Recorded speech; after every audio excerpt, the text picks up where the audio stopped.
All right, hello everyone. Welcome. Thanks for being here. Spec, thank you for the birthday wishes.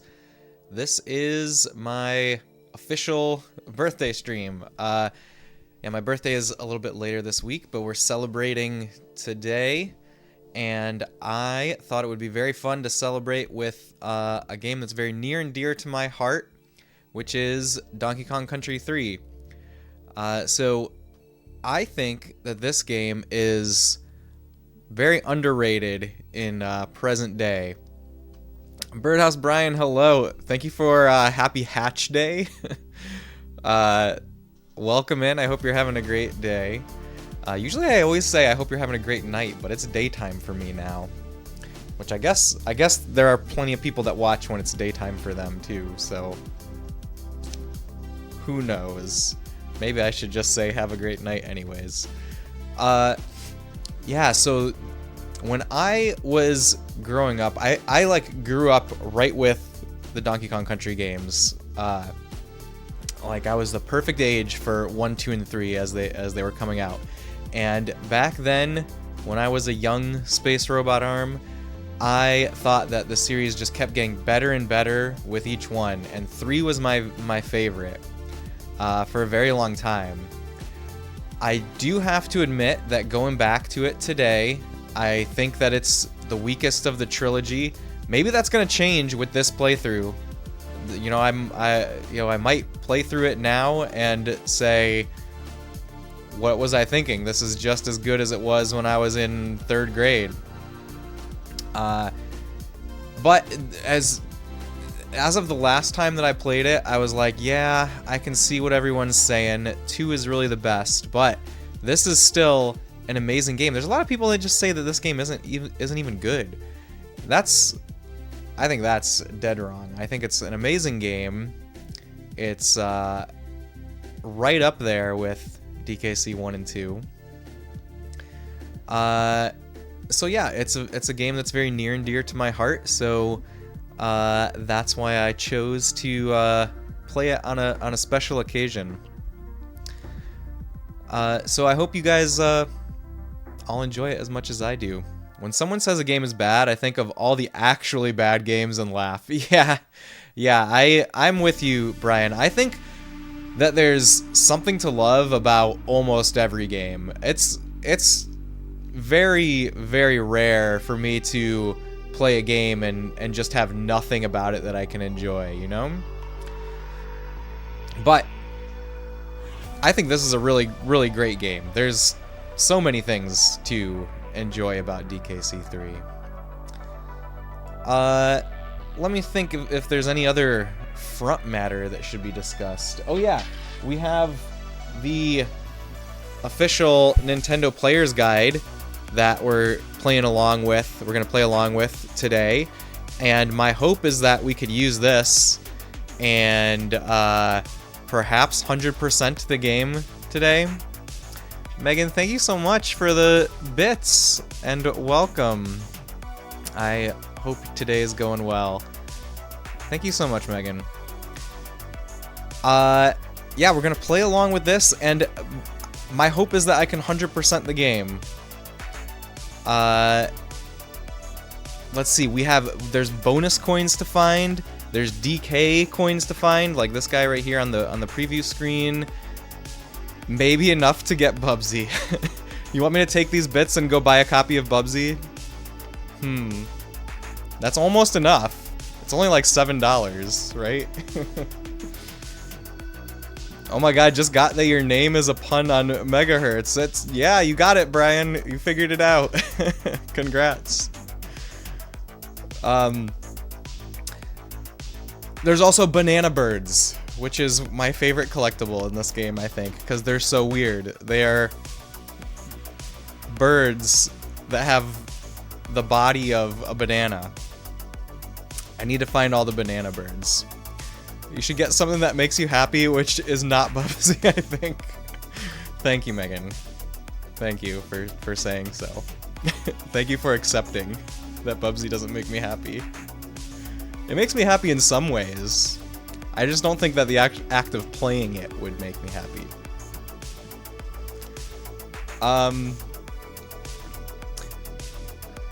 Let's see. What else? I also have the manual for DKC3, and before we start, I want to read the lore that's in the manual, of course. That's my tradition for every playthrough where I actually have the manual, is that we look through it on stream and read the lore. What else? I was gonna say, this is my manual from my original copy that I had as a kid. The manual survived, but the game itself got lost in a move, which I'm very sad about. But in recent years, I've replaced my Super Nintendo cart, but I do have my original manual, which is in a way even better. And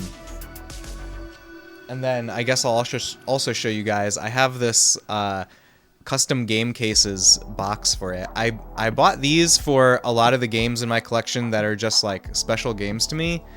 Like it's a really nice looking reproduction of the Super Nintendo box art, but also it's like a plastic clamshell case, kind of like what you might find at the rental stores back in the day. So I really like these. It's from a website called customgamecases.com. They're something like $5 a piece, so if you're trying to like get them for an entire big collection, it's expensive, but I just got a few for the games that are really special to me. Sasha, thank you for a happy birthday stream. I hope you're doing well over there. Thanks for watching. See, something you've never thought of. Sounds have different speeds, or is it pretty consistent? Oh, we're talking physics. Here, let's scroll up. Used to teach physics of sound and thought it was a nice pun. It's a great pun. You're determined to beat Bubsy 3D and just got past the first boss. Do you have any tips or tricks that might help? Yeah, Egg Roll Buddy is the one to ask for help with Bubsy 3D. Although Egg Roll told me he could not finish Bubsy 3D. I don't know. I don't know what the full story is there. I didn't get a chance to watch the VOD. But I'm sure he can help you with the first boss. He at least beat the first level. It was the last 5 that I think gave him a lot of trouble. You're also getting all the rocket pieces. Wait, is that a collectible in Bubsy 3D? Did Bubsy even have collectibles? Something you've never thought of. Can sounds have different speeds or is pretty consistent?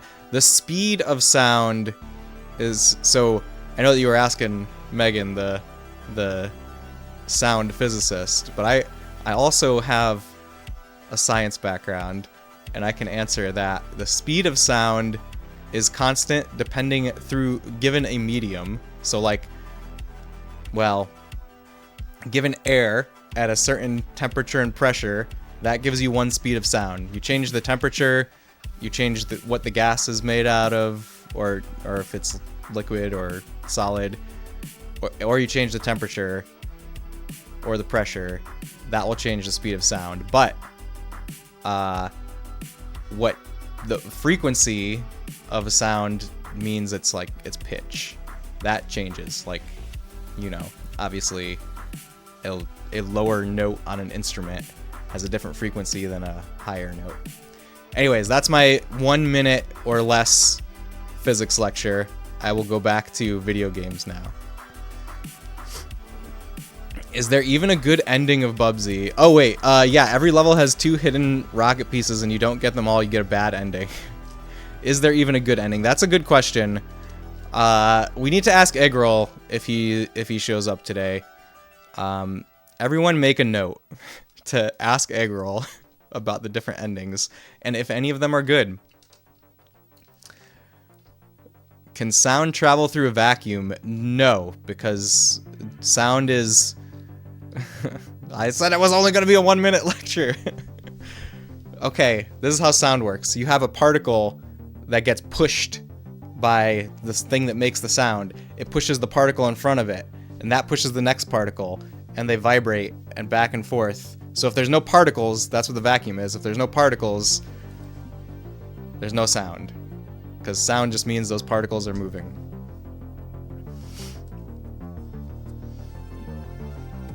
Brian, you say no, there is no good ending of Bubsy. Eggy's been working hard on Bubsy 3D. Is he still working or did he give up? He made it sound very ambiguous when I asked him. We need to ask more questions. I hope that Eggroll can show up today so that I can get some real answers.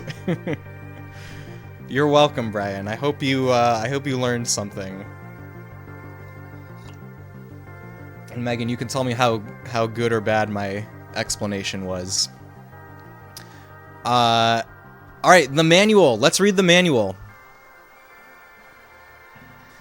I've got my magazine / manual reading rig set up over here. You can see my phone dangling on its little stand. That's how I do it. That's how we do the things. Alright. Donkey Kong Country 3. Dixie Kong's Double Trouble. Okay, I have to say something about this. When I was a kid, the names of the 2 sequels, DKC 2 and 3, like the subtitles, like, I have a little bit of a Mandela effect about them. So it's Donkey Kong Country 2, Diddy's Kong Quest. And then I know that this is something that gets like brought up every now and then. People are like, did you know it was Diddy's Kong Quest and not Diddy Kong's Quest?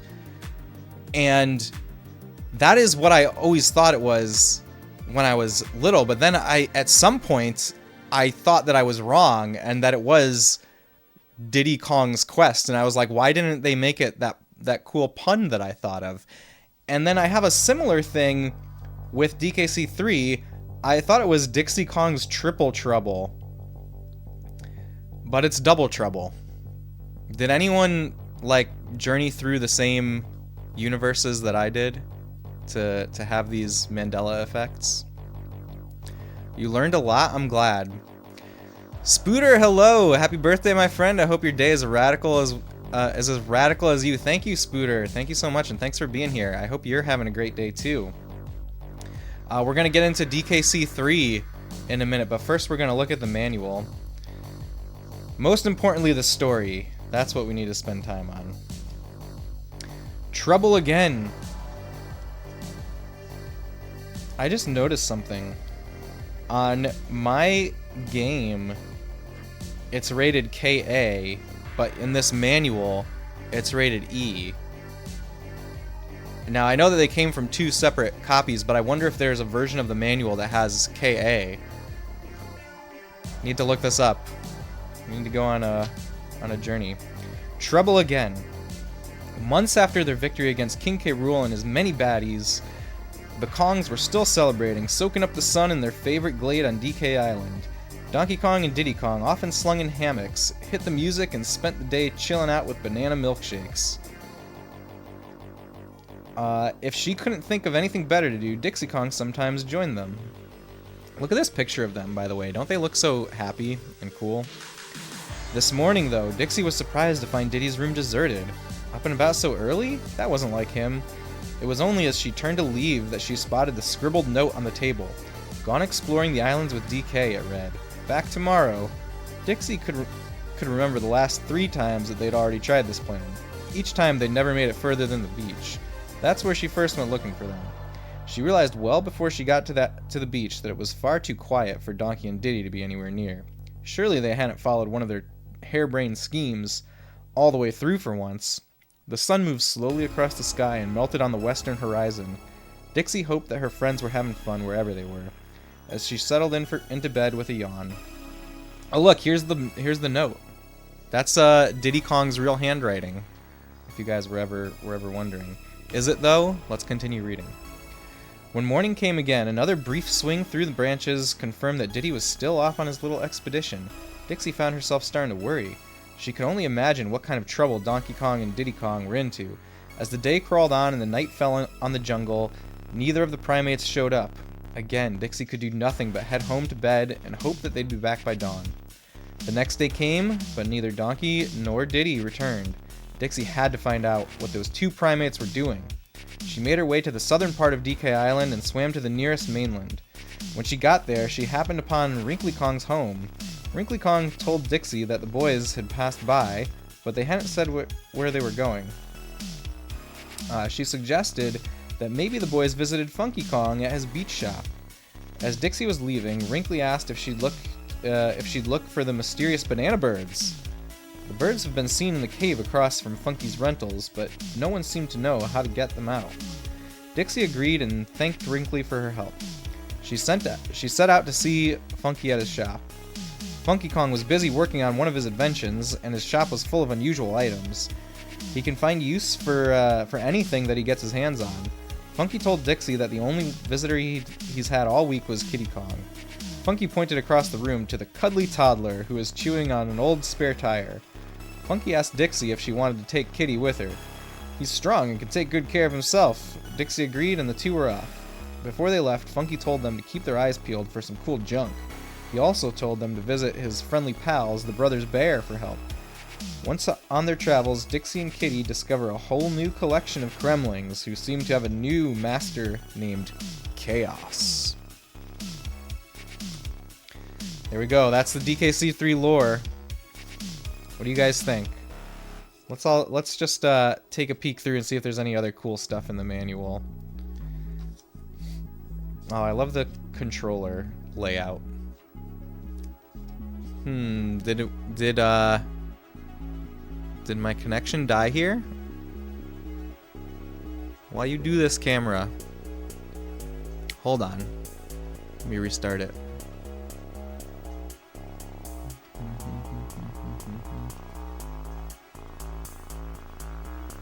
Should work. It just kind of dies sometimes and I have to restart.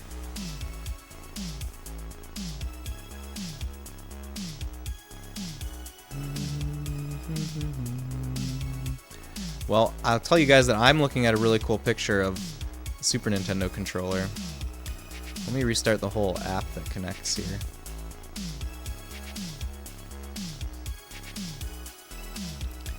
There we go.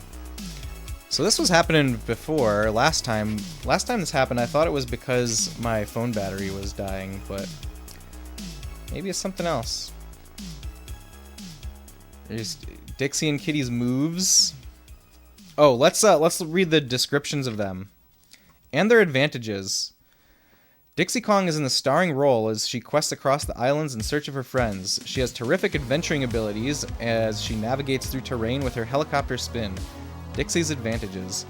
Dixie Kong is a superb jumper. Using her helicopter spin, she can make unbelievably long leaps to avoid obstacles. Her helicopter spin is also handy for slowing her descent.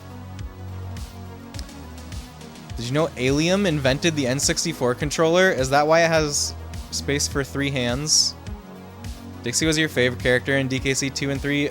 Mine too, definitely. If for no other reason, her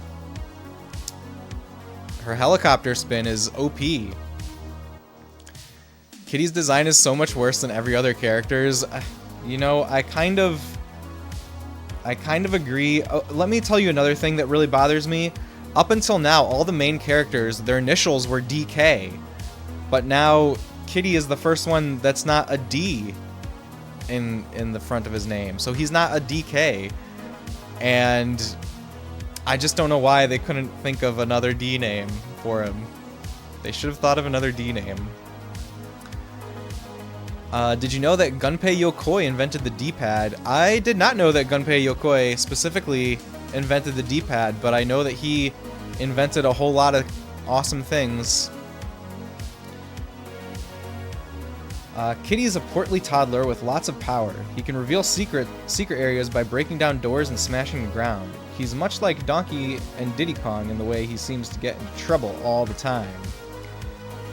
Kitty's roll enables him to make jumps that are longer than the average jumps. Also notice that Kitty carries the barrel out in front of him and that it acts like a shield as he runs into enemies. Kitty can also skim across water by rolling from land and tapping jump as he hits the water. This will help you traverse long water sections easily without having to swim through all the baddies below. Good to know. He should have been Kid D. That's so much better. That would have been good. I do agree. I also love in DKC 2 that Dixie plays the guitar. That's another thing that I love about Dixie. I guess she canonically plays the guitar all the time, but does she play it in this game ever? I don't remember. Here's the Kremlings. The Brothers Bear. Ah, banana birds! There's a banana bird. Look at it. Isn't it great? Isn't it great? I love the banana birds. Funky is another one of my favorite characters. Funky has always been one of my favorite characters. All the different barrels. Look, here's an ad for the player's guide, which the cover of it ended up looking completely different. Why is he half peeled? That's so gross. I don't know. I don't know that there's an answer. That's just the way it is. Isn't it cool how they show a different cover for it here? I think the cover that they came up with ultimately is better. Which again is right here. And my hope is that this guide will help us 100% this game today. Let's see if there's any cool stuff in the front of this guide. I really enjoy that everything is consistent from the manual to this guide. It's got the same font. That's nice. Let's see. Do we need to? We probably don't need to read that little intro. The Northern Cremisphere. There are 8 areas to explore in the Northern Cremisphere, not counting bear cabins, secret caves, or major baddie hangouts. That means you have over 40 levels to conquer before finishing the game. Rumor has it, and it might just be simian senility, that Cranky Kong covered all the levels and found everything in 5 hours and 15 minutes. Okay, this is a reference to in DKC 1, how, at the end of the game, Cranky says something like, I would have done it in some number of minutes, and that became, a challenge run for DKC 1, is to do the Cranky Kong time, and you don't get anything for it. People thought that you get something for it. Maybe you get something for it in this one. I don't know. I don't remember that. Something that I always thought about this game that seems to not be the case is I always thought that this was another side of DK Island, but we just read in the manual Dixie swam to the mainland, and that's where this game takes place. It doesn't take place on DK Island. I always thought that it was like the other side of the island. So that's kind of interesting. Did you know that in the Super Mario Brothers movie, the new one, the Kong that drives Mario through the Kong country was supposed to be Funky originally? I can't remember why they couldn't get the character in. I think because he's technically a rare property. They also changed the song from Jungle Japes to Take On Me on Nintendo's demand, apparently. I did hear about changing of the music. Hey, thank you so much for the follow. Welcome in. By the way, guys, I have a plan for when we hit 900 follows. A very special stream is gonna occur. If we hit 900 follows, I'm going to play just one night of this game. I'm not going to try to complete it. Super Mario Brothers Special, which is a game for a Japanese PC called the PC-88. And it's an official licensed port of Super Mario Brothers. But it's not really a port. It's like its own game. It's a very obscure Mario game. Anyways, one kind member of our community, Fabian, has really turned me on to the idea of this. I may or may not owe him a Super Mario Brothers special stream. So that's gonna be our 900 follower celebration. We're pretty close. We're like, I don't know, 15 away. Yeah, exactly 15 away now, it looks like. Let's see, what else do we say? Yeah, I didn't know about that. I didn't know that Funky was originally gonna be that character, but some of the other rare specific characters are in the movie, like Diddy and Dixie and Chunky Kong are in the Mario Brothers movie. So that's kind of weird that they couldn't get Funky. Here's all the moves again. There's Funky and everyone. The family is back. All the bears, all the animal friends. Ah, here, this is important. The Queen Banana Bird. Here's the Queen. What we saw before was just a regular old banana bird, but here's the Queen Banana Bird. Wrinkly Kong has never steered you wrong, so you best listen when she asks you to round up the mysterious and mystical banana birds. The Queen Banana Bird hasn't seen her brood in some time, and she's beside herself with worry. She'd be very grateful if you could find her wayward hatchlings. What do you guys think of the Queen Banana Bird? I think she's beautiful. Enemies, all the stuff. There's regular Banana Bird again. He's bigger in the guide than he was in the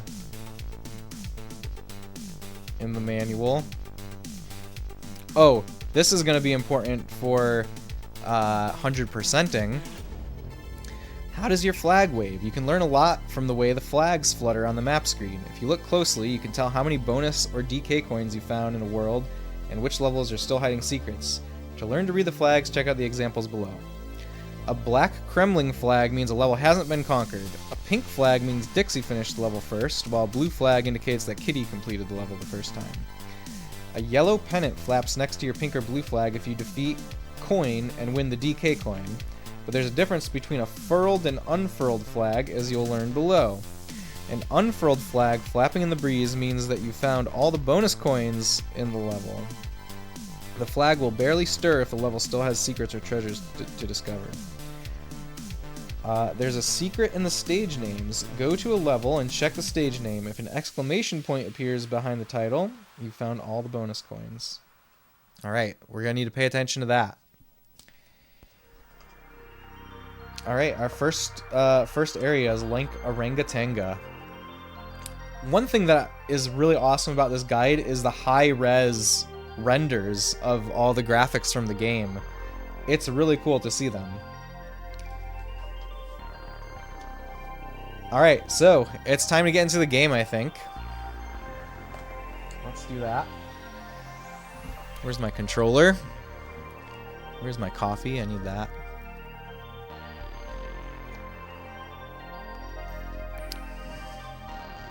Alright.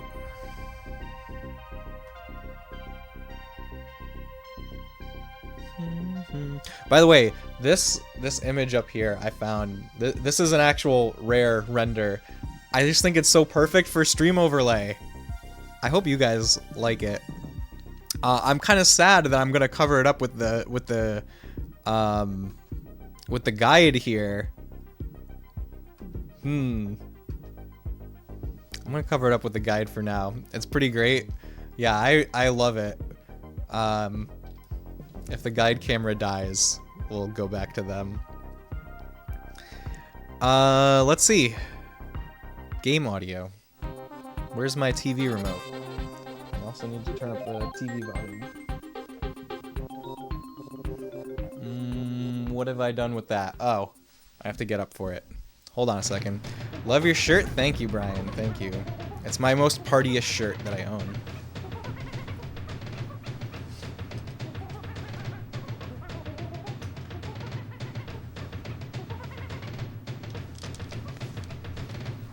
Alright. Got my CRT remote here, and now I can hear the game.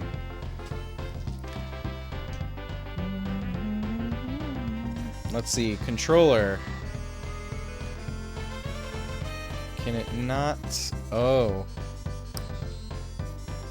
I have it plugged in to charge.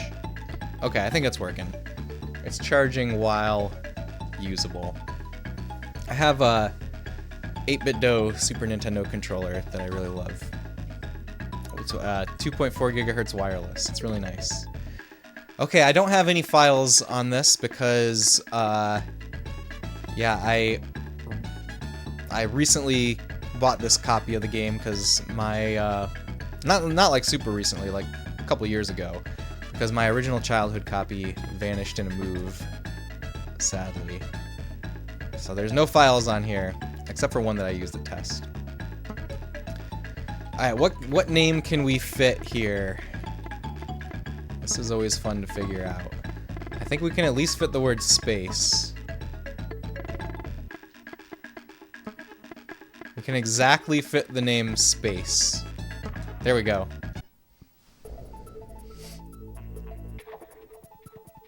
Alright, here's the storyline that we saw, where we go and we talk to Wrinkly. Hello there, it's me, Mrs. Wrinkly Kong. I found life too hectic at school with all those naughty Kremlings pestering me all the time. If you need to save your game, Dixie, call me here anytime. And I'll record your progress on my new VidMe What's It machine for you. Look, her VidMe What's It machine is an N64, by the way. Do you guys see that? Do keep a lookout for any banana birds. They're ever such nice company.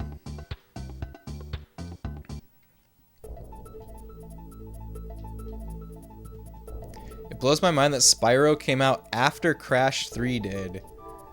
Why does that blow your mind? Just because, like, you think of those games in the same kinda as being like concurrent with each other. I definitely remember Spyro being later in the PS1 life. Even though I didn't really have a PS1. We had a PS1 in the house, but it was my brother's and I didn't play it too much. But I do remember like the rough timeline of a lot of releases. And yeah, I think of Spyro as being much later. Eggroll, thank you so much for gifting a sub to Tuffy. Hey, my alert played all the way through that time. Eggroll, thank you so much for that gift sub. And thanks for joining us. I hope you're having a great day. Spyro feels like it should be an early PS1 game, especially since it has a trilogy. Eggroll, thank you so much for the resub. Also, for 23 months. Amazing. Thank you so much, Eggroll.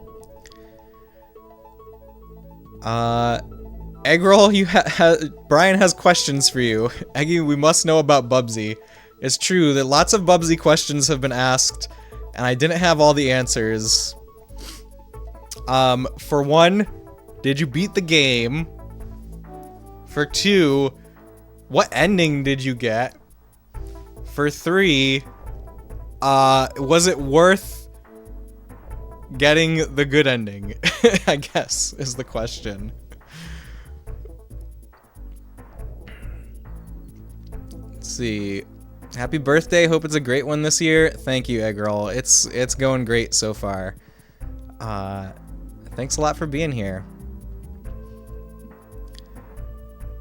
Yeah, Brian is trying to beat Bubsy 3D. What happened? Oh no. Eggroll is very cool. I've not beaten the game. Those last 4 levels are going to take another 5 to 10 hours on their own. Oh no. Are you going for the best ending? Do you know about the endings? Apparently there's a good ending you can get and there's a bad ending. But the question was, are any of the endings really good? That was the question. You didn't even know that Bubsy 3D had bosses? I didn't know that it had bosses either. What are the bosses like? Oh, my controller just disconnected again. Let's see if it's got enough juice to last us. Don't know about the endings. I'm assuming you need all the rocket parts, and there's no way you're doing that. The bosses are easier than the levels. Okay, Brian was saying that he was gonna try to get all the rocket parts. Thank you for not getting the rocket parts, Eggroll. I think that's what's best. Yo, Dixie, what's happening? I've set up my... Oh no, I missed what he said. I've also brought your excellent cousin Kitty Kong along for the ride. He may be a toddler, but if you let him throw you upwards, you almost reach the stars. Oh yeah, and if you throw him, his humongous body can smash through the floor on some areas. Trust me. Okay, we need to leave the cabin first. Catch you later, Kongs. I had to look up a video to beat the first boss. Godspeed for your own sanity. So he's on a hovercraft above you shooting goopy goop at you that leaves an acidic pool on the arena for a few seconds. Sounds tough. Let's talk to Bazaar. Hello there, young Kongs. My name's Bazaar and this is my general store. All my brothers are scattered over these islands. Pop in and say hello if you meet them on your travels. So then, how may I be of assistance to you? Ah, there's a trading game with them. I had no reason to think the goop pool would lift you up if you hovered. Does the goop pool like provides air? Maybe it's like a thermal current. You know, like if you ever heard of like in hang gliding, you try to find the thermals to like lift yourself up. I know this from Pilot Wings 64, by the way. I've never hang glided. This is Pilot Wings knowledge.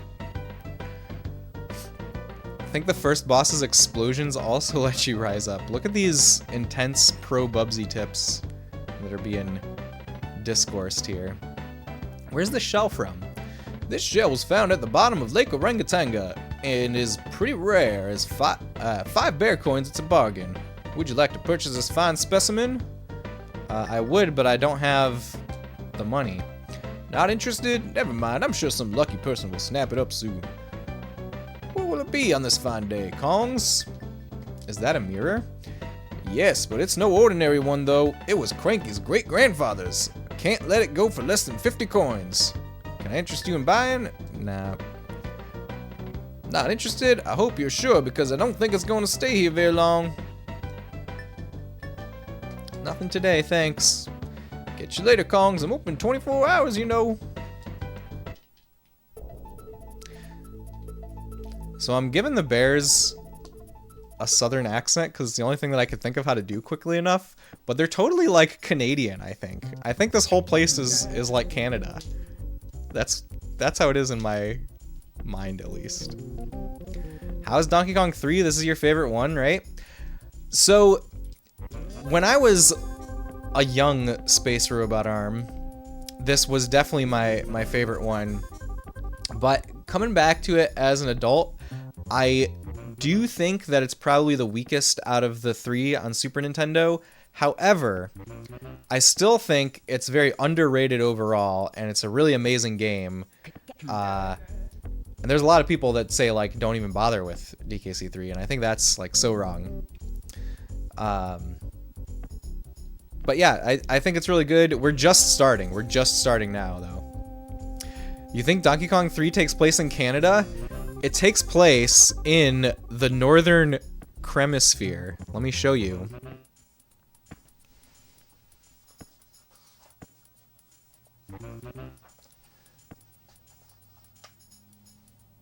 The Northern Hemisphere. Aaron, hello. How's it going? Aaron, do you think this game takes place in Canada as our resident Canada expert? What are your thoughts? I contend that you're still a young space robot arm. Thank you, Aaron. Thank you for saying so. I'll be right back. Your food just got delivered. All right, we'll have to wait. It's possible. Yeah, the Northern Hemisphere. What else could that mean besides Canada? What is the Hemisphere? It's like half of the world, you know? It's like the hemisphere, but the Hemisphere. It's where the Kremlings live. Okay, back to game.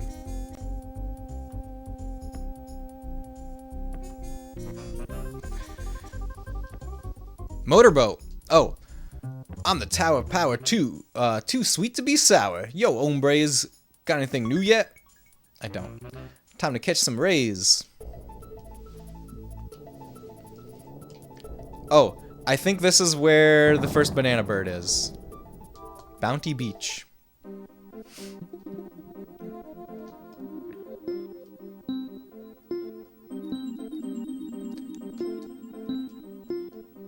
It's Memory Game. Thank you for welcoming in our new user, Aaron, from Canada. Good luck with your big move to Canada, Aaron. Aaron is moving to Canada, but he's also moving from Canada. Thank you, everyone. It's a big change. I bet sounds like you're moving very far. I hope the trip and the move goes very well for you, Aaron.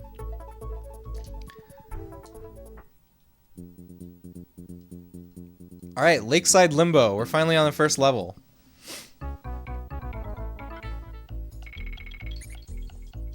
Oh, it feels so good to be playing Donkey Kong Country right now. Oh no, that went the wrong way. Whoops.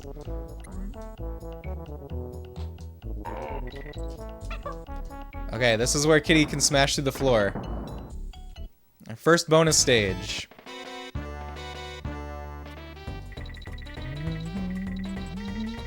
Okay, another thing about this game that I think this is actually the biggest thing that makes me feel like maybe it's a little bit weaker than DKC 1 and 2, and that's the music.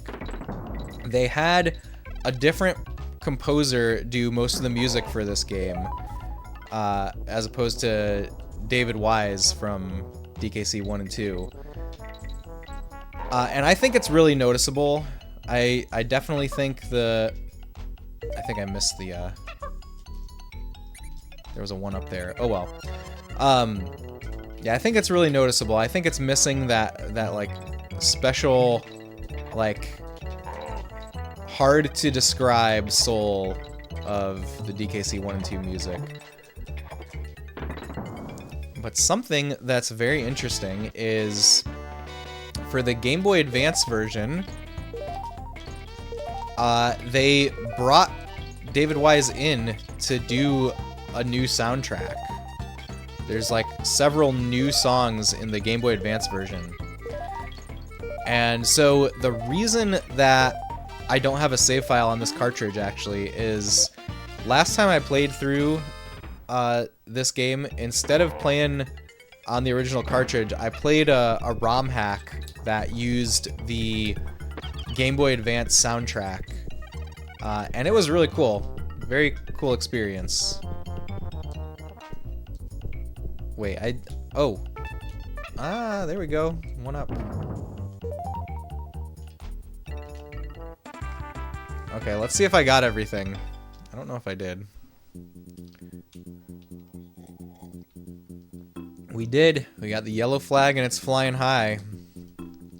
Doorstop dash. Oh, let me just turn the page so that we're caught up on where we're supposed to be if we ever need to refer to the guide for any things. Here's our map for Doorstop Dash.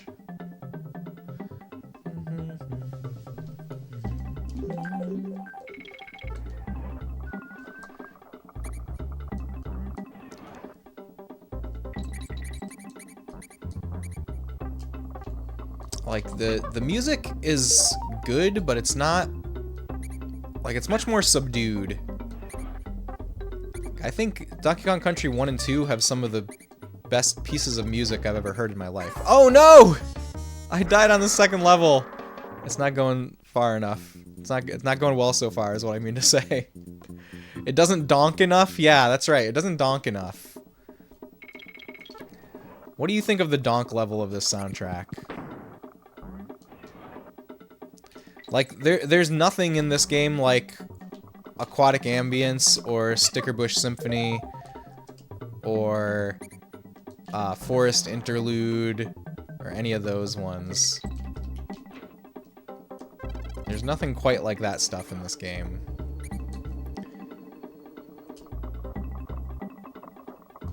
I mean, it's serviceable. It's just not the best music I've ever heard in my life, like the other game. I don't think Kitty can make this.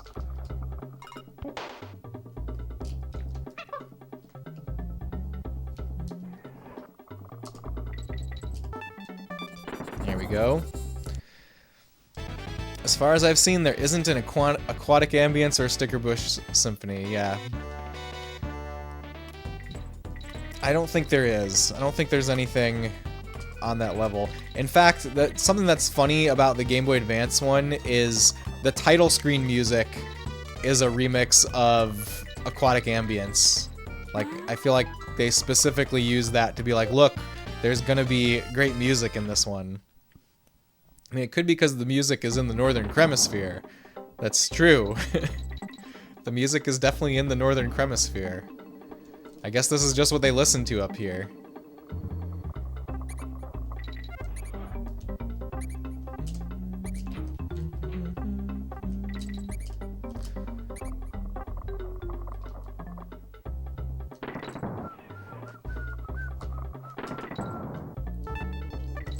Also, I think a lot of the environments are really good in this game.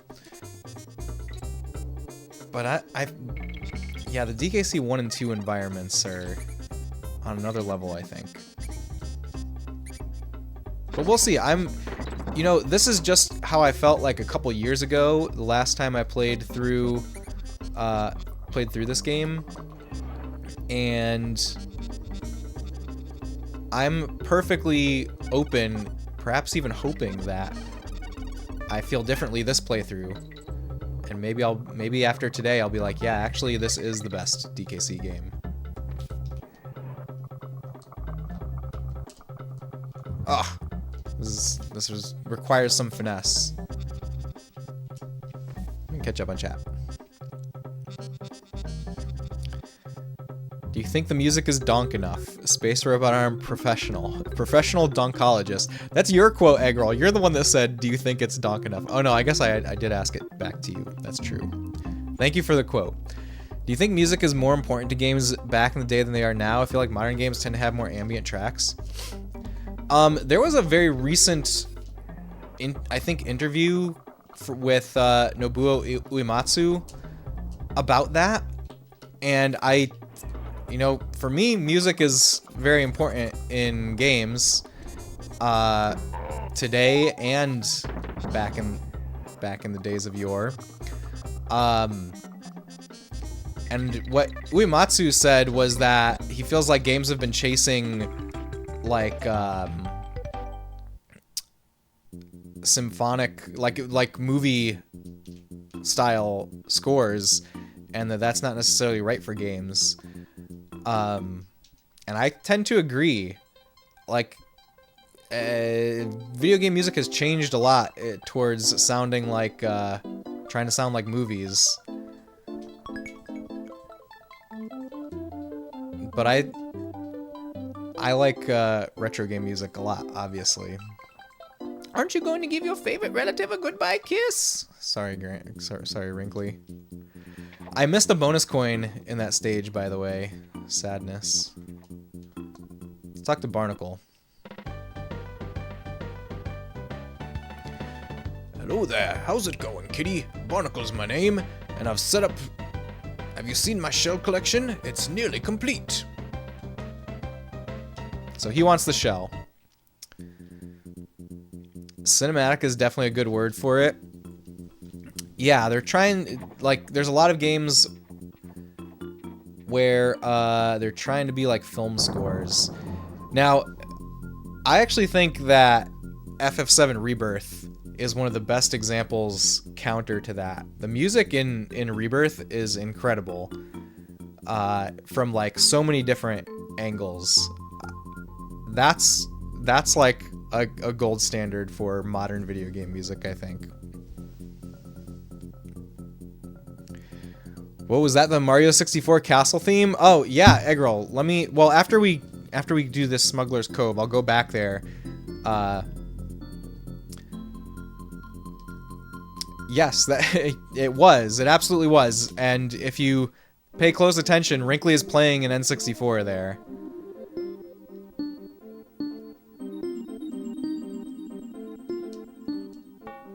Oh no! I agree. I think JRPGs in general are the one genre that still retains stronger melodic roots. I think there's a lot of retro-inspired indie games that also have great music.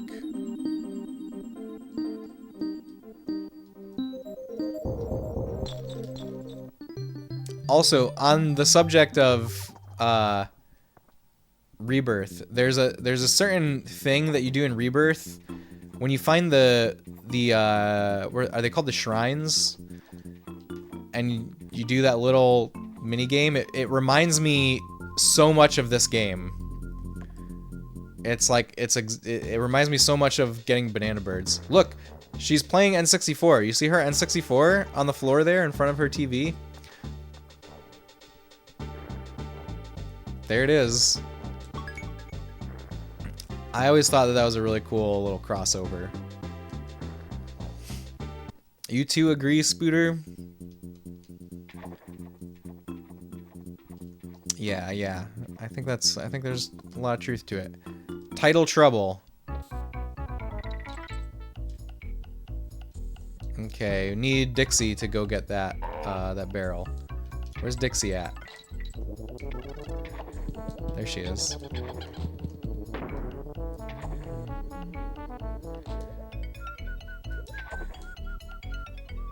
There's a current in this level.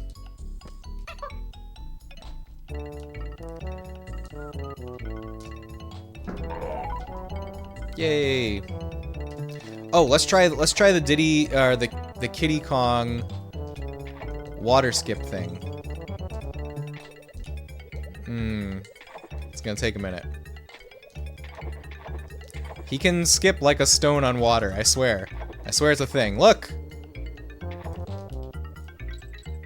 I did it. I did it exactly one time.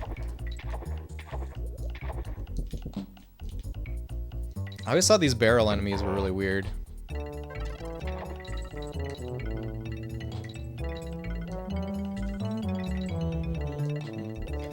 Mystic, can you do it again? We'll see. Look, there's a... Okay, I don't know how to find an guard there. I need to look in the guide for that. After we do these stars, I need to see where to find an guard.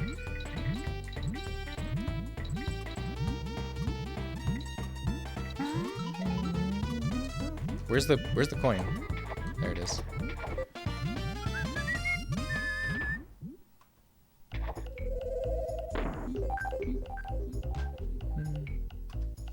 Okay. Entitle Trouble. Nope. Sorry for wobbly camera.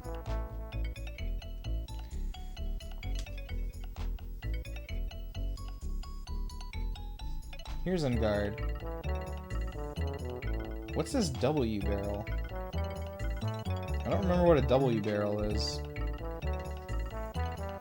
After the O, dive under the pier to reach the Unguard barrel. You can't get past the Cocos and into the first bonus barrel in ape form without losing a partner. That's what I did. I just lost a partner. That's all right. Okay, well now I know. Now I know. And yes, I will try my best to do the water roll thing that I only did one time successfully. Try my best. As soon as I get an actual opportunity to do that.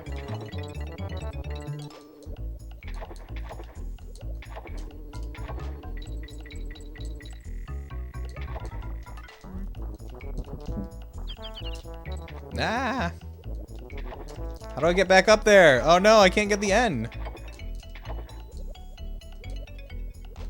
Well, oh, that you need to do it to get this bonus stage. Can I make that little bird come back? Oh, ow. All right, let's see. I don't think enemies respawn. It wasn't a bird, it was a bug. All right, well, there's one bonus coin that we haven't gotten. That we'll need to come back for. Actually, that's like 2 now, right? Ow.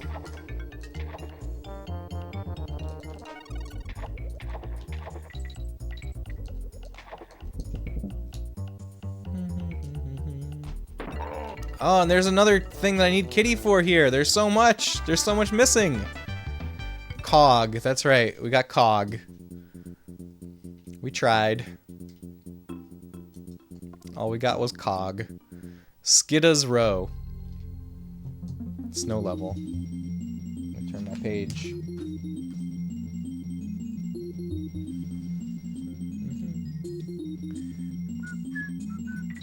I do like the music in this one. The music here is good.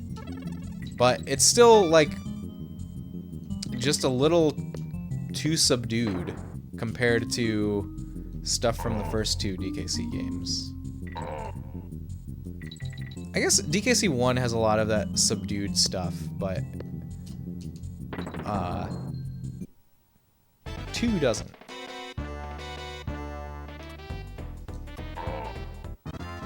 Oh no! I died right away.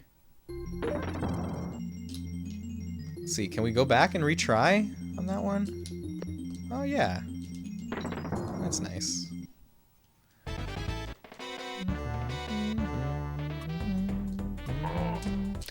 Oh, I did the same exact thing. I did the same exact thing as last time. Oh, I keep getting more bear coins that way though. That's nice.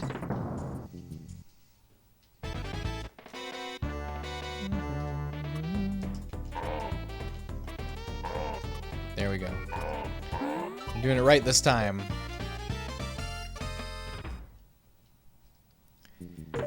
Have any of you guys ever heard of an indie game called Kaze and the Wild Masks? That's a game that came out just a couple years ago, and it's heavily influenced by the Super Nintendo DKC games. It plays just like them. I think it's really, really good, and I would highly recommend it, especially if you're a DKC fan. Like, it's not at all like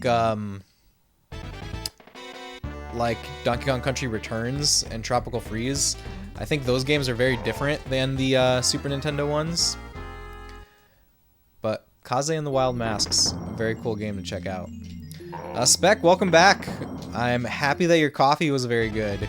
Did you get your fancy setup for making your own barista level coffee?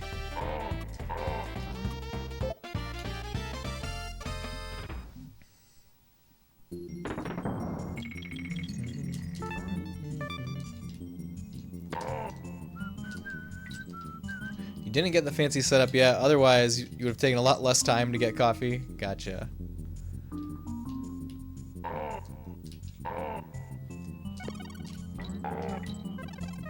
Look, it stopped snowing already.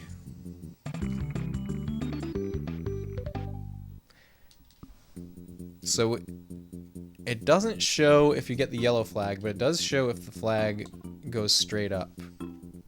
You're in the final stages of decision making and planning. Very cool, very cool. Alright, it's Murky Mill. Time for Murky Mill. Ooh, this is going fast. It's dark in here.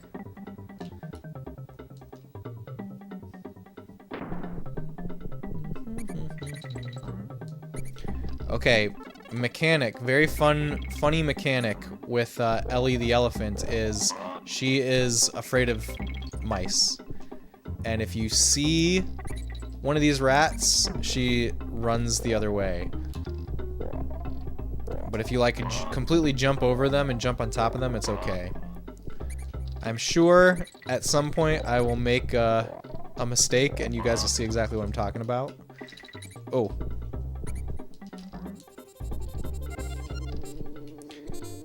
Can she jump on this thing? I'm not sure. You're making sure your circuit has enough amps. I'm gonna look at water prep. We've fallen down the rabbit hole for sure. Wow. You're gonna basically have a legit coffee shop in your house, it sounds like. Ah, here we go. Bonus. Bash the baddies.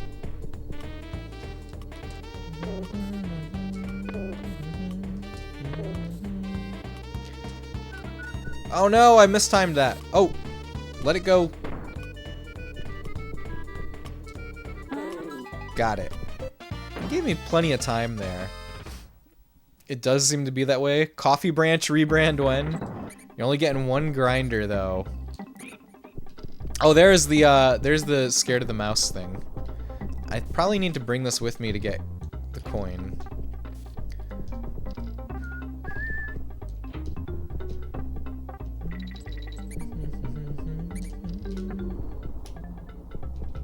There we go. Easy.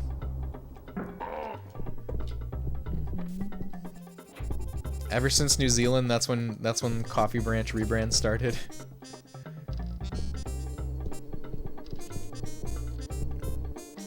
Spec, how do you feel about Donkey Kong Country? Are you much of a DKC fan at all? If so, I think that game that I was just talking about is something that you would really, really enjoy. Dragon Rider Luke, hello! Welcome in, Raiders!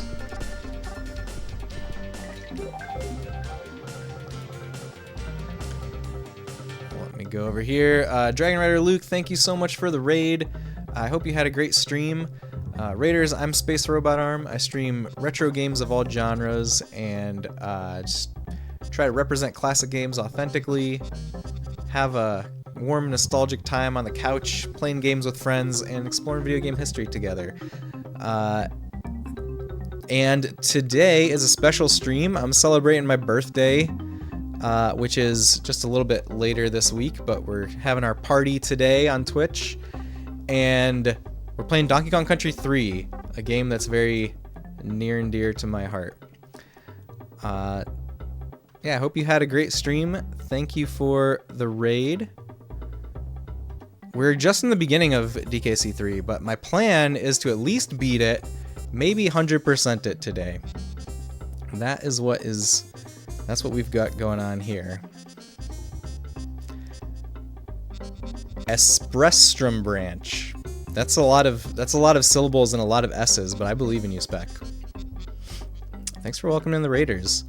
You own DKC in 2, never beat DKC, got up to the elevator level / Poison Lake, you think, and never played 2. 2 was an adulthood Goodwill purchase, very closely made before the EverDrive purchase. Gotcha. Unfortunately, you ended with an hour of grinding, but you did get some stuff done. I'm glad you got some stuff done. So Spec, the reason that I asked was because I know that you're a big fan of indie games. At least that's my personal observation. And there's an indie game made a couple years ago called Kaze and the Wild Masks that is like heavily influenced by the Super Nintendo DKC trilogy. And I highly recommend it. And if that was a kind of gameplay that you were into, I think you would enjoy it. Where's the barrel? Oh, we just have to get there. We just have to get to the other side. True sibilance is heavy. Many S's. Sibilance. That's a new word for me. Does that just mean there's a lot of S sounds in a word? Is that literally what that means? Love a good indie? Yeah. You should look up Kaze and the Wild Masks. Ow. Let's try one more time. Or actually, we're gonna try however many more times it takes. Not just one more.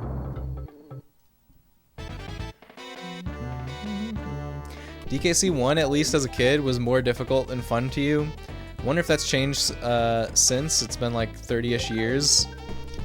I mean, you've played some pretty hard games in recent times. I feel like you could probably have fun with it now. You should give it a try. I would love to see a Spectrum Branch DKC stream. No!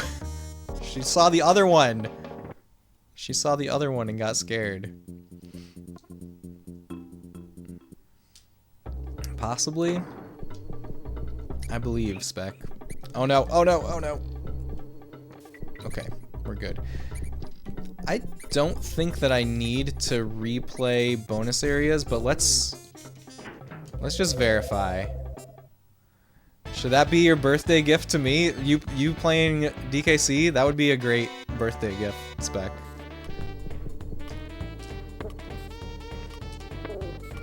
I love the Donkey Kong Country series. It's one of my most favorite video game franchises. Okay, we don't have to redo. Happy birthday, John. Amazing game choice. Andy, thank you so much for the birthday wishes, and thanks for enjoying the game choice. And welcome in. I hope you're having a great day.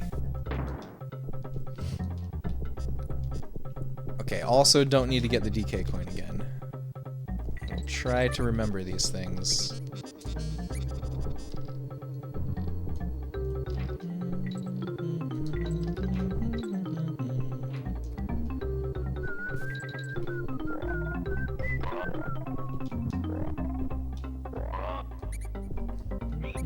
Ah!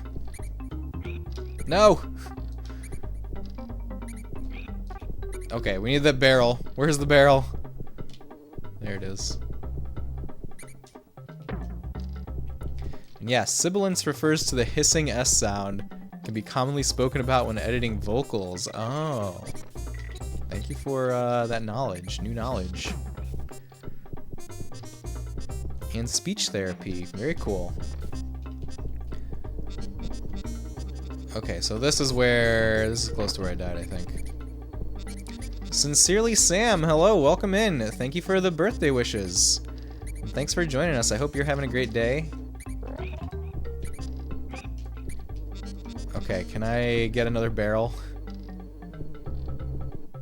Barrel, please. Thank you.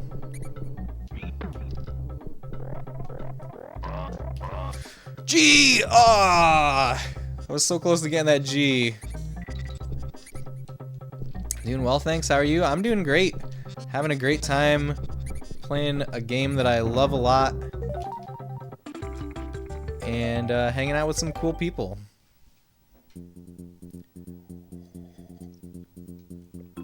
Okay, we got the raised flag, at least. The main downside of learning how to detect sibilance is that you start to hear it everywhere and can't unhear it.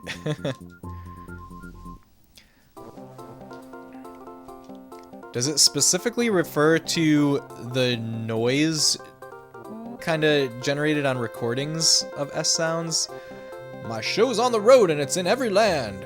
There are some great prizes to offer today, so come on in and choose to play. Just do that. So come on, Kongs, and have a go. You could well win, you never know. Alright, let's try Swanky's tent. Okay, Kongs, it's your choice today. Which game would you like to play? Head-to-head. Today's contest is a throwing game with a difference. The happiest... I couldn't finish it. So, you've never reached the bonus game then, have you? It's not as simple as the questions and answers this time, though. Now you've got to beat yours truly if you want to win any prizes. Oops. Cranky beat me. I don't think we win anything other than, like, lives or coins on this. I can't believe it! Cranky beat you! Here's a consolation prize to go away with. We got a consolation prize at least. Yay. Ish. Cranky's hacking? I think you're right, Sam. I think you're absolutely right. Not limited to recording, even just people talking. I guess certain recording media and compressors can intensify it, though. You can hear it when most people use a word with the letter S in it. Belcha's Barn. We need to go up ahead on our guide.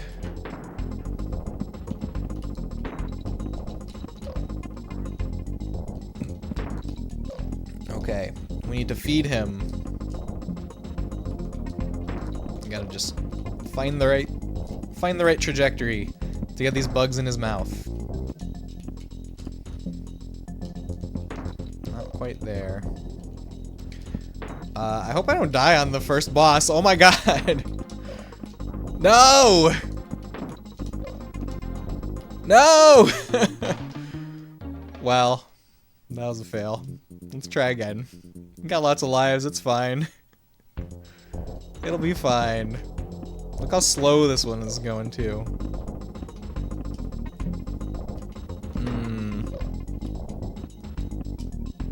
There we go. Got him to belch.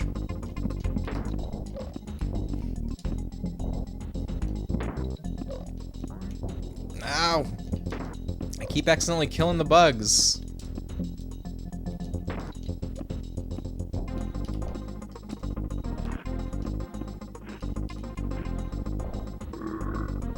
Okay, maybe one more belch will get him.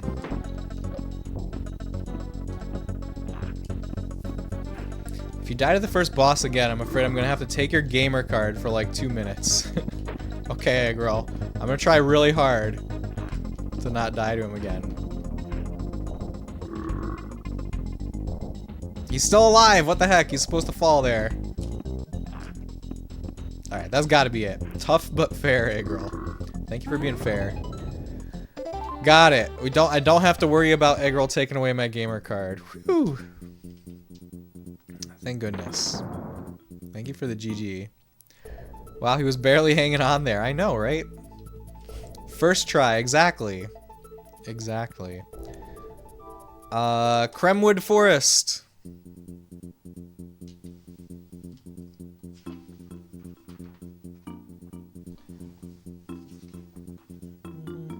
I'm just seeing if there was any cool stuff to read about on the guide before we start. It's just like this little picture of this monkey enemy that's kind of weird. You guys can kind of see it through chat. Here. Let me show. Let me show. These are the enemies that throw like walnuts at you or something. Or acorns. That high-res picture of them is kind of scary. That's what I wanted to point out. That's it. That's the only thing.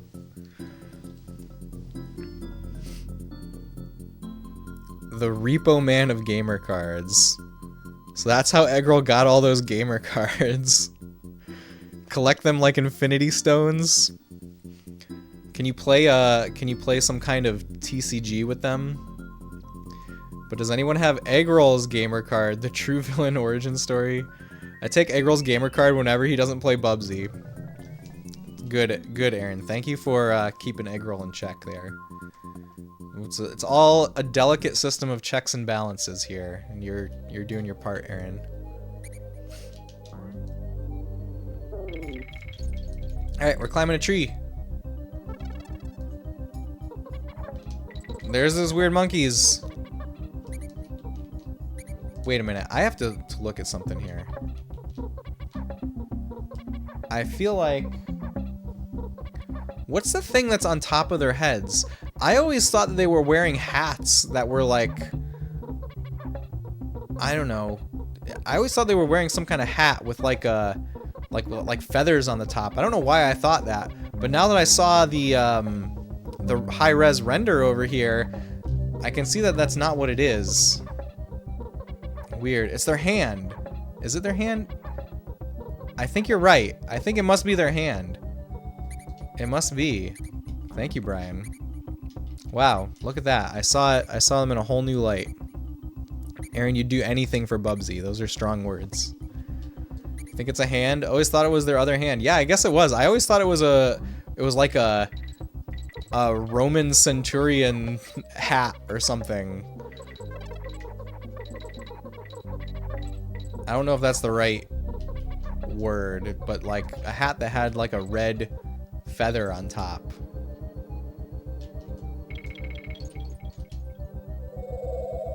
Oh, W is warp.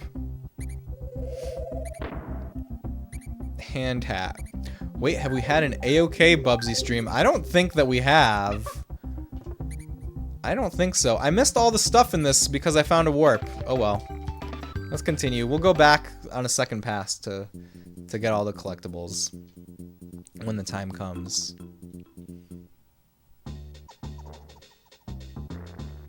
Look, she's asleep. I'm sure she won't mind us saving our game though. Alright, we save.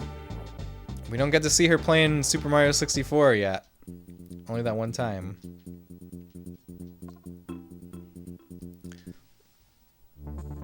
Okay, big question here.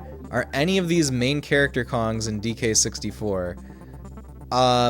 Like, you mean, do you just mean Dixie and Kitty? I don't think they are. Oh, this is one where we have to race. Okay, hold on. Let me catch up on chat before. And actually, I need to take a bathroom break before we do this one. This one is a little intense. Found that this game was very generous with the lives until the last world. I think that's the same with all the DKC games. Then you found out you'd never saved.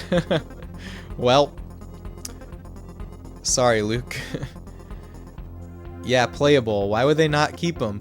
Yeah, I wish that they did too. I think they just wanted to have new Kongs, but they've got, in DK64, it's Donkey and Diddy are there, and then instead of Dixie, there's Tiny Kong, and they have some kind of relation. They're like, it's like her, maybe it's her little sister or something like that.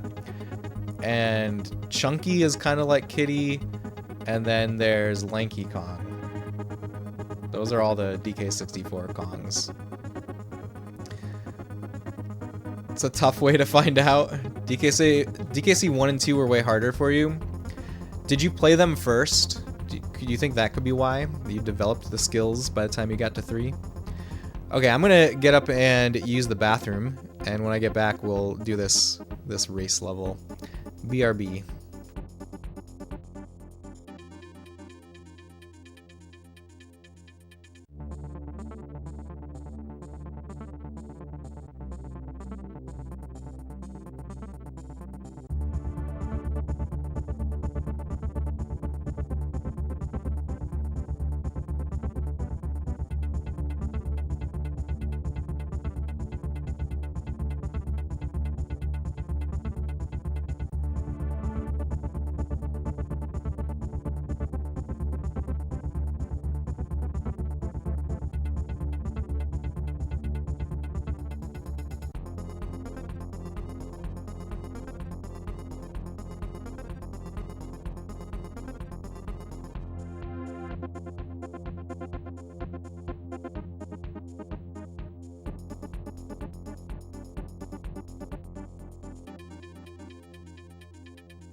Alright, I'm back. Hello, hello. Thanks for waiting for me. Is this DKC music? Yes, it is. Either way, it's a banger. It has like semi-synthwave feels. Yeah, this is DKC music. The use of the cutoff filter on those sounds. Yeah, I wonder if this is one that David Wise did work on. Thank you for welcome backs. Ailes, hello, great to see you. How's it going? Hope you're having a great day. And thank you for the birthday wishes. Where is my controller? Here it is. Where's my water? I need a sip of water too. And then I need a sip of coffee, which is almost gone already. I'm gonna have to replenish this coffee at some point during this stream. Okay, I think I'm ready to play. Oh, let's turn the page on the guide.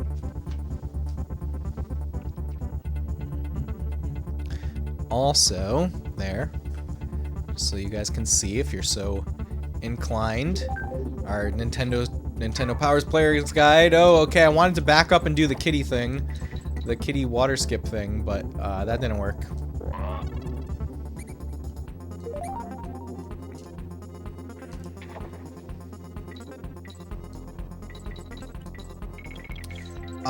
Oh, I also wanted to share with you guys, I thought of what I think is a really cool idea for a stream. I'm thinking that starting next month, I'm gonna create a monthly sub goal. And this is something that actually came out of some chats we were having last week. I'm going to create a monthly sub goal, and for every month we hit it, there will be a RPG Maker stream. RPG Maker 2000, my favorite one, of course.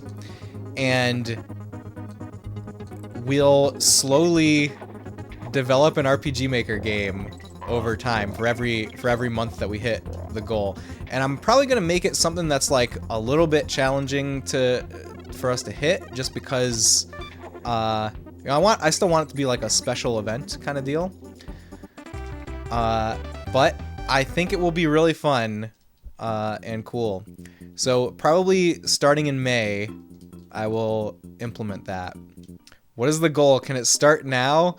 I'm gonna start it in May, so it'll be like for each month, Ailes, and I'm not sure what it'll be yet. I'm not sure what it'll be yet. But look out for that in the near future. Yeah, when I was in like 8th grade, I got really into... Ailes, thank you. Oh my god, Ailes, thank you for 5 gift subs. Holy crap. Alright, let's see who got gift subs. Ailes, thank you so much. I really, really appreciate that. Alright, we've got gift subs to Jasmine VG, the Deadpool, Galax. Galax is awesome. Mega Muffin X, also awesome community members. And Tatsuyo Kurosawa. Thank you for the birthday wishes, Ailes.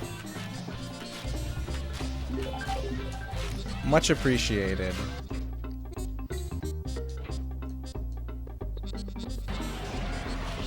You know, I've never set up alerts for like multiple gift subs, so it just plays the same one however many times. So I'm glad that nobody has ever gifted like 20 subs or something, because we'd be here for a while.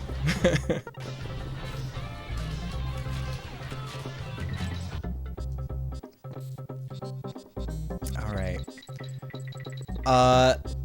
This. What's up with this? It's locked.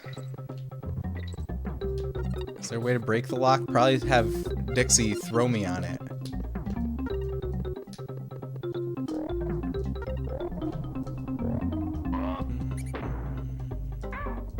Well, that was a very short-lived life. Oh yeah, so I was gonna tell you guys the story of my RPG Maker dabblings. When I was in 8th grade, I got really into RPG Maker 2000, and it's a very nostalgic thing for me. I was really into it for a while, and I have always wanted to kind of dive back into it and really make something. But you know, time is scarce as an adult now, and I often feel like I only have time for like one main hobby, and that's been streaming for a while now. But this could be a way to combine those two things and make something really cool with the community. You were playing DKC3 recently, actually. You were yanking your hair out trying to outrun the bees. Oh yeah, Els, I saw that you've been playing it. That's awesome. I really love DKC3. It's a very... Oh, I have to get all of the rats on the way, don't I? That's how this works. It's a very important game for my childhood. It's one of my favorite games. And, you know, I grew up with the Donkey Kong Country series. You know, I was kind of like the perfect age as 1, 2, and 3 were coming out. And when I was a kid, I always thought that the series kept getting better and better each time. And for a long while, 3 was my favorite. But I do think... Now, going back to them as an adult, I do think that 3 maybe is the weakest of the trilogy on the Super Nintendo. But I still think it's a really amazing game and really underrated today. I think there's a lot of people that don't really like this one, but I think it deserves a lot more love than it gets. So that is a reason for wanting to play it with you all today. We found the coin. What is more difficult, DKC or Sekiro? I've never played Sekiro, but I would be extremely shocked if DKC was more difficult than Sekiro. I can compare DKC to Elden Ring and say that DKC is way, way easier than Elden Ring. Oh my god, Cats, hello! Cats, it's so great to see you. You would play Sekiro in a heartbeat over DKC because of how difficult you think DKC is? Well, there's one take. there's one take. Cats, it's so great to see you. Thank you for being here. Thank you for the birthday wishes. I hope you've been well.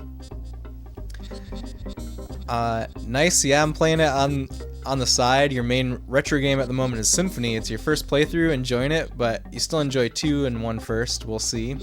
Yeah, and I'm very open to the idea of coming away from this stream today rethinking that thought that I just shared, and maybe I will see this one as the best again. That would be cool.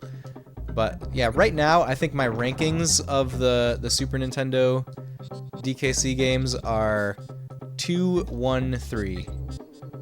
But they're all amazing games. All 3 of them are amazing. Among my favorite video games of all time. Things have been a little rough, but it'll be okay. And I'm sorry to first of all, I'm sorry to hear that, Cat. I hope Cats. I hope that things get less rough very soon. I can definitely empathize. There's been a little bit of rough stuff happening over here too, but we get through it. And the reasoning for DKC being more difficult is just your abilities at platformers. Oh, I completely understand. I know that there's a lot of people that struggle with platformers. I definitely struggle with Souls-likes, though. I think that is a way harder experience for me, personally.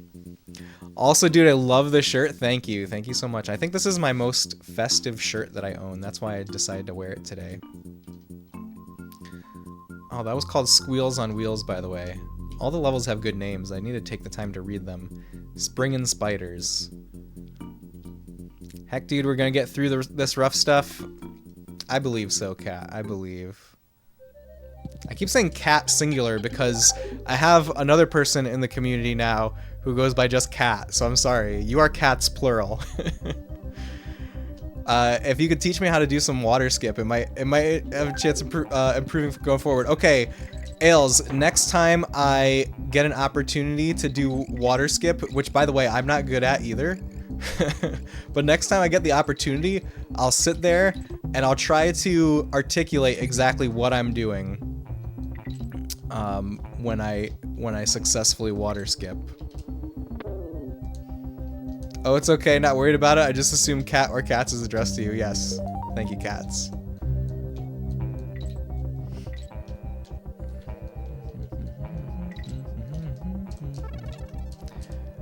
Alright, I do love the colors in this stage.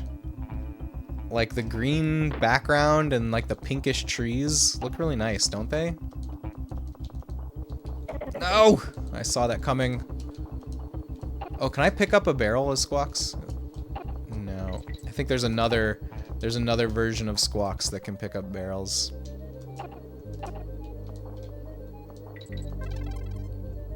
Okay.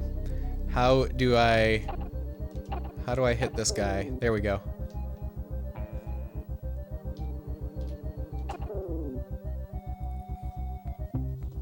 Let's go a little deeper before we go to that barrel. What can we find down here? These levels remind me a bit of the treetop levels in OG DKC. Those were always your favorite mood-wise. Yeah, I think there's a lot of stuff like that in this one, actually. The kind of, you know, the mood there is kind of like Pacific Northwest-ish. Why am I going this way? Why was this connection made? We're back to the beginning of the level. Was there a way to get up here? Maybe there was. Maybe we were supposed to go this way. Space Robot DKC speedrunners when? I don't know, cats. I don't think speedrunning is really my vibe at all. I prefer to just play games in their natural state as opposed to doing it like artificial challenges on top of them. It's never really been my thing. I've never really gotten into speedrunning that much. Hey, thank you so much for the follow. Welcome in.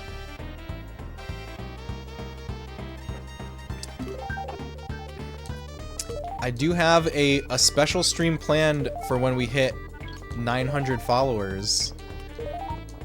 We are going to play a night of Super Mario Brothers Special, which is this really weird, somewhat cursed PC port of Super Mario Brothers. It's a officially licensed, legit PC port for a Japanese computer system that was really popular in the 80s, called the PC 8801.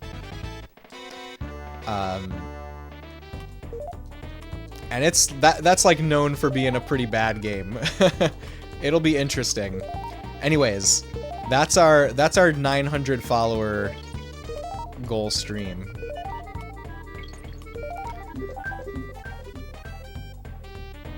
You know, I never thought about it, but never thought about it that way, but yeah, you just like to chill and play these games. Yeah, that's exactly how I feel. That's one of the things that I mean when I say, like, I like to present classic games authentically, is to just play them the way that they were kind of designed to be played, instead of doing, like, speed runs or randomizers or ROM hacks. I just like to play the game that was brought into this world by its parents. Oh no! God, I didn't even like look down at chat. I just thought about looking at chat and I stopped paying attention to what was going on in the game. But yes, Super Mario Brothers Special, officially licensed, only released in Japan. We will play it on the Mr. FPGA console. Assuming that applies to retro achievements as well. Yeah, definitely, Spec. I'm not even that big of a fan of achievements in modern games where they're like made to support them. Like I've never even tried doing like retro achievements. And for me to care about achievements at all in a game, it's got to be a game that I am like really obsessed with, pretty much. It's only been a handful of games where I've tried to get all the achievements. Okay, I didn't think about looking at chat until the end there. I'm sure speedrunning or randomizers could be fun, but time for you is so limited that you'd rather just play through games once, maybe 100% them, maybe, and move on. Yeah, no, well, I do enjoy replaying games, especially games that I really love. I will play through them multiple times, but it's just like the whole achievements thing. Yeah, it's got to be a game that I'm like super into for me to bother with achievements. Haven't tried retro achievements either. Have you been thinking about it? Is it something that you're interested in? I've heard a lot of people say that retro achievements are really cool.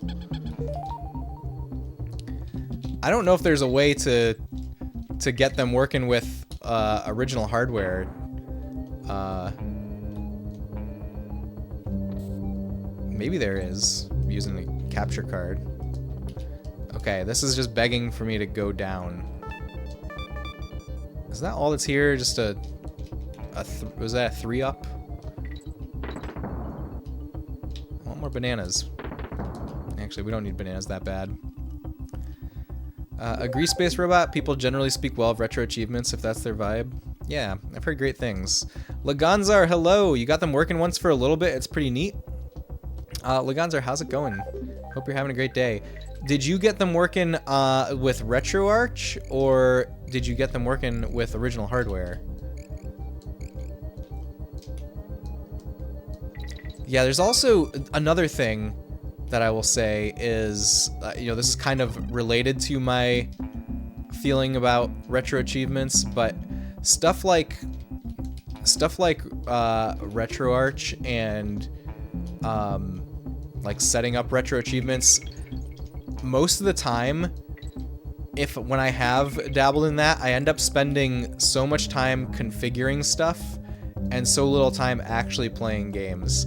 I think that is one thing that has pushed me towards playing games on original hardware, is just the, you know, I'm not saying that you don't have this ability, but like the ability to just plug the game in and turn the power on and just play, and not get lost in like endless settings and configuration stuff.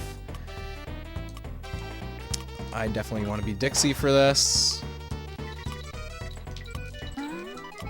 There we go. But I know some people really love getting lost in the configuration, and there's nothing wrong with that. Basically, RetroArch logs you in with the settings on a website that manages the data and responds to RetroArch's requests. Not sure if I'd like them either. Would also prefer OG hardware, EverDrive at least. Got them working on PC with RetroArch, but it would work on a Raspberry Pi if you have internet access, I'm sure. I guess you could, in theory, get it working if you made a custom peripheral for the NES that attaches to the serial port at the bottom. Well, I was thinking about just, could you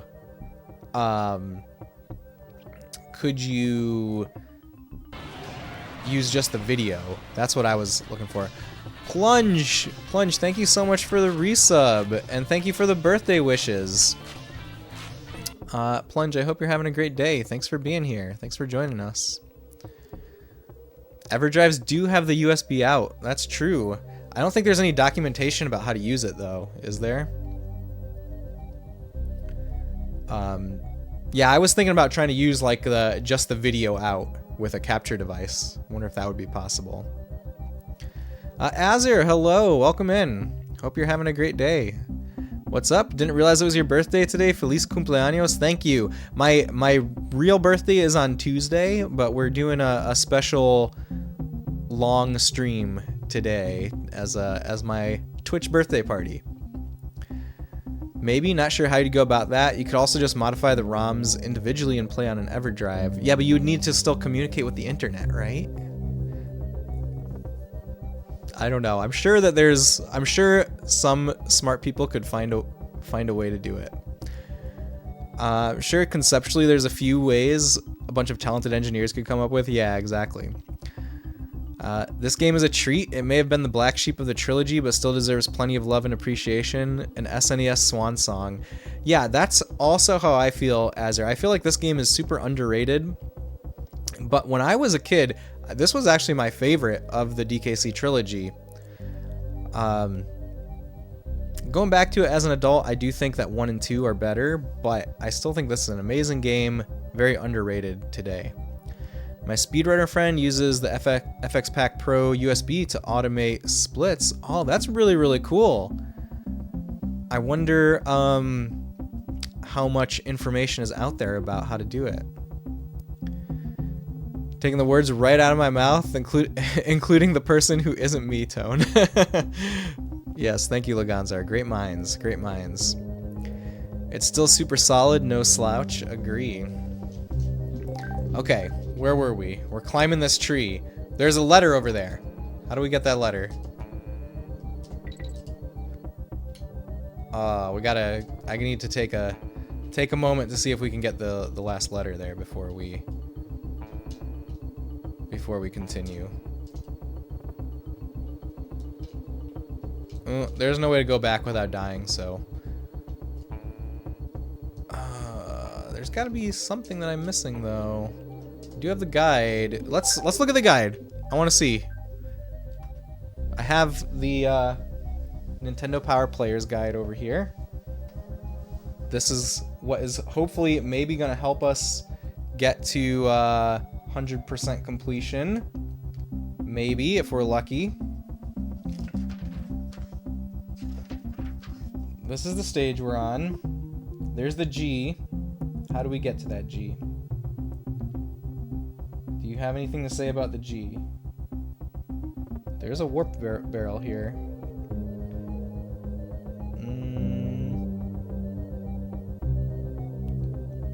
Okay, I think you just have to go up this way. Just have to go up this way to get there. Which we're past. I wouldn't be able to go up even if we had the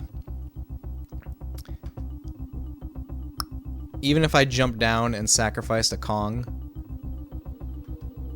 would not be able to do it because you need to throw the other Kong. You need to throw the other Kong. That's what I was trying to say. All right. We'll just end it there.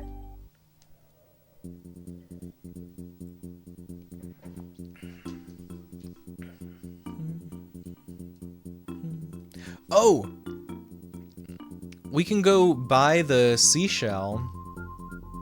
I knew there was something I wanted to do after beating the first world. Let's talk to Brash. Let's see what's up with Brash. Hey, it's the Banana Brain Kongs. What do you think you're doing coming into Brash's cabin without asking? See that riverbank race? I ran that in 1 minute and 15 seconds. You couldn't do it in double the time. Call that a decent time on the riverbank? I've given people bigger head starts than that, and still won. Just look at all these fine trophies. The only way you'd ever win one is if they gave them away in cereal packets. Cereal packets. That's the only way we're getting a trophy. Okay, I guess we have to do the race below that time.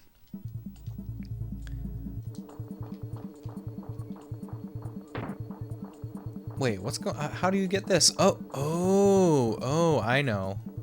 I think this bird spits out something that kills that red guy. Will you consider 100%ing DK64 for your next birthday stream? I would not even consider it for a second, Ales. Sorry. This gatekeeping bear, yeah, he's mean. Oh, LR, okay. We get to shoot water. Forgot about that mechanic. Wait. Ah.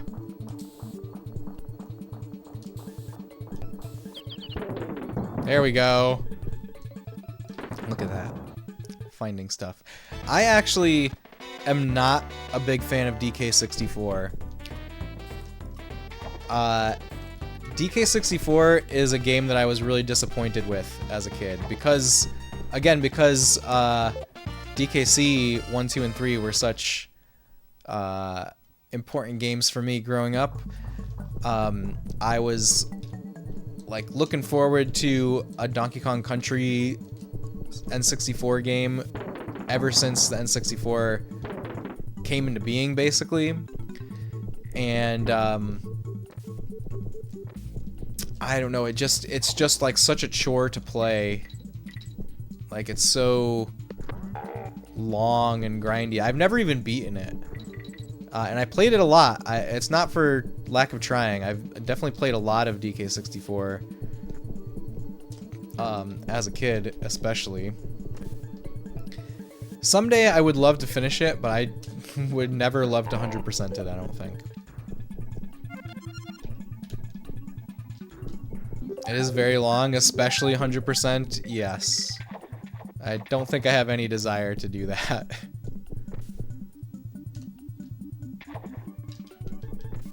Oh wait, what happened?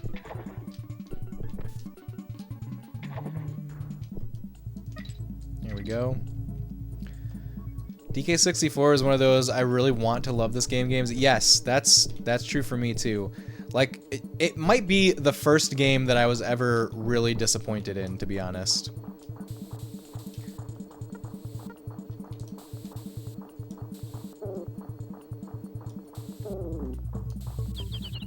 Here we go. Nice and safe now. Understand the problems with N64, but still find it charming. A beautiful mess, IMHO. That's very fair, Ails. Very fair. You never forget your first. Yeah, it's true. Never forget my first disappointment. So to get that bonus level, we have to go back as a Kong, it seems. How do I no longer be a Kong?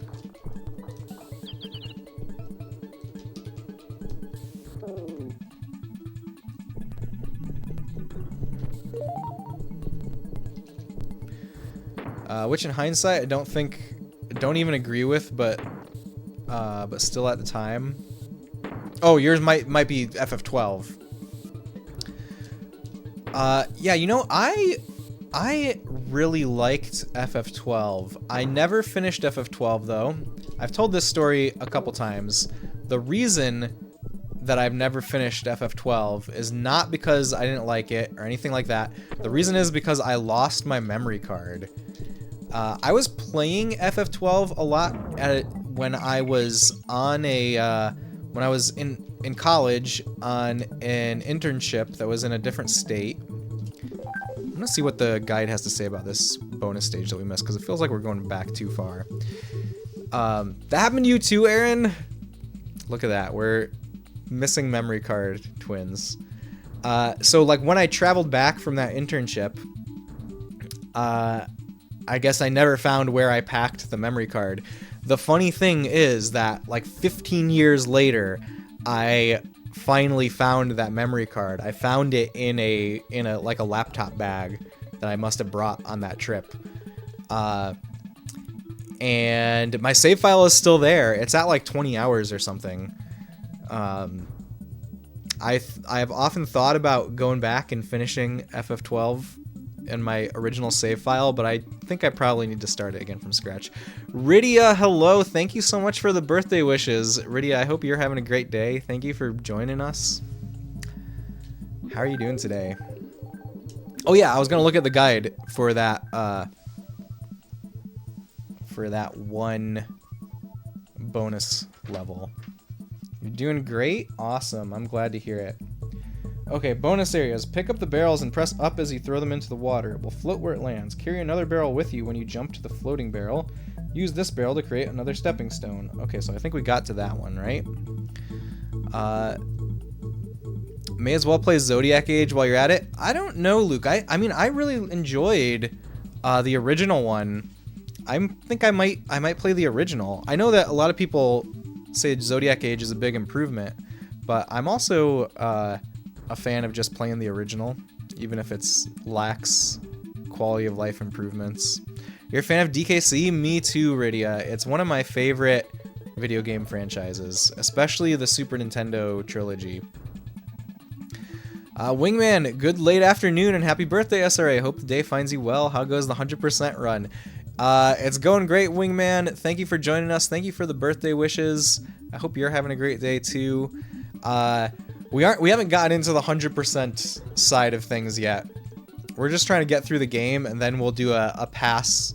We'll do a second pass to find all this stuff, as much stuff as I can before I need to go to sleep. That's the plan. But we're gonna be here for a while. We're gonna be here for a good long while doing that. Thanks for joining us, Wingman. Let's see, the other one says, the floating barrels are already in place in the second bonus area. The challenge is to accurately jump as you collect... Oh, that's what you do inside the bonus areas. Go for a deep bonus. This is what I'm looking for. How do we go for a deep bonus? To reach the submerged bonus barrel, you'll have to get an aerial assist. When two knickknacks come flying at you, jump over them and follow their flight path back the way you came. Once they're in position, bounce off them to get the necessary height to go deep. Okay, so you gotta jump from up high and sink down from like your, you know, use your gravitational potential energy. That's what you gotta do to get in there. All right, now we know for when we give it another pass in the other direction.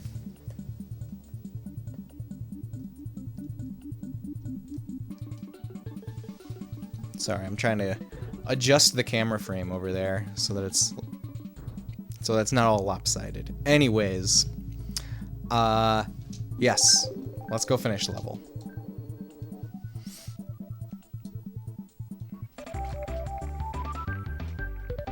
I didn't even get the whatchamacallit. What's that thing called? The coin. The DK coin. Alright, Eric's ambush. His name is Eric, but it's spelled like he's an arachnid.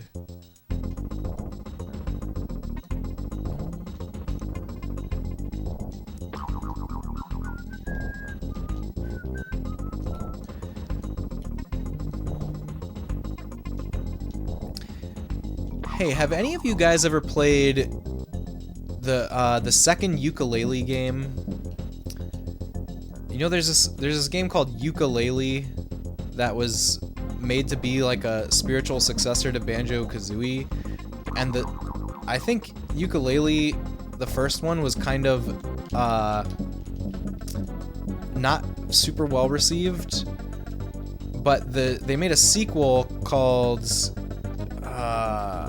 oh, I forget what the name of it is.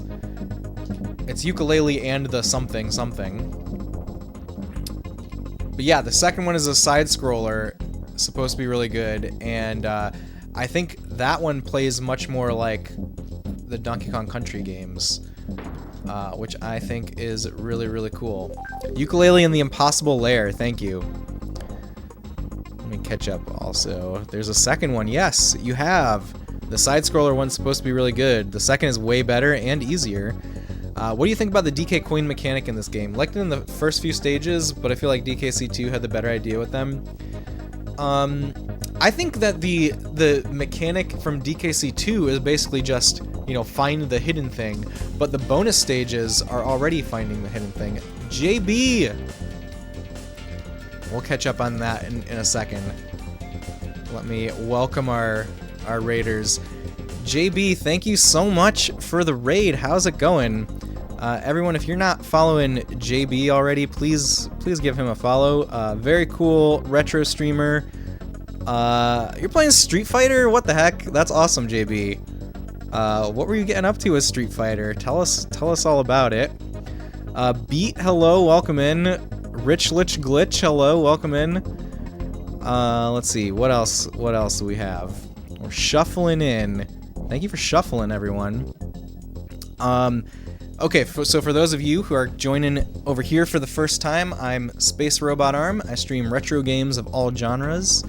I try to represent classic games authentically, usually on original hardware. And we just try to have a cozy, nostalgic time hanging out on the couch, playing games with friends, and exploring video game history together. That's what we're all about here. So if that sounds fun to you, please stick around. But also, if you need to raid and run, eat some food, or get some sleep, please go do those things. But if you can hang out, we'd love to have you. Thank you for the birthday wishes also. Muffin, welcome in. Muffin, thank you for the birthday wishes. Let's see. Wait, is that a Saved by the Bell shirt? It's not a Saved by the Bell shirt. It's just a, like, late 80s, early 90s Memphis style design shirt. JB is very cool. Well said. I agree. JB is awesome. I agree, egg roll. I'm apparently very good with Vega, but hi, we unlocked max turbo speed, and you felt like ludicrous speed. I've never played, like, I've definitely... What console were you playing it on? Were you playing, like, the Super Nintendo version? I've probably only played the arcade version of that one. I've played through the Super Nintendo version of the first Street Fighter 2. There's so many different versions. There's like an actual Super Street Fighter 2 that's not the Super... that is on the Super Nintendo, but not exclusively to the Super Nintendo. The Street Fighter 2 list of games is confusing to me. So you're playing as Vega. That's very cool. I like to play as Ryu. I like to play as Cammy, and sometimes E Honda. E Honda's all right. I guess if I have a main, it's Ryu. But I don't play a ton of Street Fighter 2. I went through a big Street Fighter 2 phase a couple years ago, though. That was very fun. I have played through... We beat a run of the arcade version of Street Fighter 2 on stream here once upon a time. Just realized your shirt is essentially an inverse of your couch cover / blanket. Yes. Yes. I love this design. I love this style. It was Super Nintendo. Yes, very cool. Yeah, World Warrior. Turbo lets you play as the 4 endgame bosses. Vega was the second of the 4. Yeah. Very cool. I want to get all of the Street Fighter games that are on Super Nintendo, but there's Street Fighter Alpha 2 on there, which is like a really expensive one because it was a very late release. But I need to get a copy of the other. I think there's like three Street Fighter 2 versions on Super Nintendo, right? There's that first one, there's the one that you were playing, and then there's Super Street Fighter 2, right? Maybe? Again, it's confusing. You're usually either Vega or Sagat. Okay, I haven't played much as those characters at all. Like playing Ryu and Blanca. Sagat is top tier, better version of Ryu and Ken IMO. Maybe. I think there's 4. It's confusing as heck. There's like 30 re-releases of the various ones. Okay, there might be 4. Street Fighter Alpha 2 is a different game, though. Street Fighter Alpha 2 is not a different version of Street Fighter 2. That's the sequel to Street Fighter Alpha. Okay, Wingman's got us. There's Street Fighter 2, then Turbo, then Genesis has Hyper Edition, then Super Street Fighter, then Super Street Fighter Turbo. I feel like there's stuff missing from that, actually. Okay, everyone, also, we're celebrating my birthday today, in case it wasn't obvious from the stream title and the people saying happy birthday in the stream, but my actual birthday is on Tuesday, but we're doing a little long stream here, a long Saturday stream to celebrate on Twitch. So thanks for hanging out, everyone, and we are playing DKC 3, Donkey Kong Country 3.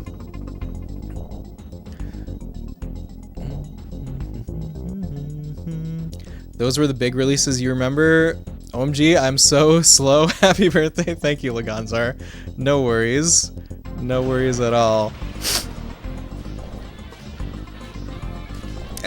It is my birthday, Eggroll. Eggroll, thank you for gifting a sub to JB.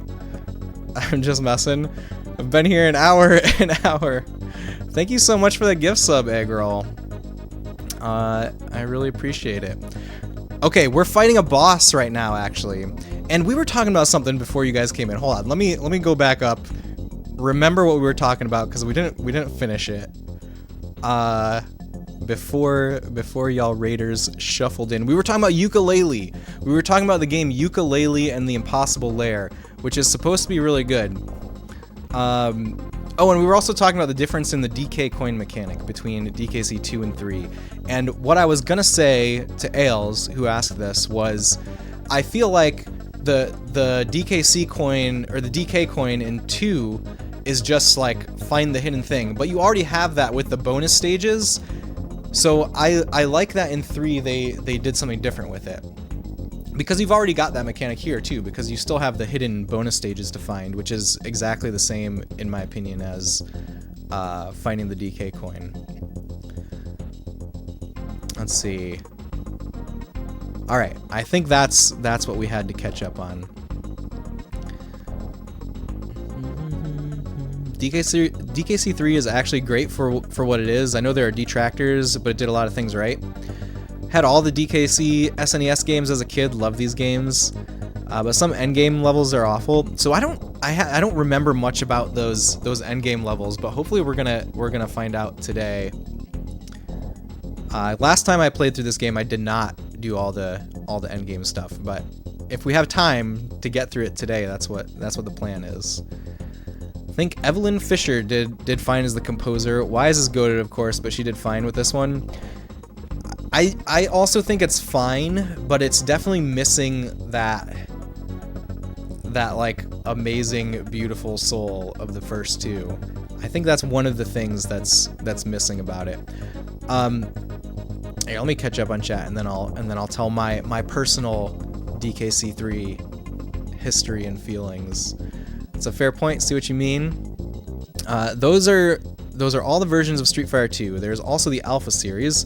Also Street Fighter 3, also Street Fighter vs. Tekken, also Street Fighter EX, and finally Street Fighter the movie, the game. That's the one JB should have played if he was serious about Street Fighter. Ooh, JB, you're getting called out. Did you see that? You need to play Street Fighter the movie, the game, apparently.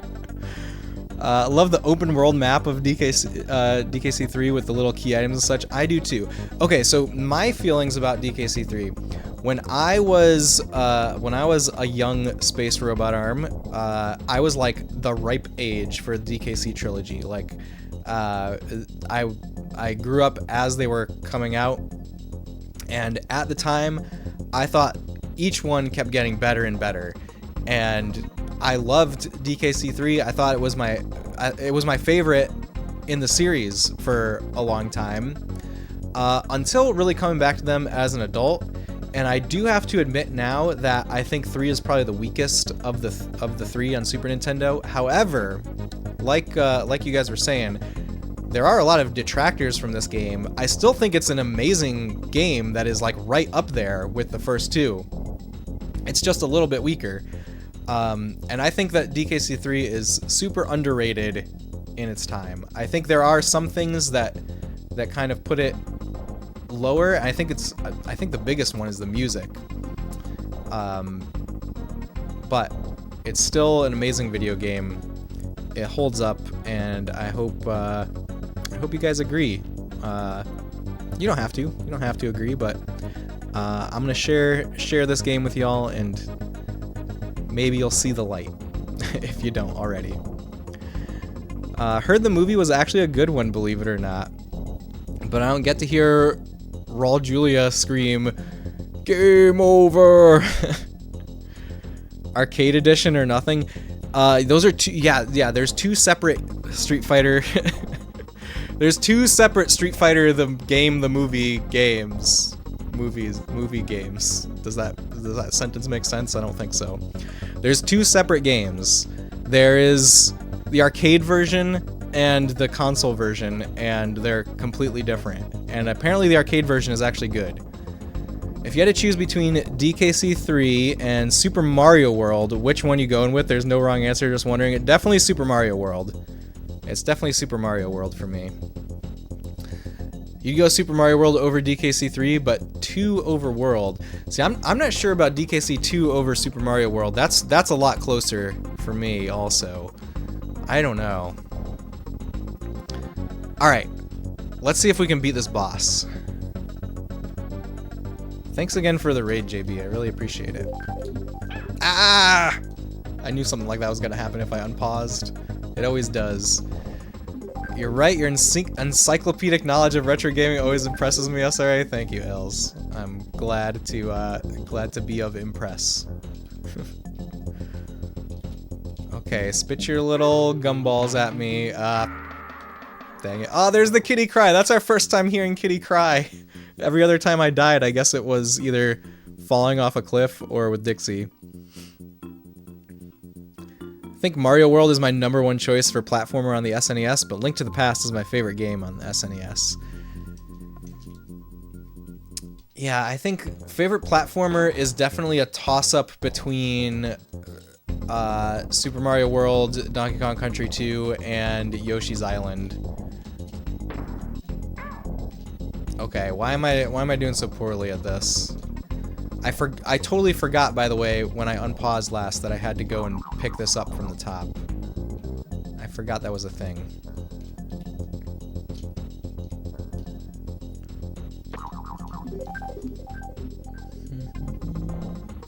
Oh, this guy. I could never get past Eric as a kid. Oddly enough, we had to return it to the video store at that point. Ah, kitty cry you have as a command. I want to make it an emote. I think it would be a great emote to have. Would that change your answer based off those 2 criteria? Yes. Very interesting. Yours wouldn't change for either criteria. Wait, can you repeat what that criteria is that you're asking about? I either forgot or missed a message.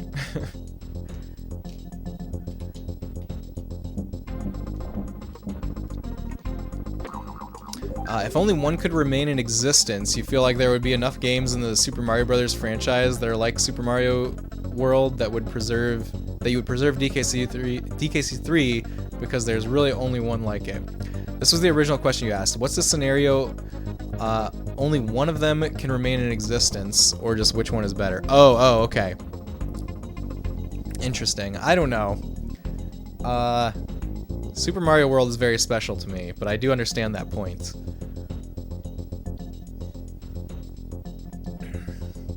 What's the scenario? Only one of them can... Yeah, okay. Got it. Yeah, I don't know that it changes my answer because...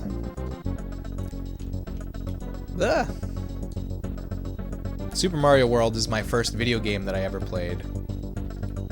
So I feel like that's completely irreplaceable to me, you know?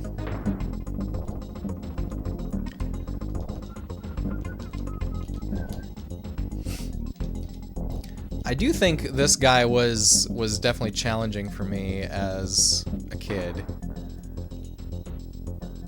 I did do everything in this game as a kid, though. I just don't really remember a lot of the Lost World levels.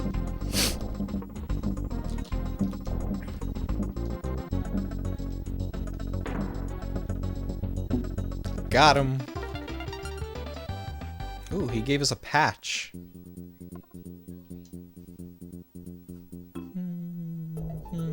No accounting for sentimental value? Yeah, exactly. Alright, let's check out what this bear has to say. I've been watching your progress for a while, Dixie. The name's Blunder, but you can call me Mr. Blunder. So you think you're going to find everything in the game, eh? You don't even know where there's a lost world, do you? I sure do.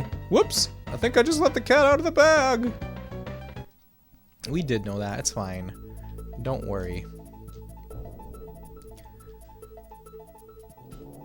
Alright, where to go?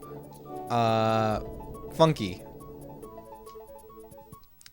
Funky, build us a new thingamajigger. A patch? Oh yeah, this is just what I needed. Hang on for just a couple of seconds, Dixie, and I'll get you a cool new tub for you to rub-a-dub-dub.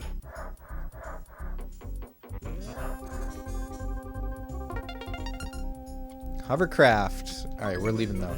We gotta go buy the first piece of the trading game. Which is over here. Happy early birthday, I'll be lurking. I'm out and about. Birthday stuff for your wife today. Have a great day if you don't make it back. Tuffy, thank you for stopping in. Thank you for lurking. Have a great day with your wife. And thank you for the birthday wishes. Alright, where's the shell from? This shell was found at the bottom of Lake Orangutan. Let's do something. It's pretty rare. Why would they just attack? Mel's Gear, thank you for... Don't know. Thank you for the burb attack. Alright, let's buy this shell. It's a deal. I hope you're very happy together. So then, how can I be of assistance to you? The mirror costs 50 coins. We don't have that many coins. Thanks for your business, Dixie. It really was a pleasure serving you.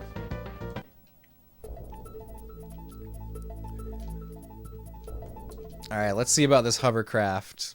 Thank you for the birthday wishes. And thanks for joining us. I hope you're having a great day.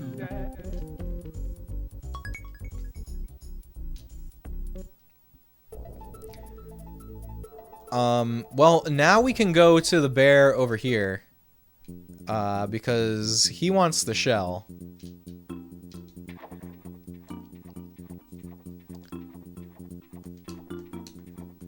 Let's go see about that. Yes, I used to be a scuba diver, but I've given it up. I just take it easy here at home now. What a beautiful shell. It's just what I need to finish off my collection. Say, Dixie, would you swap that shell for me, bird? Arr, that I will. You would? That's great. Here's the bird. Please take care of him. We got a bird, banana bird. I love banana birds. I love how weird the banana birds are. They're one of my favorite things in this game.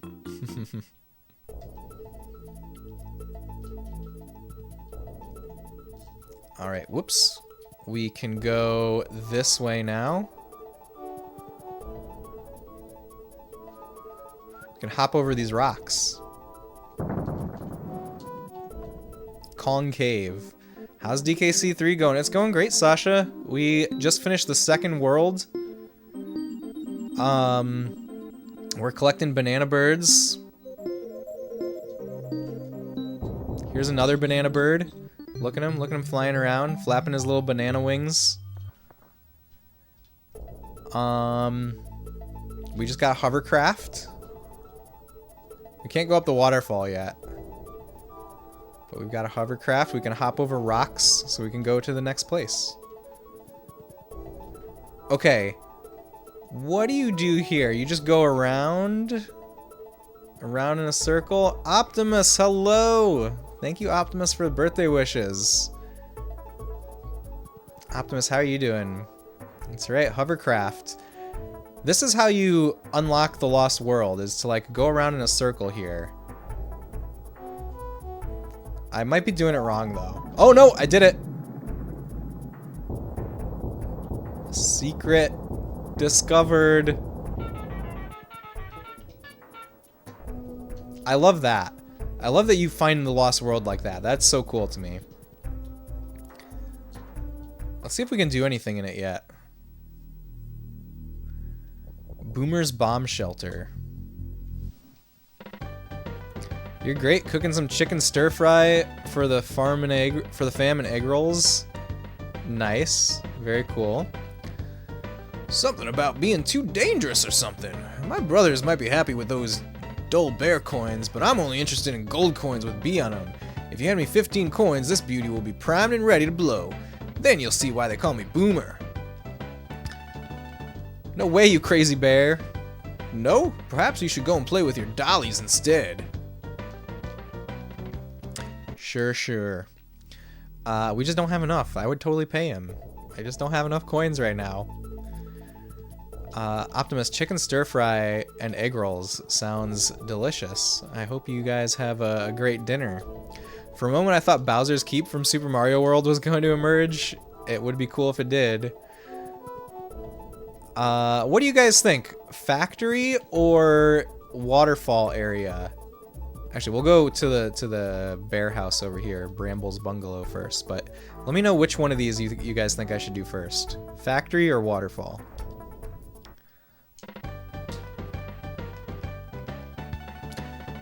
Hello there, Dixie. Allow me to introduce myself. I am Bramble, the famed botanist. The most beautiful flowers here used to grow around here, but they died back when those awful machines came. Okay, she wants a flower.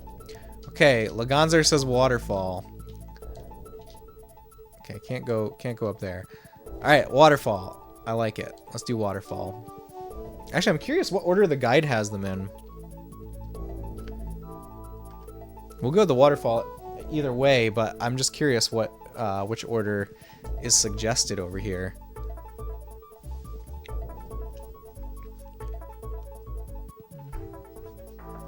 Cotton Top Cove, our waterfall area. Look at that. You chose correctly, it seems. Haven't seen the factory levels. Hope they're similar to OG DKC. Go waterfall though. It is pretty similar to OG DKC from what I remember. All right, Baza's Blockade. That's our first stage, and I need to take a bathroom break right about now, so I'm gonna do that. And when I get back, we'll start waterfall. I already forgot what it's called. Cotton Top. Oh, it's on the screen. Cotton Top Cove. I went to GameStop today. You've been watching all these YouTubers find retro games for cheap. You go and shelf was Mega Games and Left 4 Dead 2 was $40. Sorry, Optimus. I would not have high hopes, personally. At least you tried. All right, BRB, folks, while I take a bathroom break.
All right, I'm back.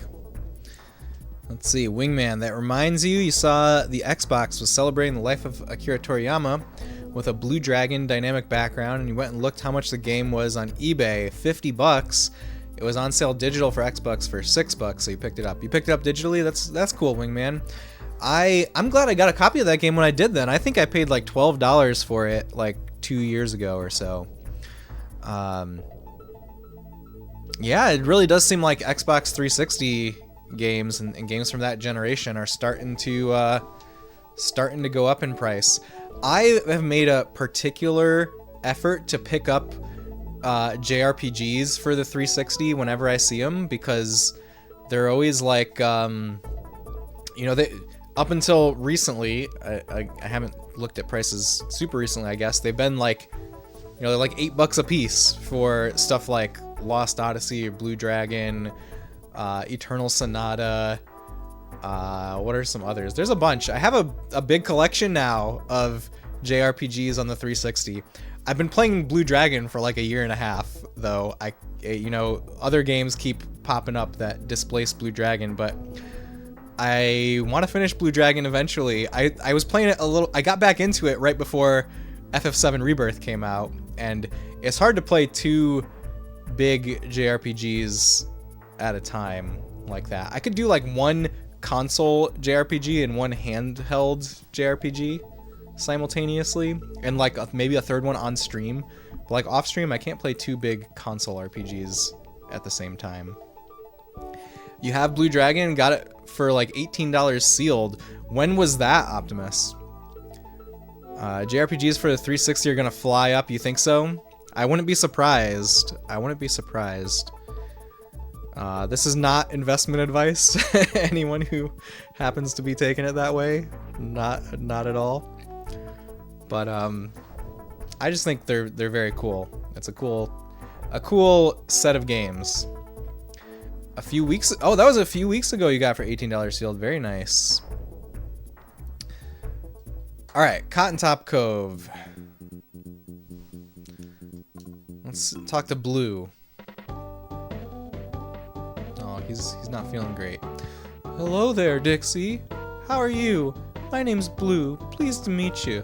What's that red circle on the calendar? Oh, it's nothing of importance. It's probably his birthday. We remember your important day, Blue. Okay, let's see. Is there a place to go around here? I feel like there's some kind of secret to find. Behind a waterfall, maybe? There we go. Found it. Bounty Bay. Your game store guy's awesome. It's very cool.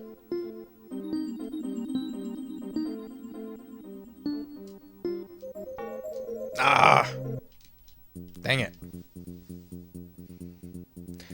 You and Tuffymun started talking about it during his streams when you discovered the Blue Dragon sale, and you have a semi-decent 360 collection, so did some testing. Blue Dragon, Lost Odyssey, and Infinite Undiscovery all work on the Series X and are in the Xbox store. Eternal Sonata sadly does not, so unless you still have a 360, thankfully you have 3, it's a paperweight currently. Yeah, I thankfully still have a 360 for that reason. Like even original Xbox games, even original Xbox to Xbox 360, there's so much that's not backwards compatible. It's really only a select few games that they made backwards compatible through emulation, and it's because like it's running emulators and they have to finely tune those emulators for each game to be like of sufficient quality to say we officially support it. Yeah, I think that Xbox likes to make it seem like they have this really great backwards compatibility with older systems, but it's really a very small portion of the library that's actually backwards compatible. I mean, still better than the nothing that's on PlayStation with like PS3 and lower, right? I hope that someday we'll get perfect backwards compatibility with older games. That would be amazing. Maybe someday. All right. Oh, we have to do this again. I did not successfully get the banana bird.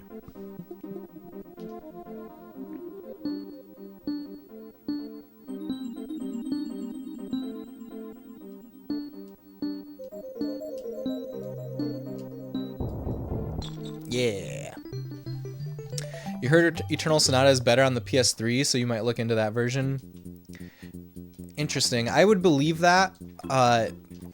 But I will say, what I've heard in general is games that are cross-platform from that generation usually perform better on the 360. It probably has to do with the 360 being closer to a PC, whereas PS3 had its own like custom architecture.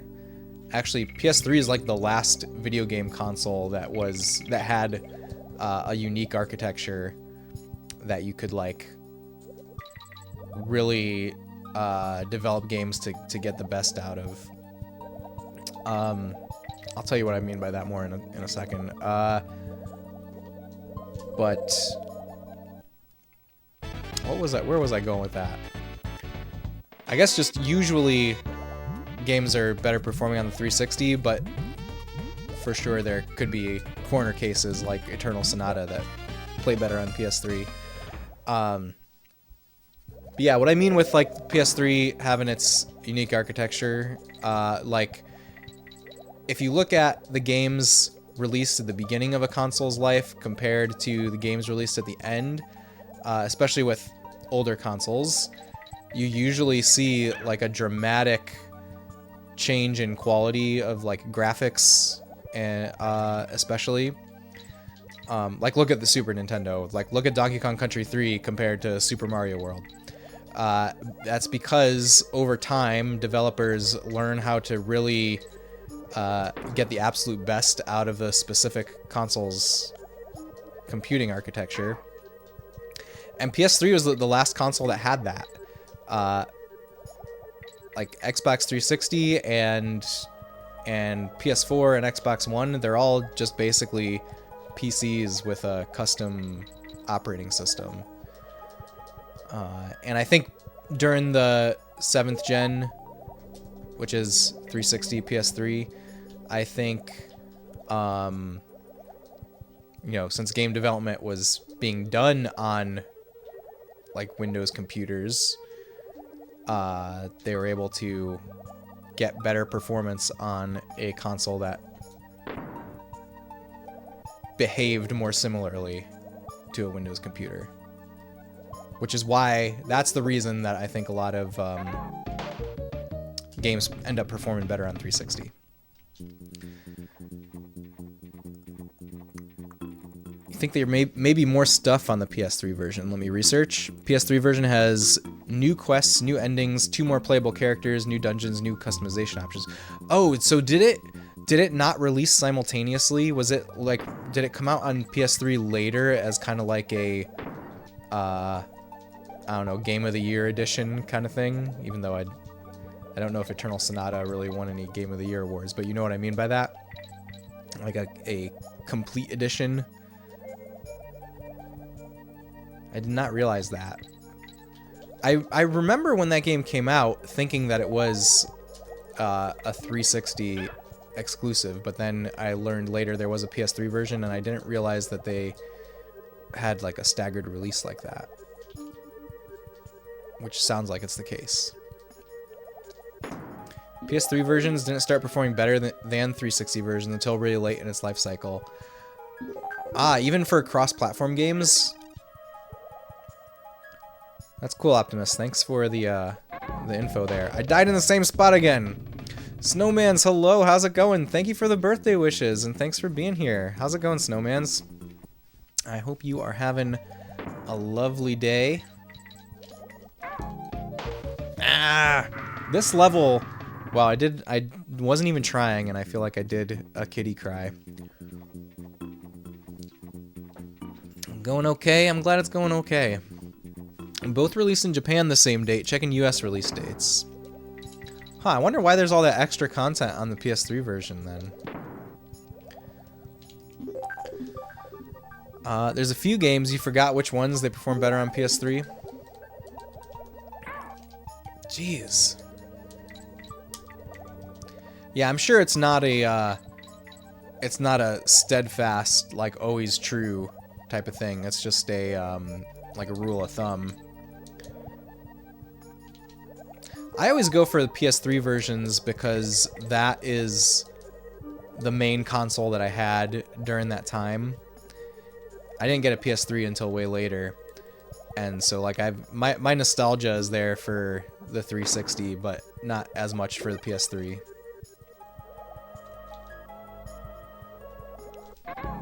Oh my god. I keep dying in the same exact spot because I'm trying to go too fast. Thinking about starting up a new JRPG, but I don't know what, and if you want to save it for stream. You got any candidates? I can give you my vote if you've got some candidates.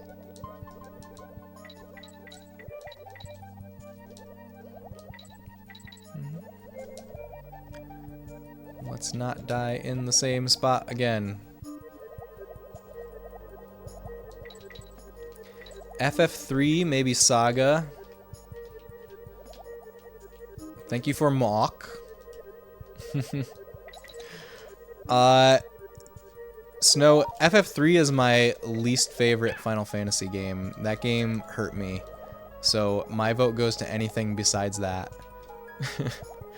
Now, if you're like me saying that probably makes you want to play it more, just so you can see what what I mean.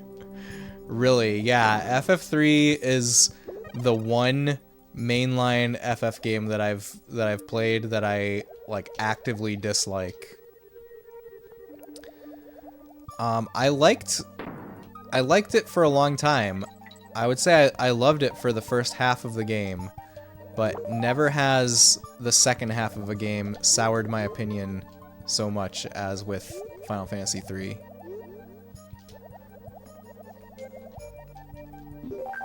Thinking about the Pixel Remaster, which you heard has a lot of quality of life improvements. Why is that your least favorite FF3 game? So, like I said, I really loved the first half of the game. The problem is that that halfway point was the beginning of the final dungeon. I entered the final dungeon with like 20 hours on my save file, and I finished the final dungeon with 40 hours on my save file. So that's the reason. That's the reason that I don't like FF3. But yeah, Snow, I see you're saying you're thinking about the Pixel Remaster, which you heard has a lot of quality of life improvements. That could very well be. I played the DS version, which, you know, admittedly, probably very different than the Pixel Remaster. Although I do hear that the original Famicom version is even worse than the DS version. I think for the most part, you have the RPGs you want for 360. There's a couple rare ones you're looking for, but you don't know if you'll find them. What are the ones that you're looking for? My bad, trusted Google's first result like an idiot. September 07 for the 360, October 08 for the PS3. I've failed to chat and will find a way to punish myself, most likely by typing every release date of every JRPG ever made in my laptop. Wingman, it's okay. It's okay. You do not have to punish yourself. Thank you for the correction, though. I appreciate it. The job system always called to you. I do like the job system. Like I said, I loved it up until the final dungeon. It was just that final dungeon was the halfway point of the game. That was the problem. Job system, you say? Have you played Bravely Default? I hear great things about Bravely Default. It's true. You tried a bit of 2. 2 is better. It's quite good. I also really love 2. 2 is the one that gets a lot of hate on the internet, but honestly, Final Fantasy 2 is amazing, and I don't know why. I don't know why people don't like Final Fantasy 2. It doesn't make a ton of sense to me.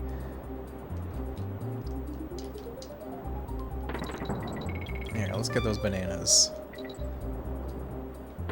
I do like the music in this level a lot. This level's got great music.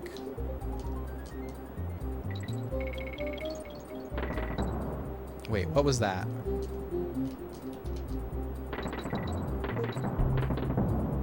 Okay, got some bananas, sure. Same, don't get why people get so worked up about it. Yeah, and, you know, maybe I think that as time goes on, more and more people are seeing the light on Final Fantasy II. Because we talked about this pretty recently on stream here, and I feel like everyone that was in this chat at least said, yeah, Final Fantasy II is awesome. What are all these people thinking? So maybe Final Fantasy II's time has come Its time in the sun is now. That's what I'd like to think.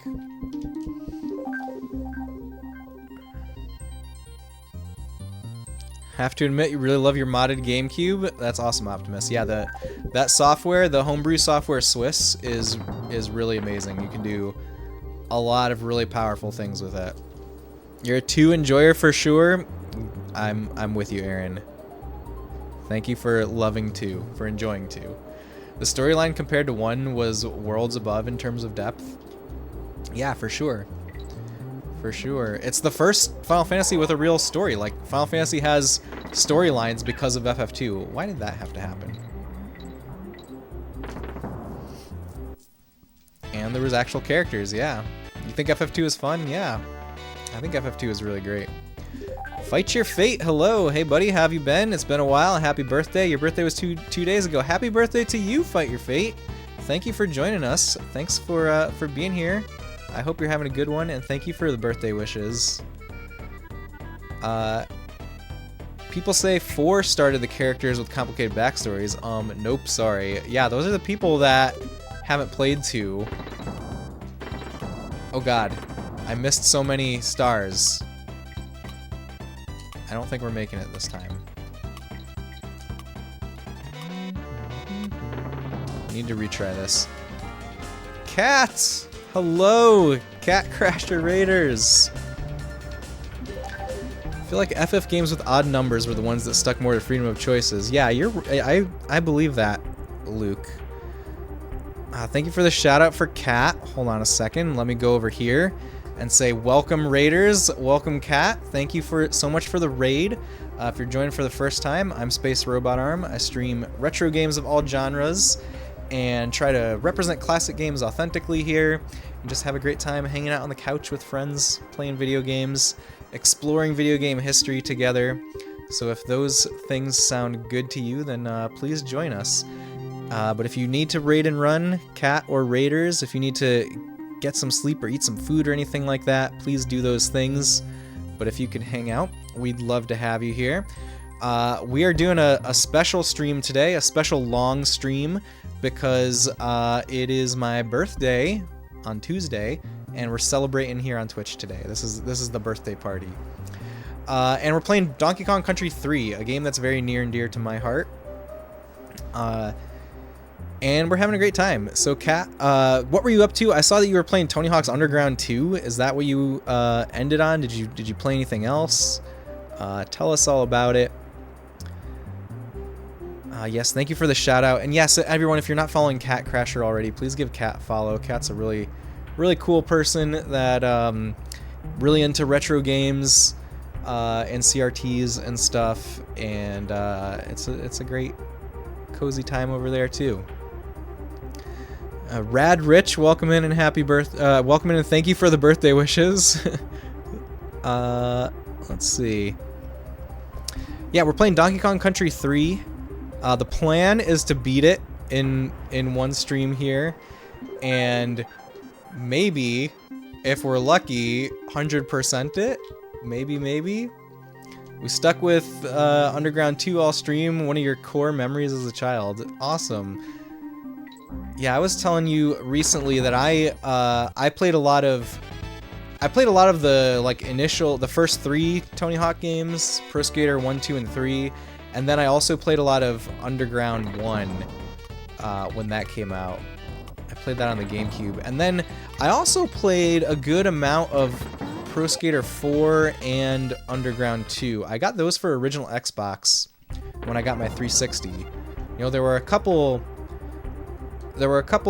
backwards compatible OG Xbox games that I picked up when I got a 360, and those Tony Hawk games were 2 of them. So very cool. That makes me want to go back and play Tony Hawk games. Oh no!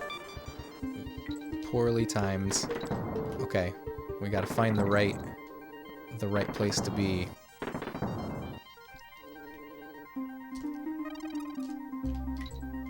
Oh, we got a bird friend. Let's keep this bird friend. I want to keep them.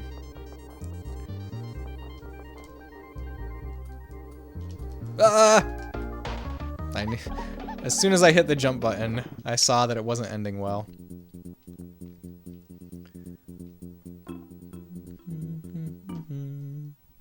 I think we've reached a point where the game is starting to get a little more challenging. I'm starting to lose more lives. So much amazing music in that game. A lot of it is in the collection specifically because of Underground 2. So you have a lot to thank Tony Hawk for. He had a lot to say about the music for all the games, which I think is awesome. It's music he heard growing up in skate parks. Yeah, I also really love the soundtracks. I mean, I think that's like universal praise out there for the Tony Hawk games is the soundtracks. I feel the same about specifically about 1, 2, and 3. The soundtracks for those games are the ones that like definitely defined a lot of my music taste. We lost our bird friend. In fact, one very concrete example. This is maybe like one of my first favorite bands. One of the first bands that I was really obsessed with was AFI, and I heard them for the first time in Tony Hawk's Pro Skater 3.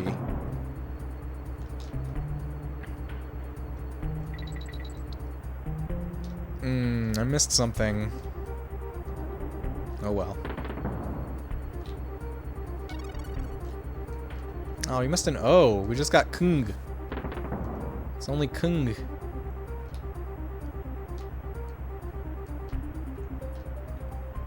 How does this work? Does this bounce off the edge of the level? Okay, I think it works like this. Wait. Oh no. Whoa. Oh, okay. I thought I was gonna fall to my death. I was confused.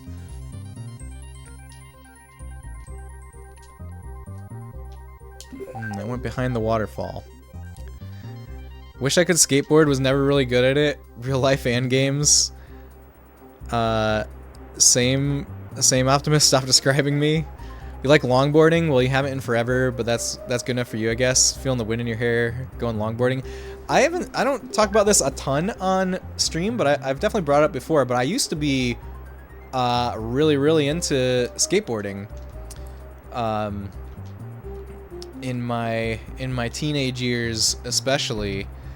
And I have done a little bit of skating in recent days. I can still do a kickflip. In fact, I might be better at kickflipping now than I ever was.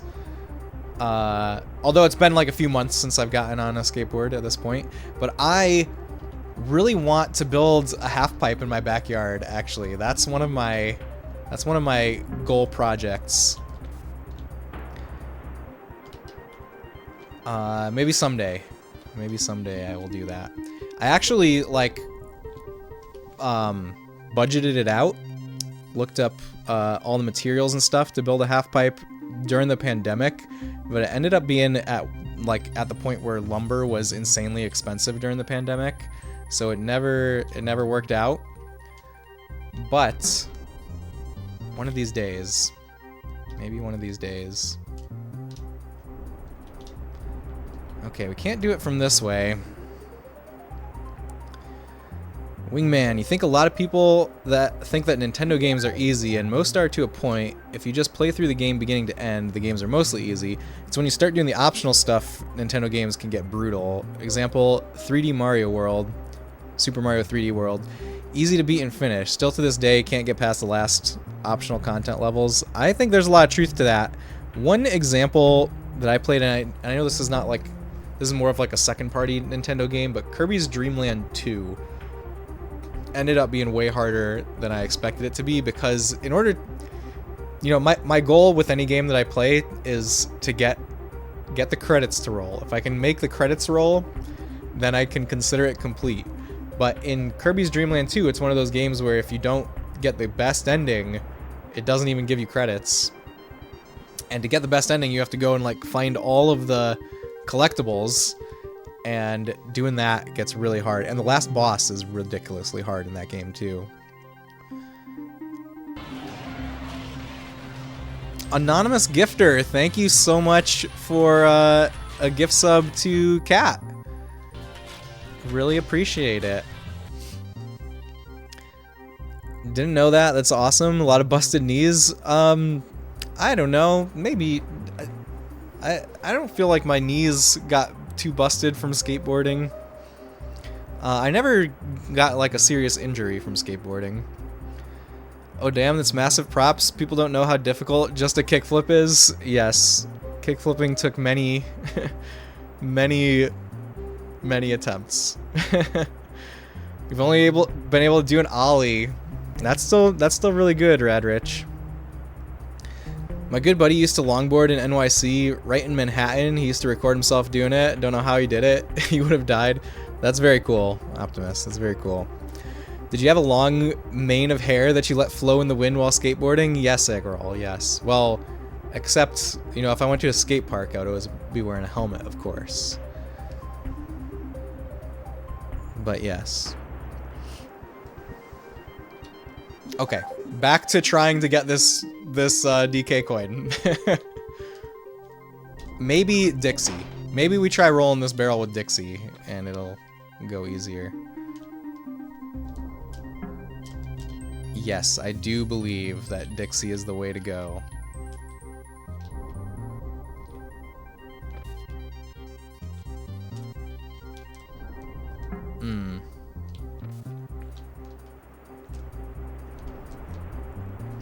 Not the right spot. Ah, that's the closest that I've gotten.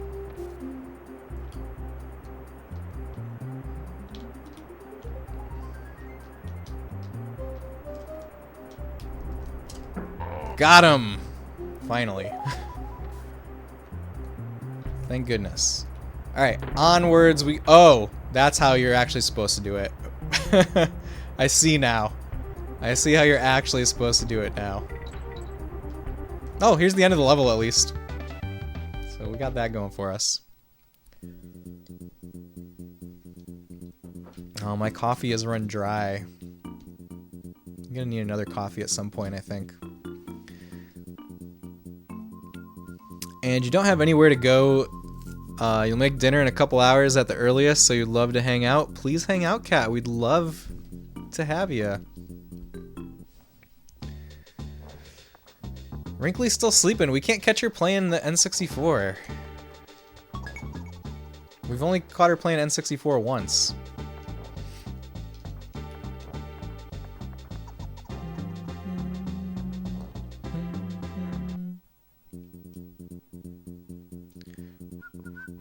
Creeping clasps. All right. There's something up here. There's something on top of this roof. It's just a one-up, okay. Have to finish Thug 2 objective here before I can save the game, but I decided to finish stream anyways. You were very ready to get off. Thought the game would let you save, but stupid plot points got in your way. Oh no! I've had that happen a couple times. Alright, there's also something here. You can break the floor with Kitty. Oh, it's just a bear coin.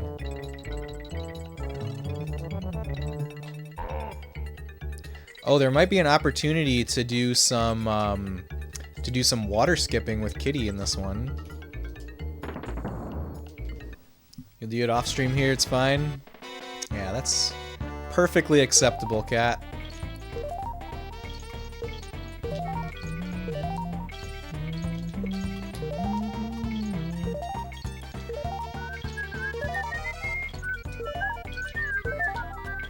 So what games have you guys all been playing lately? If anyone's been playing other stuff, I'd love to hear about it. Sashka sent a message. Oh, I know a coffee fairy. Do you want some? Sasha, thank you so much for asking. Kat, thank you for pointing that out. Not yet. Not yet. Thanks for asking, Sasha. Jenny, hello. Thank you for the birthday wishes. How's it going? Jenny, I hope you're having a great day. Thanks for joining us. They're coming at me. I bet there's so much cool stuff underwater here. Should see.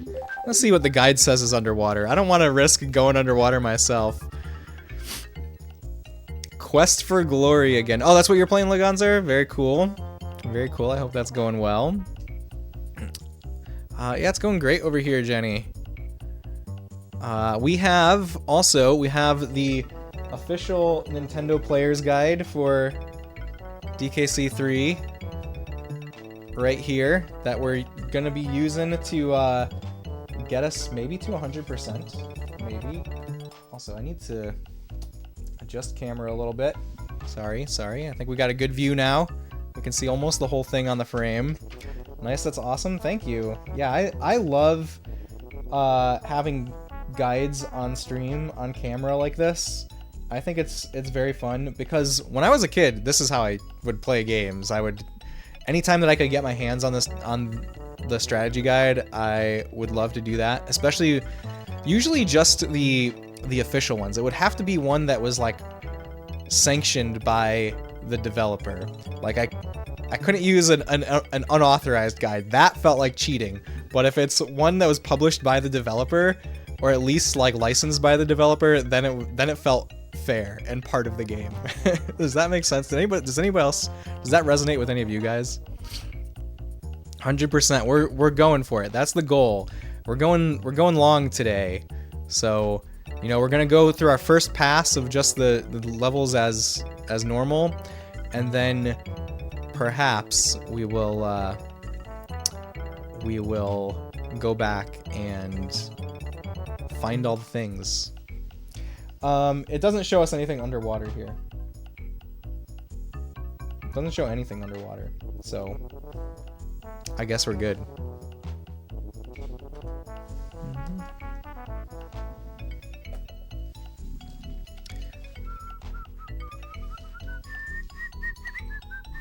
That makes sense because the devs chose what got put in the guide. Yeah, exactly. That's how I feel about it. Hey, thank you so much for the follow. Thanks for joining us. There we go. Bonus level.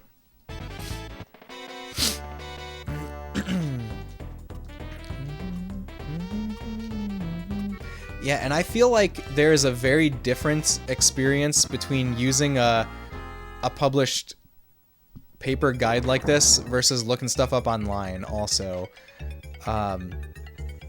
It feels much cooler it feels much better to have like a published guide. I mean, it's the same kind of difference as playing games on original hardware versus on an emulator, you know?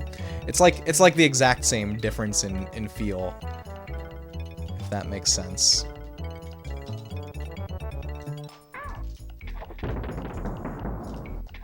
Oh my god.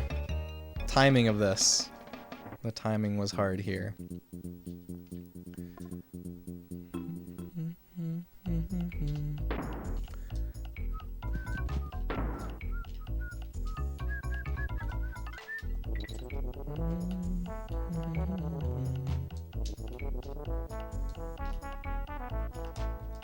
There we go. Got it. Didn't even lose a Kong that time.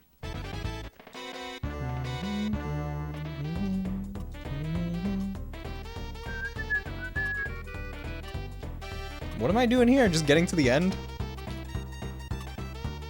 Okay, there we go. I was like, where's the weapon that's gonna let me destroy these things? That stage didn't have it.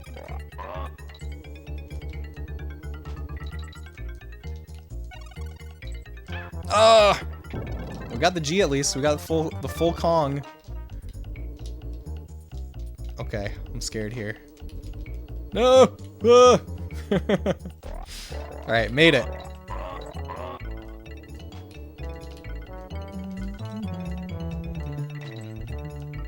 Where's the barrel? Where's the barrel for him? Hold on. We gotta check the guide for this. I saw it right there in the guide. Classic coin toss. The steel barrel is on the right side of the flagpole. Okay. How do I get to the right side of the flagpole? I probably need 2 Kongs, huh? I think I need 2 Kongs to do that, which means which sadly means I can't do it unless... Oh, you can just walk. You can just walk by it without grabbing it. Cool.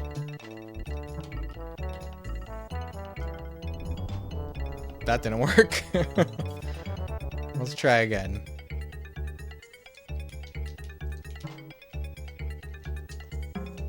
Whoops. One more time. Third time is the charm. You know, a lot of times I find that I say one more time when I'm playing games, but I really mean I'm gonna take as many more times as it takes to do this thing. Alright, we got it. We got 10 of those coins.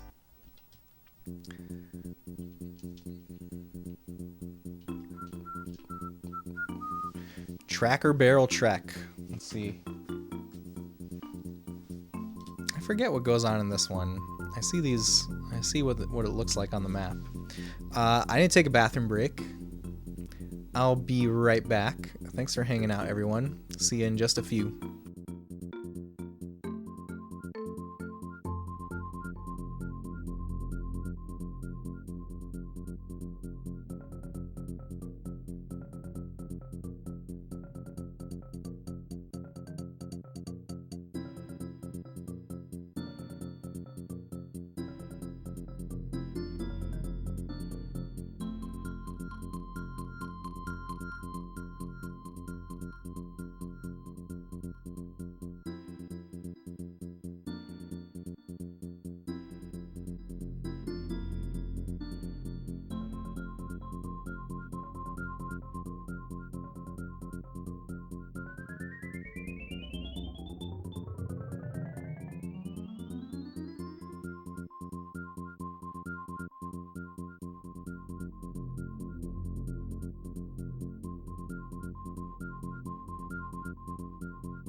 Alright, I'm back. Let's see. Ills said, I guess using a published guide does make it feel like using a more thoughtfully put together and reviewed companion piece than an FAQ or video for the same information. It's a more complete experience, especially for a retro game. That is, yeah, that's a lot of how I feel, Ills. Also, I think that the strategy guides usually have, like, the official strategy guides have a lot of extra information that goes into, like, the whole presentation of a game, like the ephemeral stuff in addition to just the code that's on the ROM chip, right?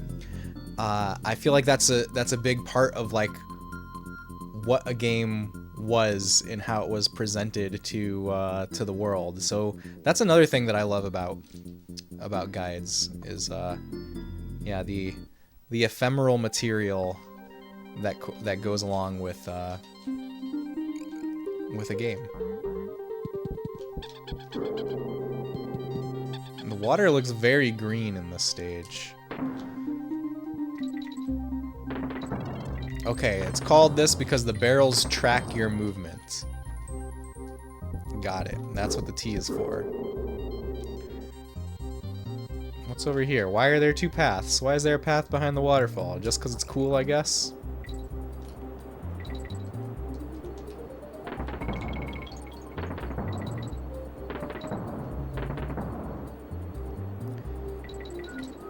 Ooh, we need to get that O. Ah. Kitty. There we go.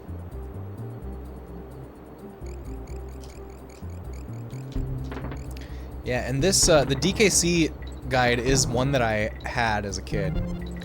And played this game using, for sure. That's how I was able to, like, get through get to the true ending and stuff as a child. My original copy of it sadly did not survive the sands of time, but I just recently picked up this one, and it's in very beautiful condition. I bought it just for this occasion.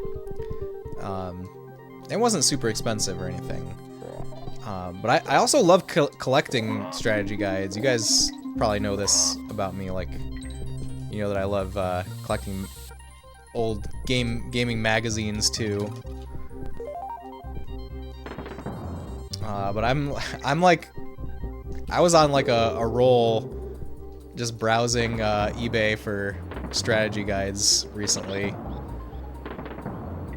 I also picked up the DKC 2 guide, which is another one that I had as a kid. I never had the DKC 1 guide, but I had the guides for 2 and 3, and I would really love to add the DKC 1 guide to the collection sometime soon.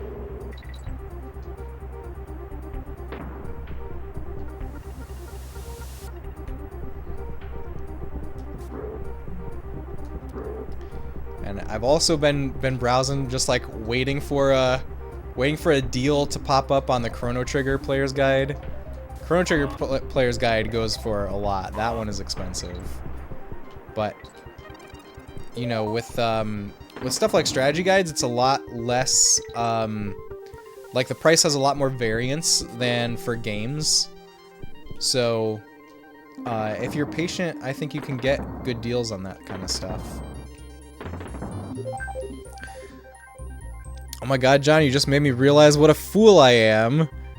You have the dang strategy guide for Thug 2 in your shelf 3 yards away from you.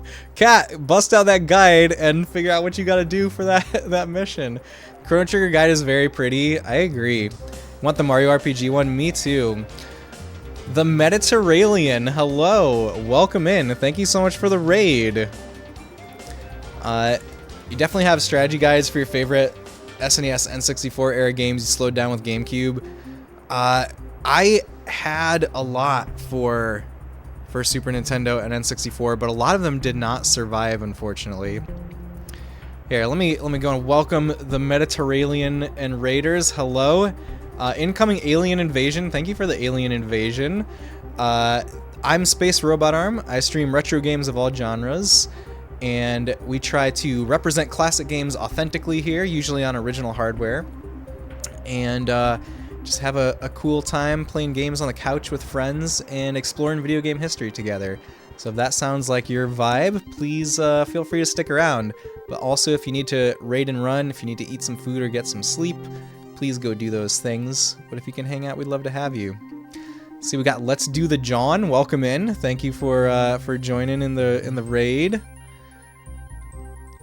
Let's see. I see that you were playing Super Metroid. Also, how is Super Metroid going? One of my favorite games there. Thank you for that follow. Welcome in. Thanks for welcoming in the Raiders. So yeah, thank you for the birthday wishes. Yes, today is my birthday stream. We're doing an extra long stream today and playing Donkey Kong Country 3, a game that's very near and dear to my heart. One of my favorite childhood games. I love all of the Donkey Kong Country games on Super Nintendo, and I love DKC Returns and Tropical Freeze also, but the Super Nintendo ones especially. Your shirt is the most amazing piece of clothing I can currently see, and I'm at a wedding. I hope the wedding is going great, John. Can I call you John? Is that a good good abbreviation, let me know. And thank you. I think this is my most festive shirt that I own, which is why I'm wearing it today. Also love DKC3. Awesome. Always fun. The shirt is really epic. Thank you. Bodacious. That's a good word for it. Yeah, thanks again for the raid. We're playing DKC3. Oh, we also have over here, if you look up above me, official Nintendo Player's Guide that we're using. The goal is to complete as much of this game, get as close to 100% as we can. We're definitely gonna finish the game, the main game, and then go back and try to find all of the things using with guide for help. Shirt reminds me of the After These Messages commercial breaks when you were a kid. Very cool, very cool. Man, I even had this guide sealed. You got it sealed. Are you gonna unseal it? You're welcome for the reminder, Cat. Are you gonna open it to help you with this mission that you're on, Cat? Let's see. We're paused. We're in the middle of the air, in between two bees. Unpause. There we go. Can I shoot them? Yes. That makes it so much easier. Okay. Yeah, I was gonna say that I grew up at the very perfect time to be a Donkey Kong Country fan. Like when, like as they were coming out, I was in like first, second, and third grade, and they were some of my favorite games. And at that time, I felt like they kept getting better and better with each release. And I know that this one is kind of is not as well loved as the first two, but when I was a kid, this was my favorite of the trilogy. And I do have to admit, going back to it as an adult, I do think that it's the weakest of the three, but there's a lot of people who consider this one kind of a black sheep of the series, and I don't think that's right at all. I think this one is right up there with 1 and 2. I just think it's slightly... How did that not bounce back? What the heck? Dang it. We only had one shot at this one. Oh well. I feel like I got gypped there. What was... Oh, okay. I guess we're doing part of the level again. Whoops. What else was I saying? Yeah, I still think that DKC3 is an amazing game that deserves more love than it gets in the current era. And that's what made me decide I wanted to share it with you guys. Let me catch up here.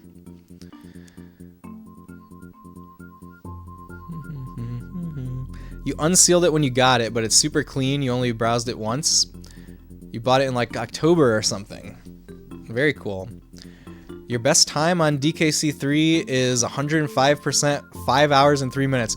Oh, I'm definitely not going for a time on it. I'm definitely not going for a good time. Well, for a fast time. It's gonna be a good time for sure. Very cool, yeah. Rydia, welcome back with food. What kind of food do you have, Rydia? I'm gonna need to eat dinner at some point midstream. I think Sasha's gonna, she's cooking something, that she'll deliver here. Let's see. It didn't bounce because the edge was, yeah, I know, it was too far off screen, but it was like just that much too far off screen. From an eyeball point of view, it looked like it should have bounced. It's crazy how you change opinions like that. Back in the day, you used to like Ty the Tasmanian Tiger 2 a lot more than the first one, but the first one clearly is superior now as an adult. Yeah, there's been a few things where I've kind of changed like that, but then there's also a lot of things that I've very consistently felt. Like my feelings about Zelda games have been extremely consistent. Like Ocarina of Time is my favorite video game ever, and the first 5 Zeldas are really are my favorites in the series. That's been really consistent for me, but I will say there was a point where it had been a very long time since I played through Ocarina of Time, and there's a lot of people on the internet. Okay, this fish is mad when it eats the spiky things. We need to make it not eat the spiky things. Make it just eat nice soft clownfish. Alright, what was I saying? Oh yeah, you know, there's a lot of people on the internet that say Ocarina of Time has aged very poorly. And the last time that I did play through it, which was a couple years ago now, I was a little concerned that I was going to go in there and realize that those people were right. But I'm happy to report that I do not agree that it's aged poorly. I think it's aged wonderfully. It felt just as fun to play in, what, 2021 or 2022, whenever that was, as it did in 1998. So yeah, there's some things that I've changed on. There's some things that have been like universal constants in my gaming tastes. I think if there weren't many universal constants, I wouldn't be such a big retro game fan, you know? When I wake up in the morning and the alarm gives out a warning, and I don't think I'll ever make it on time, by the time I grab my books and give myself a look, I'm at the corner just in time to see the bus fly by. What is that, Wingman? I'm assuming that's some kind of song. I also have a soft spot for the outsiders of retro gaming.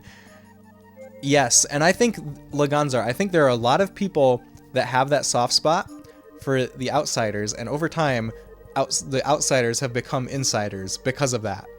I think there's a lot of examples of that. Oddly, it was also your first run. Never done so well since. Also, I know if you've seen Megan around before, so good to see you. Megan is everywhere. Megan is one of the most popular people that I know. Everyone loves her. I'm eating some barbecue pulled pork on hamburger buns. Ooh, that sounds delicious. I have everything you said. I heard you say you were in elementary school as these came out and froze thinking about my own age. I'm sorry, Ailes. OG first run, that's really awesome. Congrats. I've never tried a speed run, but I bet DKC series is super fun to do it. Also, hi, it's good to see you too. Okay, so you have a weird purchase that you have to run by me because you've not heard of these until yesterday. Okay, Optimus. Sounds good, Rydia. Hope you enjoy your food. You have chicken nuggies and fries. Ooh, that also sounds good, Megan. Can you give Mars nose boopies for you?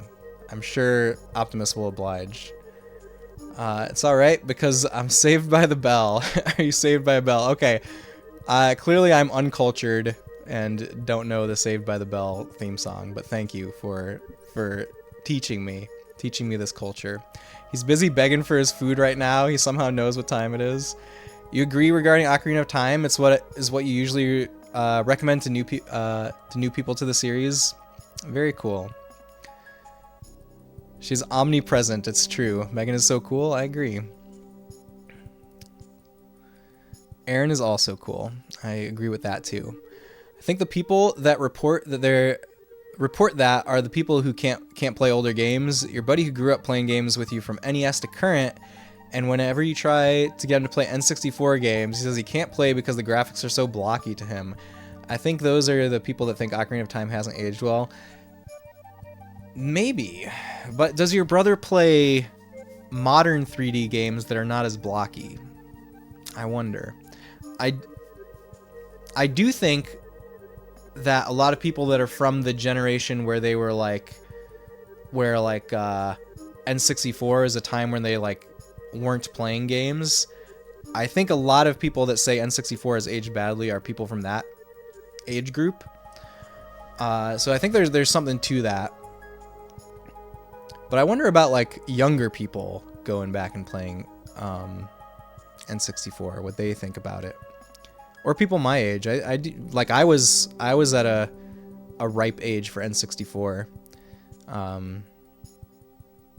Yeah, I don't know. So I got these mini NES Advantage arcade sticks for the NES Classic and Wii U apparently. Can't wait to test these. That's the is that the purchase that you're asking about, Optimus?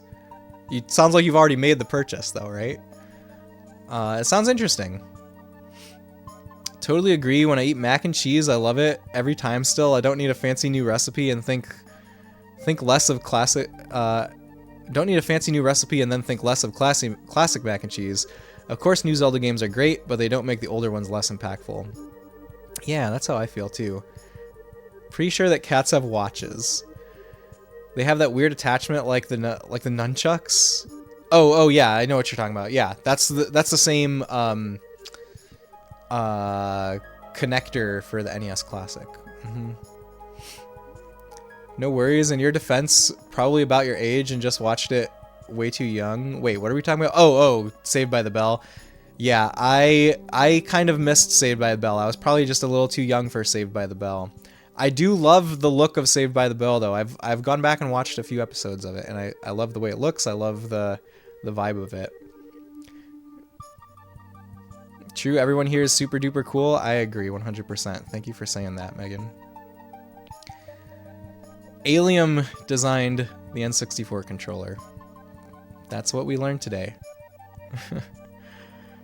He plays current games now, and he thinks it's painful to go back to that. Yeah, that sounds kind of like what I was saying about that age group where they really grew up with the 2D games, and then the jump to 3D was jarring. He's got a built-in smartwatch. So cool. Hope you enjoy them. Yeah, I want to see what they look like, Optimus. Have you posted them in Discord? There's some gems on N64. I would say, yeah, there's some gems, and there's some of the greatest video games ever made on N64, like Super Mario 64 and Ocarina of Time. Yeah, that's your purchase. Didn't look at reviews, just bought them. That's cool. Let us know how they play. I'd definitely love to see what they look like, too. You were in grade 3 watching in hindsight seems off. Personally for you, the hardest thing about N64 is the frame rates. It does have low frame rate. Why didn't they put Bubsy on the N64? It's a good question. Justice for Bubsy. I don't have them yet. They're getting delivered Wednesday, you think? But you do have a picture? Okay, cool. Alright, let's continue. Bubsy not being on N64 is probably that console's only flaw. I'm not sure that I agree. Everyone's entitled to their opinion, though. You always like Hybrid Heaven when it comes to obscure games for the N64, as obscure as it gets these days anyways. I actually have a copy of Hybrid Heaven. That's something that I bought at a flea market on a whim without really knowing much about the game. And it is very interesting. I've tried playing it once. I didn't get too far or too deep into it. Oh, there's nothing down there. I got no reward for that risk.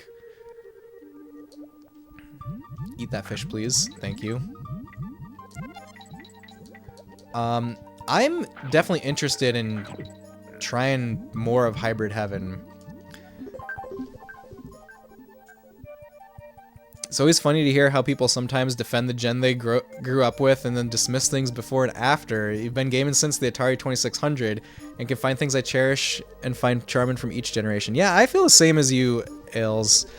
Yeah, I definitely think that there are a lot of people that have that bias. And, you know, that's fine. That's only human. But I think it's great when we can try to look at things from a more objective standpoint and see what there is to love about each generation and what is important historically for gaming as a whole from each generation. Because every generation's got something.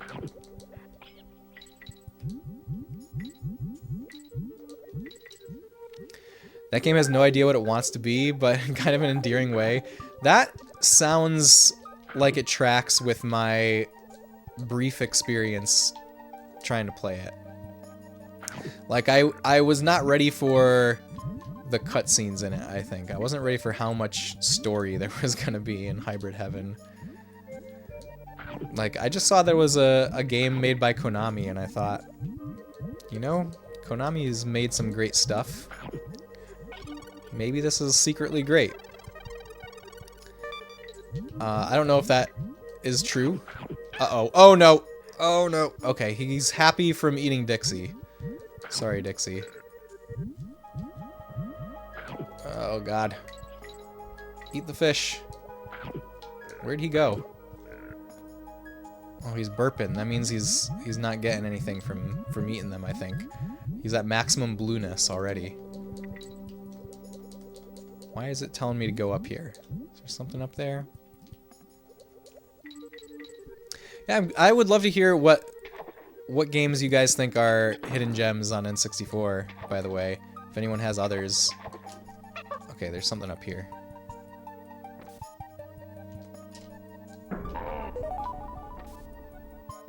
I feel like a lot of mine, the ones that I would have said are hidden gems, are games that every time they come up on Twitch, people always come out of the woodwork and and say, I rented that game all the time and loved it. And that's the two big examples that I have. That's also how I experienced them, from renting. And those two big examples are Snowboard Kids and Chameleon Twist. Those are games that I rented a bunch, never owned, but have extremely fond memories of. And I bet among you there are Snowboard Kids and Chameleon Twist fans. See, Megan's one. Quest 64 is one. Is Quest 64 really a hidden gem? It does seem like there are a lot of Quest 64 fans out there. You know, the more Quest 64 gets talked about, the more curious I am about it. I would like to try it at some point. You're not gonna overhype it, but there are some really good mechanics that you love in it. It's a little before its time, you feel like. I like games like that a lot, Laganzar. Snowboard Kids, definitely. Are you trying to say it's not a hidden gem? It's not hidden, or it's not a gem? I guess, well, I don't know. I don't really feel like Quest 64, I don't feel like is hidden. I feel like that's one, but it might be, the fact that it's a gem, I could believe is hidden.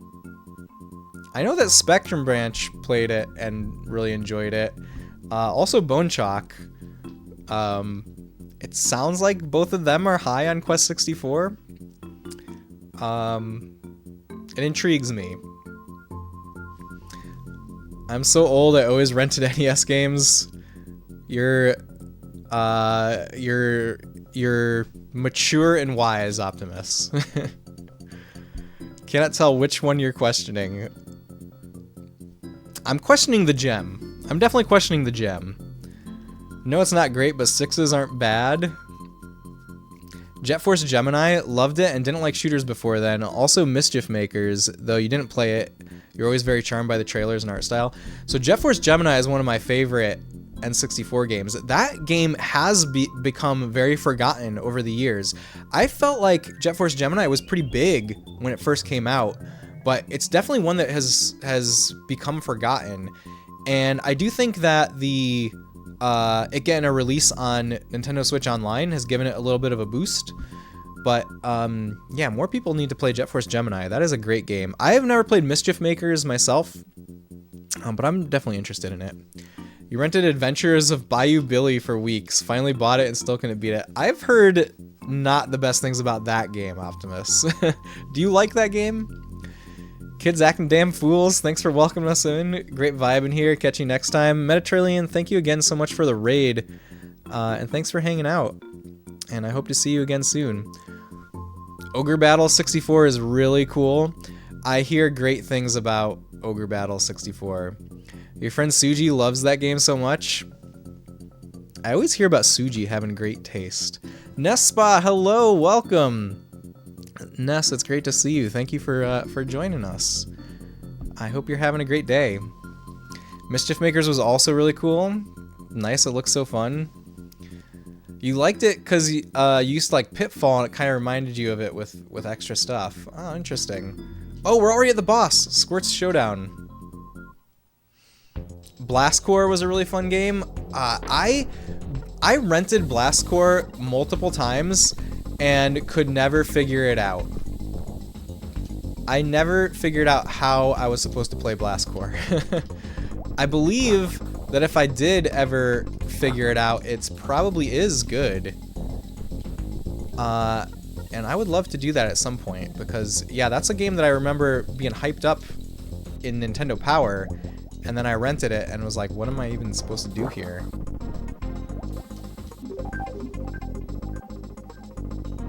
DKC3, of course he had to come in. Having deja vu, just beat this boss yesterday, so fun. Yeah, Ness, I saw that you were also streaming DKC3. Oh yeah, actually, I stopped in there and chatted for a little bit, didn't I? Yeah, how are you enjoying your DKC3 playthrough? I mentioned to you, I told you kind of my personal history of DKC3, and that's that when this game was new, when I was a kid, it felt like the DKC3 games, the DKC games, kept getting better and better with each one, and 3 was my favorite when I was a kid. But I do think that now, going back to it as an adult, I do think that this is probably the weakest of the trilogy on Super Nintendo.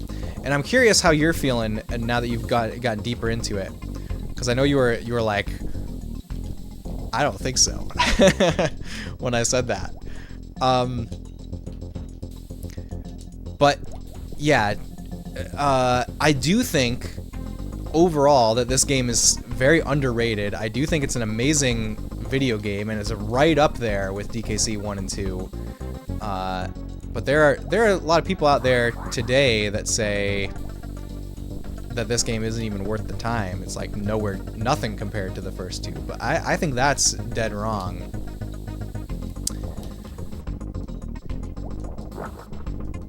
Why did I jump over here? Should have gotten the double hit on both eyeballs. Yeah, let me catch up here. Heck yeah, cleared the goal and was able to save onto New Orleans. Did the guide help you, Kat? Did the guide help you do it? Bayou Billy is basically Pitfall with beat 'em up and driving elements. Okay. I've never played Bayou Billy. Uh-oh. In a bad spot. Whew.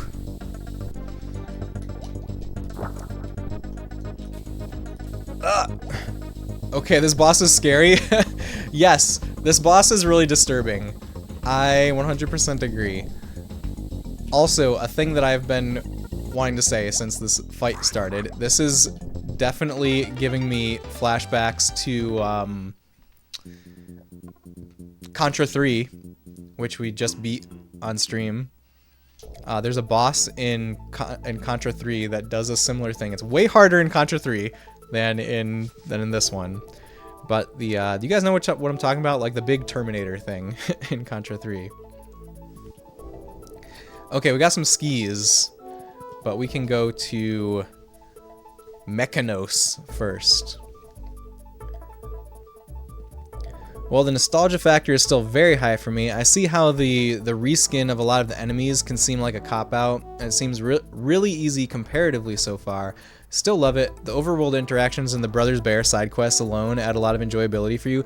Yeah, I also really appreciated how like the world is more expansive in this one. How there's like more freedom of motion. Like you can choose which of these 2 worlds to go to first, which I think is really cool. Yeah, I think it's a very good game overall. I'm curious, do you think that it feels easier? I definitely think it's easier than DKC 2. But do you think that playing the first 2 first in order and kind of developing some transferable DKC skills makes it seem easier? They're easily all on the same tier of quality. I agree, despite being able to rank them against each other. Yes, that's how I feel, Laganzar. Yeah, they're all on the same tier. Sadly, I'd already looked up a video, but it was still a really nice reminder that you had it. Very relevant to flip through since you're doing the game now. Miss renting because it gave you incentive to play and beat the game before returning. So I never thought of renting that way. It's interesting that you say that, Optimus, though, because, you know, a big thing with games from like right around when renting started in the US is that developers would intentionally make games harder because they didn't want you to be able to beat it on a single rental, right? I always thought of renting as just like trying out a game, and if I really liked it, then I would then I would buy it. Donkey Kongtra 3, The Creme Wars. Yes, exactly. Thank you, Ailes. I wish Steam rented games a little. That would be cool. That's where streaming comes in. Streaming pushes you to continue games. True. Exactly. You think people were just expecting Rare to up the ante with each game rather than appreciating them for how great they inherently are. See, that's what I loved about it. I loved that it was just like I knew what to expect with DKC 3. I love that it wasn't this like total reworking of the formula, because you know I just wanted more of a great thing. Also probably helps you were a kid with zero responsibility. That also helps. Yes and no, it's definitely the easiest so far. I do think it's the easiest overall. I do agree with that.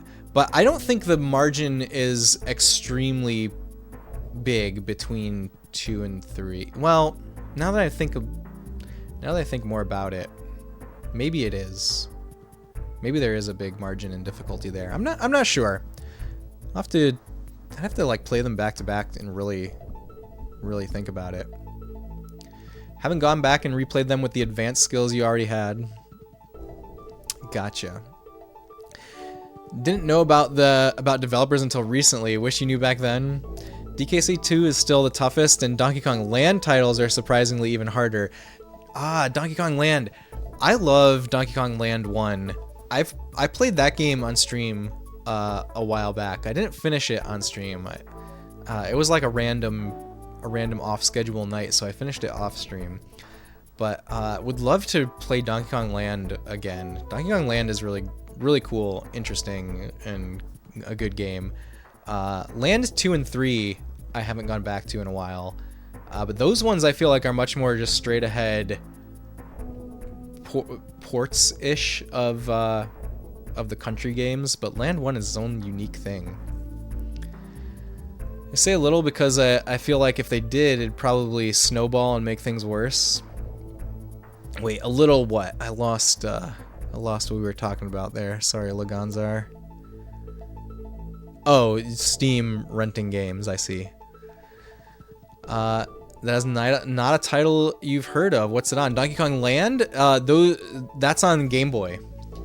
Donkey Kong Land 1, 2, and 3 are Game Boy games. Alright, let's go to Mechanos. Fireball Frenzy. No, it's okay. You're kind of having 34 conversations. That's what streaming is usually like. Okay, so someone was asking about like the similarities between this and the DKC1 factory stuff, and yeah, here it is. I think it's got a lot of the vibes of the DKC1 factory.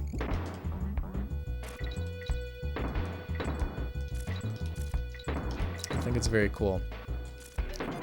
Oh, also, I wanted to say before I forget about this, that boss that we just fought, I forgot its name already. That boss on the GBA version of DKC3 is completely different.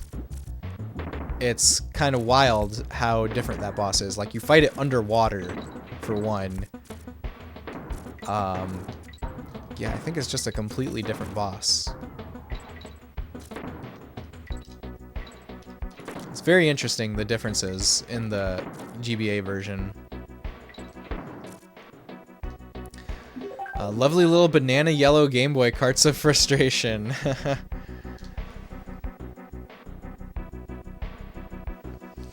Oh yeah, they do stuff like that in Donkey Kong Land games as well. Makes sense. The like the differences in the bosses.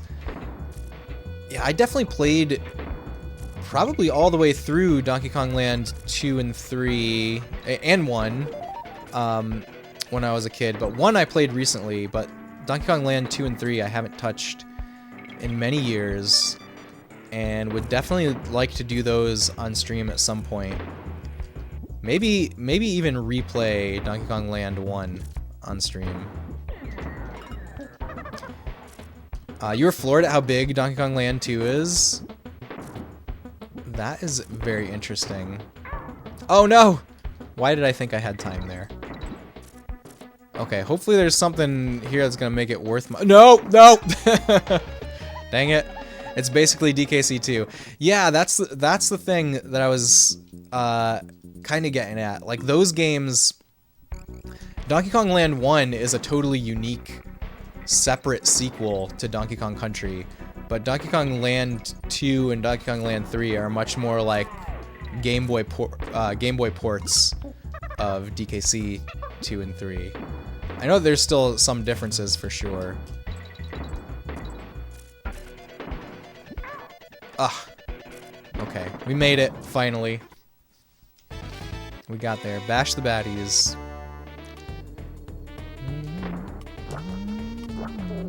Ooh, this is the first time we used Squitter.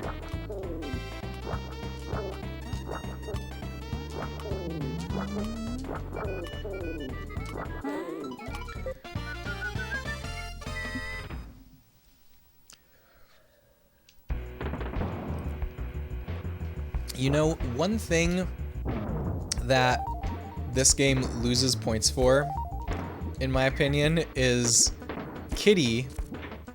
His initials are not DK. I feel like that is legitimately a thing that DKC3 loses a little bit of points for. Because in all the other games it made perfect sense. Like, you got the DK barrel, that's where you find your buddy. But now Kitty's it's just like he's in the wrong barrel.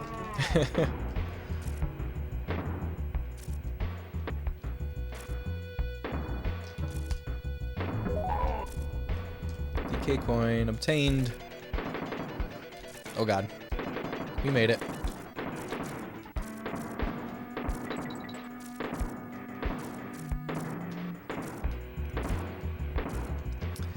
Trying to think if I've played any new games off stream to talk about. I played a bunch of FF7 Rebirth last night, and still loving it. Still taking my time.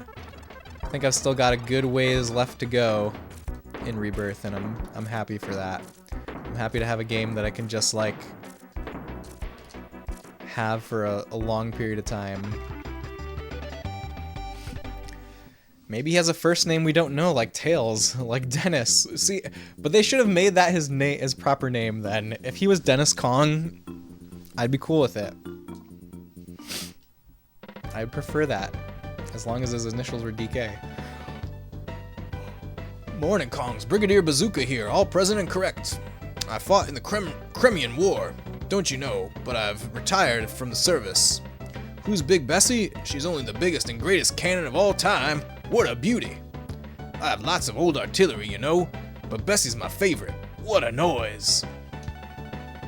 Okay, I think he needs like a cannonball. I think that's what he wants.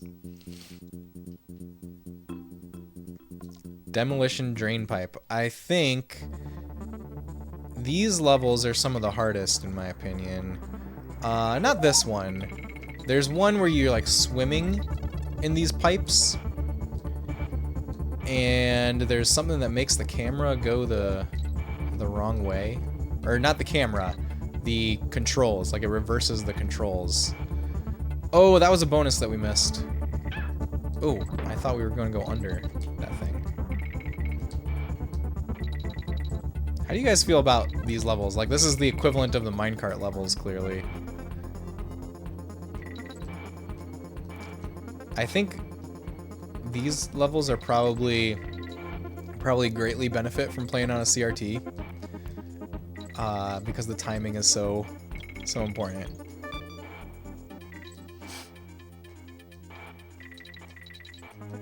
I think I'm pretty good at them nowadays, though. Oh, there was another banana there that I saw for probably a bonus stage. Oh, gee, we got it.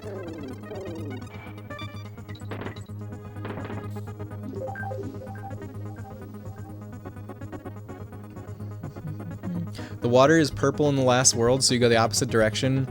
Yeah, that is, there's one of those levels in here, isn't there? In this world? Justified CRT flexing. You like it? Hashtag CRT gang. I'm glad you like it, Cat. I mean, being able to do these levels with increased lag is a bigger flex probably, but I do like my CRT a lot. Lewis, hello. Thank you for the birthday wishes. Appreciate you and your streams. Always brighten my day. Lewis, thank you so much for popping in. Thank you for saying that, and welcome. Hope you're having a great one. Oh, we're getting chopped. We don't want to get chopped.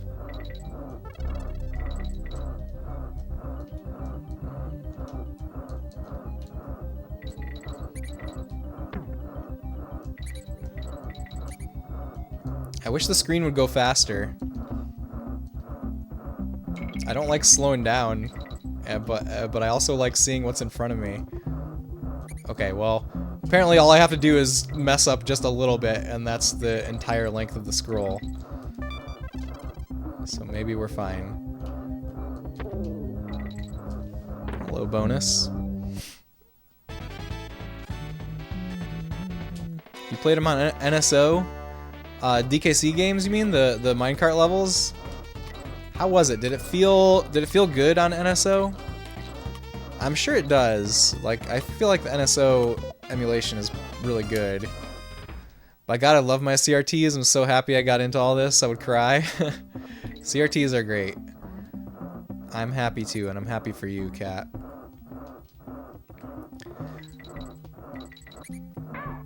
Ah, dang it. I need to slow down. I need to be able to see what's in front of me. So, oh no! Bah. The entire games never had a SNES. Ah, so all SNES gameplay is on NSO. That's cool. Very cool. Let's see. What was I gonna say? Oh, I was gonna ask, have any of you guys watched the Fallout series on Amazon? I've been watching it very slowly. Sasha and I just finished episode 2 last night, and episode 2 was really good. I feel like it does a really great job of capturing the feel of the games, and it really makes me want to replay the Fallout games I've played, or play some of the ones that I haven't. I've never played the original Fallout games. I started at 3. I mean, I've gone back and tried playing Fallout 1 a few times, but I never got super far in it. Not because I didn't enjoy it. I think I just got sidetracked by other stuff. I feel like I might have done that when I was in a phase of playing through a lot of those like top-down CRPGs, like Baldur's Gate and stuff. Okay, how can we do this? How do we do this? Where's the barrel? Oh, I think we had to go the other way. Let's see if we can like throw Dixie over him somehow. Ooh, yeah. That works.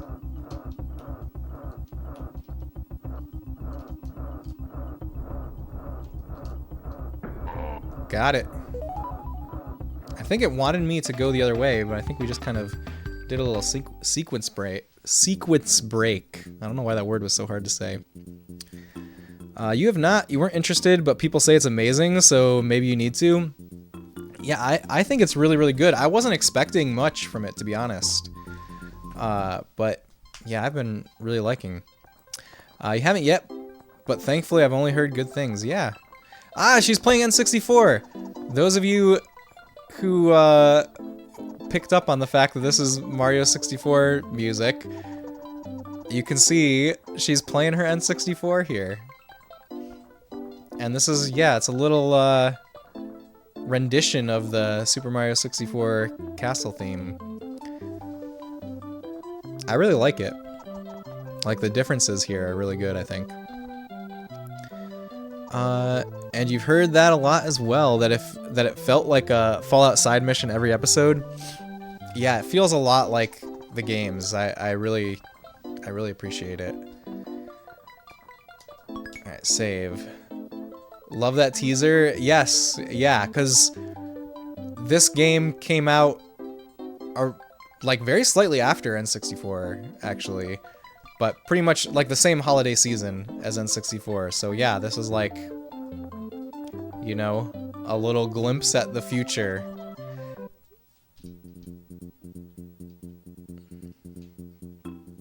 Alright, I think I need another bathroom break.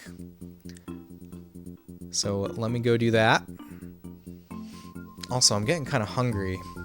I'm gonna need to take a break for food at some point. I'm not sure if I should do that now. I smell the cooking, and it smells really good. All right, but let me go take a bathroom break now. I'll see you guys in just a minute.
Okay, I'm back. Hello, hello.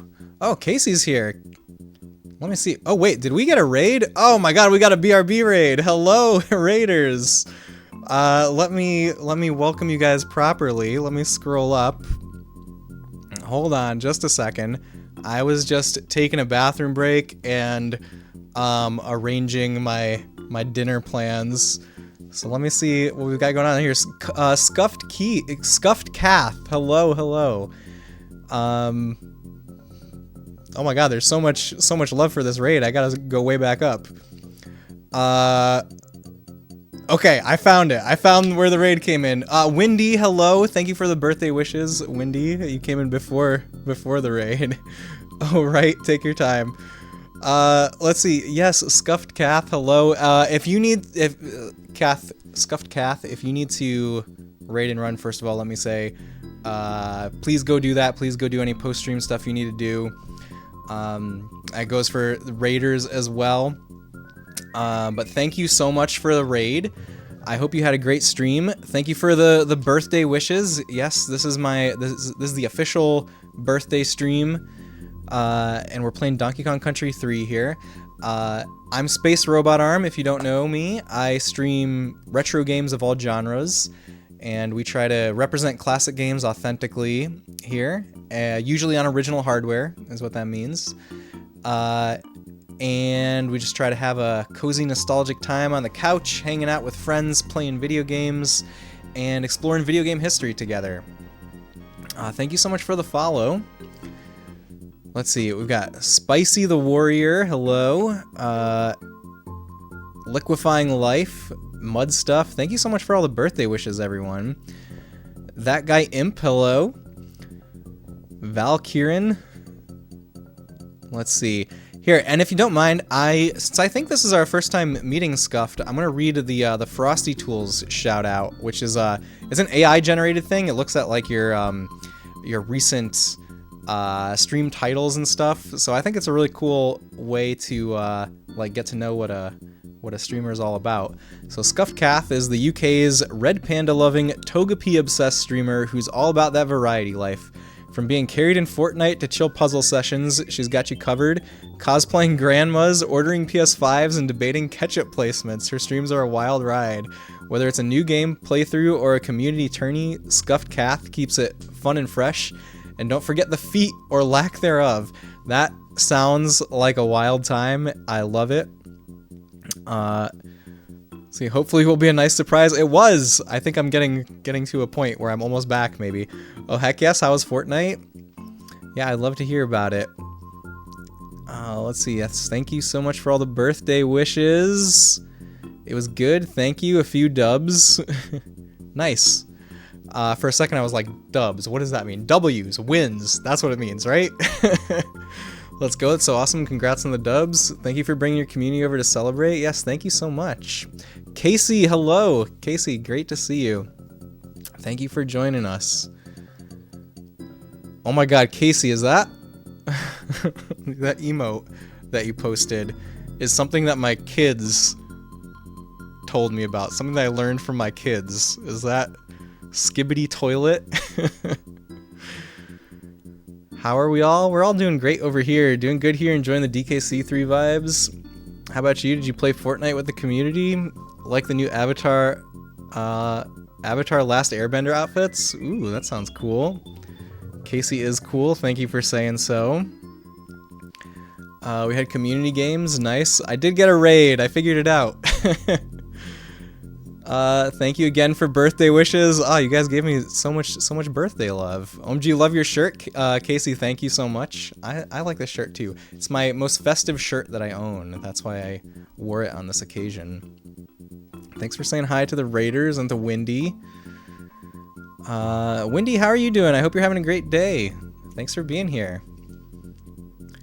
Gotta head out for a bit if you don't make it back before the end of stream. Hope you all have a really good rest of your day. Happy early B-Day, Space Robot. Thank you so much, Megan. Thank you for being here. Hope you have a great rest of your day. If I don't see you again, and see you again soon. We love the AI shoutouts. Never know what you're gonna get. It on occasion it's produced weird stuff, but usually it's really cool. No comment. Love that. The feet part is totally out of context. I like that it's out of context though. I think that makes it better. That makes it more intriguing. Scarily accurate. As you can see, he is scuffed. Plead no comment in the matter. Yes, that's a skibbity toilet duck. Also learned about skibbity toilet from your kids. Gotta run off to a TTRPG sesh. Enjoy the rest of your Borth. Thank you, Windy. Enjoy your tabletop RPG. I hope you have a blast. I'm jealous. Hope to see you again soon, Windy. Want one yourself? It's the 221 Dave time. Oh, that looks like it's an emote that didn't make it through. Sorry, Casey. Frosty told a shout out for you. Mentioned something you haven't played in over a month. Well, a month's not that long of a time, is it? Okay. I think we are ready to get back to DKC 3. Let's do that. Blazing Bazookas. That's where we're at. We're at a level called Blazing Bazookas. Are you guys ready? I think I'm ready. Maybe. Probably not. Ooh, okay, I like these levels where you gotta jump on the barrels. Yes. Okay, I'm remembering what goes on here. I remember what goes on. Let's go this way. There's always something fun to the left. So yeah, I'm playing Donkey Kong Country 3 because this was a very big game for me, for my childhood. And, you know, when I was a kid, I was growing up right alongside Donkey Kong Country. And honestly, I always felt like, well, when I was a kid, I felt like the games got better and better with each entry. And for a long time, this was my favorite game in the series. I do have to admit, going back to them as an adult, I do think that 3 is the weakest of the Super Nintendo trilogy. However, I still think it's a really amazing game. And it doesn't get as much love as it deserves in our modern era. I guess we're not getting Squitter there. Oh well. Ooh, I think I'm about to get dinner. Hold on a second, guys. Ghost Girl, hello, welcome. Thanks for joining us. Let me go answer this door knock. I'll BRB.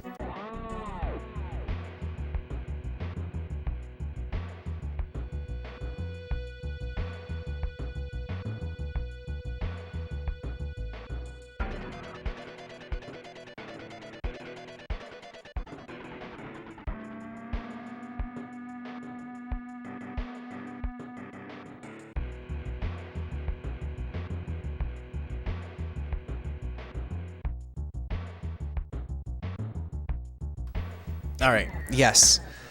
The lovely Mrs. Robot Arm, aka Sashka Kakashka, just delivered me some food. So, I appreciate her very much. Let's, I get food. But I think I'm gonna eat after this level. After this level, we'll take a break and eat. Let's see, we gotta... What? How do I make a... Ooh, I see what happened there.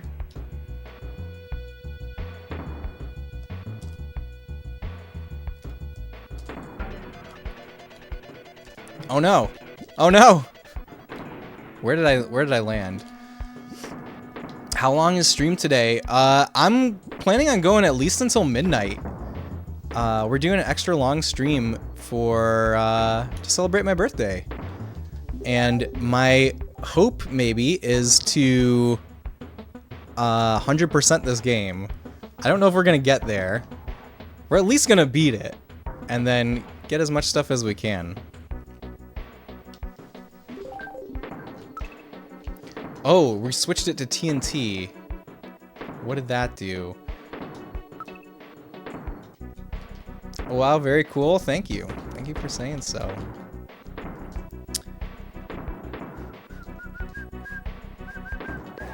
You'll absolutely get there. Thank you, Ness. We'll get somewhere. I gotta believe. Cat, thank you for believing. Oh, I'm actually really hungry right now, but I need to finish this level first. What I have for dinner is chicken cutlets, spaghetti, and carrots. It smells really good. I think there's definitely a secret to be found over here, right? Absolutely. Oh, brother, how dare? Now you're hungry too? You should get some food too, Cat.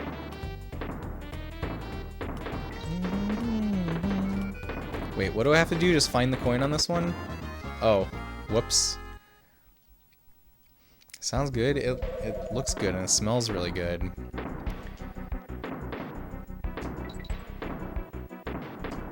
I like how I don't even need to do the barrel bounce thing. Still here, but you switched over to Pro Skater 4, trying to clear Alcatraz. Very cool. Now that makes me want to play some Pro Skater games, Cat. Got it. I wonder how many bonus coins we have now.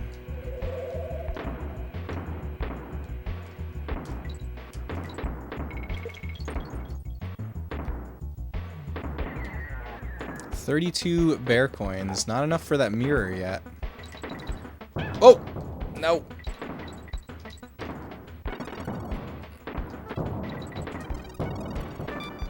Oh, this is harder as Kitty. Alright. We're here. Haven't seen any of your peers play a Tony Hawk game, really. I think it's because people are worried about the soundtrack triggering DMCA strikes. I'm fairly certain that's why. You'd have to, like, really, you'd have to probably turn the soundtrack off if you didn't want to have to worry about that.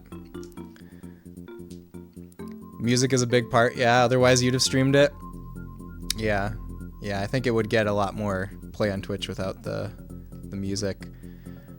Okay. Let's see. I'm gonna switch to just chatting for a bit. I'll put on some other tunes here so that we don't get sick of the overworld theme, and I'm gonna just eat my dinner over here. Let's see. How am I gonna do this? Gotta rearrange just a little bit.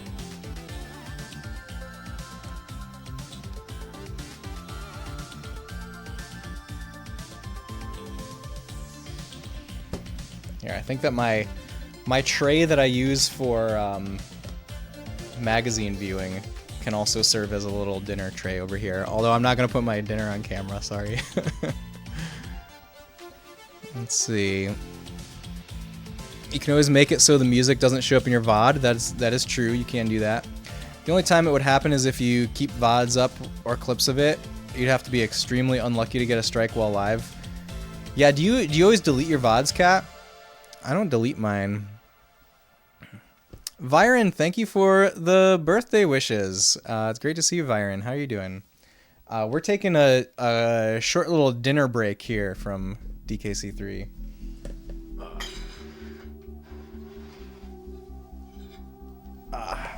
Foods. I've got some chicken cutlets with spaghetti. It looks very good. You made it so the stuff that kept getting you flagged wouldn't show up in VODs. Chimkin, it's true. That's what we got. It's very delicious. You've done your vinyl live stream since like 2018, no issues. You do split the audio tracks for the vinyl streams, but barely know why, because if music isn't there, then why would anyone revisit those VODs? Yeah.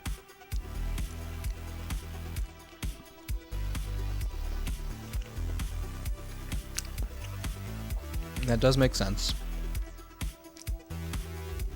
But yeah, I think splitting the audio is probably why you don't get strikes. I mean, I've had VODs muted for what was it? I think I had like a playlist that had music in it that triggered a mute once. Not a strike, but a mute. YouTube doesn't care. That's because YouTube has the infrastructure to send the whatever money you make it to the copyright holders. Muted isn't getting a strike. Yes, that's true. Muting is very different than getting a strike. But the reason that they mute it is so that you don't get a strike. It's like those awkward music videos where they remove the audio and they're just dancing weirdly. You see those? I have not seen those, Muffin. No. It sounds interesting though.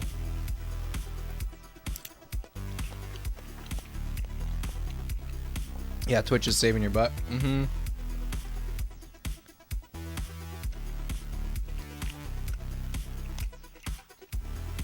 To surmise, you not worry about streaming the Tony Hawk games.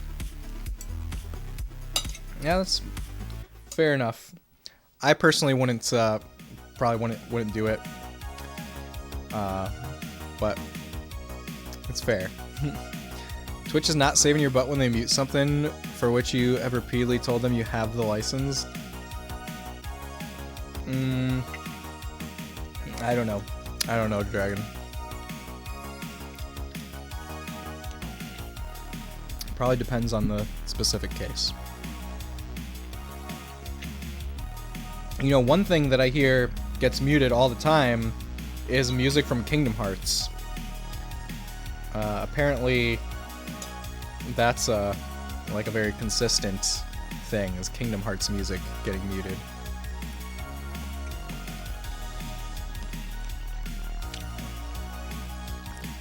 Wouldn't that be on the artist end then if they don't have it whitelisted for you? Then you have to submit 80 unmute requests on a single VOD and it's beyond annoying.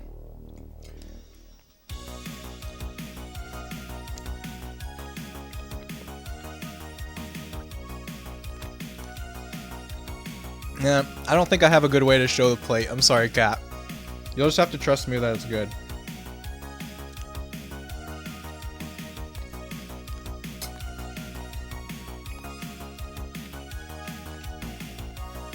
Your Honor Space Robot is clearly Chad Kroger, and this is how you remind me. Lawsuit is frivolous.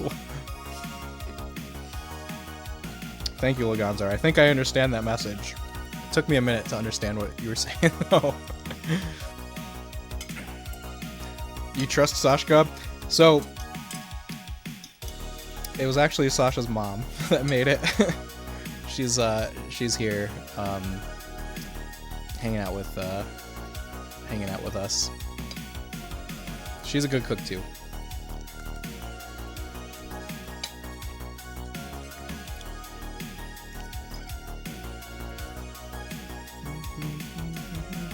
Yeah, so if you guys see Sashka Kakashka in chat, tell her thank you for delivering me food. And she's also probably gonna deliver me coffee later, so tell her thank you for delivering me coffee.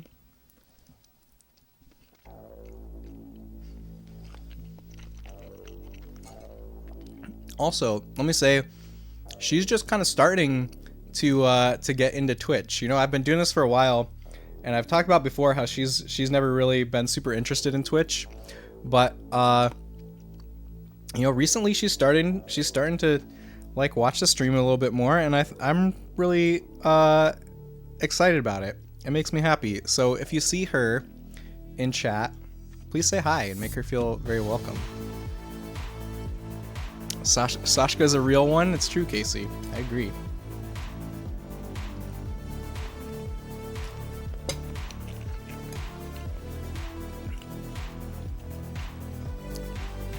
In my SNL-like brain, it made sense when you were talking about copyright law. I think I got there, Lagansar.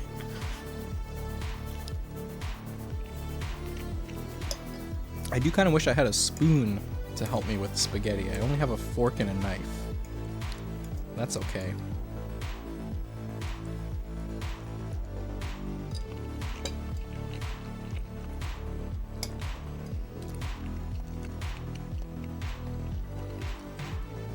Muffin's wife creeps up on us sometimes, calls Mega Muffin dirty. Not you, totally not you. You're a good boy. Thanks for being a good boy, Cat.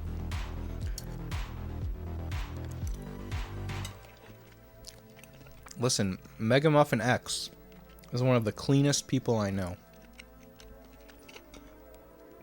Fitting Pinocchio emote.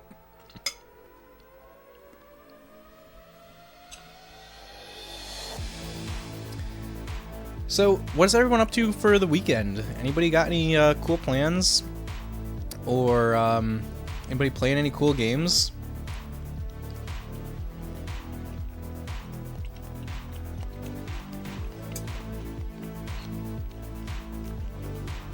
I mean, he is pretty clean. It's you and a couple others who make his stream and NSFW. He's just a victim. Aw, poor Muffin. I'm sure he loves being your victim, though. Nothing too crazy. Gonna play some Silent Hill Shattered Memories tonight. Casey, ooh. Have you played that game before? I think Shattered Memories is really, really cool. Also, what version are you playing? Are you playing the Wii version or PS2? There's also a PSP version, but I'm assuming that the PSP version is the same as PS2.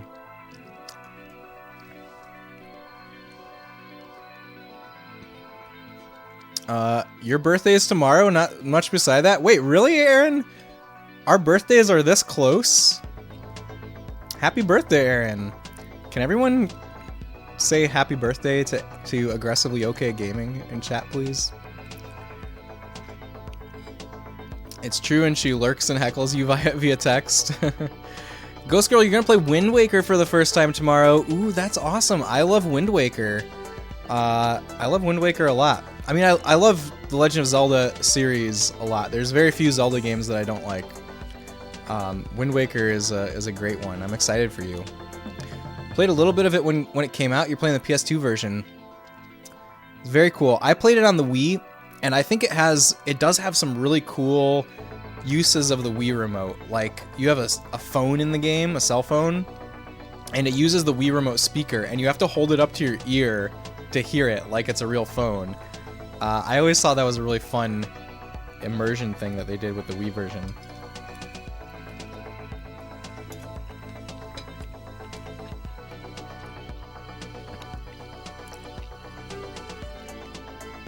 You kind of deserve it after what you did to her autocorrect. Oh wait, did Muffin say something? Oh, that was Muffin.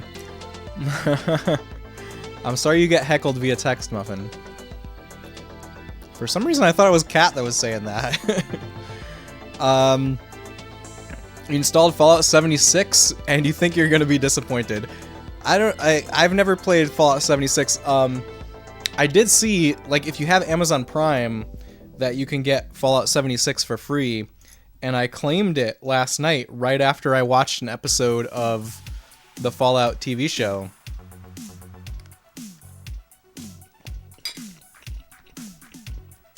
But I've never played it before. I was definitely turned off by the response when it first came out. Thanks for the birthday messages for Aaron. The heck, just go play Fallout 1 and 2. I'm sure you'd love them. The control scheme on those won't be as jarring for you as it was for Kat. I would really love to play the first two Fallout games.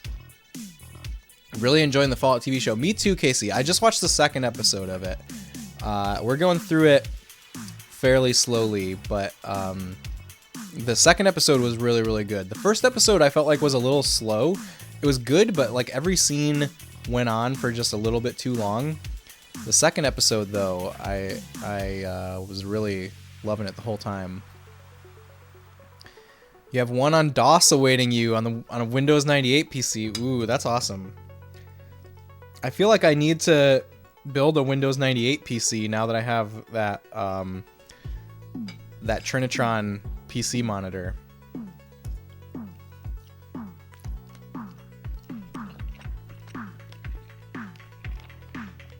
I was thinking that monitor is perfect for playing Fallout 1 and 2 also. Yes, what I've been playing this week, Pro Skater 4 mainly. I'm slowly playing more stuff off stream. You're happy with yourself about that because playing stuff off stream is really hard, personally. That's great, Kat. I'm glad that you're finding a way to play more games off stream.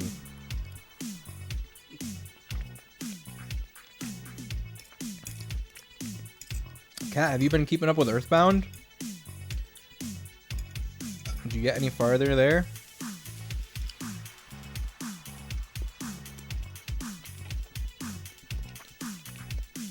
Oh, that reminds me.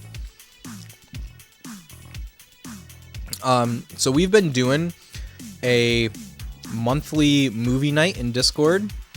It's usually on the last Friday of every month. Next week is the last Friday of April. I'm gonna be out of town for work, but we're gonna reschedule it for the following week. So it's 2 weeks from yesterday will be our next movie night.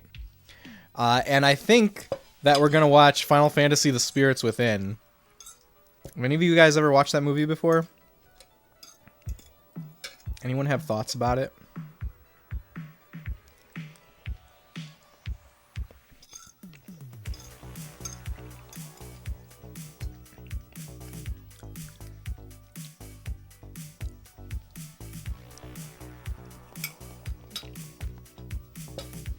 Let's see, what do you regret posting? No, Dad, I've been bad. Sorry, Dad. That's what you regret posting. It's okay, Cap.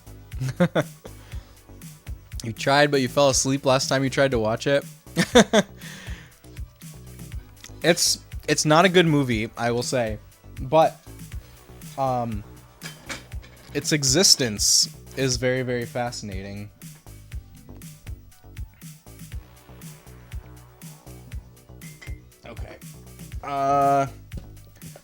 Let's see. I think I'm ready to resume. Well, I gotta go wash my hands. I should go wash my hands before I touch a video game controller.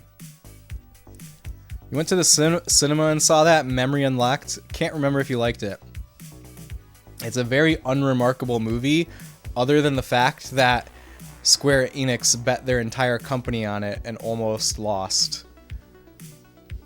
That's the most interesting parts of that movie are the making of it.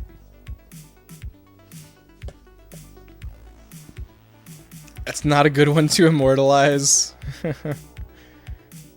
Turn the page, wash your hands. Turn the page, wash your hands. What movie? Spirits Within? Yes. Take me to 2065. Is that when it takes place? Yeah, we're gonna watch Spirits Within on Discord. They blew so much money. Yes, it's insane. It's absolutely insane. Yeah, Filbert. I got the reference, Casey. Rocco's Modern Life. Basically everything they made from their success. Yeah, it's wild.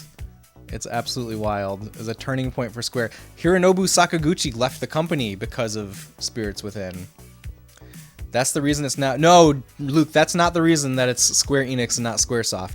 The Square Enix merger actually was in... They were in talks for that merger before Spirits Within, and they postponed it. Enix almost backed out of it because of Spirits Within. That movie is the reason that they weren't Square Enix sooner. That's not the reason that they are Square Enix. You love Spirits Within? There are a lot of people, Casey, that love it. It's got a very big fan base. I think it's very fascinating. I can't say that I think it's a great movie, but I do think that if you watch closely, there are themes in Spirits Within that are present in like Final Fantasy VII. Like a lot of the big themes about like how the dead are still with us in some way. That's one of the big themes of FF7, which is there because Sakaguchi, his mom passed away before they started working on FF7, and like that story is part of his grieving process for losing his mother. And those same themes are there in Spirits Within, just trying to bubble through the surface, but are being like pressed down by like the Square executives trying to make some massive multimedia project to make lots of money, which didn't work out for them. But it's very interesting. It's very interesting. R.I.P. Quintet. Was Quintet a victim? Like, what made Quintet go away? The merger isn't what made them go away, is it? We also watched it in Hannah's Discord last year, but you only caught some of it. Very cool. Absolutely, specifically around like Gaia. Yes, Gaia. Yeah, the Earth too. Like the planet being a living thing in some kind of way. I genuinely enjoy it, and it was a technical marvel at the time. That's cool, Casey. It's cool that you genuinely enjoy it. It's definitely a technical marvel. I can agree there, 100%. So is it the reason we have Pokemon Coliseum and XD, since the guy in question went to that company? Wait, he did not go. I'm talking about Hironobu Sakaguchi, who is the creator of Final Fantasy. He went and created a studio called Mistwalker, which made Blue Dragon, Lost Odyssey, The Last Story. Those are some of the big ones that he made post Final Fantasy, post Square. Yeah, that's who I'm talking about. I don't know who you're thinking of, Luke. Okay, let me go wash my hands, and then we'll try Blazing Bazookas again in Donkey Kong Country. All right, thank you for hanging out while I ate dinner, everyone. I will BRB.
Okay, I'm back. Ready for Donkey Kong Country. I heard that the above games were made by a guy who worked on FF 1 through 6. That may be the case, but it's not Hironobu Sakaguchi. Get so much trivia from streamers and don't recall names well, so might end up crossing trivia here and there. Perhaps.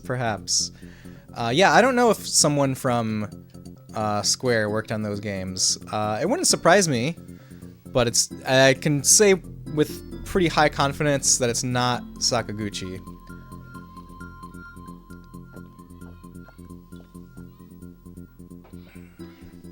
And Sakaguchi was with, worked on Final Fantasy all the way up to 11. I think 11 was the last one that he worked on. Alright, Blazing Bazookas. Wait, controller, turn on. Did we finish this level? We did. We're not on Blazing Bazookas. We're on Logi Labyrinth. That's where we're at. This might be the one that I was thinking of. Oh no, it's towards the end of the game where it switches your controller around. This one's okay, I guess. We got low gravity. Ooh. Okay, we made it. I like the vibes of the music in this stage. But you know, it's got like the same kind of feel as some of the like ambient tracks in DKC 1 and 2, but I don't know. It doesn't have the same soul, really.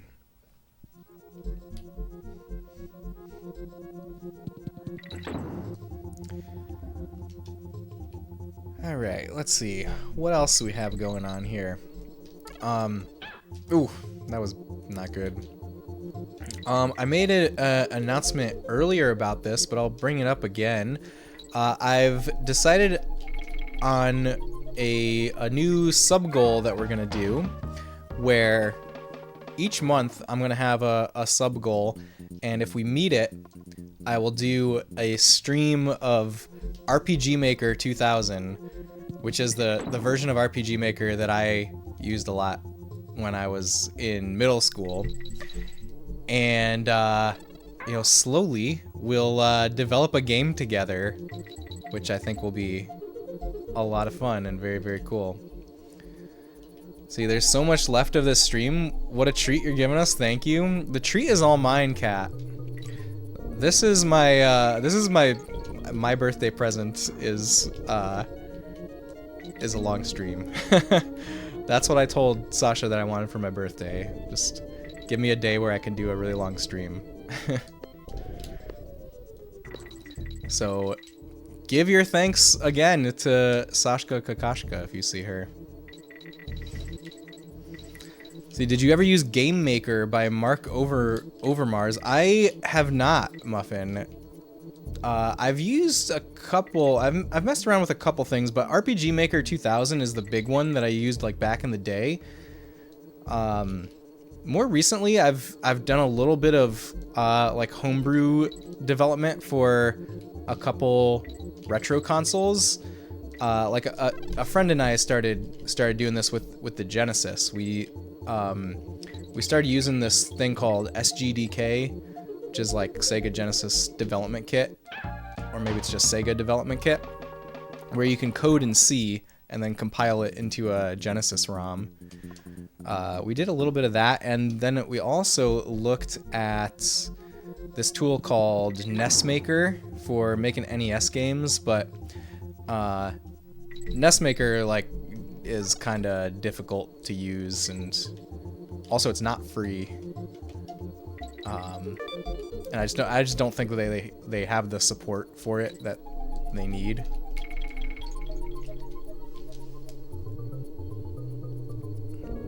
While Fallen Dixie's hair is a giant banana. Spec, thank you so much for paying forward a gift sub to Aaron. Thank you so much, Spec. Really appreciate it. While Falling Dixie's hair is a giant banana. Let's look at that. You have to do something to get it into a locked position. I don't know how to do that. Oh, my kids are being very loud out there. You guys can probably hear them. Sounds like they're having an okay time, though. It doesn't sound like anyone's in pain, so that's all I can really ask for.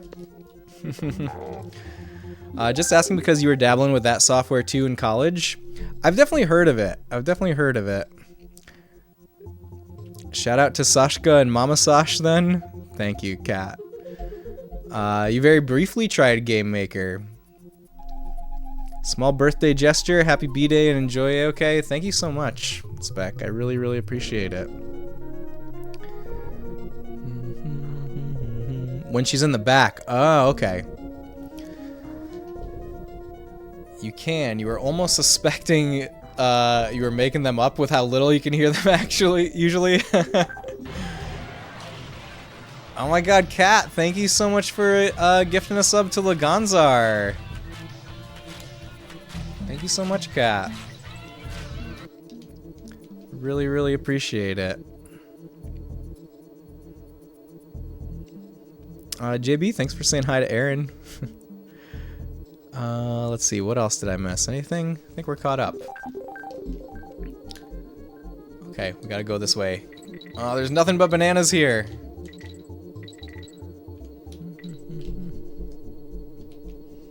Ugh, dang it. My gift to you, and since Anonymous gifted you one, thank you so much, Kat. Really, really appreciate it.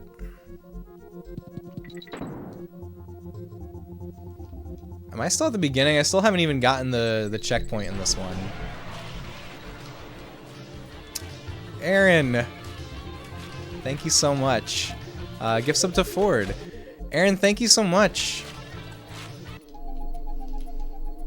Oh, we hit a hype train. Guys, thank you so much for a hype train.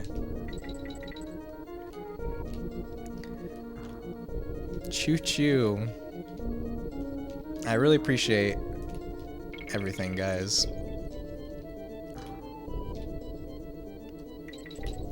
Uh-oh. Can't go up that way. This way. Oh my god, Spec, thank you for the 1,000 bits. And you guys really don't have to. But I really do appreciate it.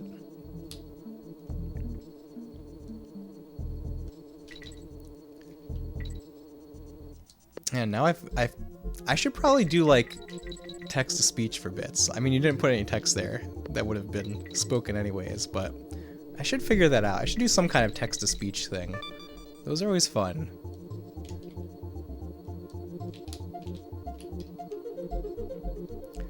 Glad it paid off more than it already does hanging out here. Thanks, Laganzar. Oh no!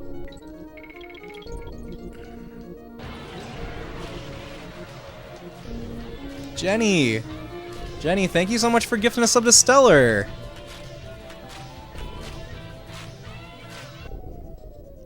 Thank you so much. Fair warning, I will spam stupid crap for bits. I'll put some limit on it. It won't be 1 bit for text to speech. I've been in some streams where they're like 1 bit for text to speech, and yeah, it does usually get spammed, doesn't it?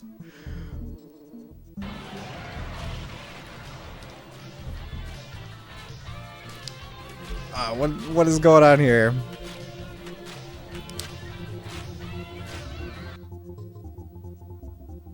Jenny, thank you so much for another gift sub to Ghost Girl. Stellar, hello. Also, welcome, Stellar. I hope you're having a great day. Thanks for being here. Thanks for the birthday wishes. Stellar the Genesis Master. It's true, Stellar is a Genesis Master. Let's see, what did we... About to beat your last record. Ooh. We're about to beat a Hype Train record. Let's see. You have an app for it but haven't set it up yet? Oh, for text-to-speech. Cool. People get drunk with power pretty quick with text-to-speech. Yeah, that's why you gotta set it to, like, you know, at least 100 bits or something. Very much so. Had to up the cost on yours pretty significantly. No prob, you gifted randomly, so it's nice and what the folks you know. Oh wow, you gifted randomly and it went to some very cool people. Thank you so much, Jenny. Doing good over here, dude. Hope the day's been good to you. It's been great, Stellar. We're playing through DKC 3. One of my favorite games. Big fan of the Super Nintendo Donkey Kong Country trilogy. Oh my god, Kat, thank you for gift sub to Chief. Kat, thank you so much. Oh my god, JB. Paying forward a gift sub from Eggroll to Thoughtful Toffee. JB, thank you so much. You guys are going wild right now. I really, really appreciate it, guys. Thank you so much. Ghost Girl, thank you for the bits. Someday there will be text-to-speech there. Maybe someday soon. Thank you so much. So I'm just making sure I didn't miss anything. Hell yeah to Chief. Oh, that was a random one too. You recently set up a custom raid-in message series. Oh, that's cool, Luke. Glad to hear it, dude. Chief is a great guy. Yeah, I know Chief. Chief is very cool. I agree. Another one to Azure Paragon. Jenny. Jenny, I really, really appreciate that. Azure Paragon is really cool too. Azure Paragon found us when we were playing Panzer Dragoon Saga. They're a really big fan of that game. It's really cool to see. Wait, that looks like... It kind of looks like it wants me to go here, right? No, there's nothing there. 3 subs for DKC3. I thank you so much.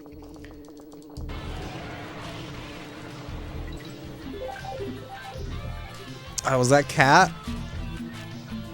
Kat, thank you for gifting a sub to Jenny. I'll match that, Jenny. Kat, thank you so much. Hype train, all-time high on the hype train. Level 3, look at that. Really appreciate it. So we're doing 64 subs for the eventual DK64. Okay, listen, if we if we get 64 subs, I would do DK64, okay? I'll make a deal. Only because I am very confident that we would not hit that. That is the only reason. Thoughtful Toffee, hello. Thanks for... Welcome back. Oh, back to Lurkies. Enjoy Lurk. Thank you so much for being here. I highly recommend Space Robot Arms sticks with DKC 1 through 3. I also highly recommend that for myself. That's why I only set it for a much too high goal. Cats plural. Thank you so much for 500 bits from Al and you. Cats, that really touches my heart. I'm really happy to see you today, Cats. I hope you and Al are doing awesome.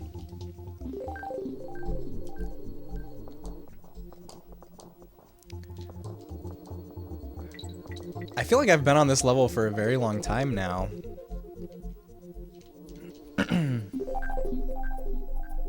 See, Cat Singular says, chat, get to work.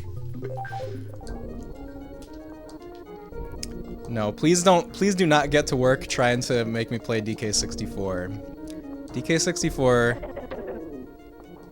is the first game that I ever remember being disappointed in.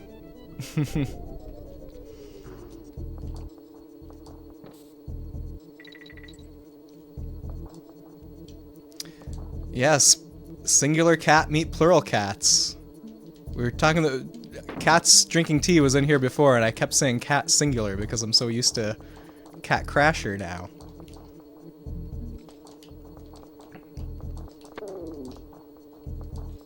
Okay, do I need to... Oh, I can pick up barrels with this purple version. Ooh, but it's... Oh, okay, this is one where we only get one chance, huh? No! I blew it! I blew the one chance. Wait, can I jump back up here? I hate getting the one chance and blowing it.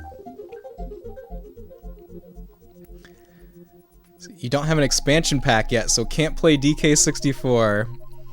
Well, well. Too bad. I'm so sorry for you to not be able to play DK64, Cat. I'm actually not sorry at all. I think that's great for you. I'm very happy for you, actually.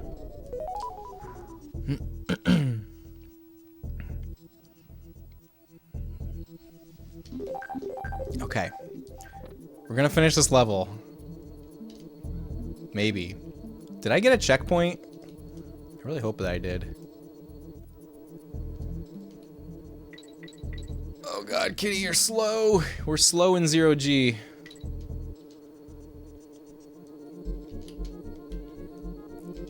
I wish that I had Dixie. I feel like I have to be so precise. I don't know why I was holding that barrel for so long, but I think it might have paid off.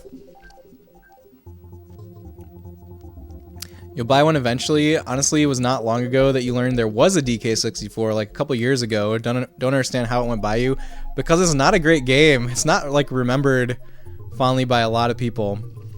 It definitely has its fans, don't get me wrong. It has its fans, but it's really nothing compared to the Super Nintendo games. The part that stung the most was how good Super Mario 64 was. It set the bar so high in your head for DK64. Yeah, and also Banjo-Kazooie. Like Rare kind of were the masters of the 3D platform at that time. I can sense a lot of emotions in you, John. I'm glad. All the other platformers too, right, yeah. The crowd control folks said they want the system to work with every game except DK64. That's hilarious. I completely understand it. Let's see, Hype Train complete at level 4. Your community contributed a total of 9 sub-gifts and 1,600 bits. Thank you so much, everyone, for contributing to that Hype Train, and also thank you just for being here. Look at this emote that I got. What is it? Pride Wing L. Oh, do I need to collect multiple wings? I like that, the Pride Wing. Let me know what emotes you guys got. Okay, Chaos Carnage.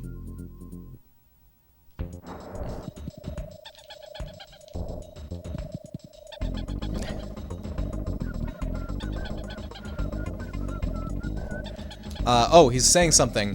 You must be destroyed. All I saw was you must be destroyed. I was trying to pay attention to chat. Oops.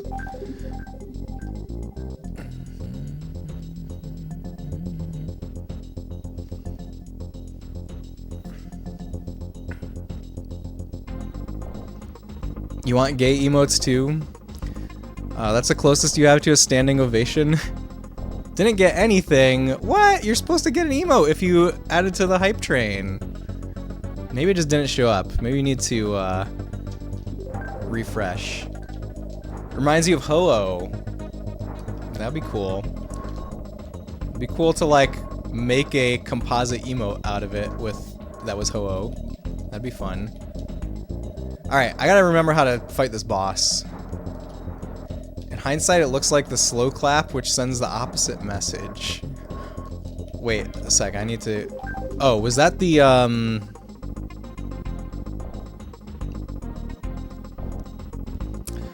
CCat clap did not show up for me. Probably have all the level 4 emotes. You do have that wing though, but not the right one. The heck? Oh, you need to get the right wing. Is there a right wing or is there just a left wing? If the right wing is another level, that's so mean. Yeah. Okay, I made it to the top of Chaos. So according to the lore, this is the main boss of the game. This is who is leading the Kremlins now. is this robot. Their new mechanical overlord.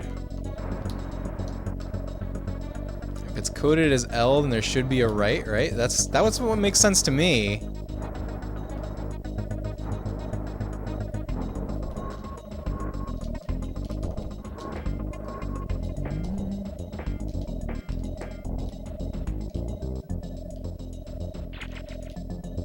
Many phases to this boss.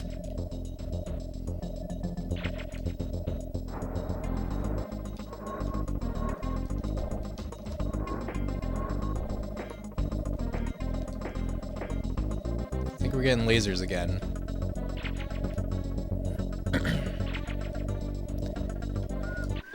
Ah!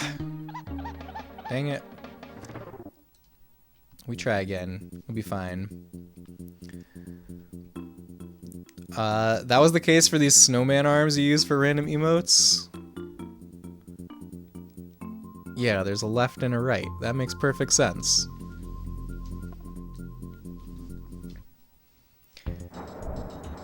Alright, we try again. You must be destroyed.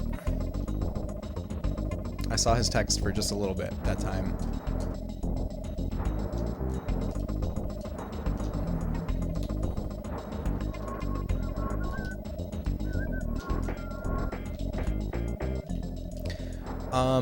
I feel like there was something else I was going to talk about.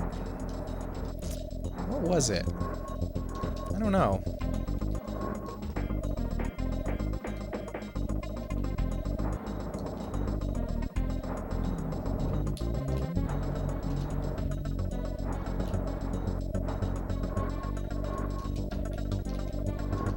I'm sure there's somewhere you could go to see all of the level 3 type training. Oh, why did I do that? Why did I run into the fire? I was gonna say I'm sure there's some place where you can see all of the possible level 3 emotes.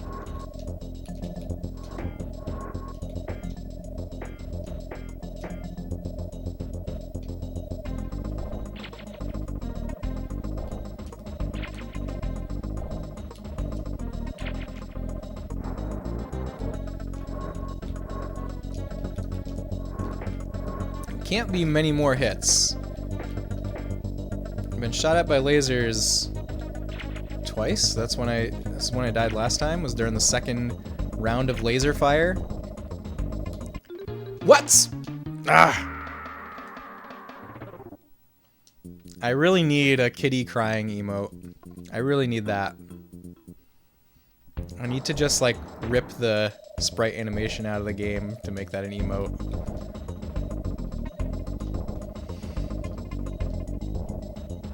Okay, third time's a charm. I'm just gonna try really hard to pay attention this time. I should probably ask Sasha for coffee right about now. After this boss. After this boss.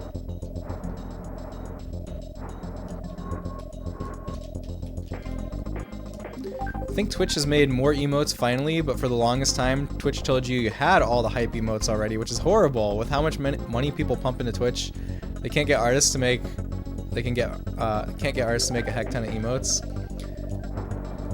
Yeah, I don't know. I mean, I don't know. Maybe they want it to be possible to collect them all. I can see that. Like, it's kind of cool if you have them all, right?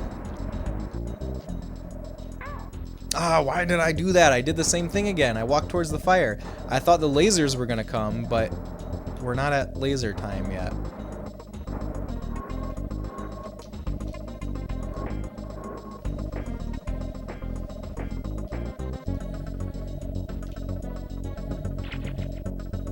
Now it's laser time.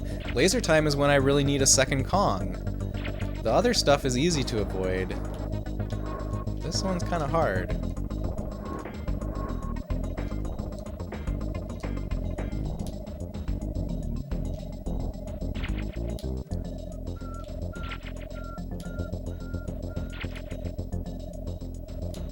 Oh god! Ooh! Almost got hit. But we're okay, we made it. Bzz, bzz, bzz. Kongs win! Does not compute. Next time we meet, chaos will win. Now we got 2 skis. Thanks for the GGs. All right. Now we can go and, whoops. Now we can go and get the next thing from Funky, which gets us up over the waterfall, I believe. Thank you for meat shakes and thank you for good. Why, hey, you found 2 skis. Awesome. Now I've got all the parts I need to make. Wait right there, Dixie, while I get you latest and greatest boat yet. Bonkers, I built in a cool turbo feature that'll be sure to take you to new heights. Just press Y. Time to catch some rays. Alright, turbo ski. Whee! Let's go here. Undercover Cove. Banana bird time.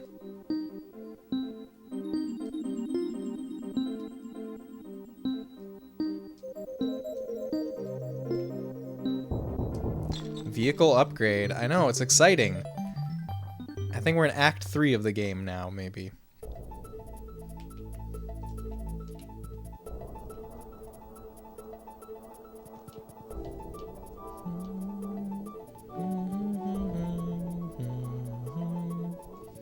Yeah, 2 more worlds. K3, snow level. It's like the mountain K2, but it's K3. Because it's higher, I guess. Even though it just looks like a nice, relaxing little snow village. I like these levels a lot. I like the vibe of these levels.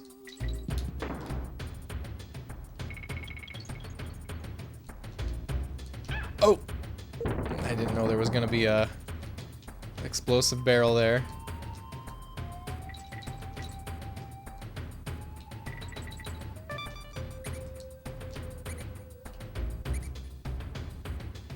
Ah, knew it. There's always something in the way that you can't go.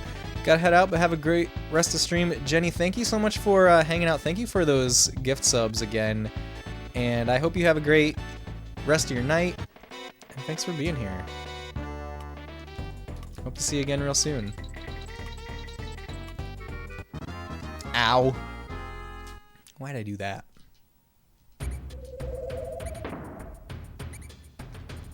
No! What? I thought I would drop the barrel and grab onto the rope. Dang it.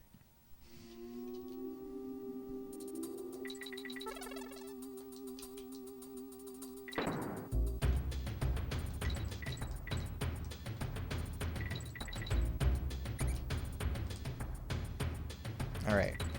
We're doing it. We're doing the thing. Collect the stars. Dixie would be so much better for this, wouldn't she?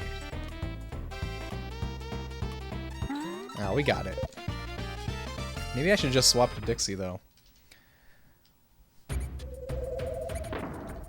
yeah, I did say I was gonna put in a coffee order, didn't I? I should do that now before it's like too late.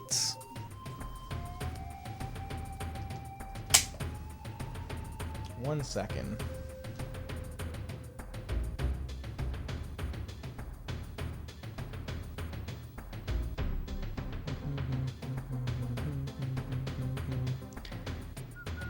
What's going on with my phone? Having like the video or like the second camera that I use for the guide on for so long, I think it was not the best for my phone. We're not using the guide right now, so I can turn that off. It makes the phone too hot. It's giving warnings that it's too hot. I like the music in this stage a lot too. Connection will be stopped. Yes. There we go. Stop doing that. Alright.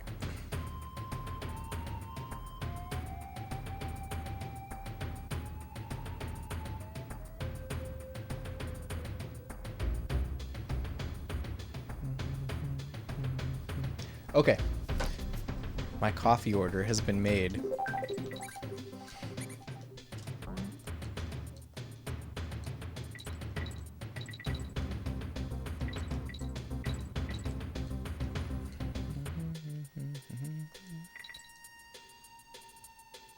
We're running. Oh, it looks like it looks like there might be something here. I gotta find out. I gotta know. What's over here? Absolutely nothing. Absolutely nothing.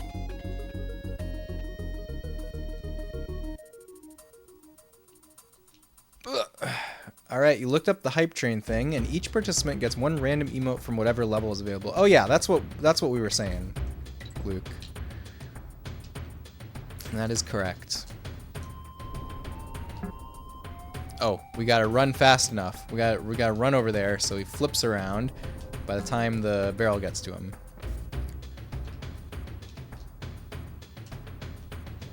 Can't customize what's available. Yeah, you just get it from the pool of whatever level the hype train reaches, right? Now, come back here.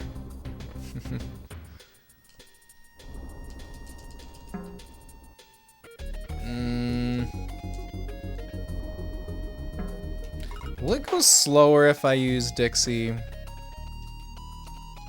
Wish you could, because there are some on the list that you would never use. Well.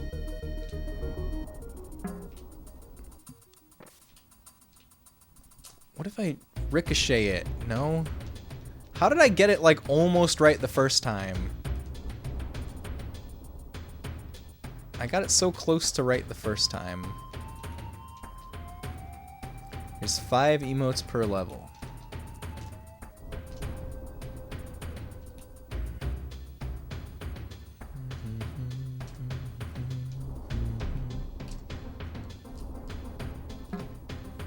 I need to just run instead of trying to spin. No, I'm not fast enough.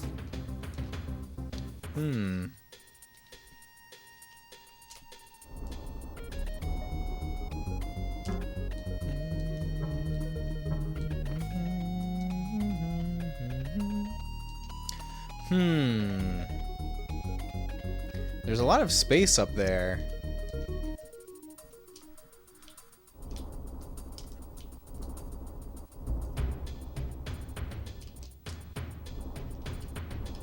It's interesting how the barrel makes it around, but like it doesn't register as bouncing off of him.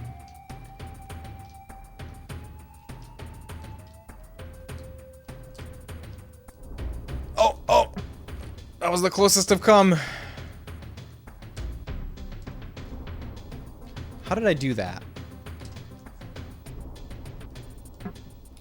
So close. I should look at the guide for this.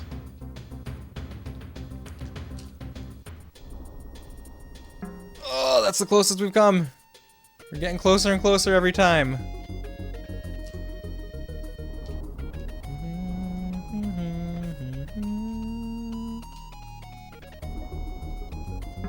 Ugh! I'm trying to find the pixel that's farthest to the left that I can do. I don't want a hint, Nessa. If I want the hint, I'm gonna look in the player's guide over here. Thanks for asking, though.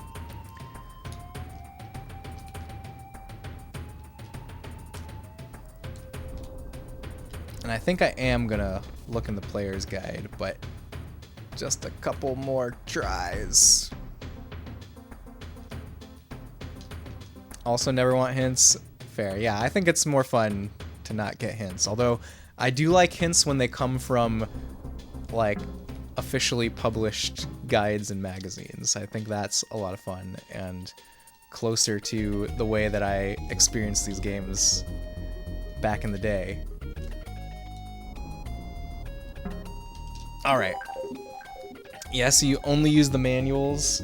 Alright, I'm gonna look up this, this level in the guide. I'm giving my phone a rest, so sorry I'm not going to show the guide on the secondary camera, but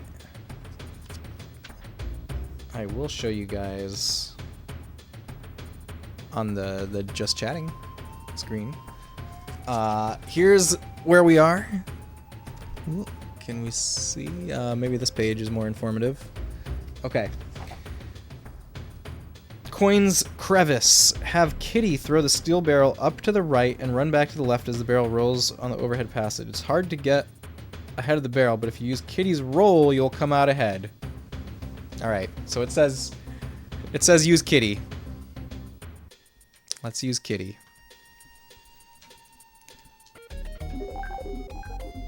Like hints when they find things when they reveal things you're not finding even in guides. Fair enough, Luke. Okay, that did get us closer.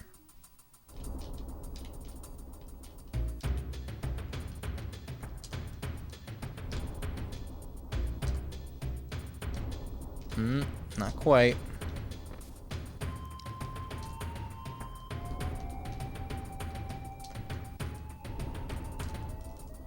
Got him. Finally. That one was hard.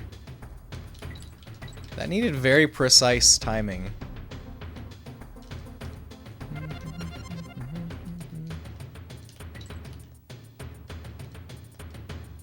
What's over here?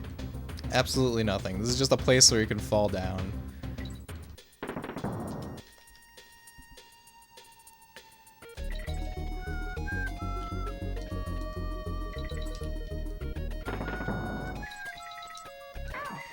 I need to see what's over here. There's something else over. It's an N. We didn't want to miss the N. Was it worth Kitty's life? I don't know.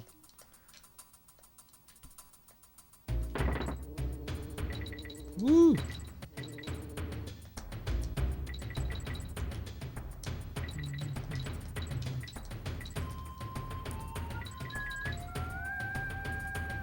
Man, I feel like I've stopped thoroughly exploring like I was before. I need to keep that up.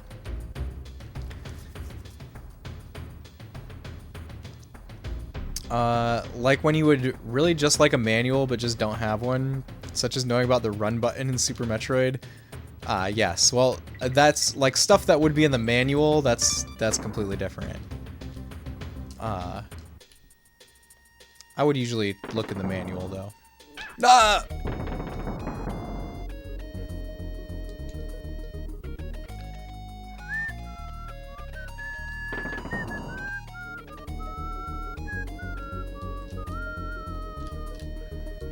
Who? But like the Nintendo Power Players guides would all have, they would all have like the controls for the game in them. Like this one, it has the manual like almost completely reproduced at the front of it. No manual on NSO? Really? There's not? There is for Japanese NSO, I'm pretty sure. Oh, there was something over there. I missed it. There was a banana I saw. There's a secret.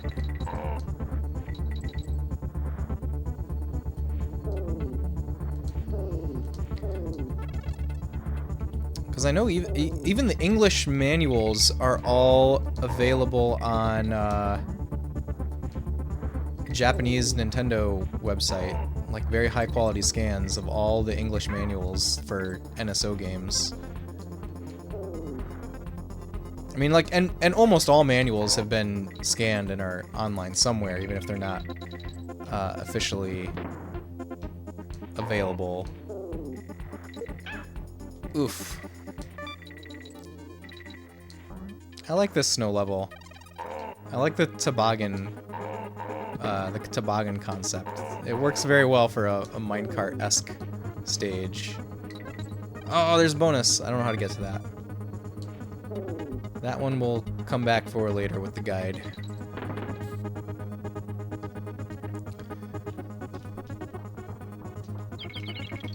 You haven't found it? You mean you haven't found it on NSO? Oh no! Did I only have one shot with that?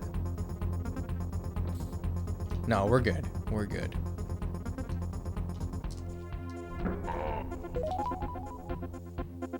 And the Super Metroid manual has got to be online somewhere.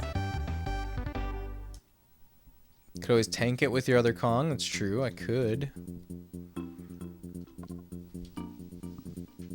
Let me see if we've got...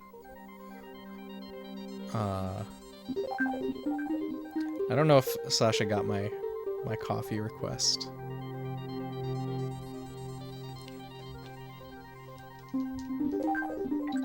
Oh. Yeah, maybe I'm gonna go look for coffee. I'm gonna do that. I will be right back. And oh, wait a minute. Maybe I have coffee coming here. All right, I'm gonna hit the BRB and go get some coffee. I'll see you guys in a minute. Thanks for hanging out, everyone.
Alright, I'm back.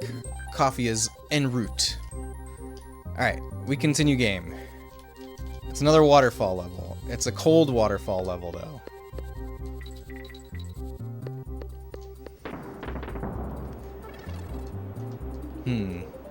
It looks tempting to go this way. Ah, rewarded. Rewarded for my curiosity. Where's Coin? Where the heck is he?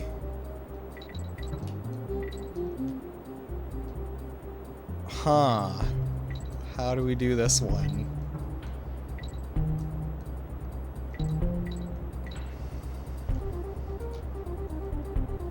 Okay, I have a plan.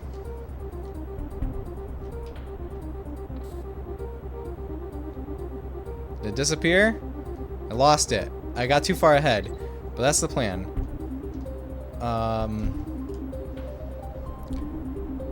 Roll with it.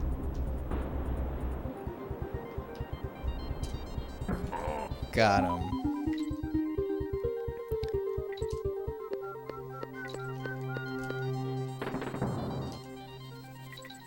Ooh. Oh no, oh no, oh no! We made it.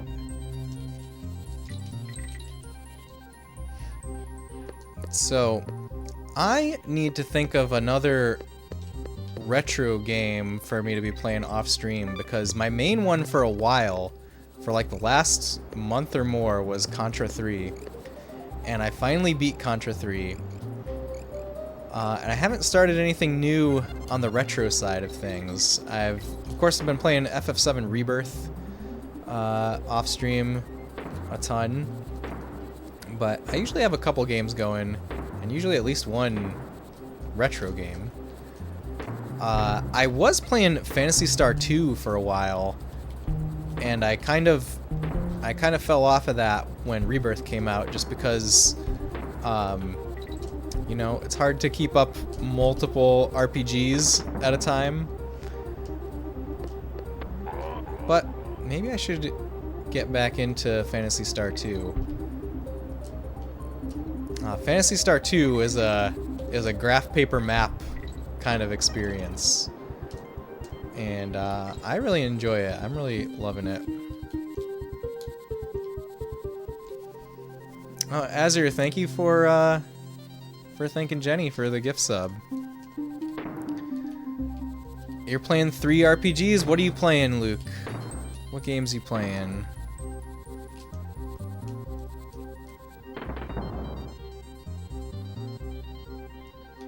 FF6, Bravely Default, and Pokemon Violet.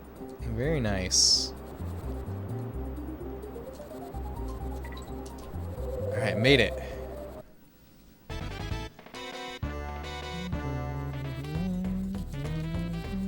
Is it first time playing Final Fantasy VI for you? Ah! No. Go, go, go. Whew! We made it. That's just for stream. Then you've got Pokemon Shining Pearl and FF12. Oh, that's quite the RPG heavy rotation. Very cool. I like how you got the coin and fell. Me too, Azir. Me too. I thought that was a nice way to exit the bonus stage.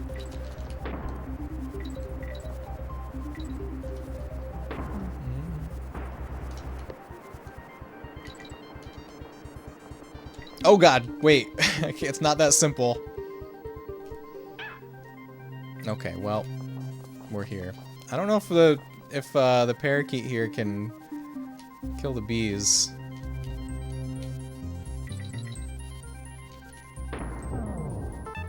Alright, we got some one-ups.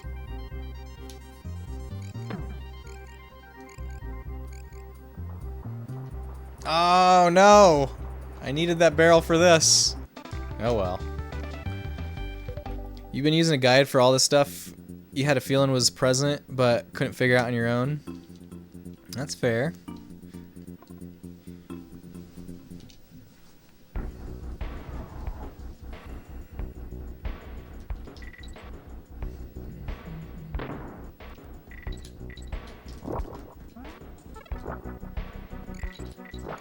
I was gonna say I really like the music here. It sounded different at first from the other factory levels, but it's the same. I mean, it's good. But I think like for a second I heard something that was more David Wise-ish. Okay, I do think that this level is pretty cool. You see there's this projectile that gets shot from the point of view of the screen. This is something that Rare, it rhymes. This is kind of something that they did in Battletoads, right? Do you guys know what I'm talking about? Battletoads has like the first boss of Battletoads has something like this. So that's kind of cool that they sort of reusing that idea from, I don't know, like 10 years before? I guess it wasn't 10 years, it was a lot closer to, maybe it was closer to 5 years before. When did Battletoads come out? It was probably 1991 for Battletoads, right?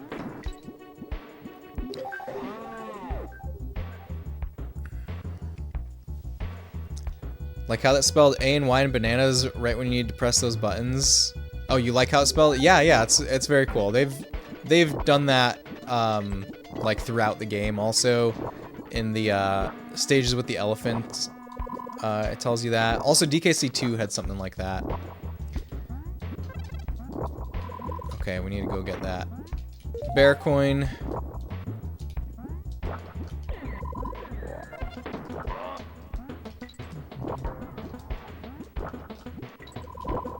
Oh! Whoops. Just trying to follow the bananas.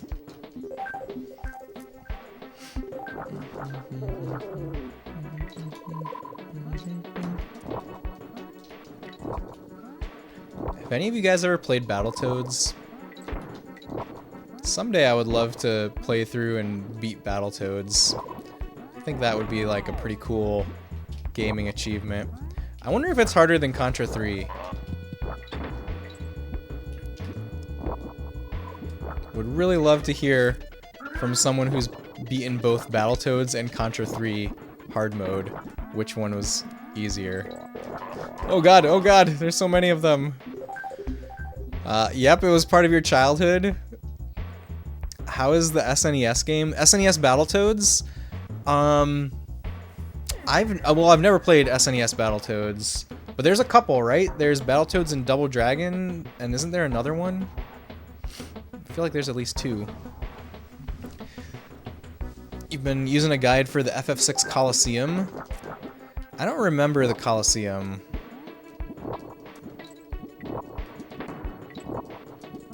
I don't remember what you do there. Definitely never beat it. You beat the speeder level once. Oh, isn't that like the 3rd level? And I know that that's the level that... that's like the make or break level of that game. But it's like pretty early, isn't it? And like the stuff after it is really hard. It reminds me actually of TMNT for NES. How like a lot of people consider the dam level the make or break, like where you're swimming. But actually that level is like super early in the game and everything that comes after it is way harder. I think that's the same for Battletoads, at least that's what I've heard people say.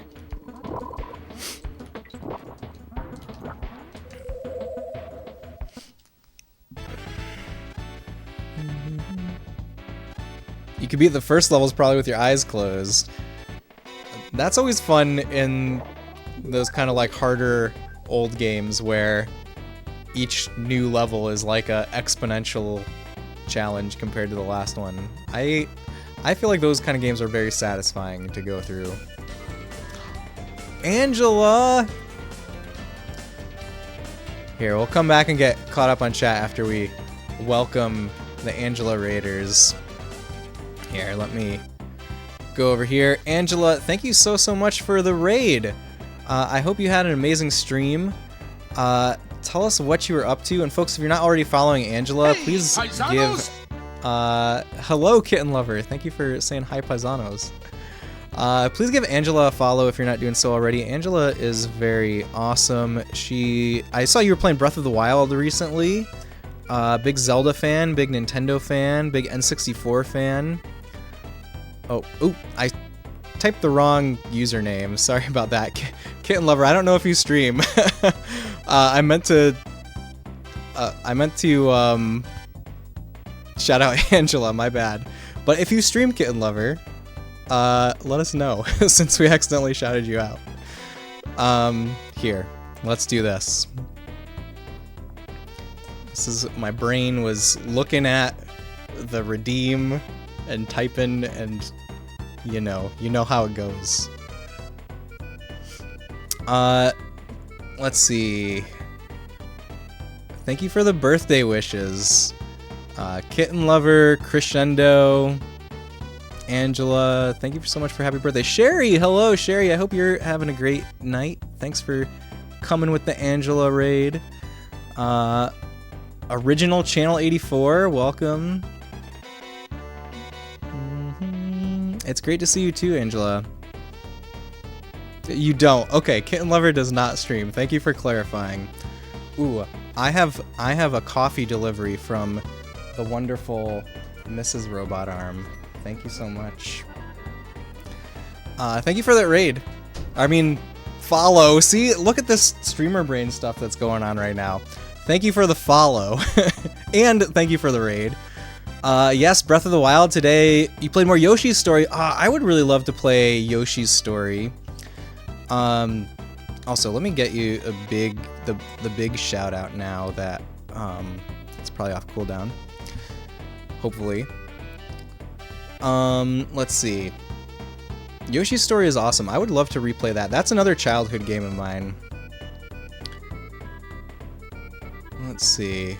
CN, hello. Great to see you. Thank you for the birthday wishes. Guess you have to stream now? I guess so. Lynn, hello. Thank you so much for the birthday wishes. Thanks for coming in with the raid. It's great to see you, Lynn. I'm having a really great day, Sherry. Thank you for saying that.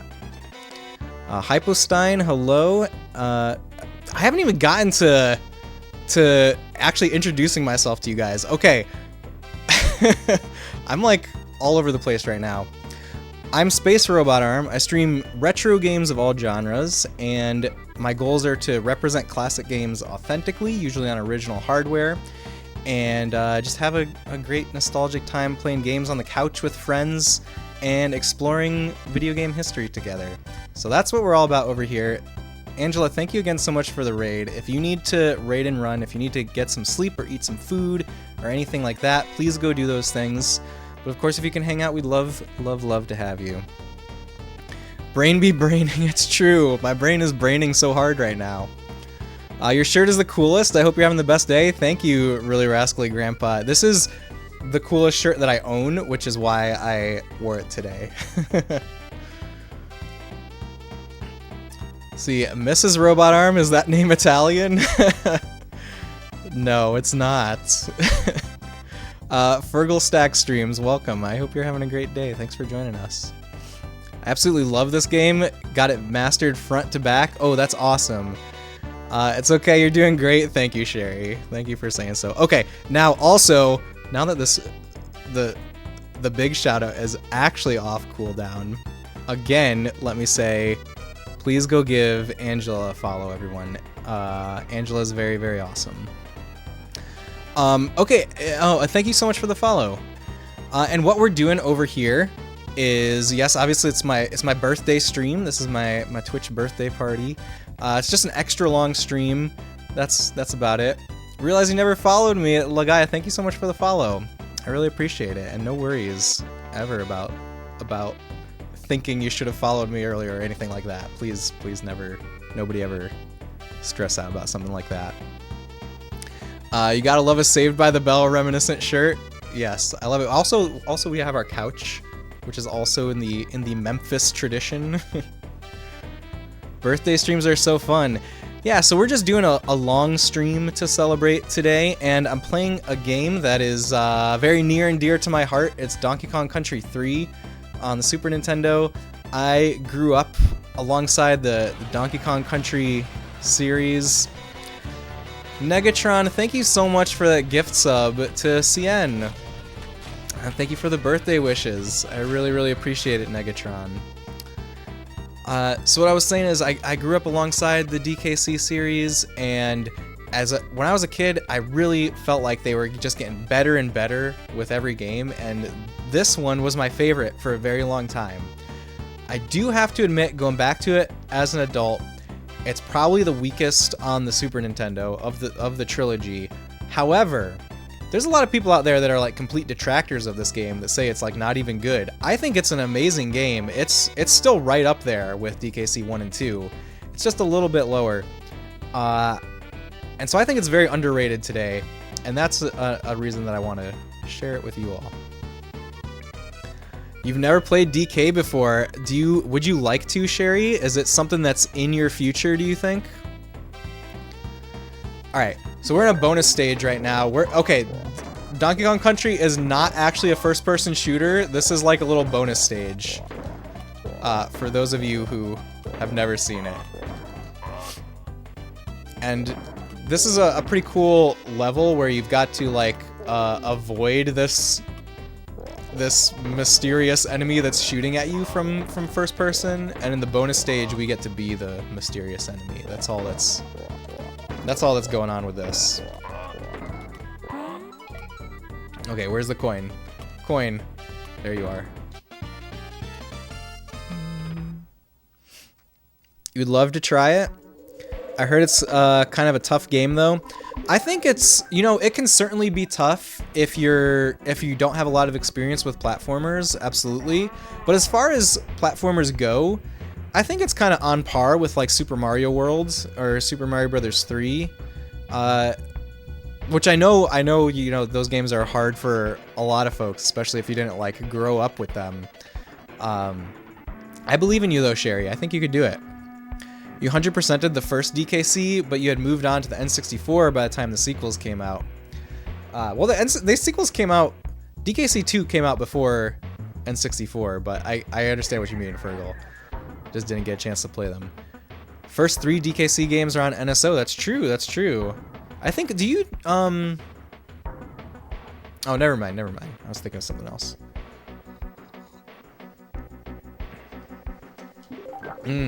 Coffee. So my wife Sasha makes very strong coffee, and she did not disappoint with that one. So stream will be going on for a while longer. Oh my God! Can you turn around? Whew! That was close. Oh no! I took so much time not being able to turn around. Snowmans, thank you for taking your daily Bubsy lesson. Look, daily Bubsy lesson now records your Bubsyversity credits, which you can eventually use to graduate, maybe someday. What time is it? Caffeine o'clock. Exactly, Wingman. Exactly. Coffee is always so good. I'm a big coffee fan. Thank you for believing in you, of course, Sherry. You streamed them ages ago, right before Dread released. Are you talking about that's when you played DKC, Luke? Believe you have all three on your modded SNES Classic though. Ah, very cool, very cool. So I actually recently did some stuff with my SNES Classic, but instead of putting more games on my SNES Classic, what I did was it's probably the same software that you used to do it. I pulled the games on the SNES Classic off so that I could copy them over to my flash cart for Super Nintendo and play them on original hardware. Like play the games that I actually legally own in a digital way on the original hardware. I thought that was a very fun little exercise. You don't drink coffee or tea? That's fair, Cat. Not for everyone. You're probably better off for it. Speaking of coffee, gonna brew some right away. Gotta ride that high. Best of luck to you. Godspeed, original channel. Blasphemy. You played DKC for the first time this summer before Metroid Dread. Oh, that's very cool. Got stomach problems when you drink coffee sometimes, so drink it like once per 2 months or so. That's fair. Coffee is acidic, so if you're sensitive, I think there's a lot of people out there that are sensitive to coffee. Yeah, thanks for saying thank you to Negatron. I drown myself in soda though, so you get your caffeine. Okay.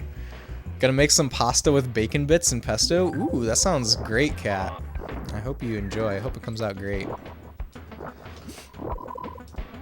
So the goal is get through this game in one sitting, and oh, let me show you guys. We also have over here by my side the official Nintendo Player's Guide for DKC3, and you know, I don't think we really need the guide much to get through the game, like the main game, but I think we're gonna have time to do a lot of the post-game stuff. You know, I was initially thinking, like, my aspirations were set very high initially to 100% it today. I don't know if that's gonna happen. I don't know if we're gonna get to 100%, but we sure are gonna do as much as we can.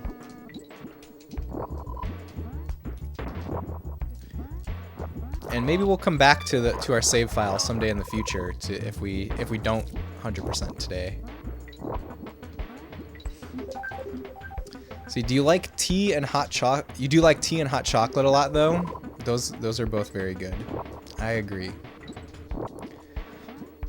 Do you have the yellow pages, though? Just might go beyond midnight easy? Wait, what yellow pages are you talking about? Like a phone book? I don't have a phone book here, no. Is there somebody I should call? Ooh. Okay, here we go.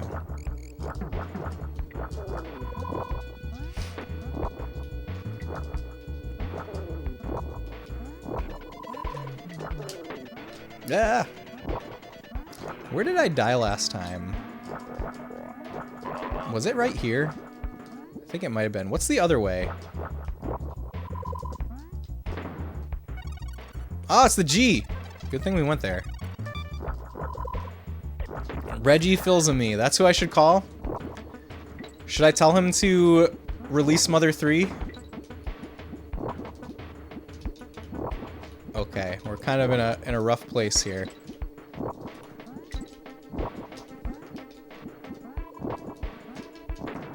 Actually, we're doing fine. We're doing fine. Oh, look, no more first-person shooter shooting me. Hooray. He can't go that way. Hey, thank you so much for that follow. Okay, I think we only got one shot with this one again. Let's not mess it up. He'll say, I'm afraid that's all I have time for today as soon as you bring it up.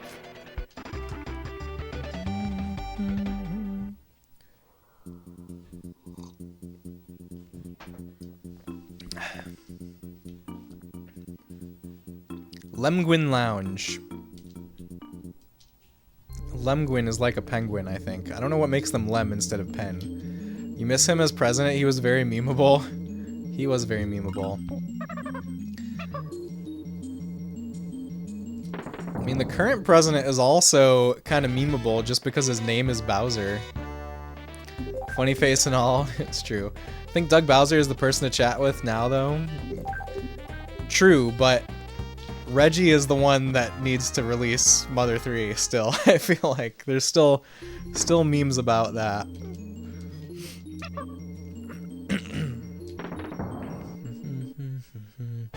So on one of our Discord movie nights, we watched a documentary called Earthbound USA, which is a fan documentary all about the Earthbound fandom and like the online community and like all the stuff they went through, and also, okay, this is what I need to do to win this. Also the release of the Mother 3 fan translation, and I think they definitely talked about the Reggie memes in that movie. It was really good. It was really cool.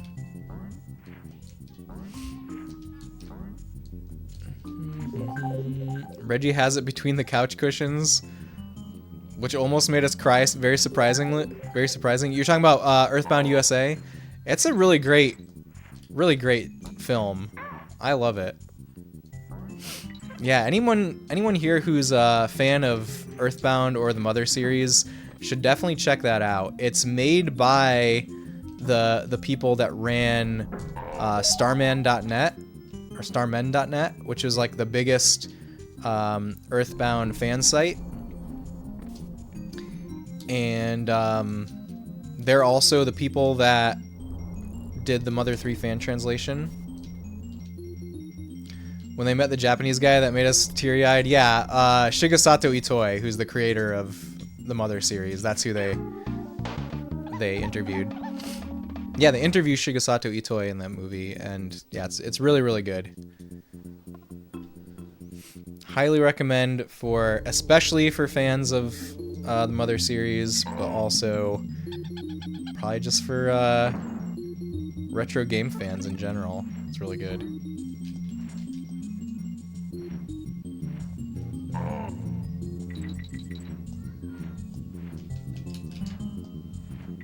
Food time. Enjoy food, cat. I hope it's delicious. I feel like I only killed coin there because there was a little bit of slowdown somehow. Oof. Ooh, I thought it was all over for a second there. I thought I was about to get pecked.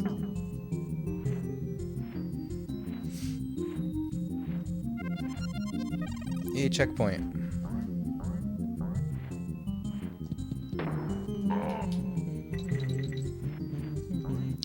Will lurk. Thank you, cat. I appreciate your lurk.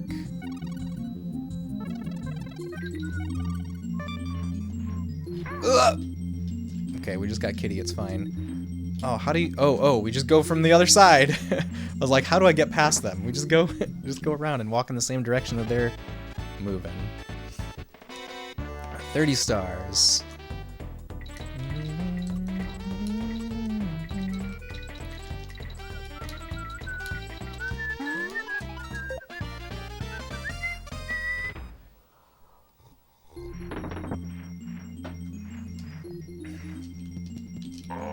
I also need to go refill my water pretty soon.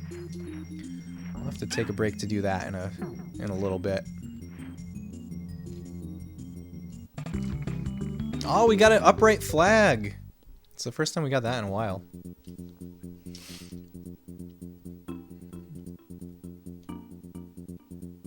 Bleak's house. It's boss time.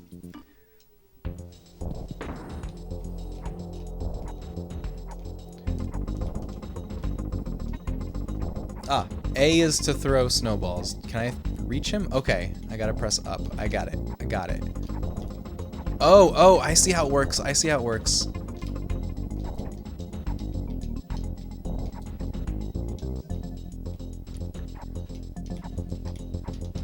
I do think one thing that this game does pretty interestingly is the boss battles. The boss battles are all very unique. And I mean, in general, the thing with Donkey Kong Country is that each level has like a unique mechanic to it, right? Optimus, welcome back. Kids fed, clean, and in bed. Awesome, Optimus. I hope that they have happy dreams. Welcome back. Let's see. What was I just saying? The boss battles and like the variety of levels. Like each level has its own mechanic. That is something that Rare had been doing since Battletoads. I really feel like there is a through line between Battletoads to Donkey Kong Country because of that. Someday I need to grind my way through Battletoads. Maybe that could be my new off-stream endeavor, because I recently did Contra 3 for Super Nintendo. Maybe it's time for Battletoads. Ooh! Kitty! Oh, we still have Dixie. Whew! Ah! That three-way shot. A very good way to look at it. Yeah, I do think that like the level variety is a big aspect of these games.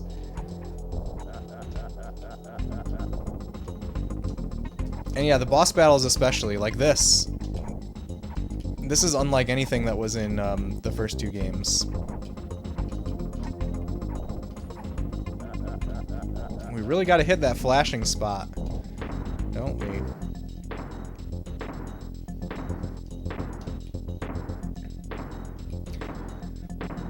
I don't own a Battletoads on cartridge.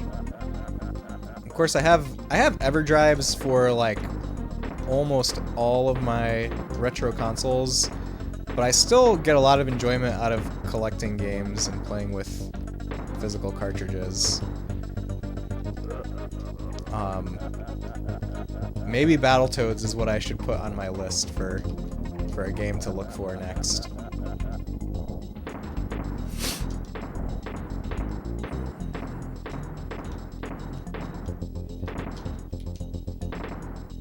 Okay, we need to escape that three-way shot.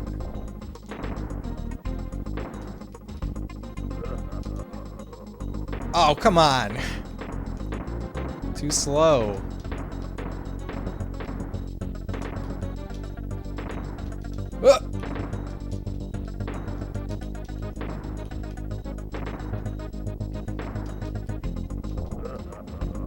Oh, I went to the wrong row! This has got to be the last hit, right? He's taken so many snowballs to the tie. I think we're shooting him in the tie, right? I don't know why that's his weak spot, but it is. Also, why would a snowman be harmed by snowballs? That's another question. Your room is gonna be the death of you. Getting tired of rearranging it. That's why you gotta just pick the arrangement that you like, Optimus. I actually recently did some new stuff to the studio over here.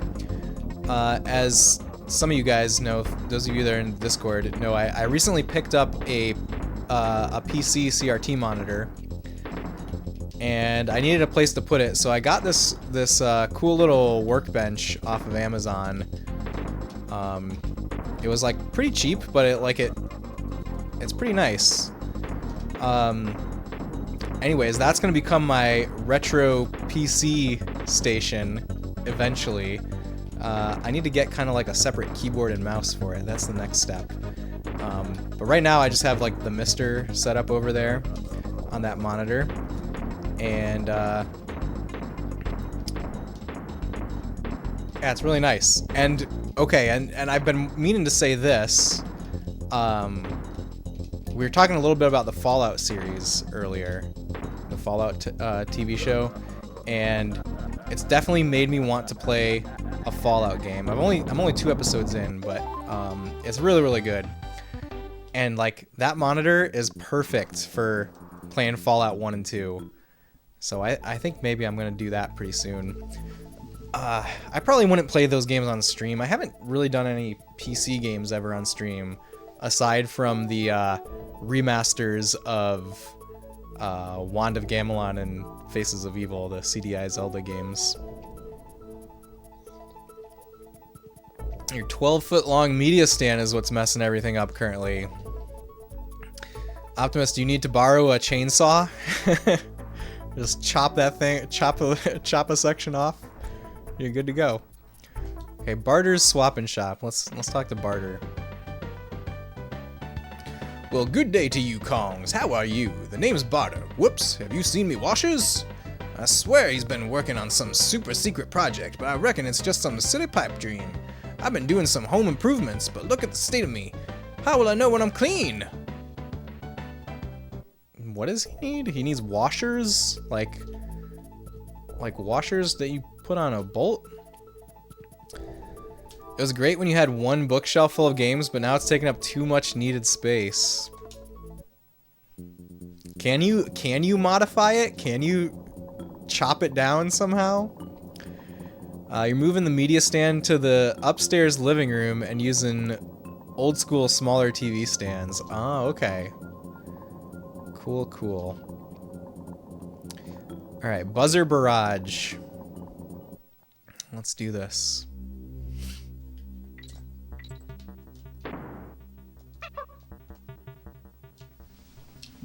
This is the last world, by the way. Okay, I cannot shoot eggs with this version of Squawks.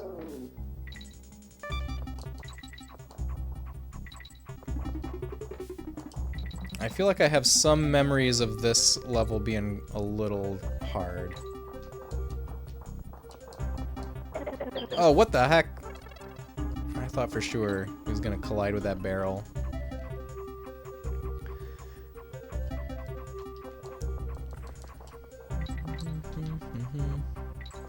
What's on the other side, though? There's always something on the other side, whenever there's another side to be on.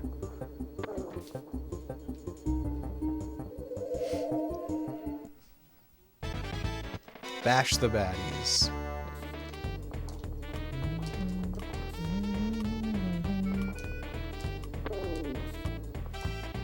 I need to go back here for a barrel every time, right? Oh, we got a lot of time for this one. I think we'll be okay. Whew, that was kind of close.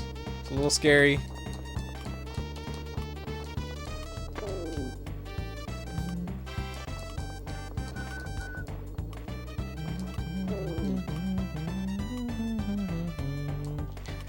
Do we get a coin? Is there a coin somewhere? Where? Where's the other enemies? I don't see any other enemies. Where? Oh, there we go. There we go. No, that thing is like a tank. 12-foot long solid wood planks that are like 4 inches thick, and steel bars separating them along with rebar for support. Rebar! Dang. That is like a tank.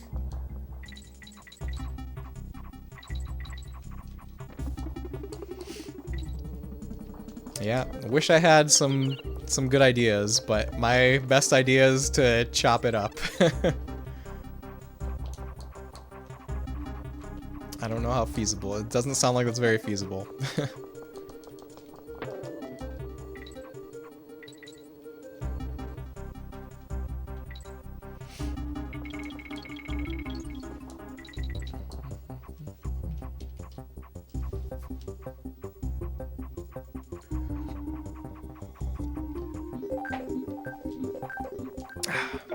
Oh, come on.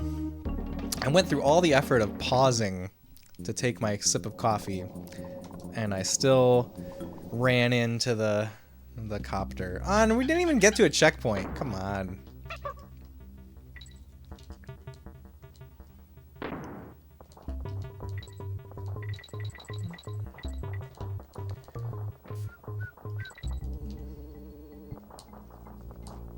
Does this bird have something? Bear coin. I know that if you die, you don't need to replay bonus stages to get bonus coins, but what I don't remember is if you keep the Kong letters when you die. I think that you don't. Right, because there's a K. No, no! Ugh, too slow.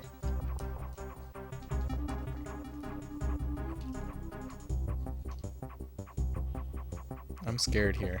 Okay, I made it, somehow. What's over here?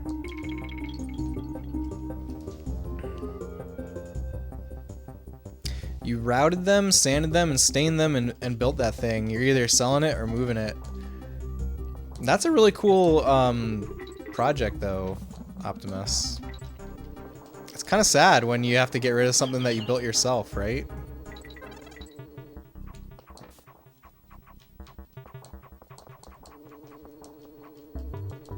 Maybe you can sell it. I've always thought about trying to like build a custom game room shelf here that I could fit like so much stuff on. But it's a big project. So congrats on doing that, Optimus. Glad you built that pre-pandemic because wood prices skyrocketed afterwards. What are wood prices like right now? I imagine they must have gone back down. I mean, I did buy wood kind of recently, and it did seem a little more expensive than what I remember pre-pandemic, but I don't honestly know.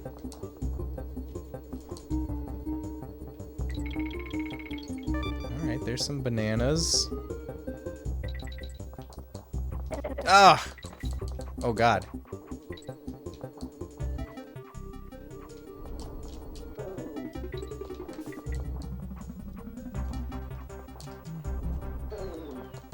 Alright, I'm guessing coin is somewhere around here. I think they went back down a little, but not what they were pre-pandemic. Ah, gotcha. Like so many things. Oh, come on. Gotta keep him on the camera.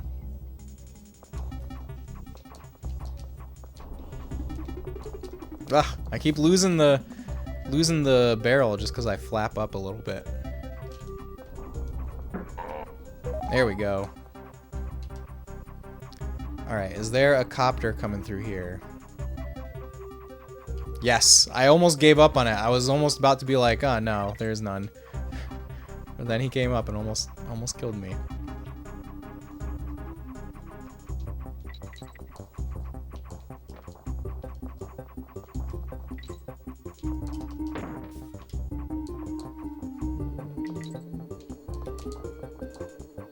Okay, let's try doing this. Use some momentum. There we go.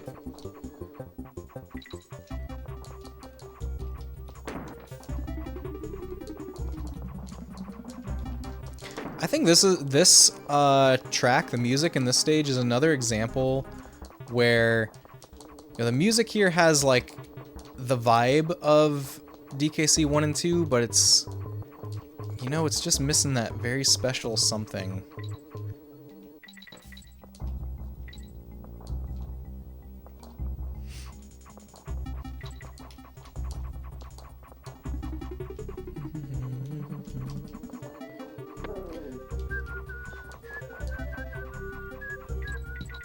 So oh no!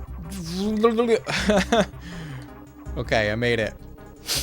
I was about to say, I decided on what we're gonna do if and when we hit 900 followers. We will do a special celebration stream featuring a game that I've been asked to play for quite a while now.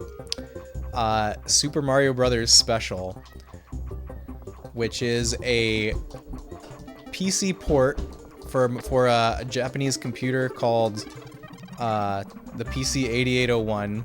It's an official PC port of Super Mario Brothers, and it's very weird and very different. Really, more its own game than a strict port. It's very interesting, but I think it's known for not being very good at all. It's known for being a pretty bad game, but I think it'll be a very fun thing to explore. And we'll play it on the Mister. Mister has a PC 8801 core, which is very cool. Okay, I made it. Which game is this? Super Mario Brothers Special, Optimus. That's the game that Fabian has been talking about ever since we've known him.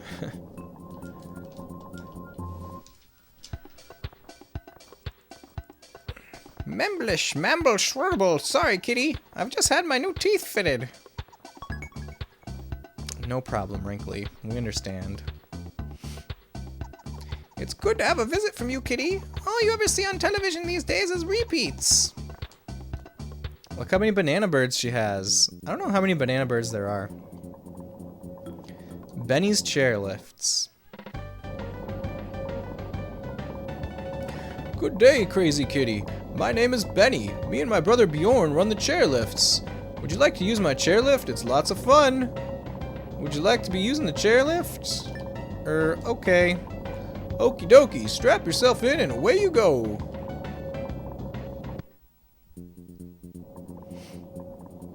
Whee! Chairlifts. Confused cliffs. By the way, thanks to all that voted your comment. Oh, you won this shmup game. Very cool, Optimus. Very cool. Congrats. What game is it again?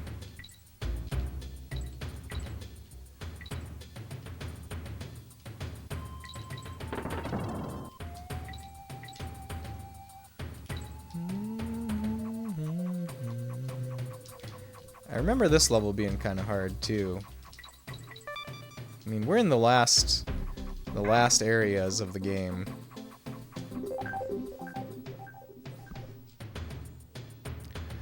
He also had a video today that had you thinking, what about? What were you thinking about?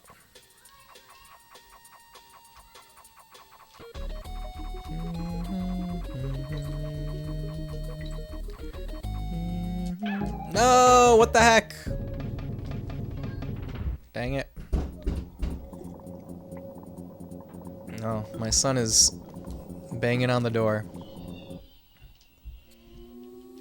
They're making a lot of noise out there, the little ones.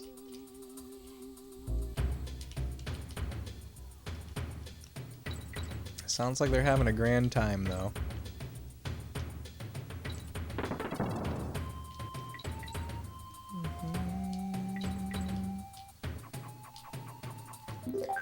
It was Rolling Gunner on PS4 Special Edition. I've never heard of it. Not that I feel like I've heard of all the shmups or anything. I know there's a lot. There's a whole scene out there for shoot 'em ups.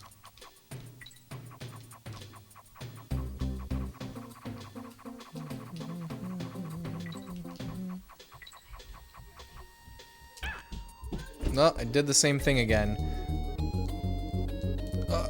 You can make it, kitty. Whew, we made it.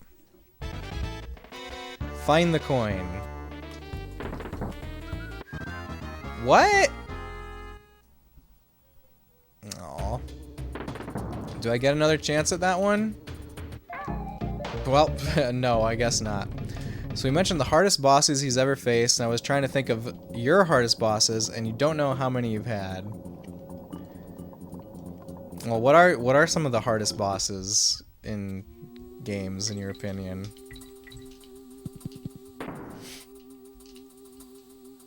I think mine is definitely the Elden Beast.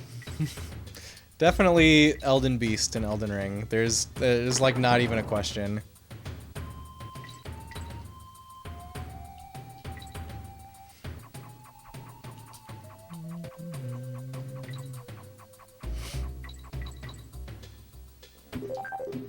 I know I never tried Millennia though. For some reason, you can only think of Mike Tyson and Shao Kahn on Mortal Kombat 2. Mike Tyson seems like he'd be up there. I've never played Mortal Kombat, like any of them, so I don't know about Shao Kahn. I mean, I've never fought Mike Tyson in Punch-Out either, but I definitely hear a lot of people say that Mike Tyson in Punch-Out is one of the hardest bosses ever. Remember beating Tekken 1 through 3, but don't remember the bosses?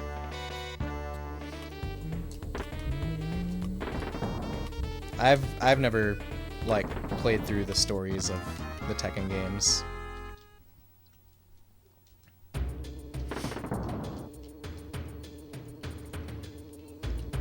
All right, we don't get another shot at that one.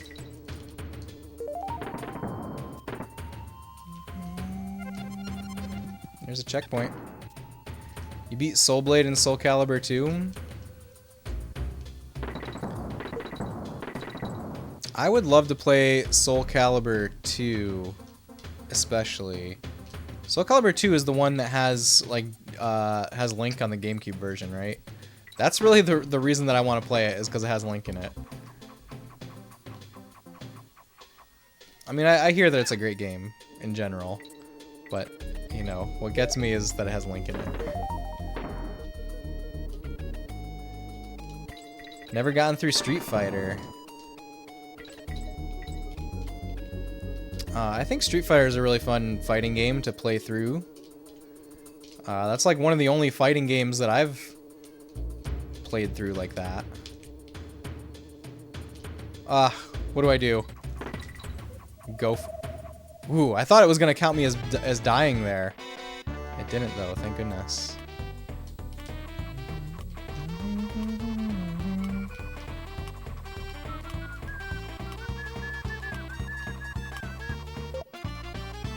Got it. Ooh, we're almost at 30. 30 coins, 30 bonus coins will get us 2 Lost World levels. I imagine there must be 6 Lost World levels. There's like probably 1 for each world in the main game. I'm just guessing though. We've got the guide to help us.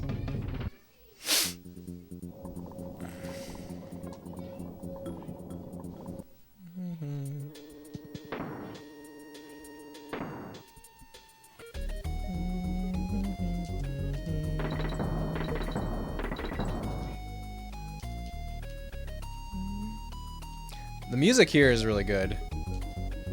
I think this is like a remix kind of a song from one of the earlier games.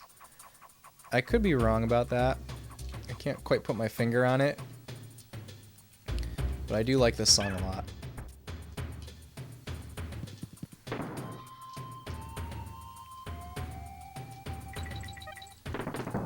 When that guitar part comes in, at least.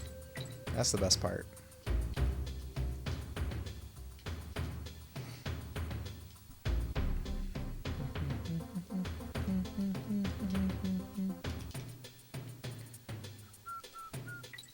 Did we do this one successfully? I think we did, right? Yeah. This is the one that we just got. Oh well. Let's do it again for fun.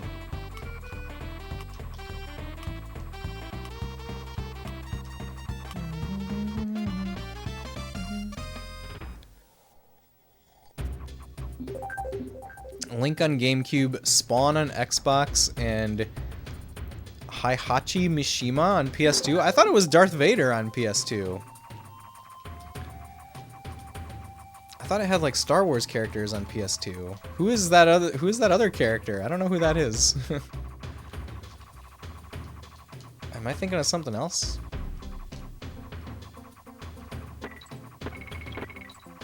Oh, we missed the O.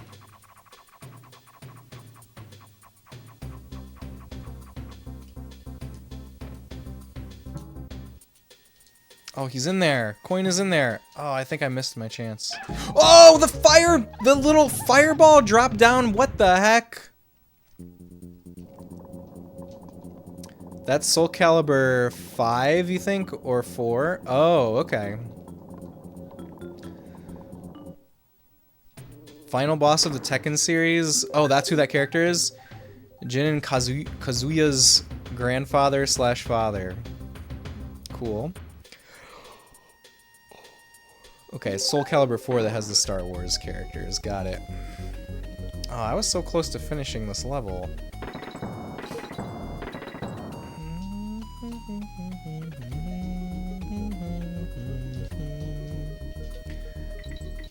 I wonder if this is easier to not hold the Y button.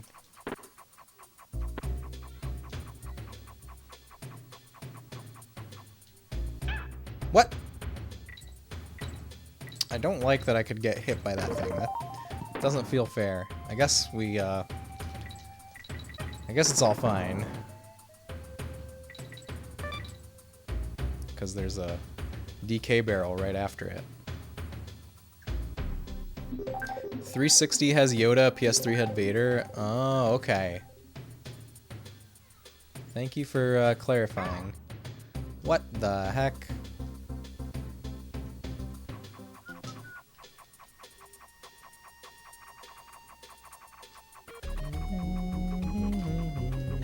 This part. This is the part of the song that I love. Is that, like, guitar sounding synth.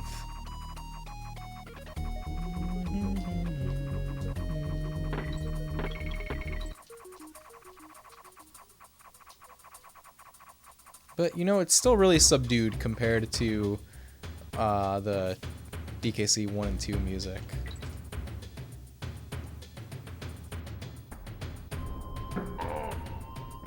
Got him.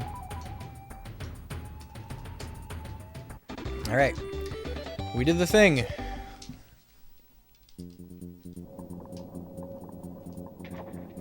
What's next? Floodlit fish.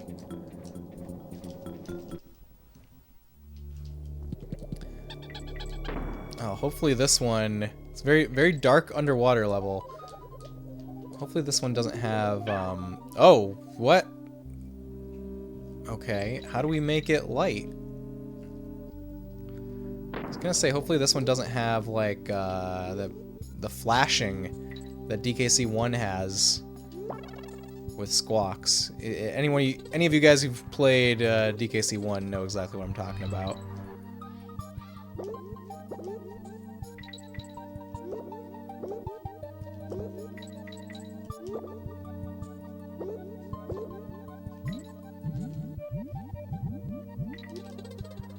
Alright, we just gotta keep the lights on.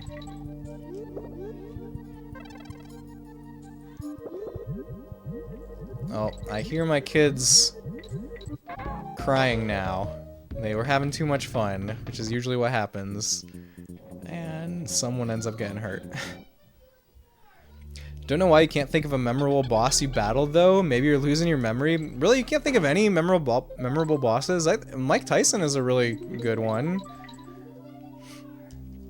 Okay, I'll try to think of my most memorable bosses. I mean, like, I feel like Bowser in Super Mario World is a big one.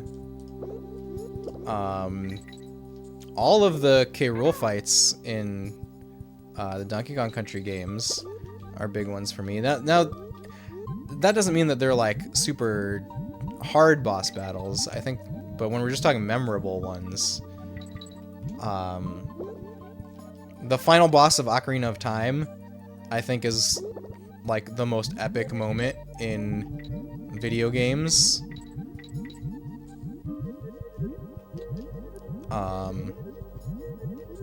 There's a lot of great final bosses. I need to be more careful. I keep losing the first attempt.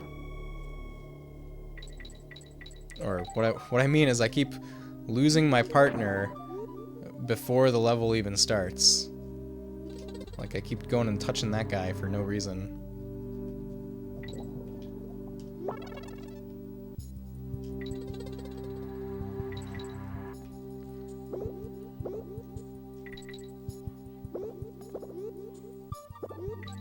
I love when I line up the auto attacks for Engard.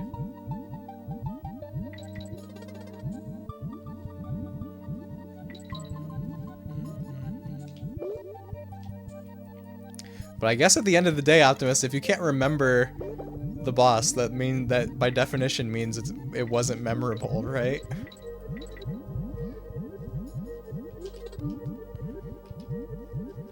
I don't know. What does everyone else think about most memorable boss battles?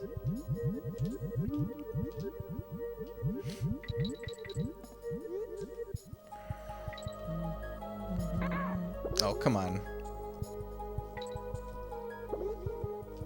Ooh, bonus. I didn't even think I was going off the beaten path to get that bonus.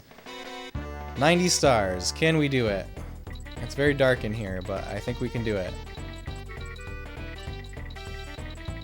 I'm sorry this level is, like, so dark. I wonder if I should, like, turn up the gamma. Just for your guys' sake.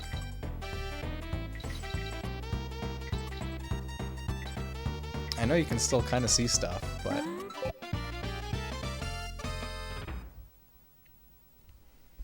feel like it's not as dark.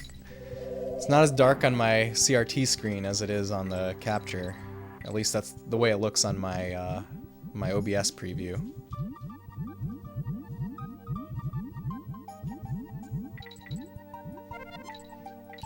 Maybe you've just played too many sports games. Too many sports games only. That's true. They don't usually have boss battles, do they? I also think like Xbox 360 first-person shooters, they don't have a lot of boss battles, do they? Like the Halo series hardly has any boss battles. That's just the one that comes to my mind first. Your most memorable boss battle would have to be Galactos from Skyward Sword. That is such a good one, original channel. That whole dungeon, the Ancient Cistern, is incredible. That's one of the best Zelda dungeons, I think. Like, just like the lore of that dungeon and how there's, you know, you start off above ground and then you go deeper and like you see this like hidden dark world. It's so good. And the design of it, like the art style of that whole dungeon is incredible. Yeah, that's one of the most memorable Zelda dungeons of all time.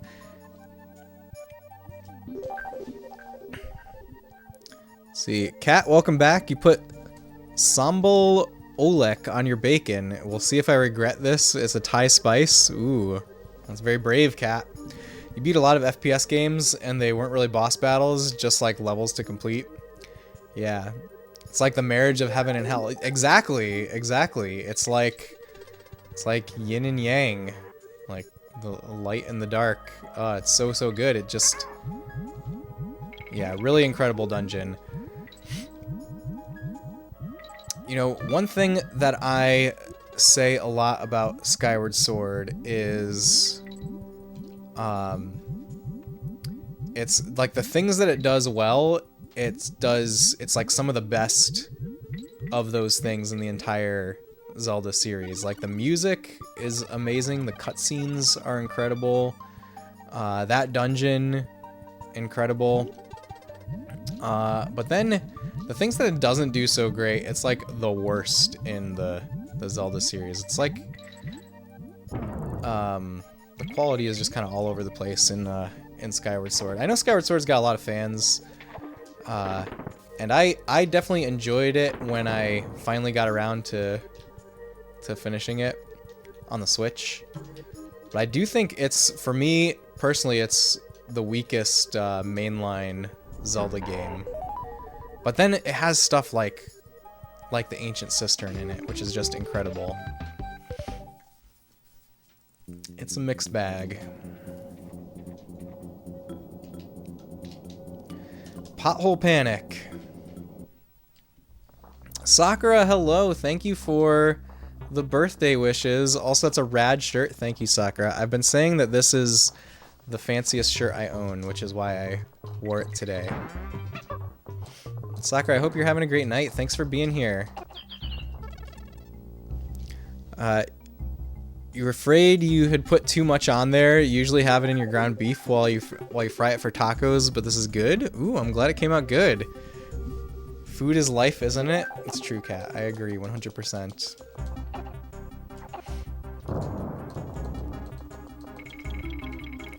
Sakura, what have you been up to lately?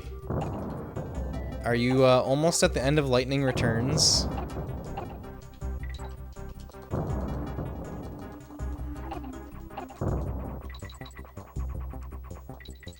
Okay, wait, we've got to go explore here. We cannot leave an area unexplored like that. Oh god. Woo, that's close. No!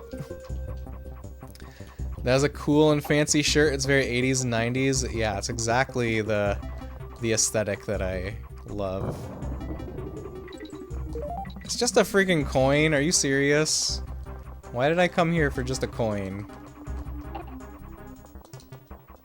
Oh god! Whew, that was close. Ah, kitty! Okay. Oh, Squawks dropped me. Ooh, is this gonna be like Animal Antics, where we get to ride every animal? I don't really remember this stage that well.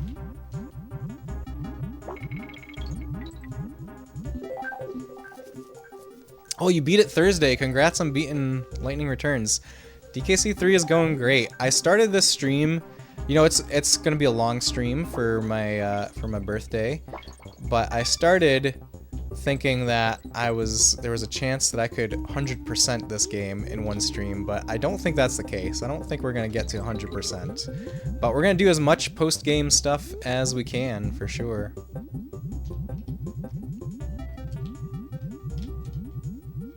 Oh no! Oh no! Oh no! Oh no! Kitty! Should I try to get Engard back? Is he still swimming there? Oh god. Scary! Go! Oh my god, I can't believe I got him back successfully. Whew. That was a lot.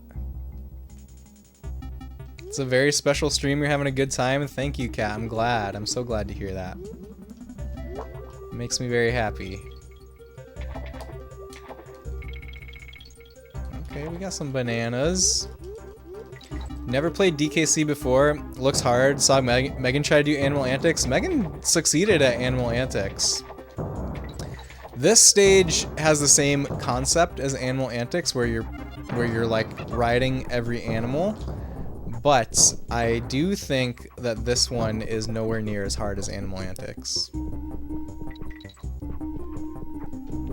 Oh god! Come back, Ellie! Alright, she's back. Hooray. I do think that we should explore down here.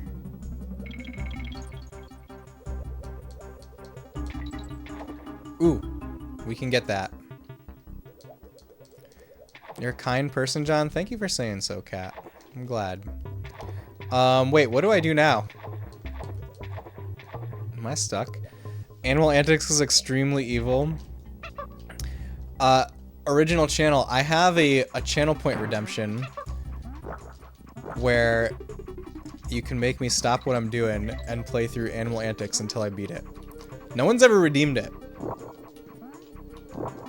Not yet, anyways. But I hope someone does, eventually. Oh god. Oh god. Squitter! Okay, well, Squitter made it to the end almost, but I'm positive that there's something to find up there, where that bomb is coming from. Well, we made it. It's 200k points. Yeah, it's 200k points for a reason, Tuffy.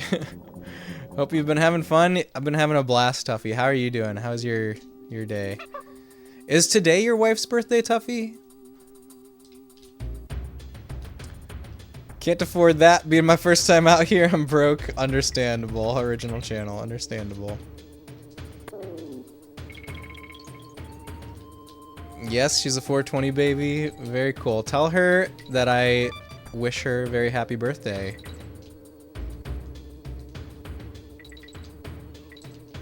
There's been a lot of cool people born around this time. It's also almost Aaron's birthday, Aggressively OK Gaming.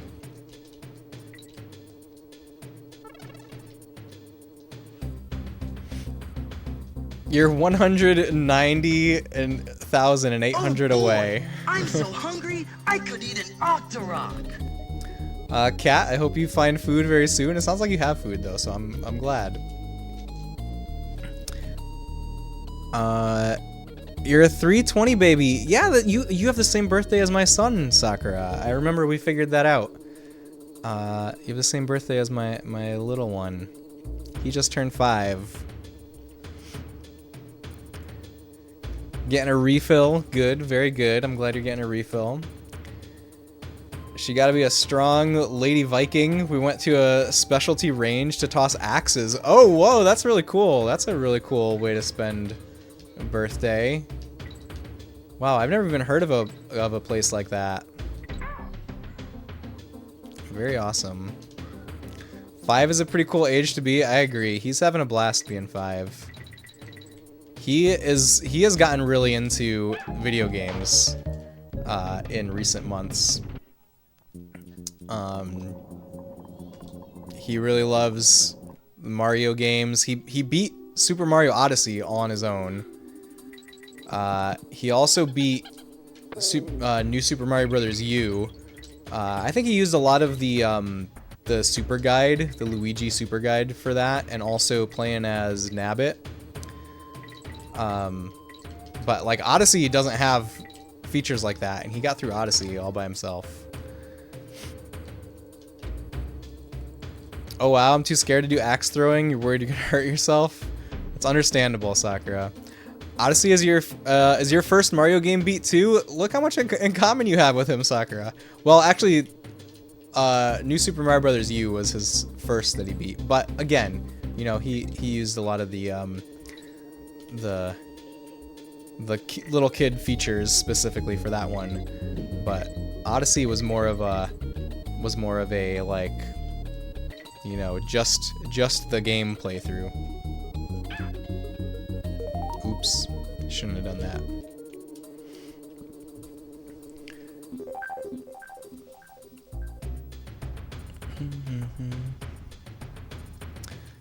Optimus you'd kill to do axe throwing? I wonder if they have an axe throwing range near you. You should look it up.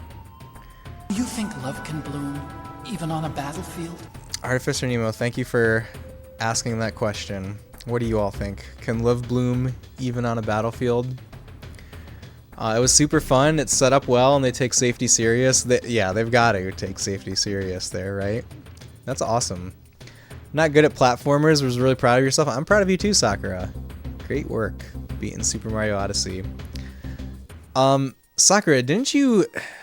I'm sorry if I missed this, but you were gonna do a platformer stream, like as a reward for an incentive, right? Have you done that yet? And did you announce what game it was?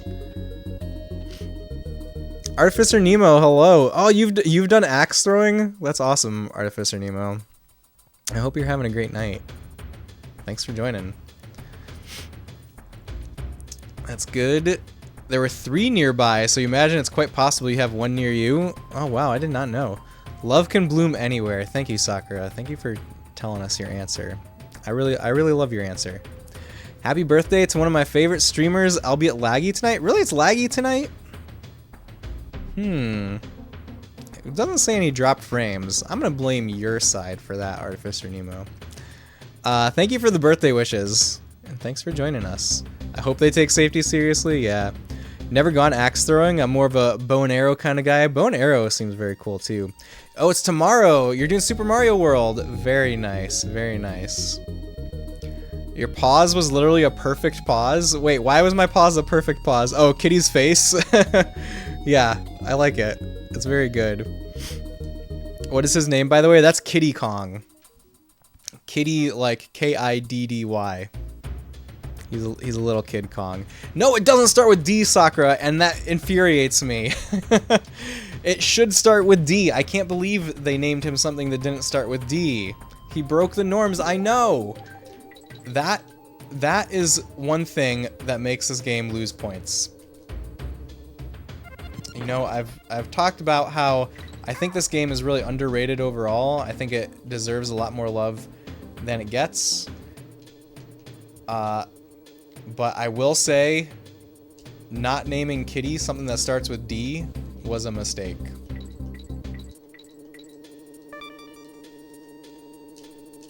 Okay, where are we? What are we doing now? He strikes you as a ditzy Kong. Should have been Duh Kitty Kong. That would have been better. Anything that starts with D would have been better.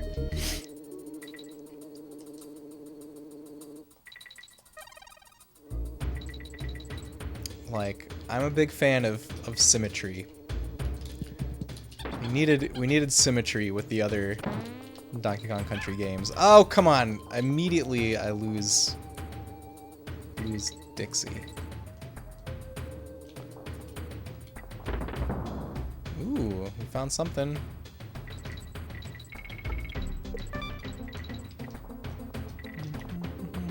Ooh, I almost died there. Duh Baby Kong. Literally anything would have been better than Kitty. Anything that starts with D would have been better. Axe throwing is something everyone did growing up here in Sweden. Did not think of it as rare. Maybe the Viking stereotype is true. I think so, Kat. That sounds like a very Viking kind of thing. That's hilarious.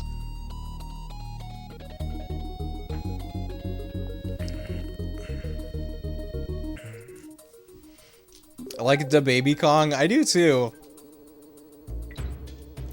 It reminds me of the show Dinosaurs. I'm the baby, gotta love me. What's everyone having as dinner tonight? Well, I had dinner a little earlier, and I had chicken cutlets and spaghetti. And it was really good. Can I get back there? Can I try that again?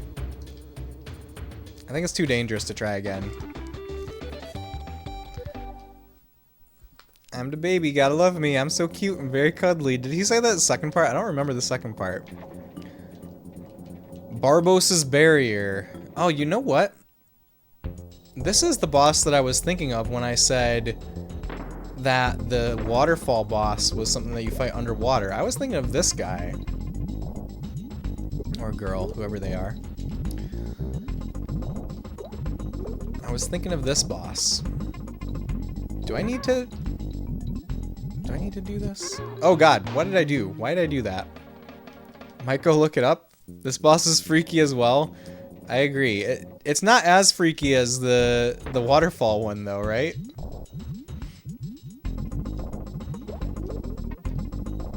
Okay, I see how this works.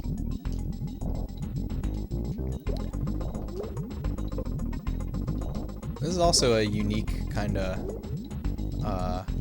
method for fighting boss. Gotta ricochet these ones to knock out the... Ooh, why did I do that? To knock out the barriers, knock out the shields.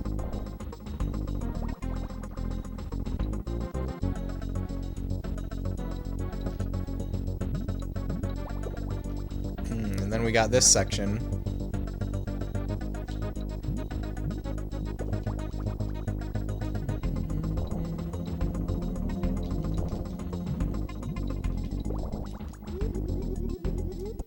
Oh, why did I do that?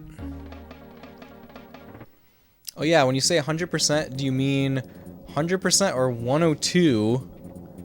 Ben wanted you to ask. I mean, I think it's 103 in this game. I mean everything, but I don't know if we're gonna get the completionist tonight.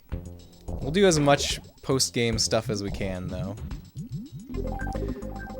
I'm the baby, gotta love me. Big purple eyes, I'm very cuddly. Especially when I hit my daddy with a frying pan. Whack, Earl Fran.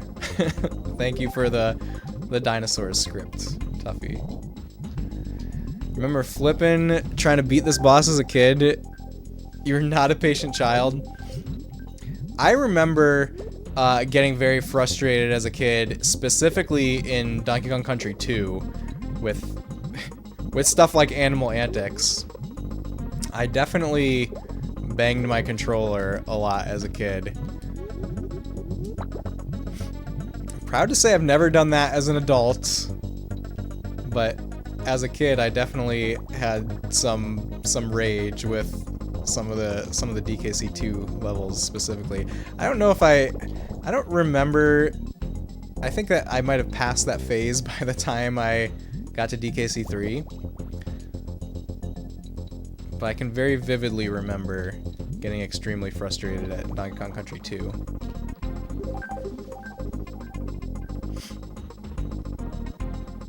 That's the first stanza. So happy dinner worked out. As soon as you added the spiciness, I was like, oh no, I might have ruined my dinner. Phew. I'm glad you didn't ruin it.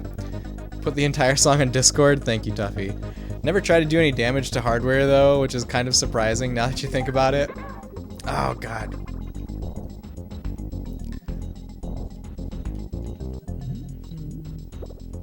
What was the last boss before this one? Oh, it was Chaos. That's right. Ooh, we got very small space for this one. Oh! Okay.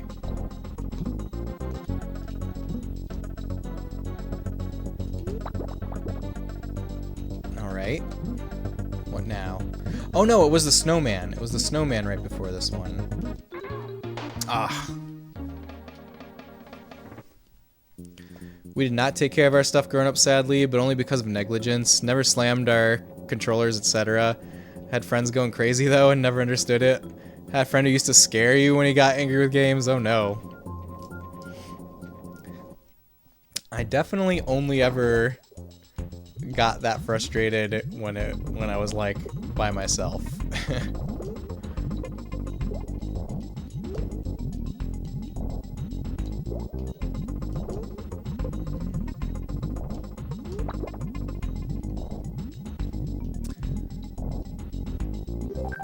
Sonim starting to think you're stir fry. So you're starting to think you're stir fry is getting to the level of hibachi. Whoa, Optimus. That sounds really great.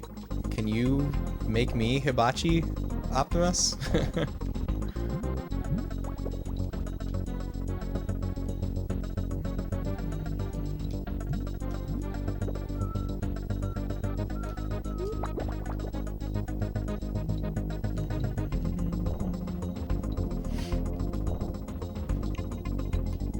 Okay, at least we have, well, I was about to say at least I have both Kongs, but that's not true, and now I'm dead. Whoops. Let's try again. We're gonna need a bathroom break here pretty soon. Maybe after this boss. I forget if there's more levels after this, or if we go straight to fighting the last boss.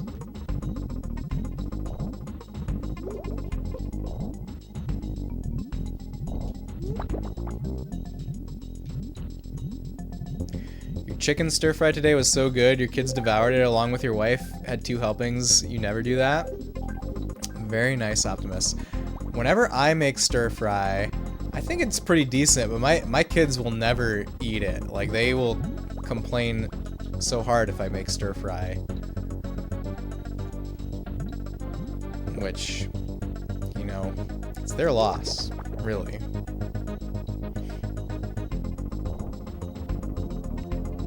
Maybe I gotta get on that hibachi level. What the heck? How did I hit a spike?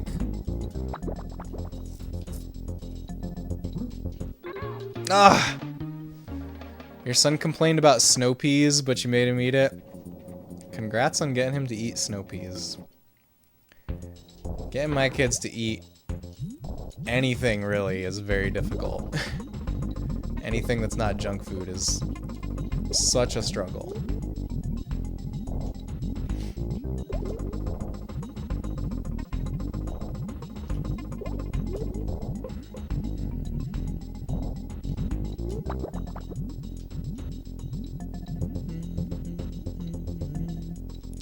I do remember having difficulty with this boss, though. I don't think it was ever super easy for me.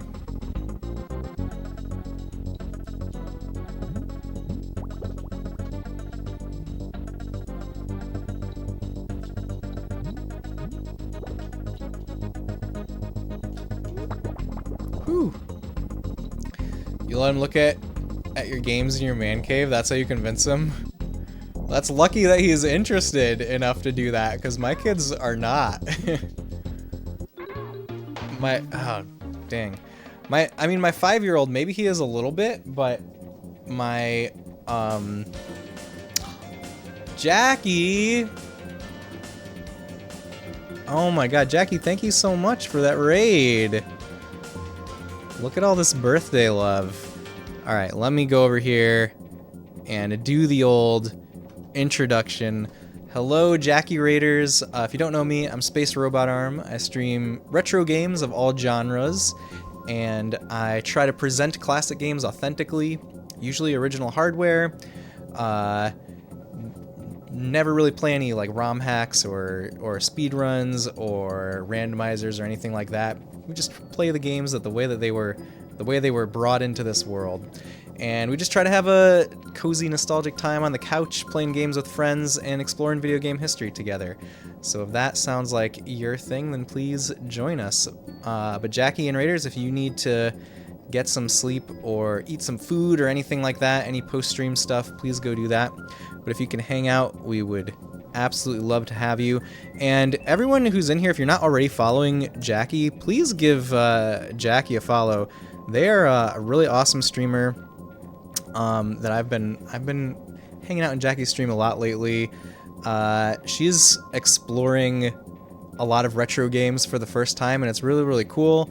I know she's been playing Zelda 2, recently played through Dragon Warrior 1, the NES version. What else? Final Fantasy 1. I know you're playing the GBA version of FF1. Hey, thank you so much for that follow there. Right as you guys came in, we were talking about getting kids to eat food. My kids don't like to eat anything that's not junk food. Thank you for the follows, and thanks for all the birthday love. Let's see, Laganzar, I can definitely relate to that. There was a time frame where peanut butter sandwiches were the only thing you can make without a battle. Here, let me see. Let me see all the cool Jackie Raiders. We got Mersu, Meow Wow, Jay Ramsey, good to see you. Assy, Jackie, Odang the Jam, Yoshi wearing pants, hello. We are Donkey Kong fans. That's true. I do know that you are a Donkey Kong fan, Jackie. But you've not played 3 yet, right? Have you only played DKC 1 and 2? Thanks for that follow. Ninja Frost Adam, hello. Like your shirt? Thank you, Jackie. This is the fanciest shirt I own, which is why I decided to wear it today for a special occasion. And yeah, also, seems like you guys are aware, but we're celebrating my birthday today on stream. My real birthday is in a couple days, but today's the party. We're just doing a extra long stream today and playing a game that's very near and dear to my heart, which is Donkey Kong Country 3.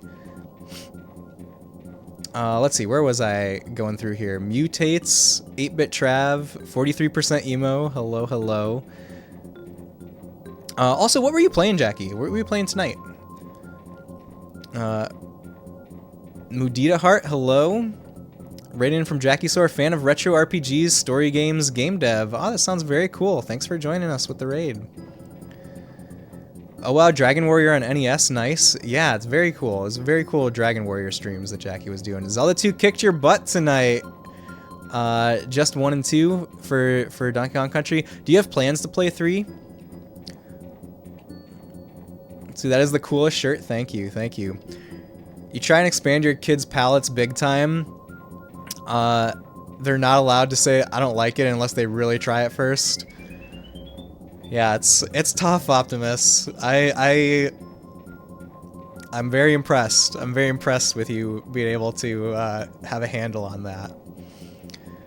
That emote is amazing. Jackie does have some very cool emotes. I do love Jackie's emotes.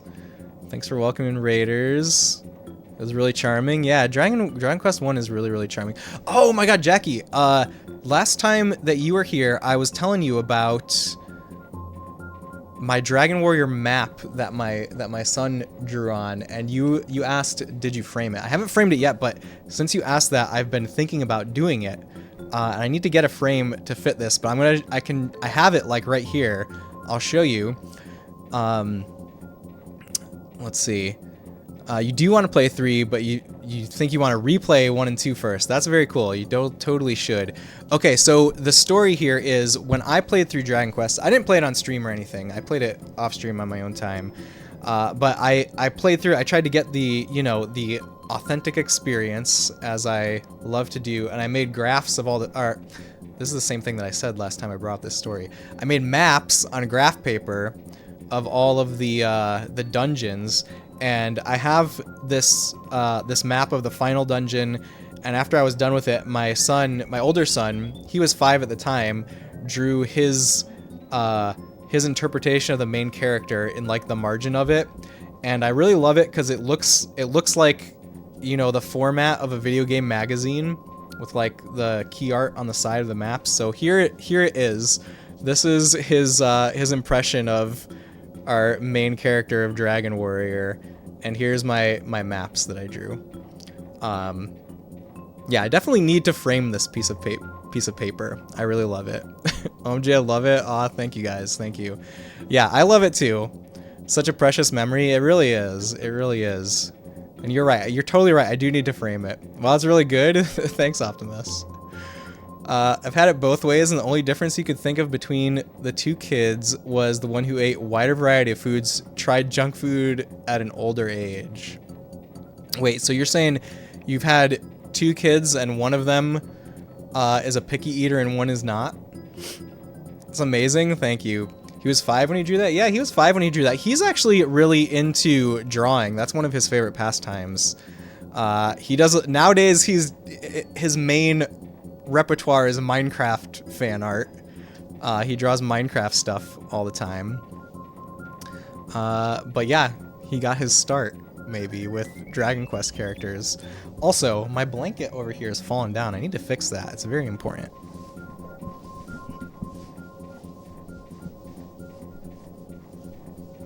Okay, we're gonna get back to... I didn't do a great job of fixing it. We're gonna get back to fighting a giant clam over here. That's what we're doing right now in Donkey Kong Country 3. We're almost at the end of the game. I am pretty sure. There might be one more world after this. I can't really remember.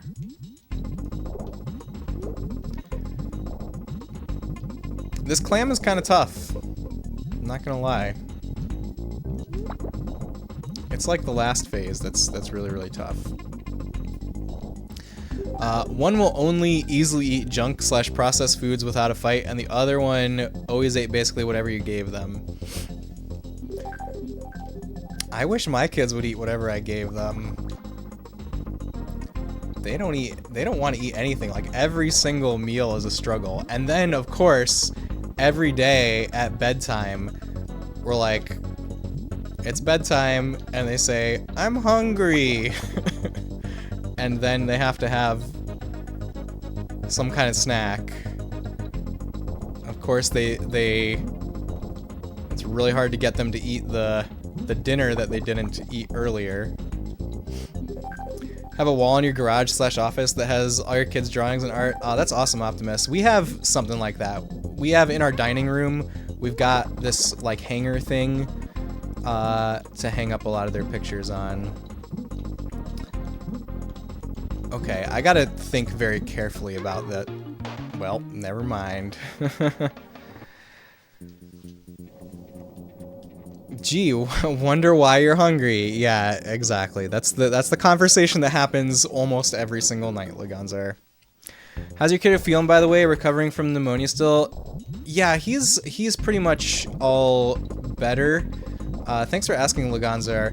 So he and I have the same birthday, by the way. He was born on my birthday. His party was supposed to be tomorrow, but the weather forecast is for rain, and it was going to be outside, so we had to postpone it till next week. And luckily, everyone can still come for the most part, so I'm happy for that. But also, yeah, he was really sick this week. We took him to urgent care, and they did a chest x-ray and thought he might be developing pneumonia.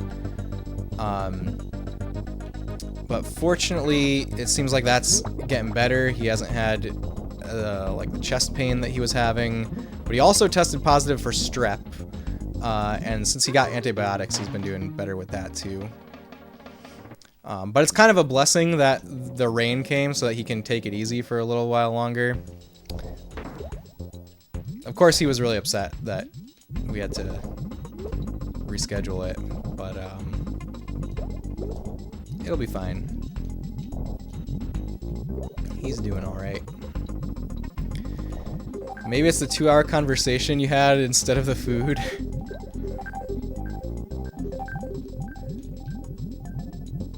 Oh, well, they don't have 2-hour conversations. My kids don't have 2-hour conversations at dinner.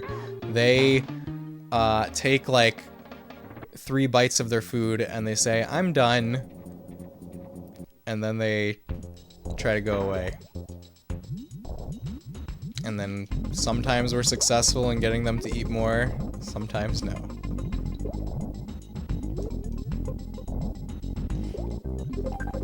The old "I'm full" tactic, yep. Clearly they're not full though when they say they're hungry at bedtime.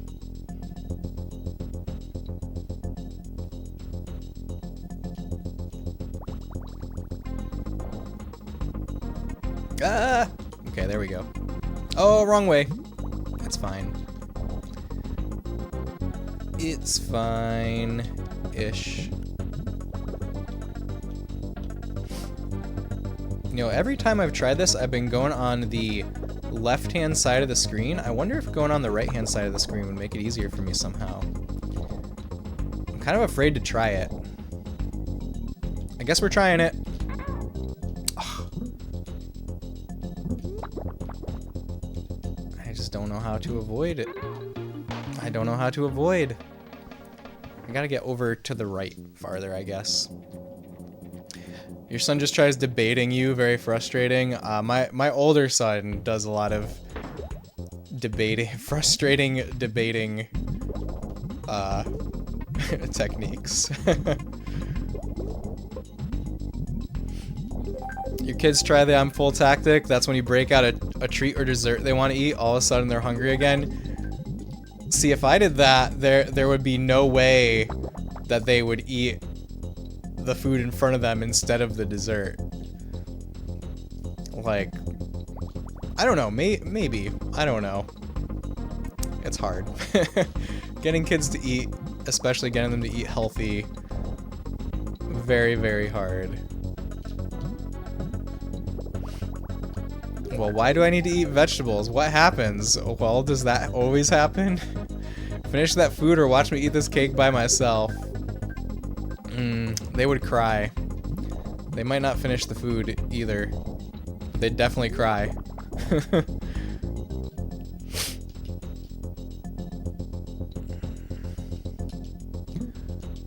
Okay, so what do I gotta do? I gotta, like, this is a pretty good place to avoid the spikes. And then, oh, it only shoots a couple times. I thought I had to shoot it in between. That's not the case at all. Okay, it's just got a lot easier, I think. He's gonna be done shooting spikes after a little while. There we go.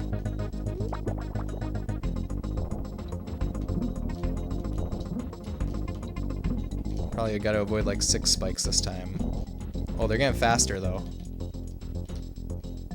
Alright. Easy. We did it. Alright, where do we go now? We're getting flushed down the toilet. Where are we going?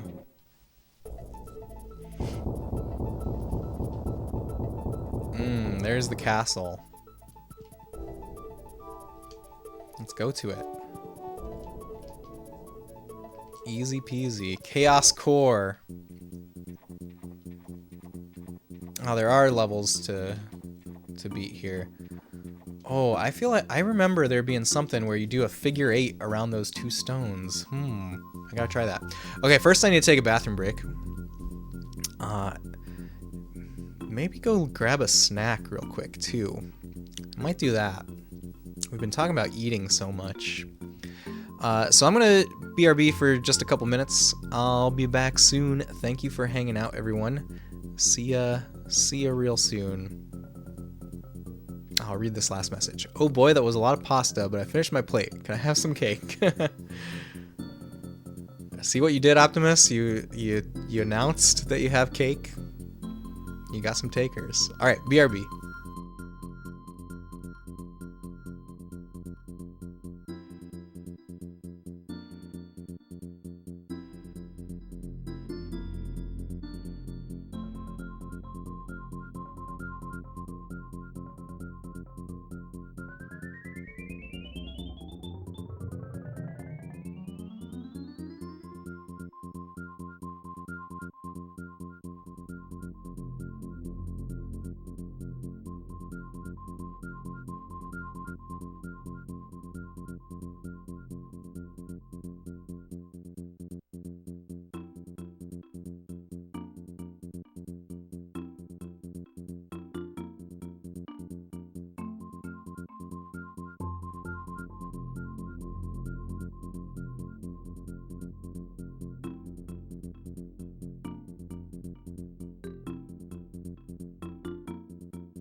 Hello, I'm back. I found a really yummy granola bar. Okay. Very vibrant colors in this hub world. Or map world, whatever you want to call it. There are vibrant colors. I love the vibrant colors in Donkey Kong Country. Megan, welcome back. How are you doing? Hope you had a great time, whatever it is you were off doing. Oh my god, that was scary. Like, that enemy attacked me right as the trumpet sound kicked in, the music. That was the scary part.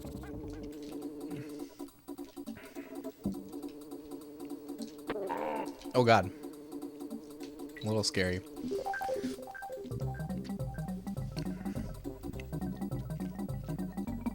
Thanks for welcome back. Dargoon, welcome back. Dargoon, I'm sorry if I missed you earlier. Welcome in. Oh, you have a headache? I'm sorry to hear that. You're playing Family Feud? Ooh, that sounds fun.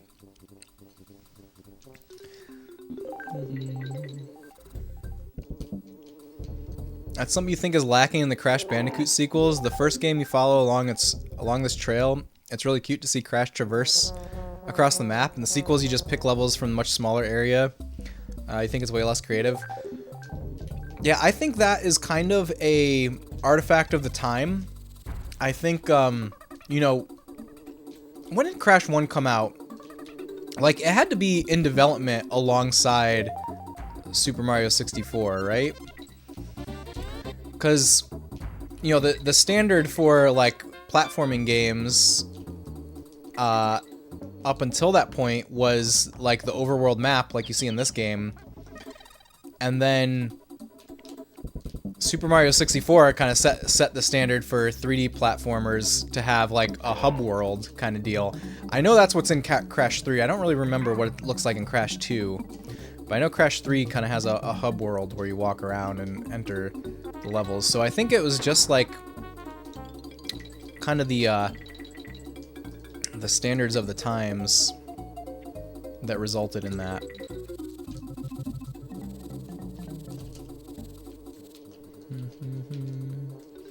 August 31st, 1996. Oh, yeah, so that was before Super Mario 64 in the United States, at least.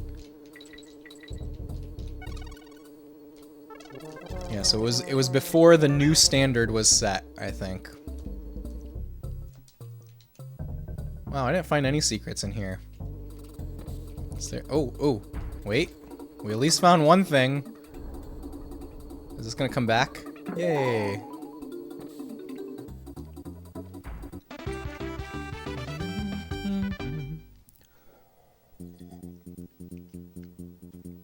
Sign of the times, just a shame, IMO.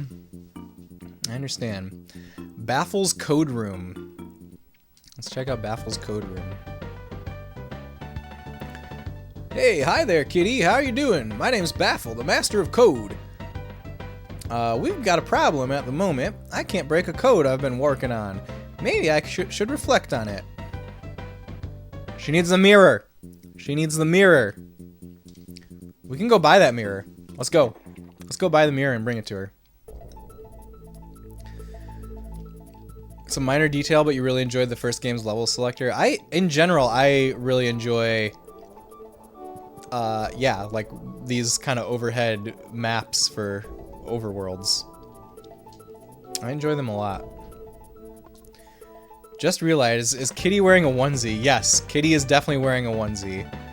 Oh, I have exactly enough coins for the mirror. Oh, so who owns the castle? Well, I ventured up there once, but if you want to know what I discovered, it'll cost you 2 coins. I don't have 2 coins! I'm saving for Swankies. Are you sure? Some cheeky lad called Link was in just last week, and he asked about the castle too. He didn't have enough coins, but he seemed like a nice fellow that I agreed to accept 500 rupees instead. After that he left, muttering about my shells being the wrong shape or something. Oh well. I had no idea there was a Legend of Zelda reference in this game. Did you guys know? Yes, but it's no ordinary one, though. It was Cranky's great-grandfather's. I can't let it go for less than 50 coins. Can I interest you in buying this fabulous item? Yes, please. Did not. Me neither, Dargoon. I can tell you now. Oh, I missed what he said. Are there secret caves? Quite a lot, actually, but if you want me to tell you, it'll cost 13 coins. So how about it, Kitty? Would you like to hear more? I'll find them myself. Okay, best of luck, Kitty. You'll certainly need it. Nothing today, thanks. Hey, you just have a real nice day now, Kitty, you hear? The big Nintendo verse, right? Link is also in Super Mario RPG. Okay, we got the mirror. Let's go bring it to Baffle, who needs to reflect on her code.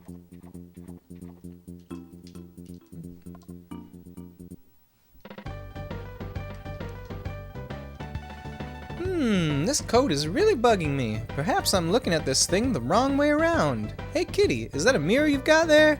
If it is, could I have it to solve my code? No problem. Hey, look at this. It was a riddle written backwards. It says, to open the gate, add the 2 stones, make 8. Well, what do you reckon that means? Can you figure this one out, Kitty? This is the figure 8 that I was talking about. At those 2 stones. Alright, Creepy Caverns. It's Creepy Caverns time. Wow, that roar was really big. What? It's a ghost barrel. I forgot about these ghost barrels. They're kind of spooky.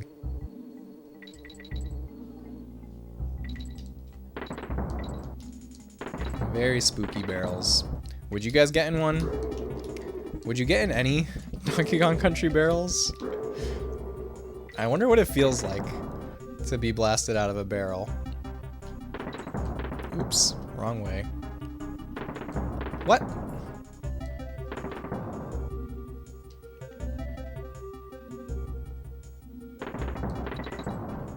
Hooray.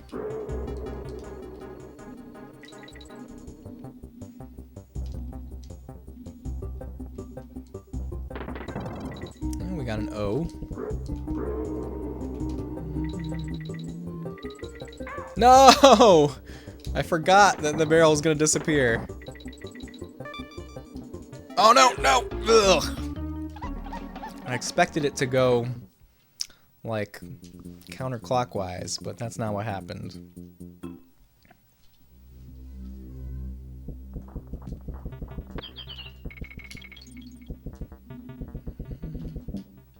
Hey, hey, get out of here. Get out of here.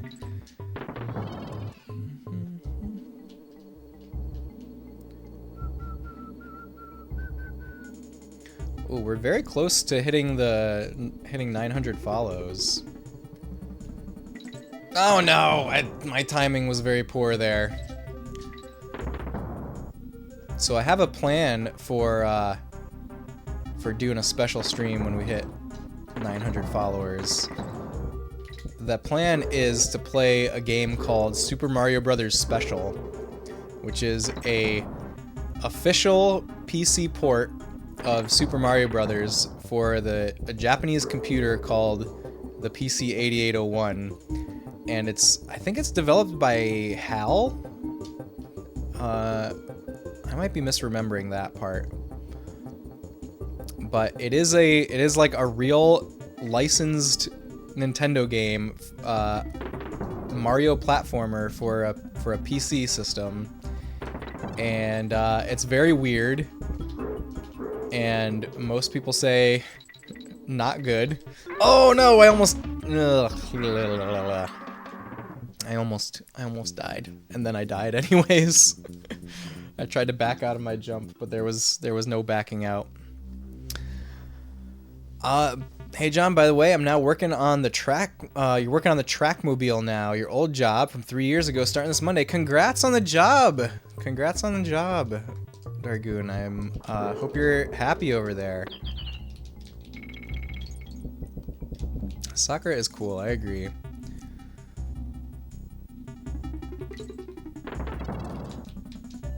Ooh, is that a new Sakura emote? Is that what that is? Oh no, it's new Megan emote. Very cool emote. Congrats is awesome. I agree.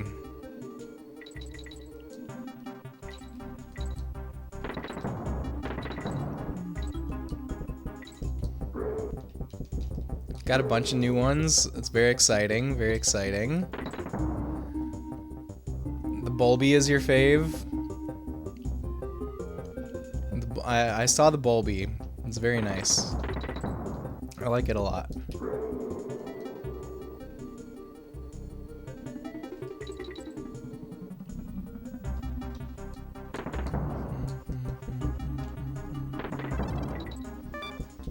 The barrels look scary. I agree, they look very scary. They're really disturbing looking.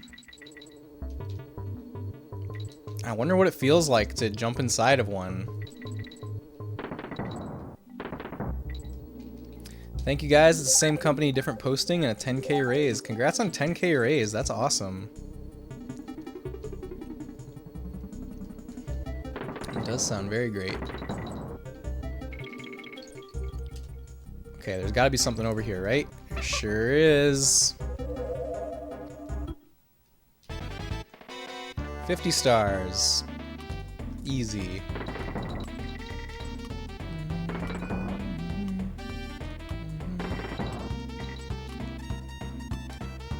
Whoops.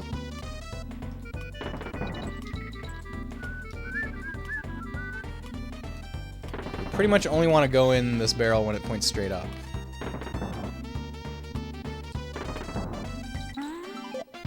Got him. We did it. Hey, thank you so much for the follow. Oh, this is scary.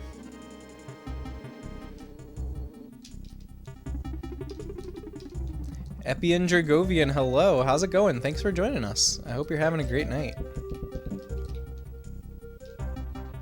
Shane, thank you for the birthday wishes. How are you doing, Shane? Thanks for being here.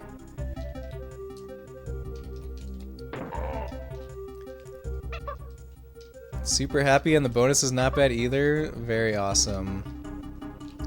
Alright, how about you? I'm doing great. Thank you for the birthday wishes. I'm having a great time playing through one of my favorite games over here. A game that I feel deserves a lot more love than it gets in kind of the modern era. Yeah, I really love Donkey Kong Country 3, and I feel like it's really up there with the first two games in the series. All right, I don't think I have the tools to get through that one B.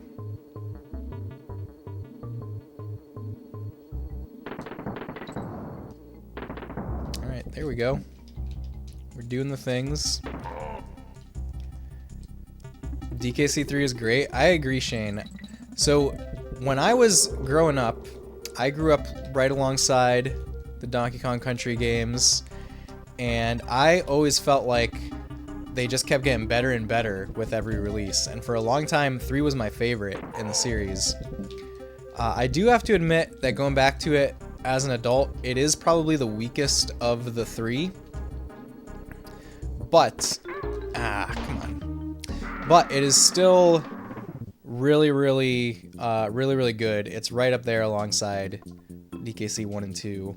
And, you know, there's a lot of people out there that are like, DKC 3 is not even good. Don't even play it. I think those people are really wrong. I think it's great. Did you ever play any DK Land games? Yeah, I've definitely played all of them over the years. I've played DK Land 1 in recent times. I played a good amount of it on stream. It was like an off-schedule stream, so I didn't actually finish it on stream. How come?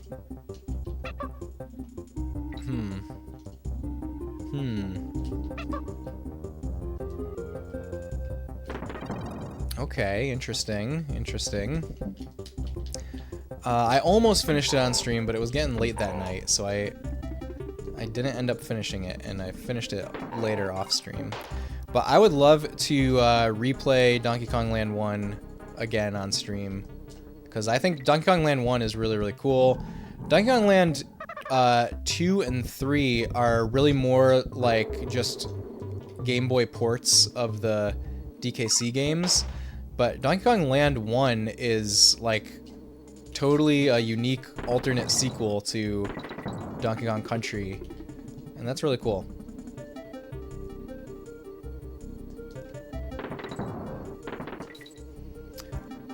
You said that so many times today. Wait, what? What have I said so many times? My feelings about DKC3. Oh, do we get another shot at this?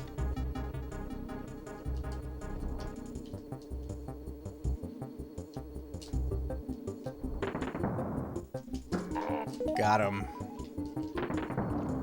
Talking about DKC3. Yeah, that's the game that we're playing. Yeah, played all those to 100% as a kid. You didn't have the SNES ones until high school. Oh wow, that was your Donkey Kong Land experience. Streaming is mostly repeating yourself. That's very true. Thank you, Shane. But it's fun. That just means there's more people to talk to. What did I say about DKC3? I said, wait, that emote. You're not seriously asking, are you? I don't mind repeating myself when streaming. I think that's part of the gig. No, my timing. Wah.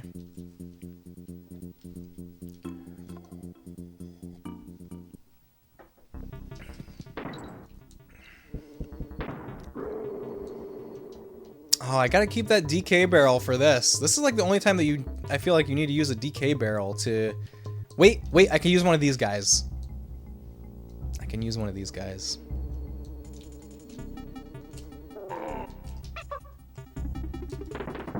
Alright. We got Squitter. Squitter found.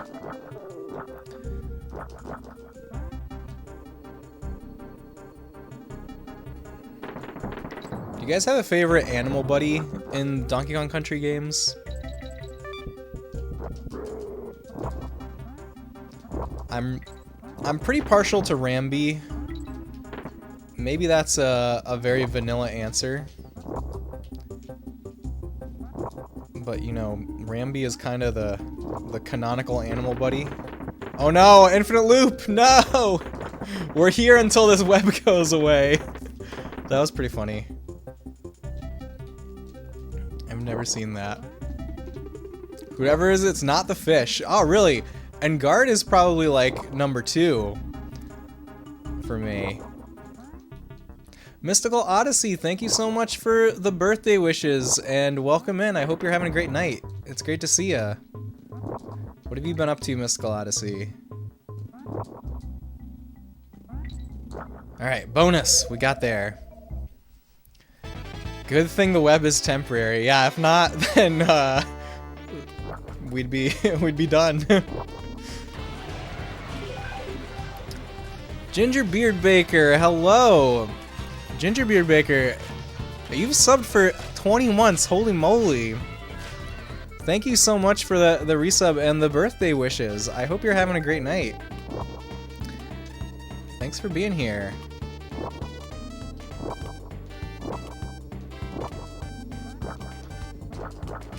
Had too many adult things happen recently. Hope you're well. Ah man, I can understand with the adult things.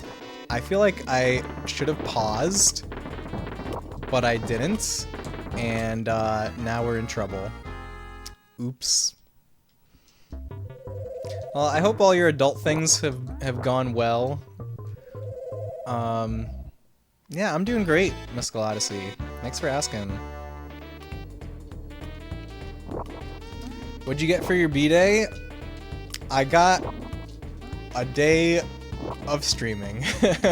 That's what I asked for from Sasha. Was can you just let me stream for like a whole day? Oh no! Ugh! It's hard here. Do I not have Squitter anymore? If I... Oh no!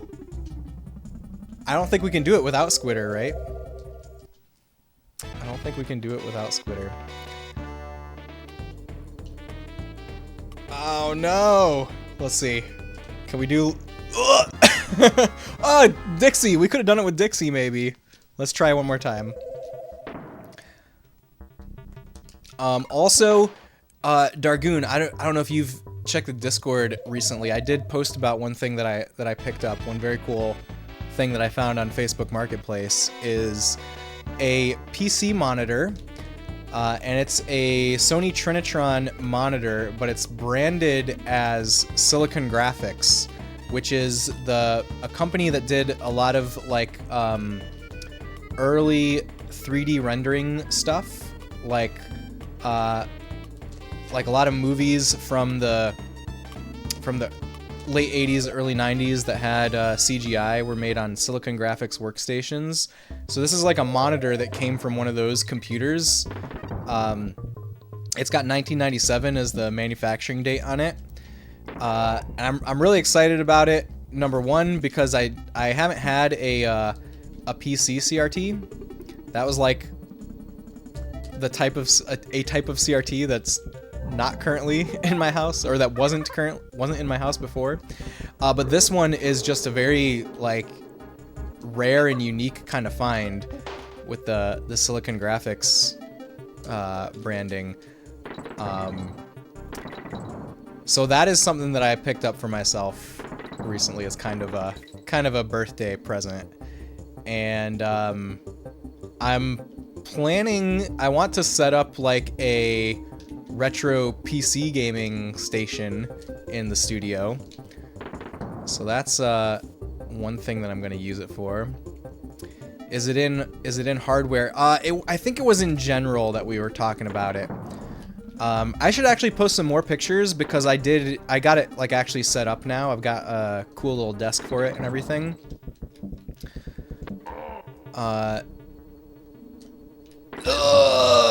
This is where I died before. Oh wait, we died because of Squitter before, because we got infinite webbed. Wait, what happens if you fall there? Do you die? Doesn't feel like you would die. Please, more pictures. Yeah, I'll definitely post some more. I'll post my setup. Also, what I asked my parents for my birthday, this is like, you know, I think it's a pretty cool thing. There we go. Secret sewer stockpile. Let's check this out. I'll tell you guys what I was gonna say after we do this.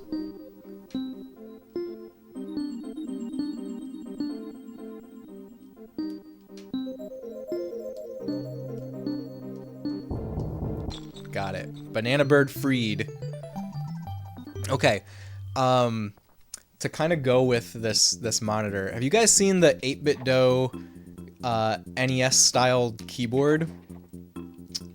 It's like a wireless mechanical keyboard that they make. Oh, you see it now? Nice. That was an easy one. Yeah, it's always randomized, by the way, Luke. It's completely random. Lightning lookout. All right. Let's see. What else was I gonna say? Oh yeah, that keyboard. It's gonna be the keyboard for the retro PC setup. I don't know if I'm actually gonna build like a Windows 98 computer or anything. I feel like it will eventually lead into that. But right now I'm just gonna like use it as a monitor for my main PC to play old games on, and also use it with the Mister.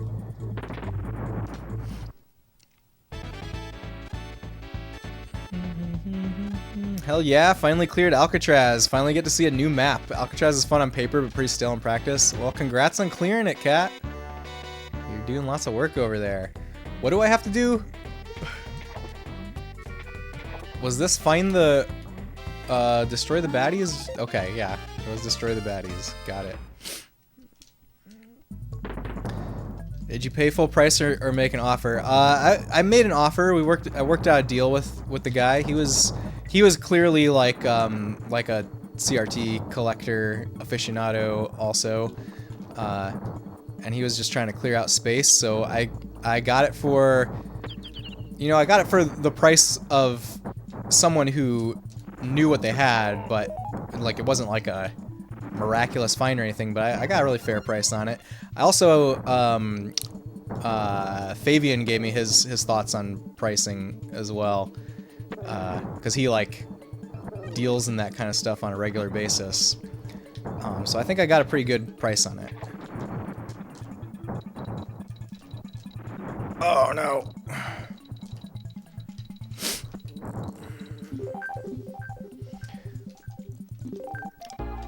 Yeah, okay. I paid $250 for it.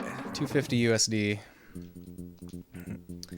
Like, that's definitely up there for a CRT, of course, but it was it's a pretty rare and unique find.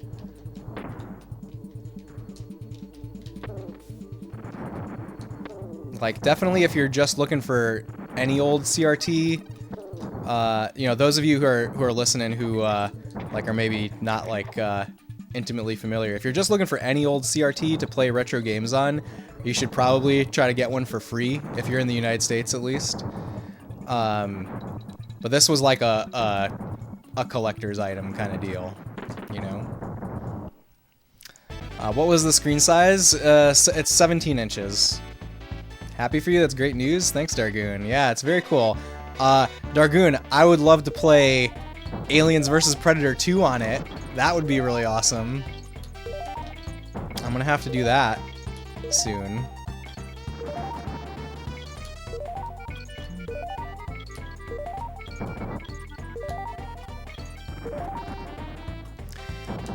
You're used to a bit higher prices over here in Sweden. That one looked cool as heck. You'd pay $250 easily.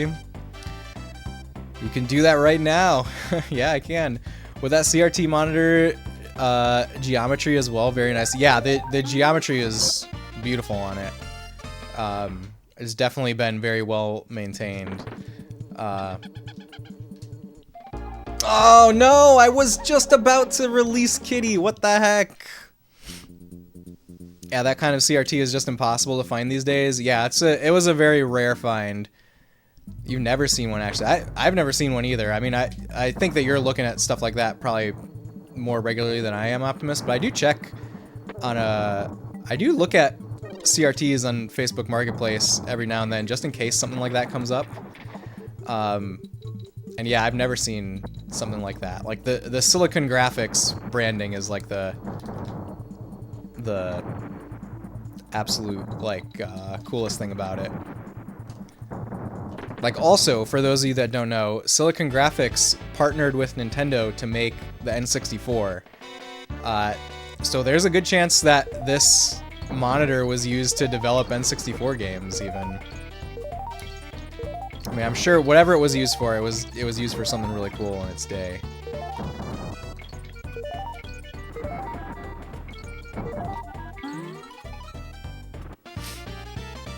Or Terminator 2. It's too new for Terminator 2, unfortunately. See, geometry is a lot stricter on those in comparison to consumer sets. You want to pick up a CRT monitor, once one pops up, play some stuff with VGA. Yeah, especially, Kat, because you're really into, like, 6th gen stuff, where there's a lot of games that are in 480p. So that'd be really cool. I'm also really excited to play 480p games like GameCube and Dreamcast, maybe some OG Xbox. It's gonna be great for those consoles also.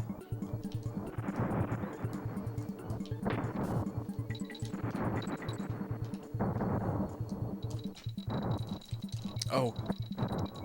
It's a shield. It's a shield.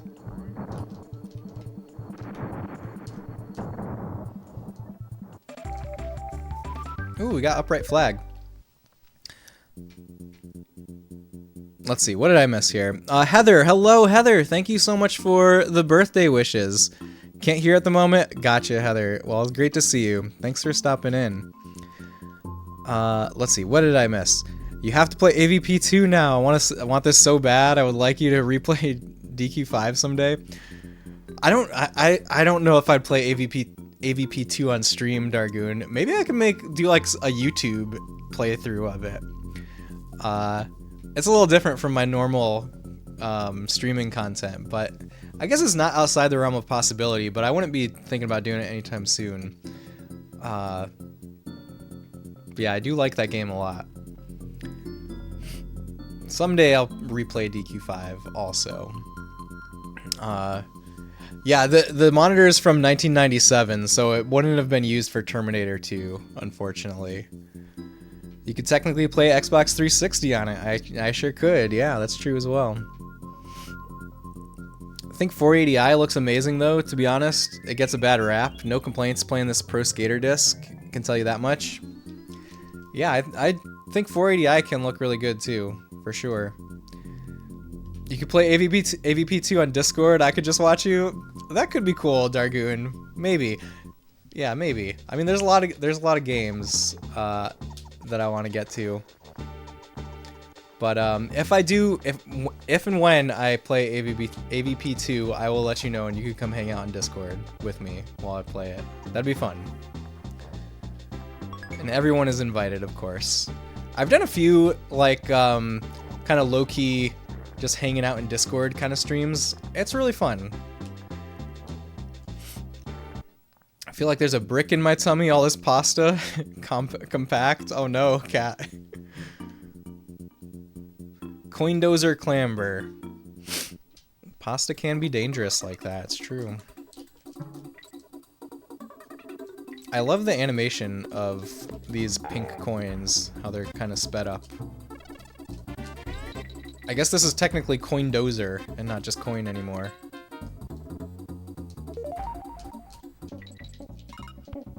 Is there something to find up here? Nope, don't think so. Pasta, well said.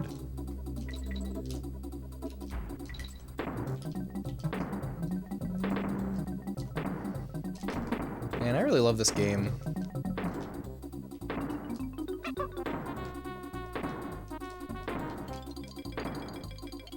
Okay, we need to switch characters.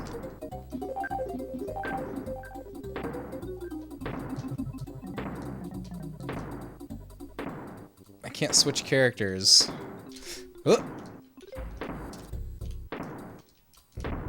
Oh wait, I could just jump here. I thought I needed to throw somebody. I definitely did not need to do that. It was pasta with bacon bits and pesto and a bit of sambal olek, which is a Thai spice. A very simple and fast meal, but good stuff. Pesto is criminally good. I do love pesto. Pesto is really delicious. I need to like learn how to make pesto. I feel like it's something you could very easily make, but I've never tried. Okay, now you want some? Are you on East Coast? Because I'm on my way. You're gonna be traveling for a while, Dargoon. It's gonna take you a while to get to Cat Crasher. Oh. Okay. Whew.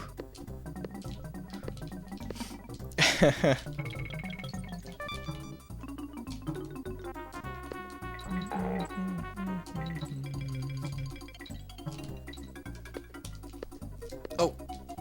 Bounce to get that letter. I don't even know what letter it was.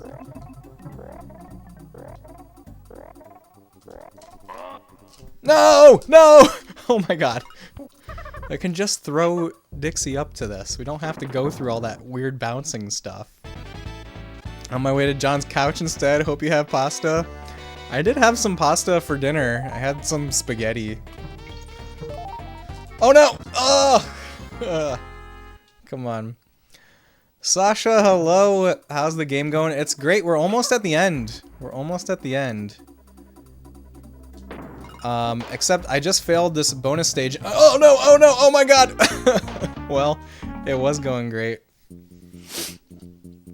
Thank you for welcoming Sasha back. Pesto is easy. Basil, olive oil, pine nuts, almonds or walnuts, and salt in a food processor. Thank you for the recipe, Optimus. Need to try it. Did not make it on my own, we'll clarify. I think Optimus is saying that because I said I wanted to try making it on my own sometime. No! Dang it.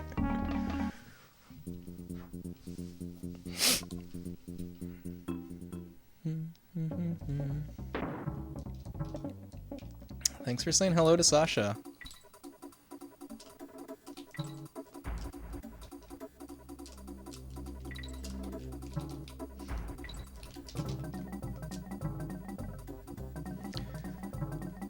Also makes cilantro pesto. Cilantro pesto sounds amazing. Like, I think cilantro for me has been a very acquired taste. Like, the first time I tried cilantro, I was not a big fan, but I think I've come to love it. Ah, jeez. Now I have to do the weird bouncing stuff.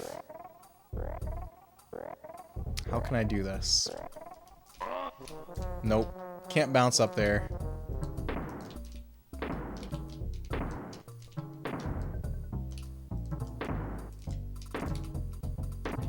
Oh god, no, no, no! Dang it. Ugh. Let's try again.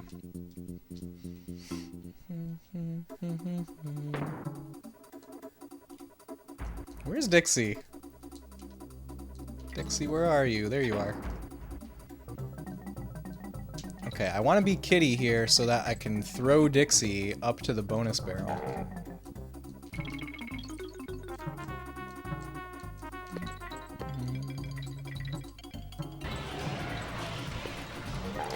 Bonechuck!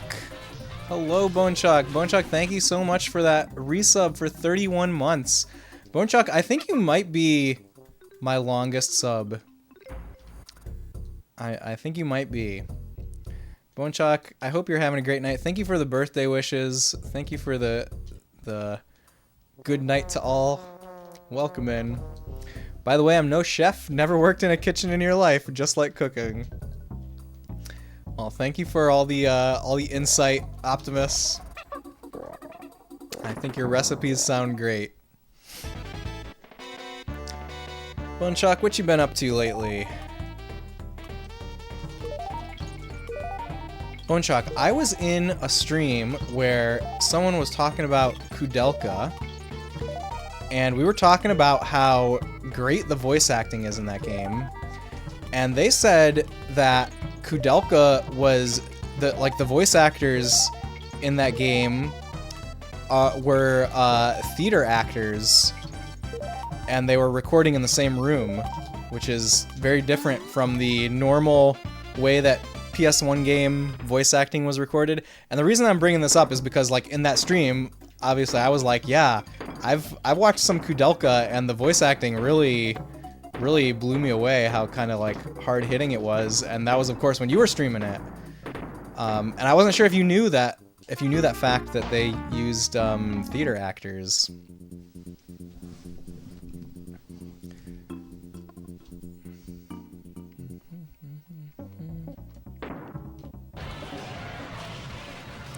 Dargoon, thank you so much for the resub. I really appreciate it, Dargoon. 14 months. Happy B-Day, old man. Thank you for old man. I'm getting there. I'm 36 now, by the way. I've passed the midpoint of 30s.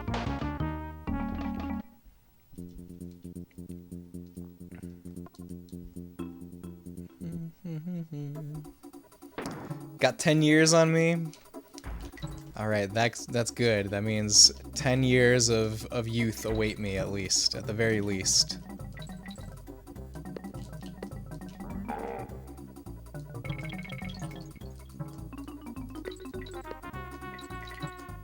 I was so close to beating this level, wasn't I? And then I got greedy about something. I don't even remember what it was. I don't even remember what it was that got me so greedy.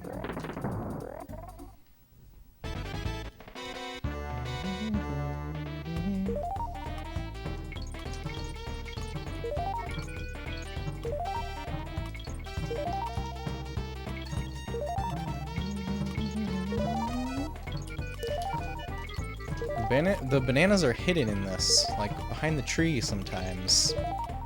Oh no, wrong way! Wait, I already got this coin, didn't I? We already got this one. That's fine.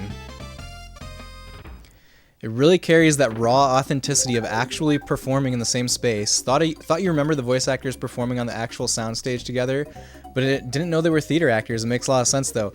Yeah, I thought of you when they said that. It was Eyes on B that told me that because she's playing through Shadow Hearts right now, which is the sequel to Kudelka. Yeah, she brought that up. It was really cool. Okay, where is... Oh, God. Whew. How do I make him shoot, Oh, here it is.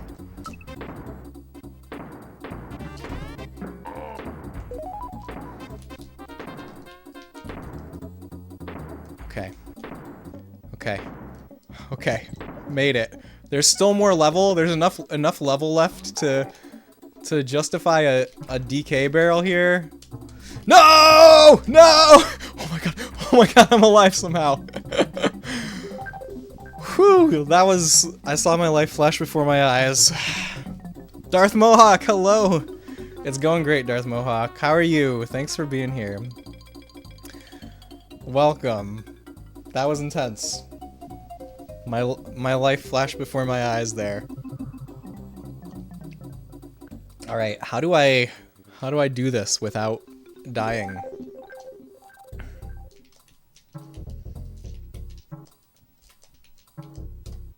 Alright, we made it. Oh my god.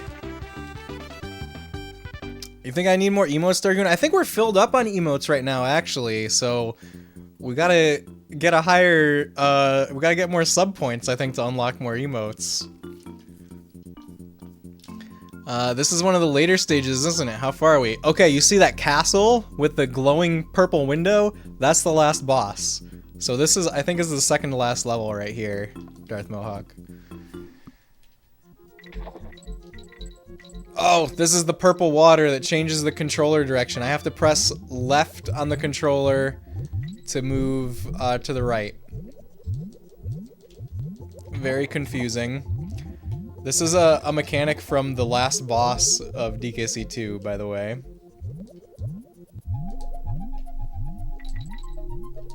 I think it's a fun mechanic.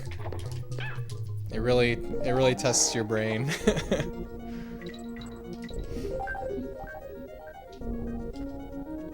Well, you need more sub points?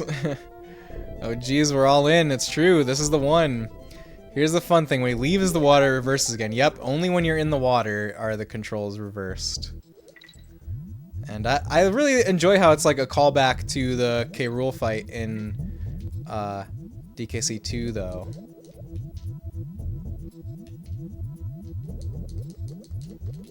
Oh no, there's nothing up here but bananas. Okay, that's fine. Interestingly, up and down don't seem to be reversed, only right and left. So as long as I can think clearly about things, we might be okay.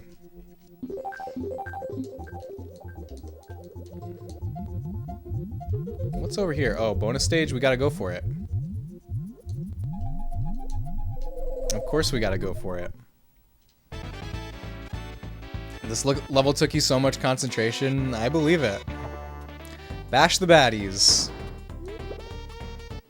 What? And guard, please. It's where you got your first game over. Oh man. Oh, at least we got to keep en guard. Oh god, wrong way. We can try again, right? Keeping en guard is pretty powerful here. Whether or not. There's nothing here but bananas. Donkey Kong Country 3. Boneshock, please add this as a quote. Let me see, I can do it. Can I do it? I mean, I know that I have the ability, but I don't know if I know the syntax.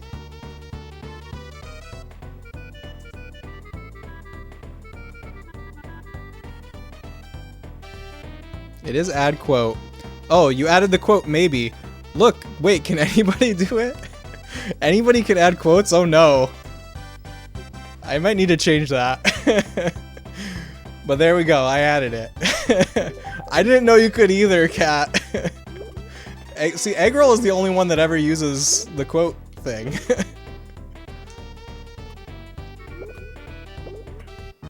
What? Come on, we were clearly there to, we were clearly poised to stab that fish. Thank you for death ad, Bonechuck. Bonechuck, I recently did some, like, actual programming of my stream stuff. Like, I don't remember if you've been around since we've had the daily Bubsy lesson, but it now keeps track of how many times you've taken your daily Bubsy lesson. What? Vanguard! Come on! But anyways, I'm poised to re-add a death counter. Now that I know how to use the tool that I'm using a little better.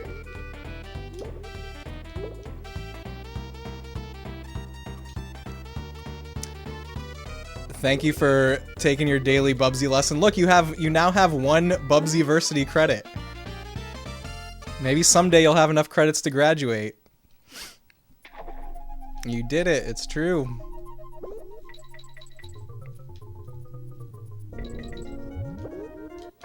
Whoa, what the heck?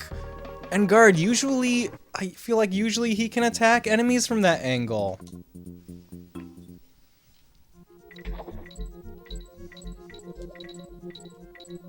I'm also very proud of Bonechuck for that. Learning about Bubsy. Dang it. Oh no! I pressed the wrong way! I pressed the wrong way. Use StreamerBot. I hear a lot of great things about StreamerBot. I use something called Sammy. Oh boy! I'm so hungry, I could eat an Octorok! Cat, I hope you find food very soon. Yeah, I use a tool called Sammy, which is, it's more like graphic-based programming. I did use StreamerBot for a little bit, but I found the interface for Sammy to be a lot more intuitive for me personally. So I've been using that for a while now. And yeah, I just started kind of diving into some of the more complex things that you can do with it. And it's very fun. I had a great time programming the Bubsy-versity credits. Oh, we have to go here to get in guard. Ooh, that was close. Not hungry at all, but sound funny. That's right, you're not hungry at all, are you?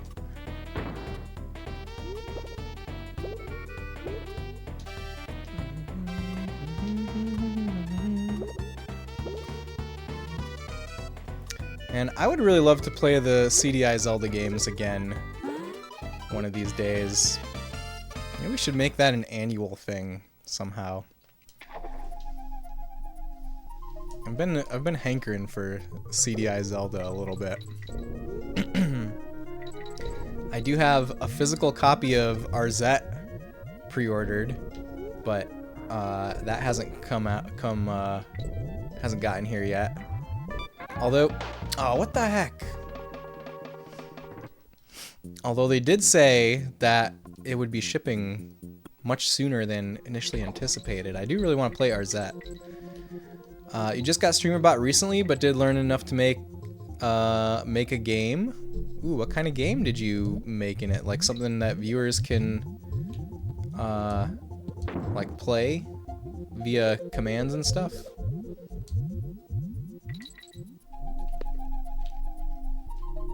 Zelda's Adventure speedrun.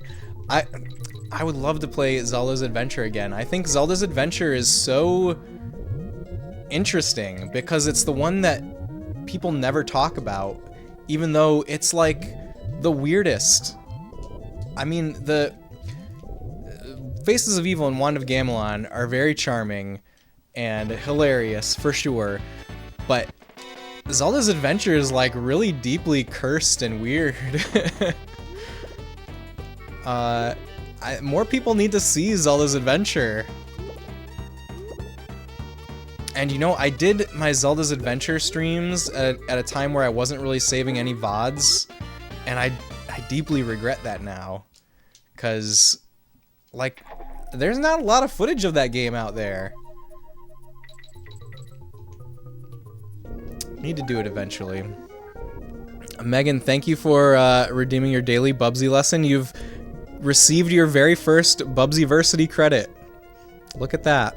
You're well on your way to academic glory. You input guess followed by a number. It tells you if you got the number. Ah, cool. If you get the number, it sets a new one. Sounds very fun. What can I spend my Bubsy-versity credits on? Eventually you can graduate Bubsy-versity. It takes a lot of credits to graduate, though. So don't get in a rush or anything. Just warning you.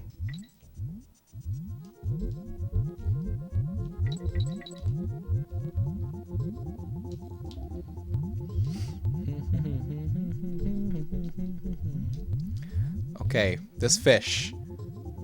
He's in my way. There we go. Oh, we finally hit the midpoint. Hooray.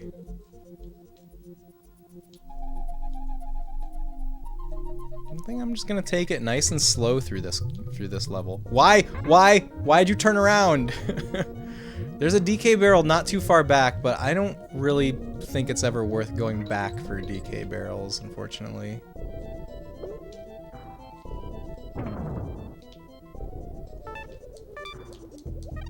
Do I have a K? I don't have a K. Dang it.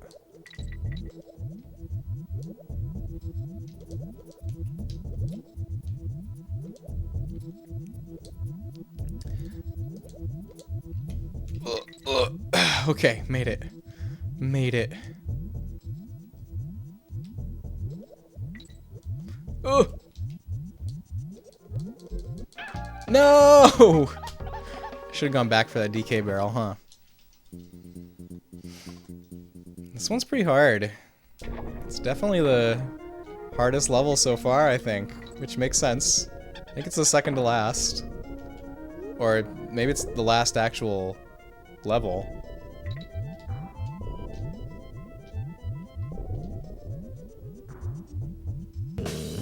Mighty cities have crumbled, and the dinosaurs have returned to reclaim the Earth. Bone Shock, thank you for dinosaur form.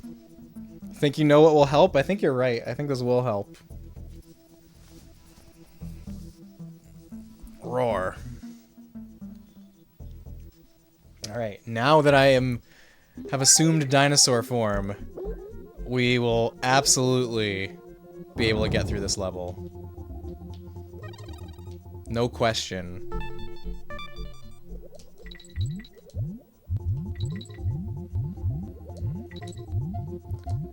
Ugh! Go, go, go, kitty. Oh, yes. We got a replacement Kong. Oh, no! We lost the replacement Kong! Oh my gosh.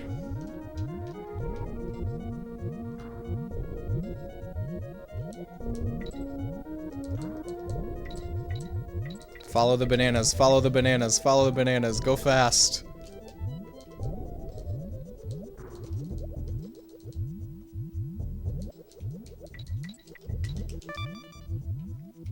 Oh god, oh god.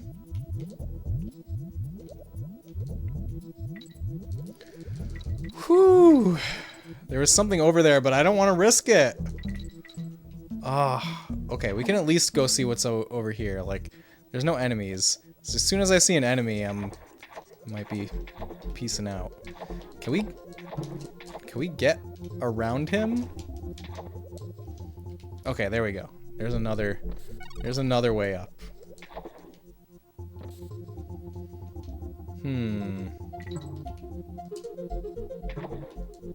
Let's try that again.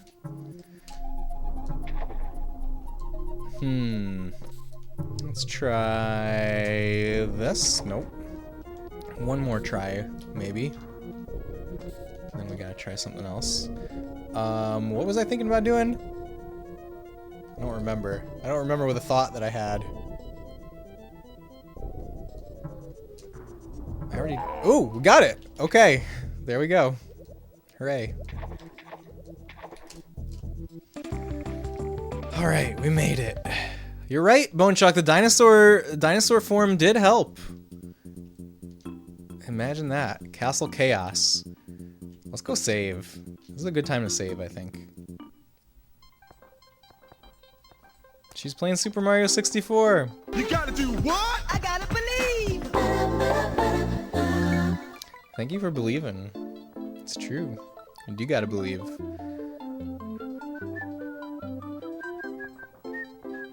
When crossing the jungle, remember to look left, right, and then up for falling monkeys. Thank you, Wrinkly. She's got so many banana bird friends now.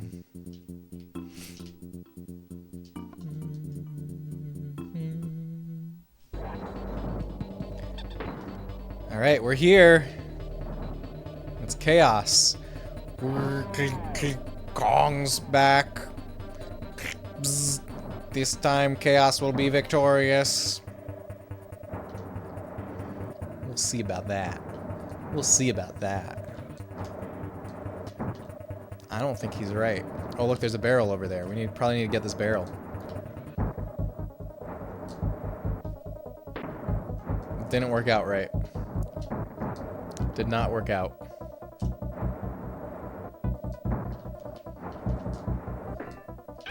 What? I was like forced to go through him there. That was not fair.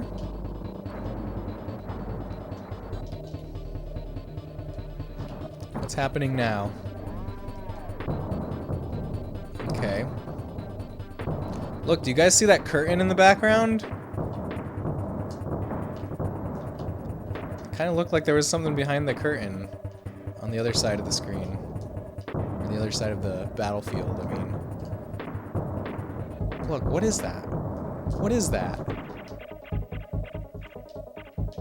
Right there, behind me. Did we win? Was it over? Did we beat the game?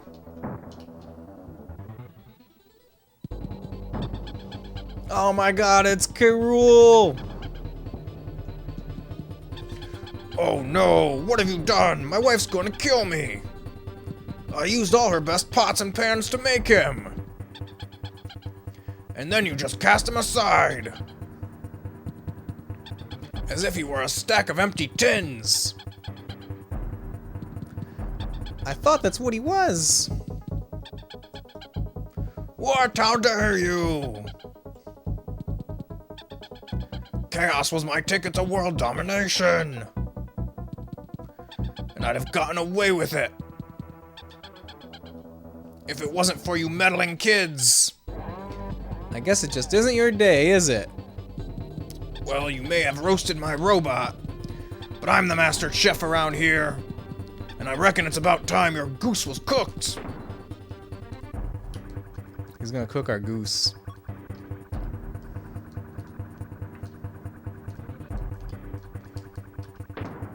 I think we gotta hit his jetpack thingy-mabobber.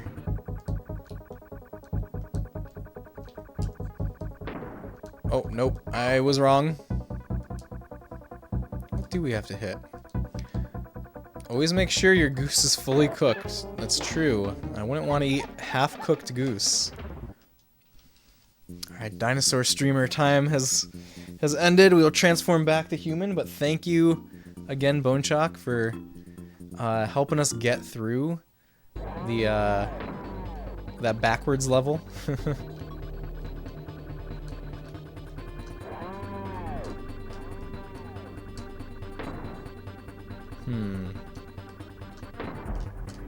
So having the barrel fall right on him doesn't work. It must be hit him from behind. Yeah, there we go. There we go. What is he doing? Why is he like flapping his arms like that?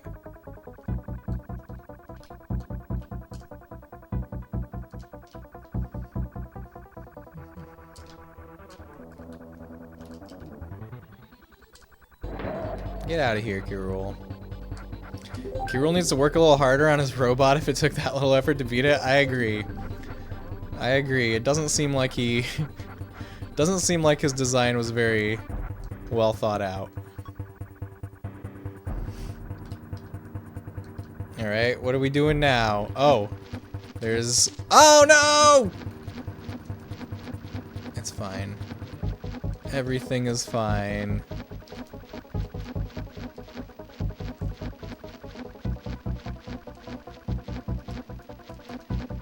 Oh, there's a barrel over here. There There we go. Ooh. It's kind of brutal. I'm assuming that made Barrel come back, yes.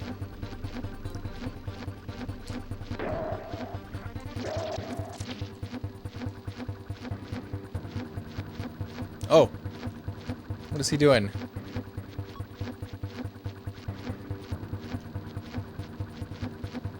Alright. We now have moving platform. Oh! It comes on the other side. Scan lines, you got it, Wingman. Thank you for the scan lines redeem. Where is my RetroTink remote, though? That's a good question.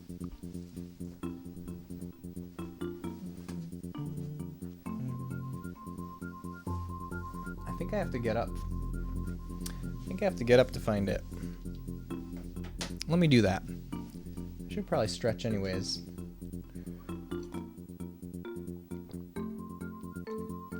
What does this button do the boss fight? That's a great description.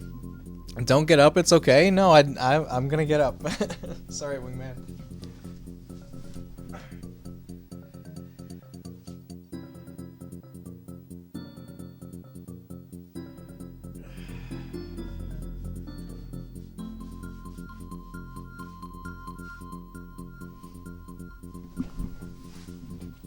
I definitely needed to stretch a little bit.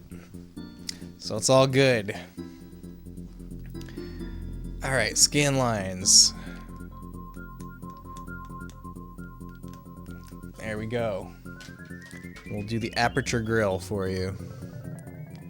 This is the Sony Trinitron style scan lines.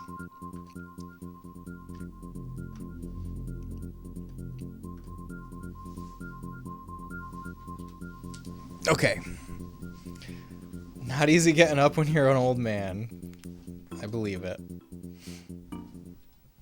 I have been sitting down for a long time.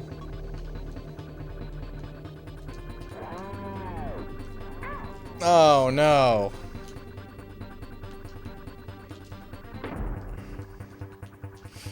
Oh no, again. Whoops. It's a good thing we have 40 lives. You guys think we'll go through all of them?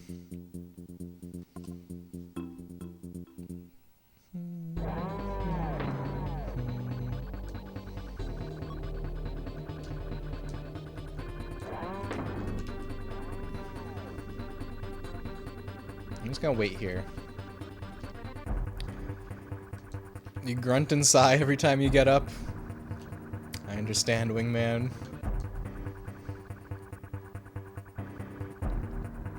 It's not your first playthrough, so my money's on no. Yeah, I don't think so either. But I don't know. If we start doing the Lost World levels, those are probably pretty tough.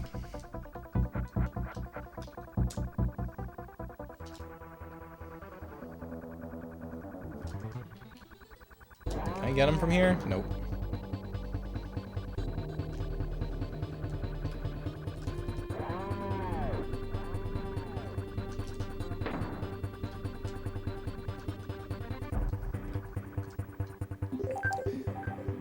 You were just talking about this level? Sure, yeah.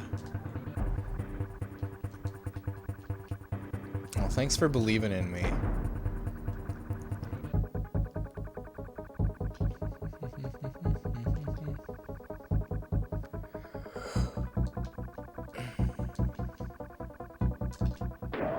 Oh, I hit him. You can hit the top of the propeller. So, you know, something that I've been saying over and over again about this game is, like, the music. I think one of the things that makes this game much weaker than DKC 1 and 2 is the music. And the music has the same kind of vibe as the first two games, but it lacks, like, a certain intensity. And, I mean, compare the music right now to the K. Rool fight in Donkey Kong Country 1, and it's kind of like night and day. The K. Rool in DKC 1 music is so awesome and epic. And this is kind of just like, I don't know. It just doesn't have the intensity.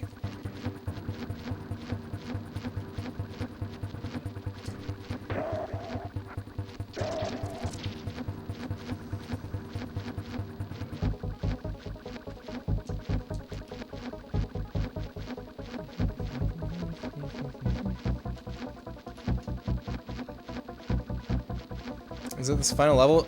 Yeah, this is the for the main game. This is the final boss that we're fighting right now. But there are other levels after this. Oh no! Ugh. There's some secret levels, and there's a secret ending. I don't know if we're gonna get all the way through the Lost World levels tonight. But we're gonna do as much as I can before I'm just too tired to go on. That's the plan.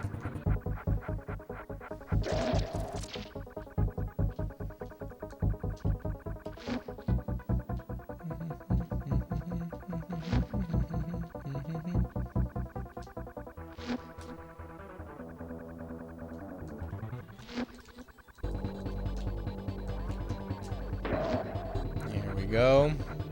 What's next? I don't remember.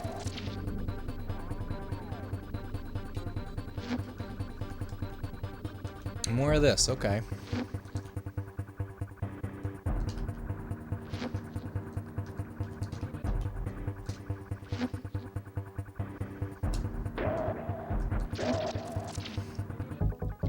Was that it?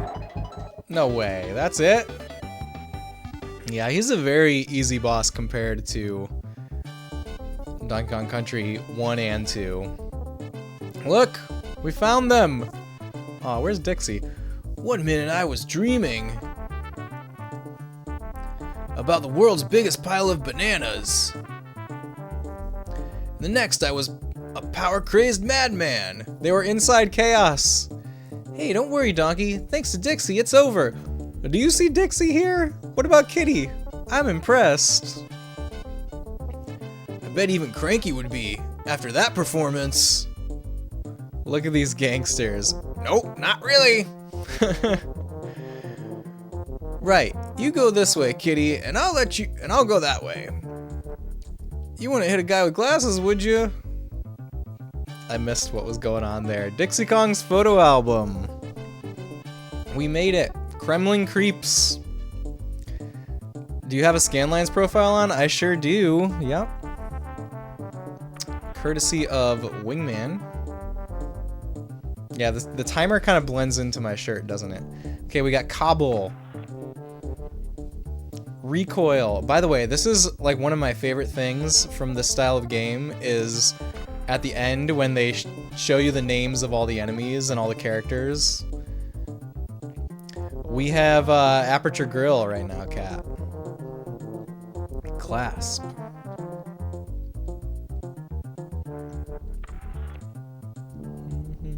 Crimp.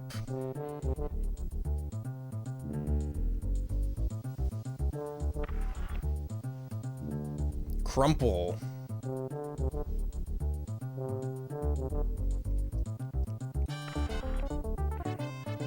Copter.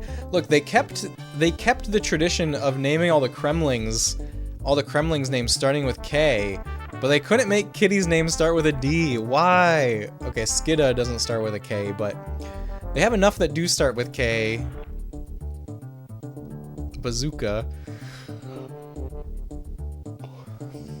Kitty should have started with a K. I mean a D. A D. Did I say K? Kitty obviously does start with a K.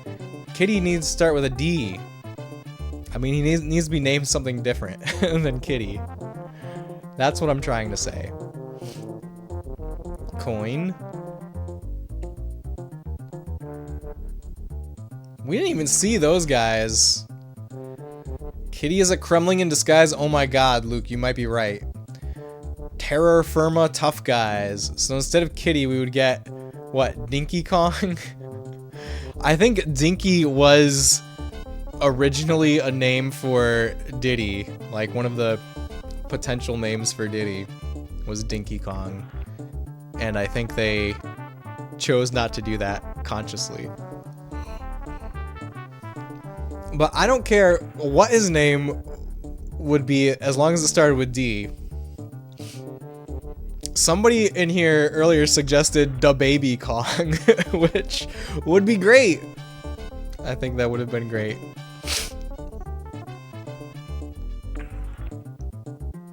They could have come up with something. Like, Kitty is very uninspiring, isn't it? Or uninspired is the words I'm looking for. Minky. That's Minky Kong, I think. Flying Fiends. Even Daddy Kong. I mean, that doesn't really make logical sense, but I would accept it if it started with a D.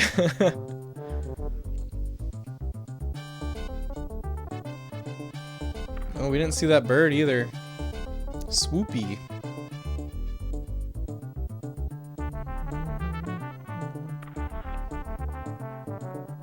Booty Bird. Do you guys like Booty Bird? I know, just trying to disprove your point because I'm a prick. It doesn't even disprove my point. I still think that's better, actually. Aquatic Attackers.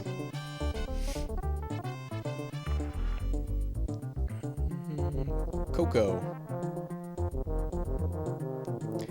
Maybe he has to earn the right to be a DK and is yet to prove himself.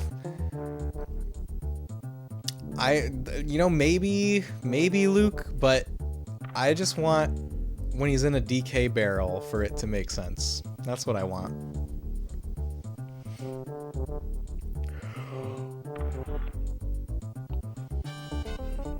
Bounty Bass.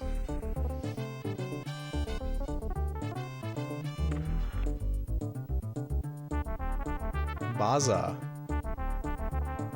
Who's your guys' favorite enemy?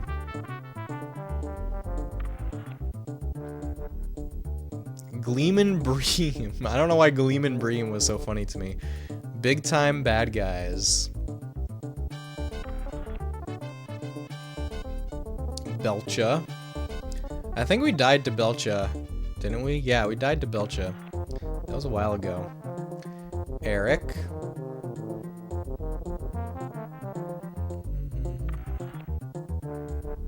Squirt. Squirt is definitely my favorite. Look at Squirt.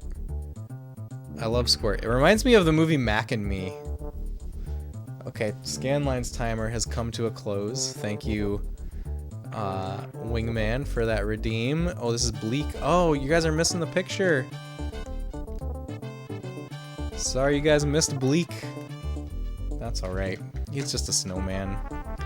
You know what he looked like, I'm sure.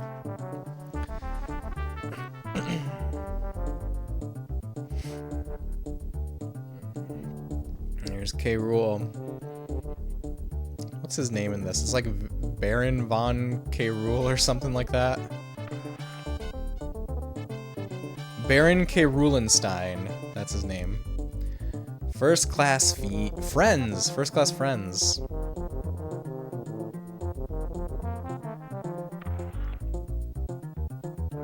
Ellie. Ellie the elephant.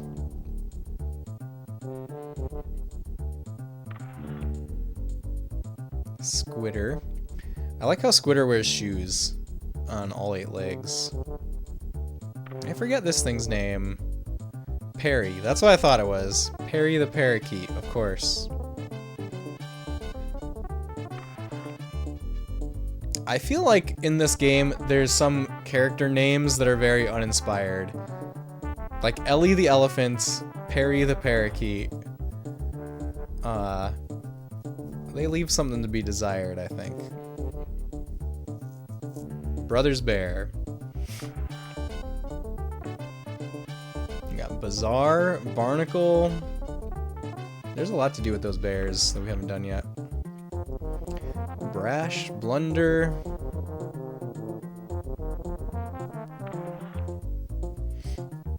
Blue Bazooka.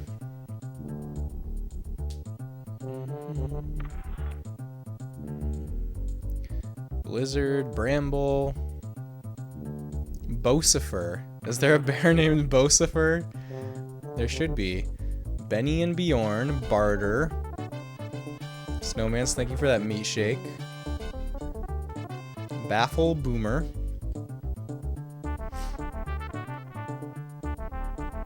The Crucial Kongs. My favorite side Kong is always gonna be Funky. Funky's awesome.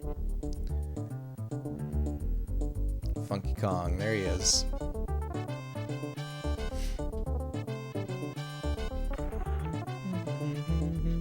Swanky.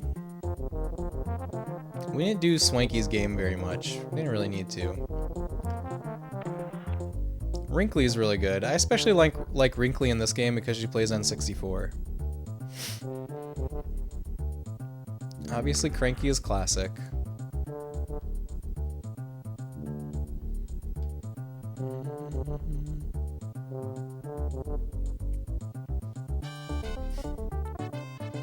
Look, Kitty looks like he's having the best time of his life. Right there. Doesn't he?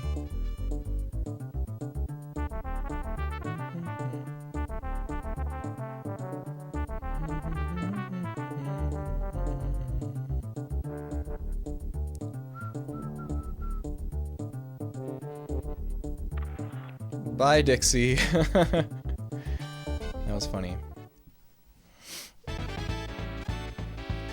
Alright, we did it. There's the credits.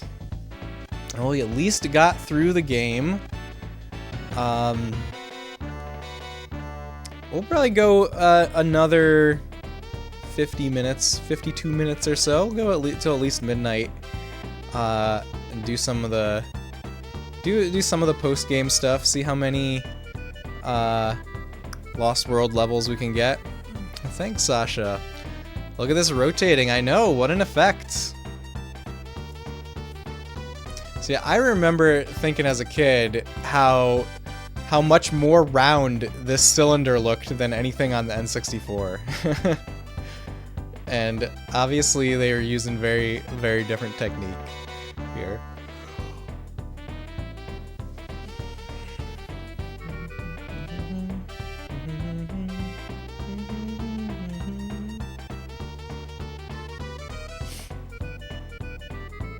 It's fun to read the names here. I saw they said something about Nintendo Power. There's Koji Kondo.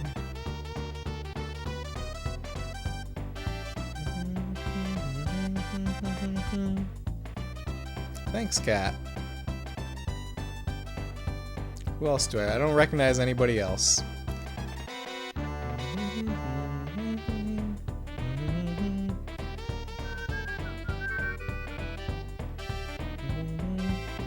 More like Koji Kondo. You're right, Bonechock. I can't argue with that. Look, Silicon Graphics. That's the company that made the monitor that I have. Shigeru Miyamoto. We know him.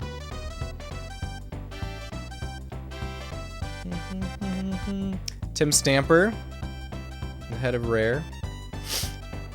Presented by Nintendo.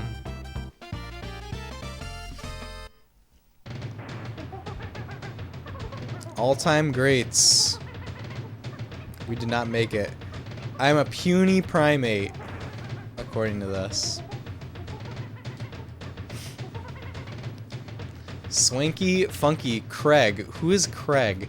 Okay, this is a thing that I know of recent time. So there's a guy who was an artist for Rare, like a 3D artist for Rare back in the day, Kevin Bayless, who he streams on Twitch from time to time.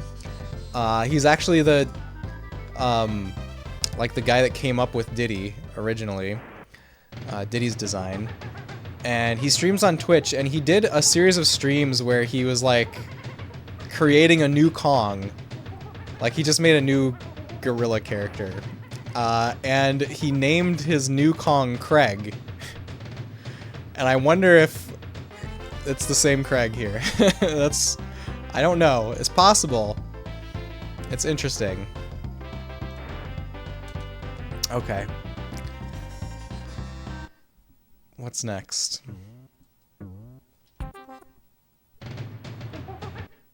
Alright, we gotta go back.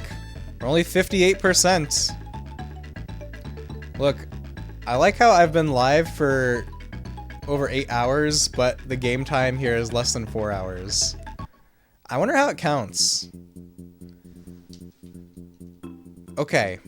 We need to go and, let's see, what's the first thing that we should do?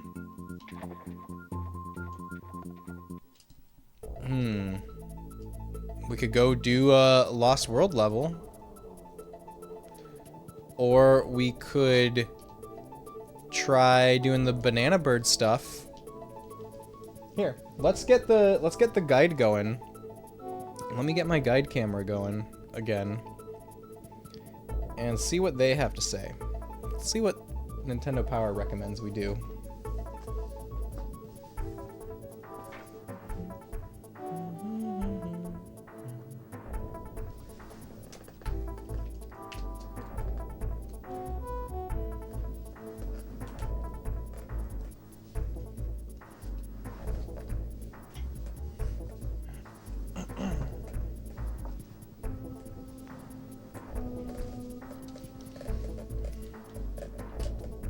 Give me a second here.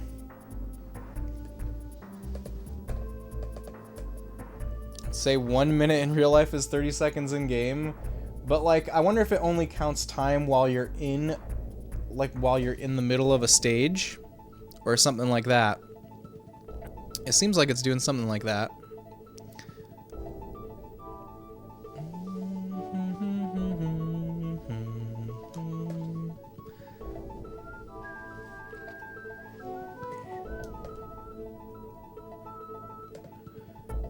Alright, let's see if this looks good.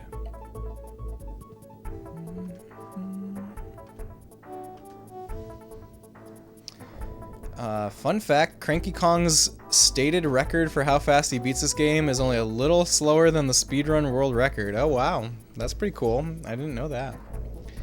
Alright, let's see what we've got in the back here.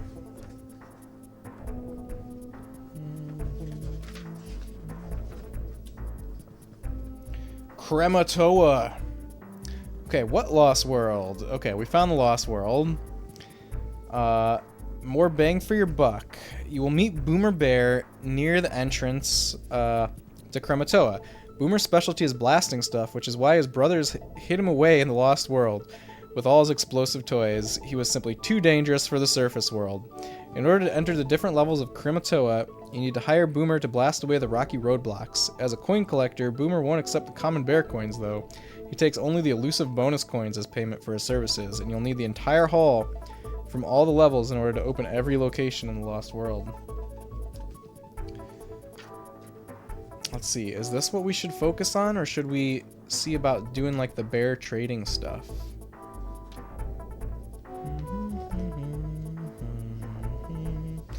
Beyond the Bear Essentials, where to find everything. Oh, you think that's for DKC 1, not this game, but still funny. Gotcha. Alright, the Brothers Bear. Let's see. Ah, the bear system. Here we go. Here's the exact order to do things. Buy the shell and mirror from Bazaar's general store. Give the shell to Barnacle to get a banana bird. Get the present from Blizzard Bear. Oh, we never went to see a bear that just gives us a present? How did we miss that? I want to just go get a present. Let's go get a present. It's my birthday after all.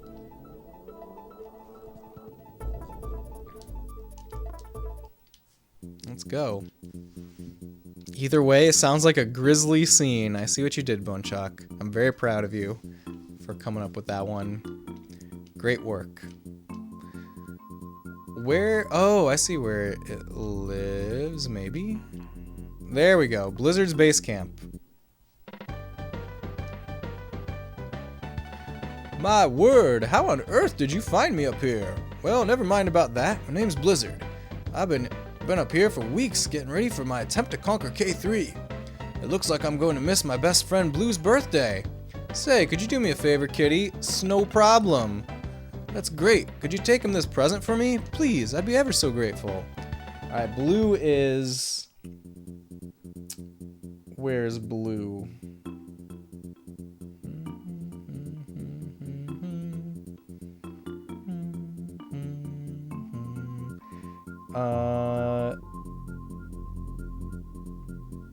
I guess we gotta find blue on our own. I don't remember where blue is. In the waterfall area, maybe? Whoops, did not mean to go back in here.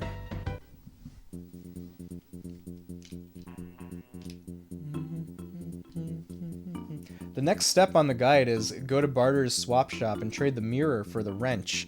But didn't I already gave the mirror to what's her name? To Baffle. Maybe we can get it back? Razor Ridge, that's where the Bjorn and whoever were.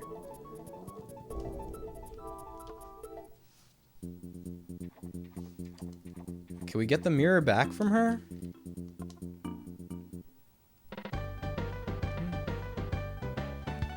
Say, Kitty, do you want your mirror back? Hand it over. I think a price of 10 tokens is fair, don't you? Take a hike, buddy. Haven't you got a moral code to think of? Didn't I give her that for free? Okay, well, we gotta get 10 coins to get that back, so...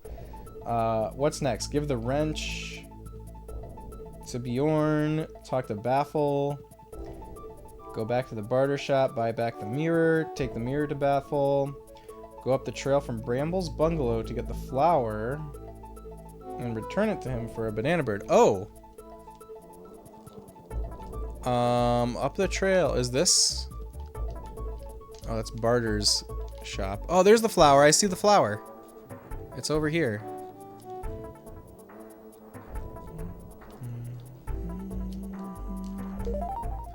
Got it.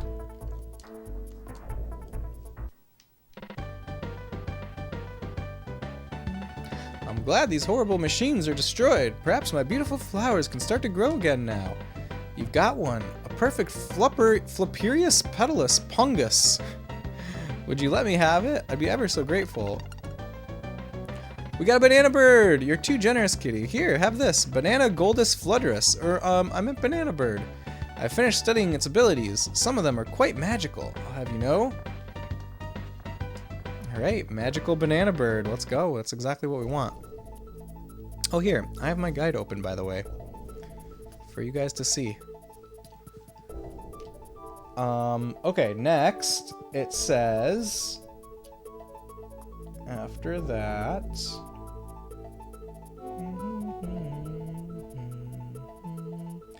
take the present to Blue Bear. He'll give you a bowling ball.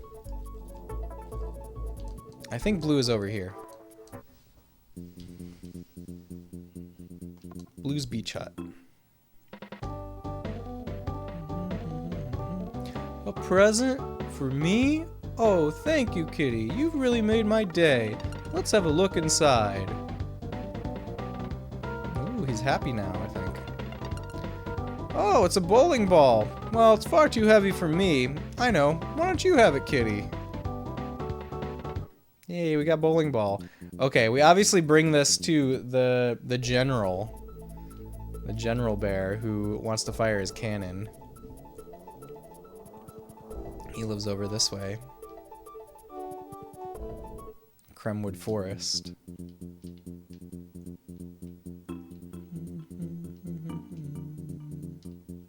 Oh no, he doesn't live in Cremwood Forest.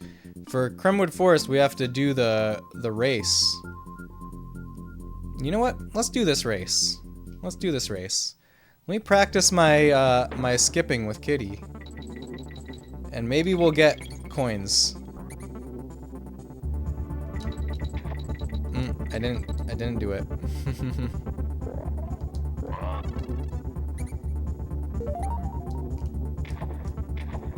Oh, look at that. Powerful. That was awesome. I did my river skip, my water skip.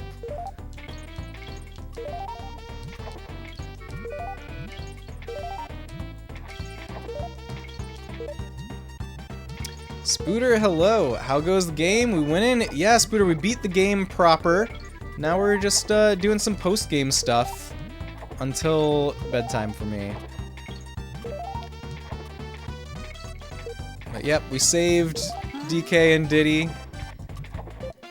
And now we're making sure all the bears get what they want. That's our current goal. You had a nice nap. I'm glad to hear you had a nice nap. That is awesome.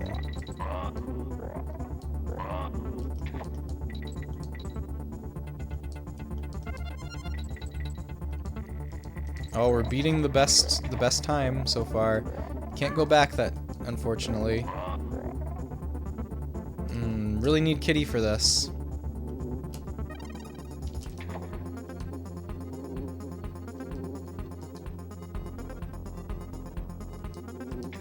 I think it's 1 minute and 8 seconds or something like that.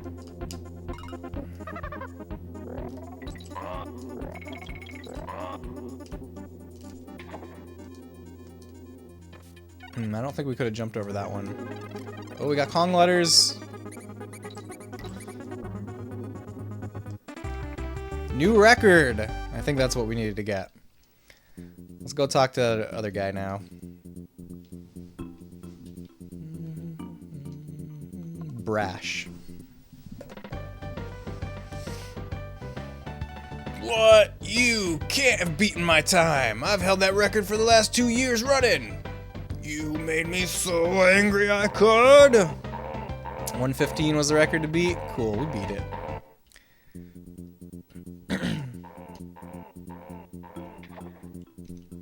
Yay, I'm so angry I could make a bridge. That's basically what happened. Is that Banjo? It's not Banjo, but maybe these guys are related to Banjo. I think they should be. No!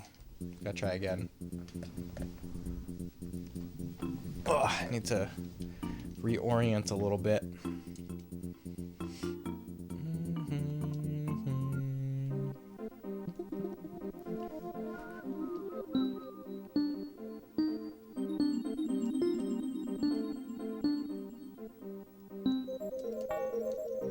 Whoops.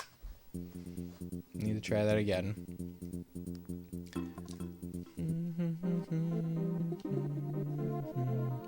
Gotta go, brother man. Thanks for the great stream. Kat, thank you so much for hanging out.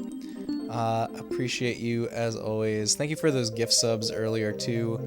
Have a great rest of your night. And I'll see you again real soon. I need to actually pay attention to this.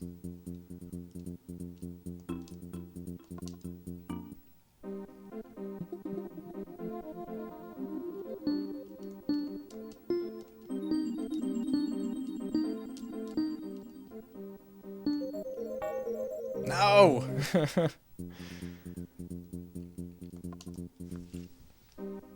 One of these days we'll get it.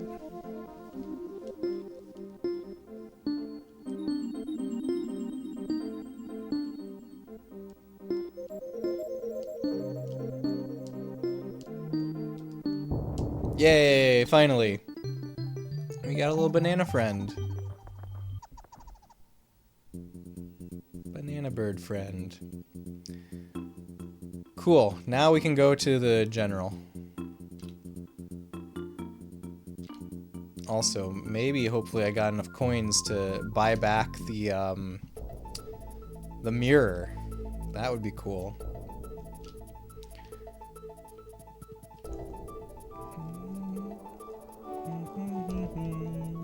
The general's over here. Chaos Core. Or Mechanos, that's what it's called. Chaos Core was like the last level.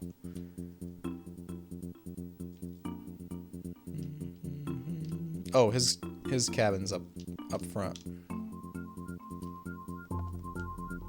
Bazooka, that's his name. You want to use my cannon, young Kongs? Not without some sort of ammo, I'm afraid. What have you got there, Kongs? A heavy ball? Well, you never know. It might just work. Shall we load Big Bessie up and fire her off? Lock and load, sir. Okay, let's give it a go. Ready? Aim!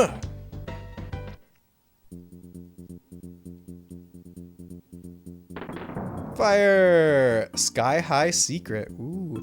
Spooter, you're still feeling sleepy? Gonna lurk and try to sleep again? I hope you can fall asleep easily, Spooter. Thanks for popping back in. I hope that the rest of your night is very nice.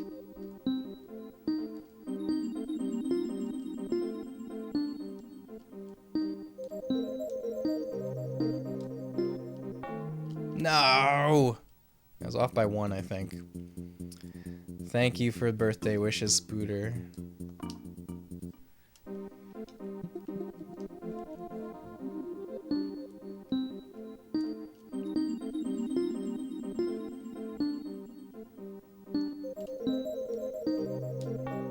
I knew that was wrong. I knew that was wrong as soon as I did it.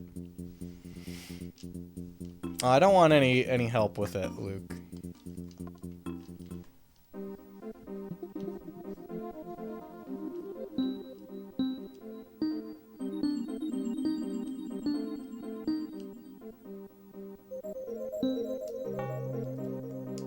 Whoops.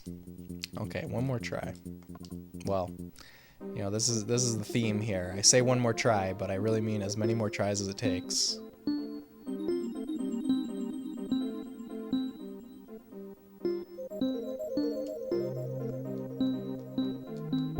Got it. Yay, banana friend.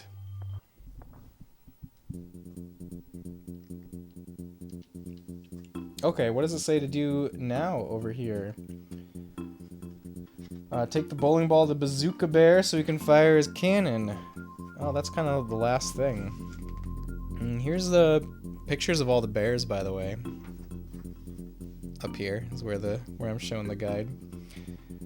Okay, well, we need to go do the mirror stuff. Let's go buy back our mirror.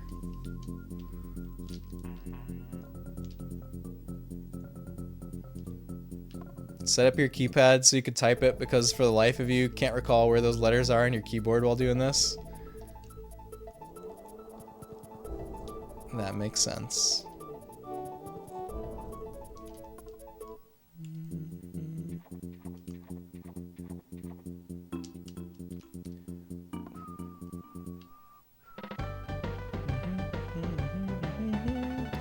Say, Kongs, you want your mirror back? Hand it over. I think a fair price is 10. I only have 5! Okay, let's go play Swanky's game, I guess. Let's go play, yeah, Swanky's game until we get 10 tokens. On the keypad, you can just put anything wherever you want. And that's cool. Alright, play a game. Let's do endurance. Today's event will be a throwing game. The longer you last, the bigger the prize. Come and have a go if you think you're good enough.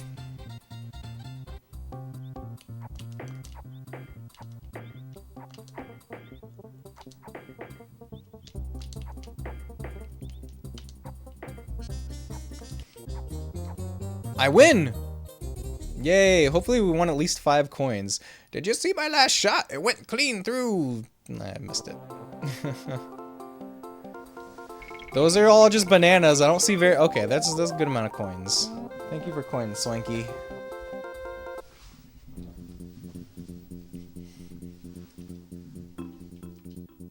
Do I have enough? Do we have enough to buy back our mirror now?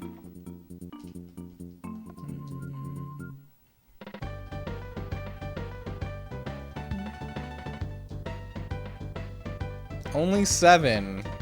Alright, we gotta go play more Swanky games. Did it cost us coins to play? It must have, right?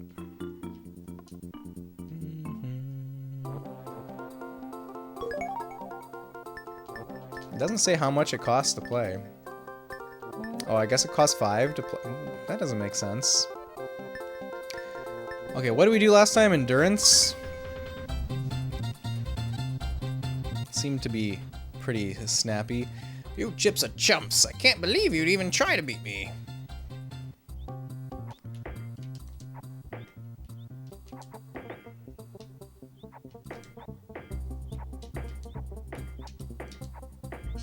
center myself every time so we're maximizing our likelihood of being able to get to the target.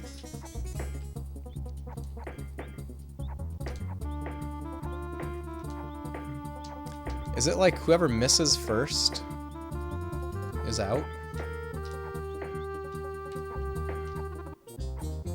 Got it. Alright. Oh, you managed a fluke victory, huh? I'd like to see you try again.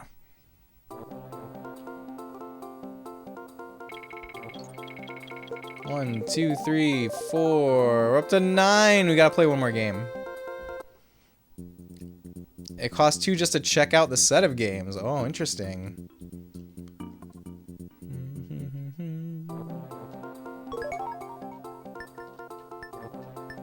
Yeah, just to come here is 2 coins. Alright, let's do endurance again. We seem to be doing pretty well with endurance. If a fool like you can beat me, I'll eat my hat. You're not even wearing a hat, Cranky.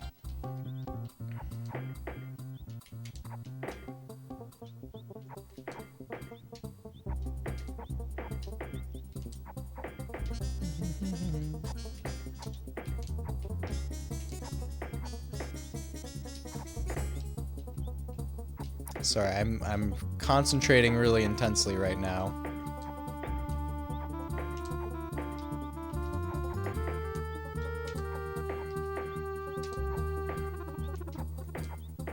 We've got to win this. Everything is riding on this. The fate of the banana birds.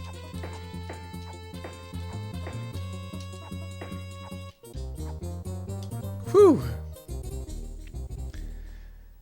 Ailes, you were having such difficulty with all of Swanky's games. Do they net you anything you can't get elsewhere? No, you just get coins, but I'm at a stage where I need coins. We need to buy back the mirror. Maybe Diddy has his hat? Maybe.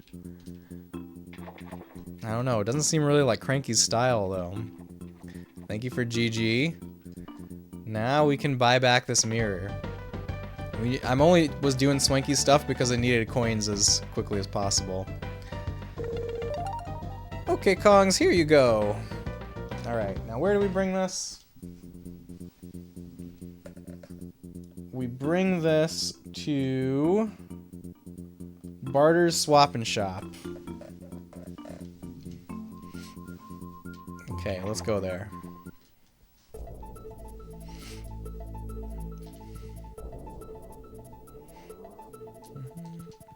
It's here, I think, right?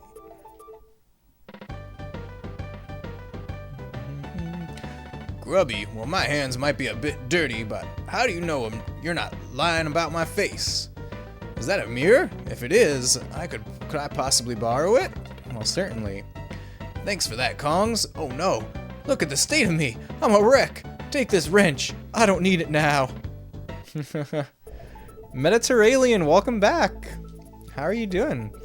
We finished the game proper over here, and now we're just doing some post-game stuff until bedtime, pretty much. Okay, and we're also referring to the guide. We're going through the bear trading sequence right now, actually.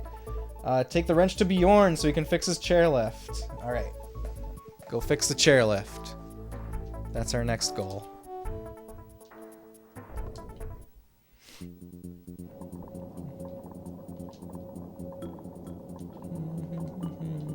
We gotta first get on this chairlift.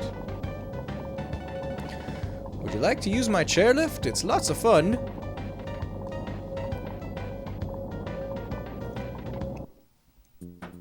Alright, away we go. By the by, SRA, have you ever done the 105%? Just learned that's a thing.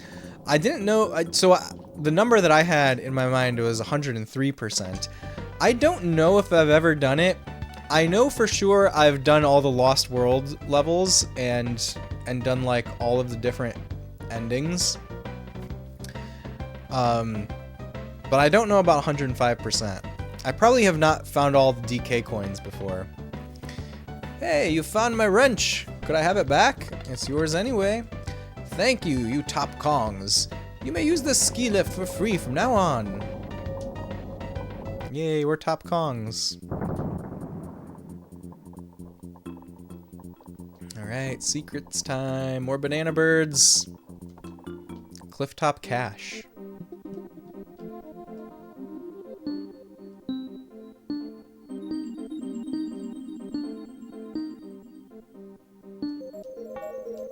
Ah, what the heck? I could have sworn it was YY. Let me try again. Y, X, B, B, A, B, B, Y, X, B, B, A, B. Oh no. Was it another B maybe? Okay, whew! Did it. You remember the hours sitting in the floor of Software Etc. reading Super Nintendo guides with friends because we didn't have money to actually buy them? A couple of us brought notebooks to redraw maps and take some notes. Mediterranean, that's an amazing memory. I love that. Thank you for sharing that.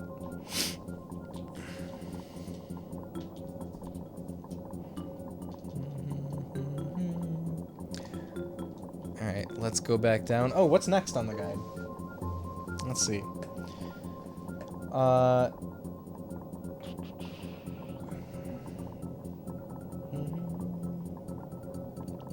Talk to Baffle Bear in Chaos Core. Go back to the barter. Buy back the mirror. Take the mirror to Baffle. Okay, I think we did everything there. So what do we do now? Do we have all the banana birds? A bunch of banana birds. Okay, here. We'll switch back to the, we'll switch back to the guide. If you look carefully, you'll find crystal caves hidden throughout the northern hemisphere. The 4 clusters of crystals inside the cavern correspond to the buttons on your controller. Yep. When you hit enter, you'll hear a tune played by the crystals. Play the tune to release a banana bird from captivity. The more caves you complete, the more complex the patterns will become. If you make a mistake, you'll have to try the cave again, this time with a different tune. They randomly change every time you re-enter.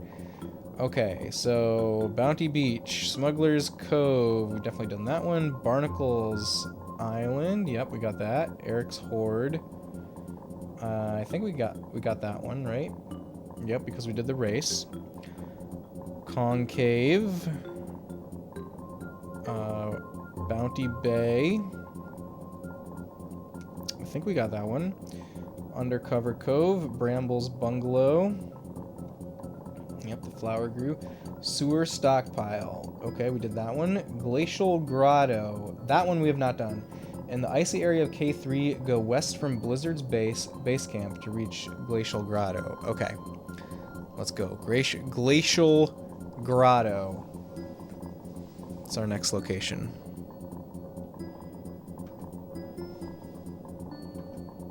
Whoops.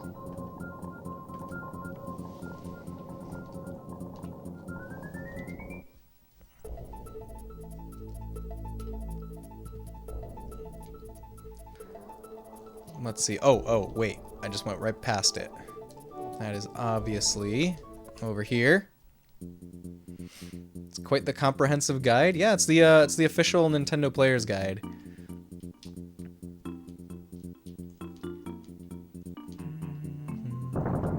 Oh yeah, that's pretty hard to find. I don't know how you'd find that without knowing it was there. B X B A B Y A.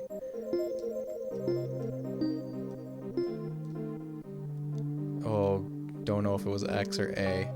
Ah, okay.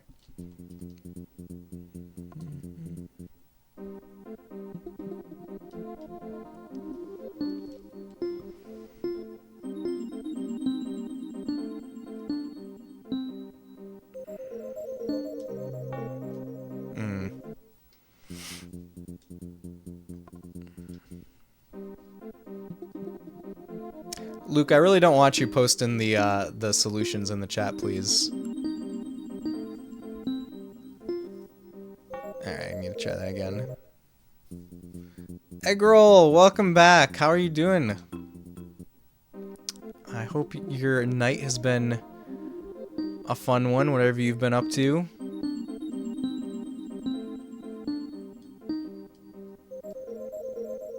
Ooh, I might have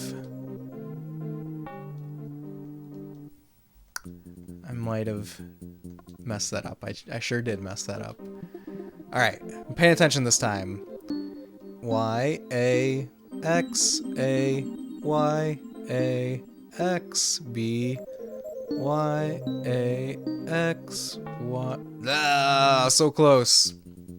I'm doing alright. Hung out with a friend who's moving away, and his birthday is tomorrow. So many cool birthdays, like, this week. That's very cool, Eggroll. I hope you had a great time.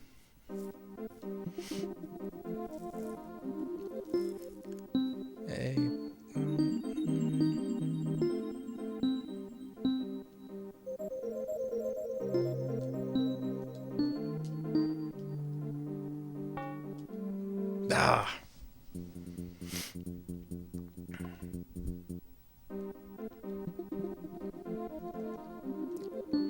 Y, X, X, X, A, Y, Y, Y.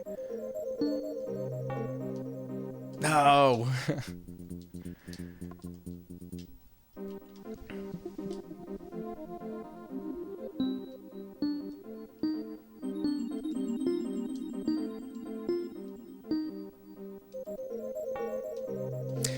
DKC3 has been great, Eggroll. We finished the game proper, and now we're doing some post-game stuff. A memory game seems difficult after 9 hours of streaming. Yes, definitely. Yeah, we beat the main game, and now we're doing some post-game stuff. I'm trying to find all the banana birds. I think finding all the banana birds is a feasible thing before ending stream, so that's the goal. Found these fun. Simon's always a good time. Yeah, they are fun. B, B, B, B, A. 4 B's, A, X, and then back to A.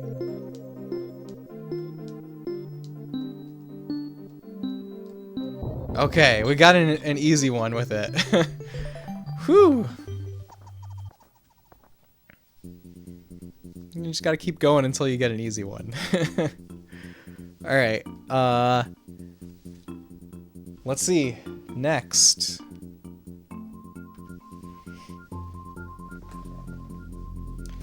Okay, so we just did Glacial Grotto and then Sky High Secret. We've done that one. Clifftop Cache. That's where we fixed the chairlift. We did that. Hilltop Horde. This crystal cave is accessible only with the gyrocopter. It's in the northeast corner of the map. Okay, we don't have the gyrocopter yet. Belcha's Burrow. You won't be able to reach Belcha's Burrow until you have the gyrocopter. And Kay's Cache. I need the gyrocopter. Okay, we need the gyrocopter to do anything else. So, gyrocopter. How do we do it? How do we get it? Let's go see. There's probably a vehicles section here. The gyrocopter. Right here.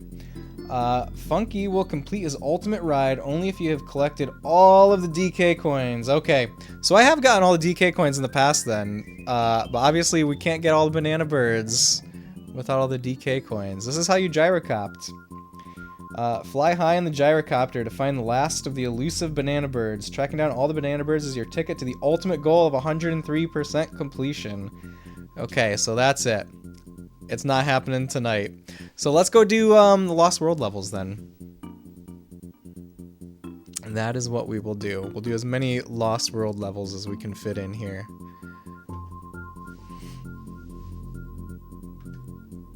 Whoops, wrong button. There we go. Yep, no gyrocopting tonight, I don't think.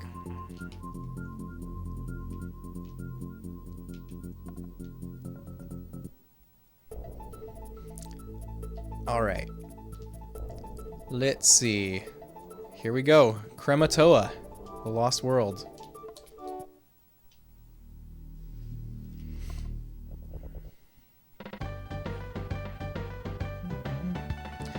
Fancy giving me some coins then? Go on, have a go. Let's do it, Boomer. Do you have any other birthday plans? Well, my son's birthday is the same day as mine, so he and I are definitely gonna be hanging out on our actual birthday. And his birthday party was supposed to be tomorrow, but it's supposed to rain, and we were planning to rent a moon bounce for the backyard tomorrow, but we ended up rescheduling it because of the rain. We're postponing it till next weekend. So he was a little bummed out about that, but it'll still be good. Most of his friends can still make it, and some that couldn't make it before can make it now. So that's cool. So those, yeah, really, it's true. Was this planned? It was not planned at all. No, no, not in the slightest, Eggroll.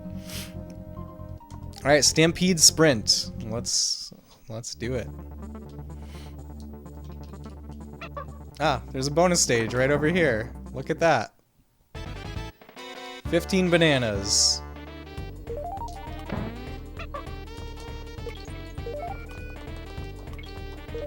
Surely we can do this.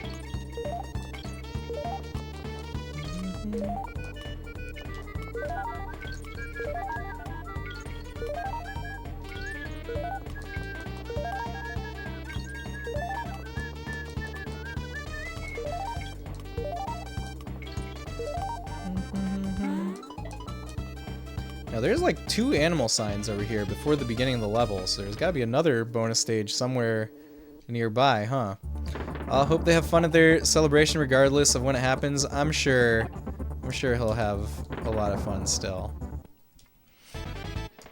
Well, thank you.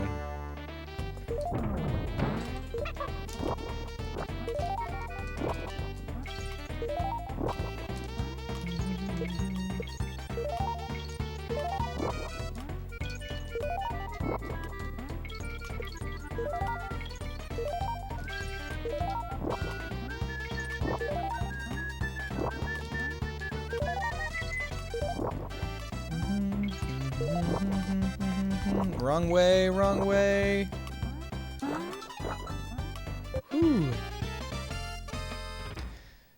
Did you let them pick a gift, or do you pick one out? He told us the stuff that he wants. You know what's kind of funny that he said he wanted was a gamer chair. That's what he asked for from my parents, and so they sent him one that he picked out. I mean, it was like a pretty cheap one from Amazon. That's what he said he wanted.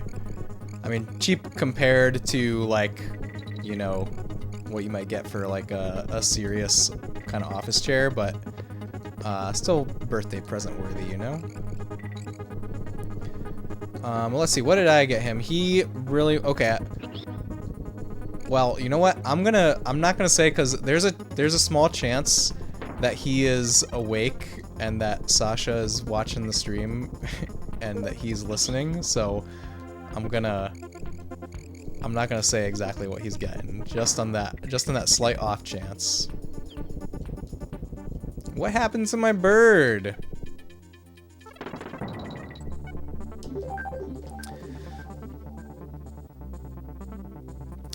And why is it not a 1988 copy of Nintendo Power? It's a good question. A gamer chair. He's a real gamer. Your son asked for a gamer chair. Yeah, that's what he asked for. Hope you guys enjoy your birthdays together. Thank you, Ailes. Back in my day, we let our backs hunch. Yeah, me too. Sasha confirms he's asleep. Okay, then I can say he's getting Minecraft Dungeons for the Switch and a Minecraft sticker book. And he asked for a new base plate to build Legos on, and he asked for he asked for 4 Minecraft drowned minifigs, so that he's obviously got some kind of build planned that he needs like specific minifigs for. So I got him those off of Bricklink. Any of you guys who are like Lego builders probably know about Bricklink. It's a place. It's like a marketplace for Lego bricks. Let's see. Is there anything else noteworthy? That's about it. Those are like the main things. So it's gonna be fun. It's gonna be fun. That birthday is probably his more than yours now. Oh, totally, Ailes. The only thing I really asked for my birthday was that I could have a day to do a long stream like this. So this stream is my birthday present. The wedding is over. The nice clothes have gone home, and you still have the best shirt around. Let's do the John. Thank you for saying. I hope you had a great time at the wedding. My nice shirt is still here, but we're probably gonna be closing out fairly soon here. Well, I don't know. I'm still pretty awake. We'll see. We'll go based on vibes, you know. Oh wow, he'll love those. Holy crap, y'all got him so much. Lucky little guy, he is. He is. Oh yes, you know Bricklink. Yeah, I know. You bought a few pieces from them to compile your Lego. Nice, nice. Yeah, Bricklink is very cool. I like Bricklink a lot. All right, where is this coin? This is one where we only got that one shot, huh?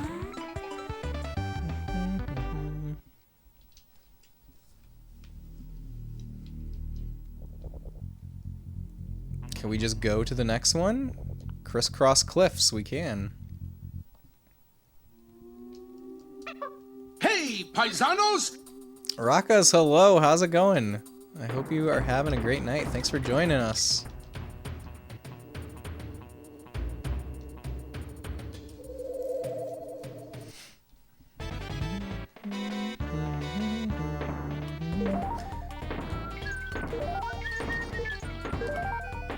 Oh no, I saw it coming. I saw it coming. I saw that I was not going to make that jump, but I still did it anyways. Why, you might ask? I don't know. Ah. Happy day of birth, Rakas. Thank you. Thank you for the birthday wishes. Ooh, I like how they're all spawning right on top of me. That makes it nice.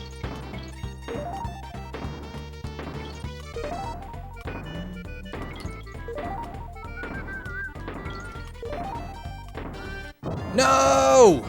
Ah. What are you, 22, 23?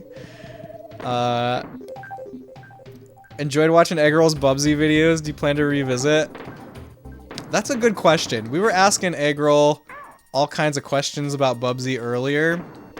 We didn't ask that question. Are you actually planning to beat it? I think your answer was like, those last levels would take me X number of hours.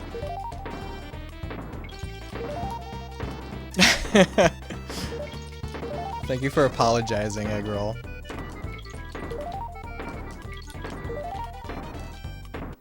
No! Rakas, I'm 36 now. Just FYI. Okay, we can keep doing this over and over again, this bonus stage, until we get it at least. That's nice. I like when we have that option.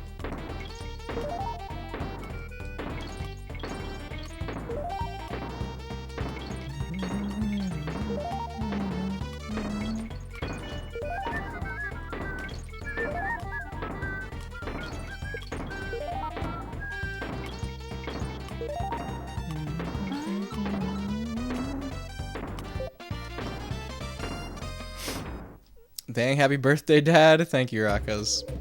I'd like to beat the last 4 levels sometime.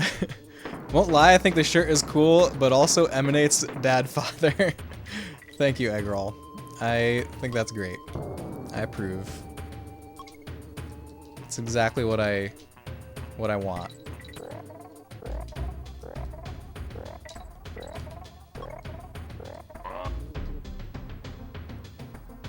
Okay. We did it. We did the thing. They got past the bee, so now we switch them back to bouncy barrels. Kegs, actually. Ah! I almost got jumped on. You finished Dragon Warrior 1 the other night, by the way. Good game. Oh, that's awesome. Congrats, Rakas. The shirt is amazing. Thank you, Dargoon. I'm glad you liked it. What did you play it on? Did you play it on NES? Or like the NES version at least? Or did you play, there's a few different versions, aren't there? Actually, now that I think about it, there's a lot. There's a lot of versions of Dragon Warrior 1. Played the Game Boy Color version on your Analog Pocket. Ah, very cool. So, you know, I really enjoy having a RPG that I could play like in bed before going to sleep. And I haven't had one for a while. What was the last one I played? It might have been Pokemon Red, which I played like last year. But I've been thinking about starting another one that I could just play like on my Analog Pocket before bed. And I was actually thinking about Dragon Warrior 2 a lot. Oh, ow. What's these guys? Oh no! Oh, we only have 8 lives because it went back to the title screen before, went back to the title screen, after we beat the game, so all my lives are gone. That's sad. I worked hard to get all those lives. These levels are so fun. They're very cool. You had a lot of fun playing in bed since the cart is Dragon Warrior 1 and 2. Might start too soon. Though Eiyuden Chronicles is out Tuesday, that might take priority. That's very fair.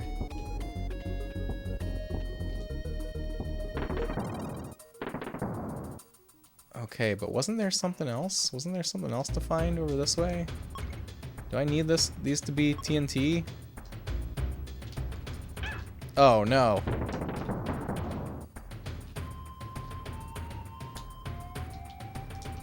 Oh no. We gotta build up a good lag here. No, it did not work. But you want to keep going on this Dragon Quest train? I understand. Yeah, I was looking at the cart for Dragon Warrior 1 and 2 for Game Boy, but then I was also looking at the NES cart. I'm not sure which one I want to play. I kind of have I kind of want to play the NES version. I don't know, I'm torn on it. You recommend 5 and 8 Tarakas? Yeah, I can definitely first-hand experience recommend 5. 5 is incredible. 8 I hear great things about. I haven't played it myself, but it looks amazing. I've heard nothing but great things. It's also cool to play them in order, like if you've got the time to devote to it. I like that concept. Understand you just love handheld games, man. Handhelds are the best. 8 is on 3DS, right? You could play it on 3DS.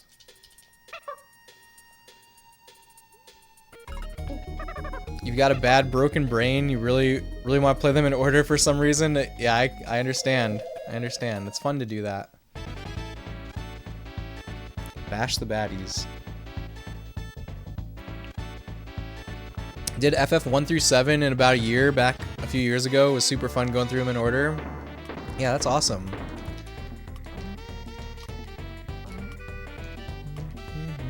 Honestly, playing in order sounds like a ton of fun. I think it does, but I also think it's very possible to get burned out. At least for me, very possible to get burned out doing that. And you know, I'm sure that some of them are more worth playing than others. So I feel like, you know, if you've got the time and the stamina to do that, I think it's awesome. But I also think I think there's probably some that are more worth playing that I would probably go for first before others. What is this barrel doing? Uh-oh, I'm scared. Okay. Where's the switch to make them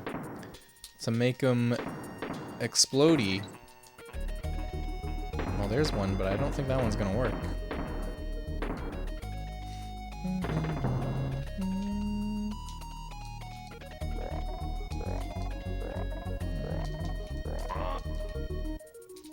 Oh, okay. Now we can go up. Great. Cool.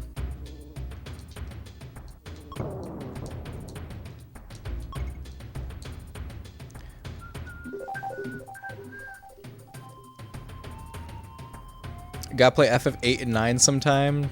It's true. Do you think you got super burned out?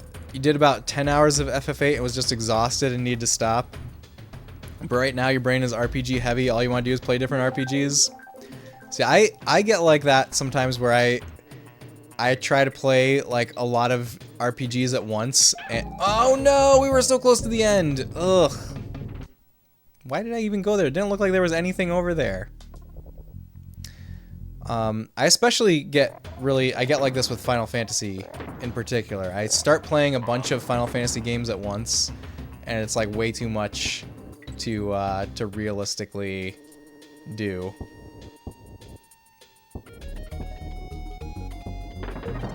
It happens like every couple of years to me.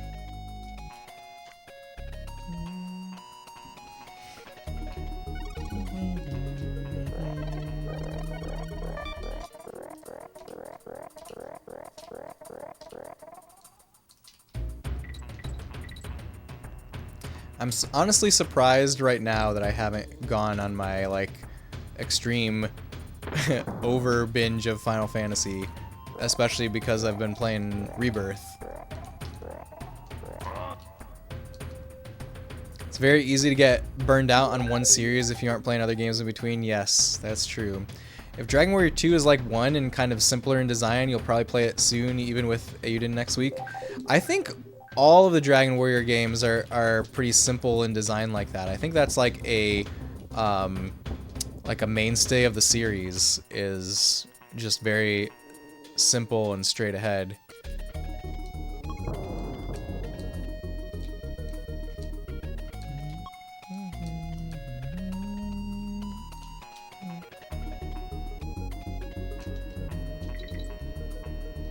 You know, 2 introduced an actual party. I'm not sure if it was 2 or 3. Ooh, we found a gear. Wait, where would that gear go? Why do I have a gear? Trying to think of what needs a gear. Gyrocopter, maybe? 2 gives you the group of 3, you think? 1 was kind of lonely feeling, like you liked this one warrior in this adventure, but you missed a party of people. Oh, I reckon it'll fit on this strange box. Pop it in, let's see what happens. Ooh, we found gear. Looks like you're going to have to find a few more of them to fit it all together. Okay. 2 more bonus coins to move on, but it's after midnight. This was my goal. I think this is where we're going to leave off for the night. Look at all those banana birds we got. Look at all those banana birds. Let's see, we got to 65%. Not quite 103, but we got there. You've even going 9 hours. You've been going 9 hours? Yeah, we've been going 9 hours, but you just started. Alright. Let's go over here. Okay, before I leave, Rakas, I was showing this off earlier. I want to show you this. When I played Dragon Warrior on the NES, I went for the full authentic experience and made graph paper maps of the dungeons. And I brought this out because I was showing Jackie Soar. We got a raid from Jackie Soar earlier, and she recently played through Dragon Warrior, and I was telling her about this. But I did I made my map. I have this map of the final dungeon, and my son, when he was 5 at the time, so this was 3 years ago now, he drew like his own little artwork of the main character in like the margin of my map. So I had this out to share earlier, but since you also recently played Dragon Warrior, I'll show you. This is my map and my son's drawing of the hero. Eggroll, thank you so much for that gift sub to Rakas. Thank you so much, Eggroll. That's so funny. Yeah, this is like one of my most favorite pieces of paper because of that. I need to get it framed. I need to frame it. How dare you? Thank you, buddy. I appreciate it, Eggroll. Thanks for the stream, Armdog. It was great hanging out. Aaron, thank you for hanging out, too. It was great hanging out with you. It was great hanging out with all you guys. Thank you so much, everyone, for coming out for the birthday stream. It's been a blast. We beat Donkey Kong Country 3. We even did some of the cool post-game stuff. If you guys will hang out for another minute, I'm going to find us a cool place to raid. Let's see. Gotta go to the normal version of Twitch.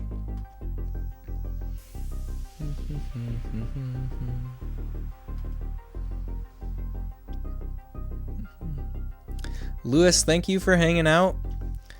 Thanks for being here. Eggroll, thank you again for the birthday wishes. Wish you knew this was going on earlier. Apologize for the late entrance. Oh, no worries, Rakas. You never have to apologize for anything like that. Please don't feel like you need to be here ever. But I really appreciate when you are. John, thank you for being here. Thank you for the dancing. Was fun, brother. Happy to be here, and happy B-Day, old man. Dargoon, thank you so much for being here. Thank you for the birthday wishes.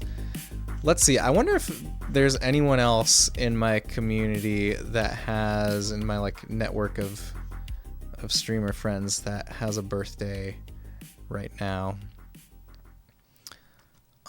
If you guys know of someone, let me know. Otherwise, I'm just gonna see who's live. Let's just see who's live.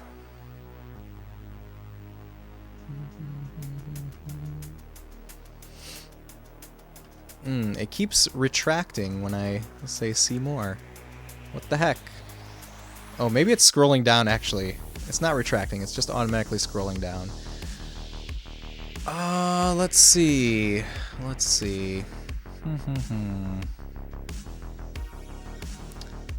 I could also search birthday, and we can maybe find a random person who's celebrating a birthday.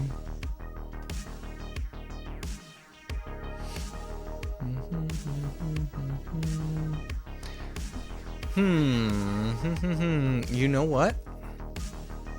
I do. Okay, this is someone who here, let me catch up on chat first.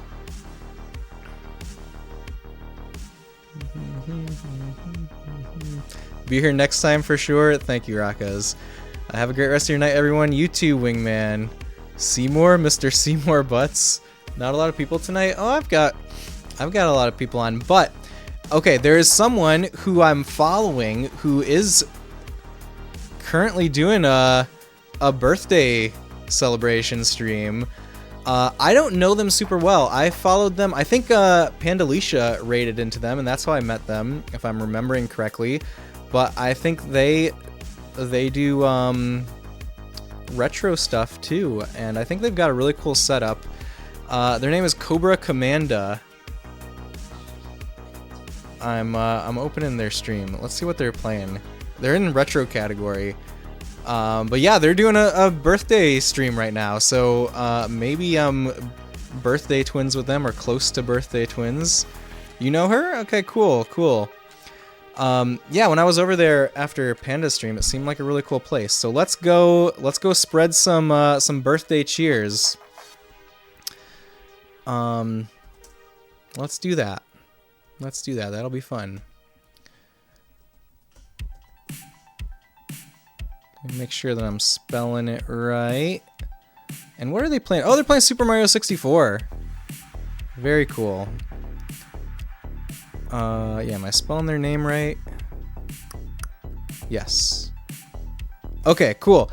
Let's go wish Cobra Commanda happy birthday.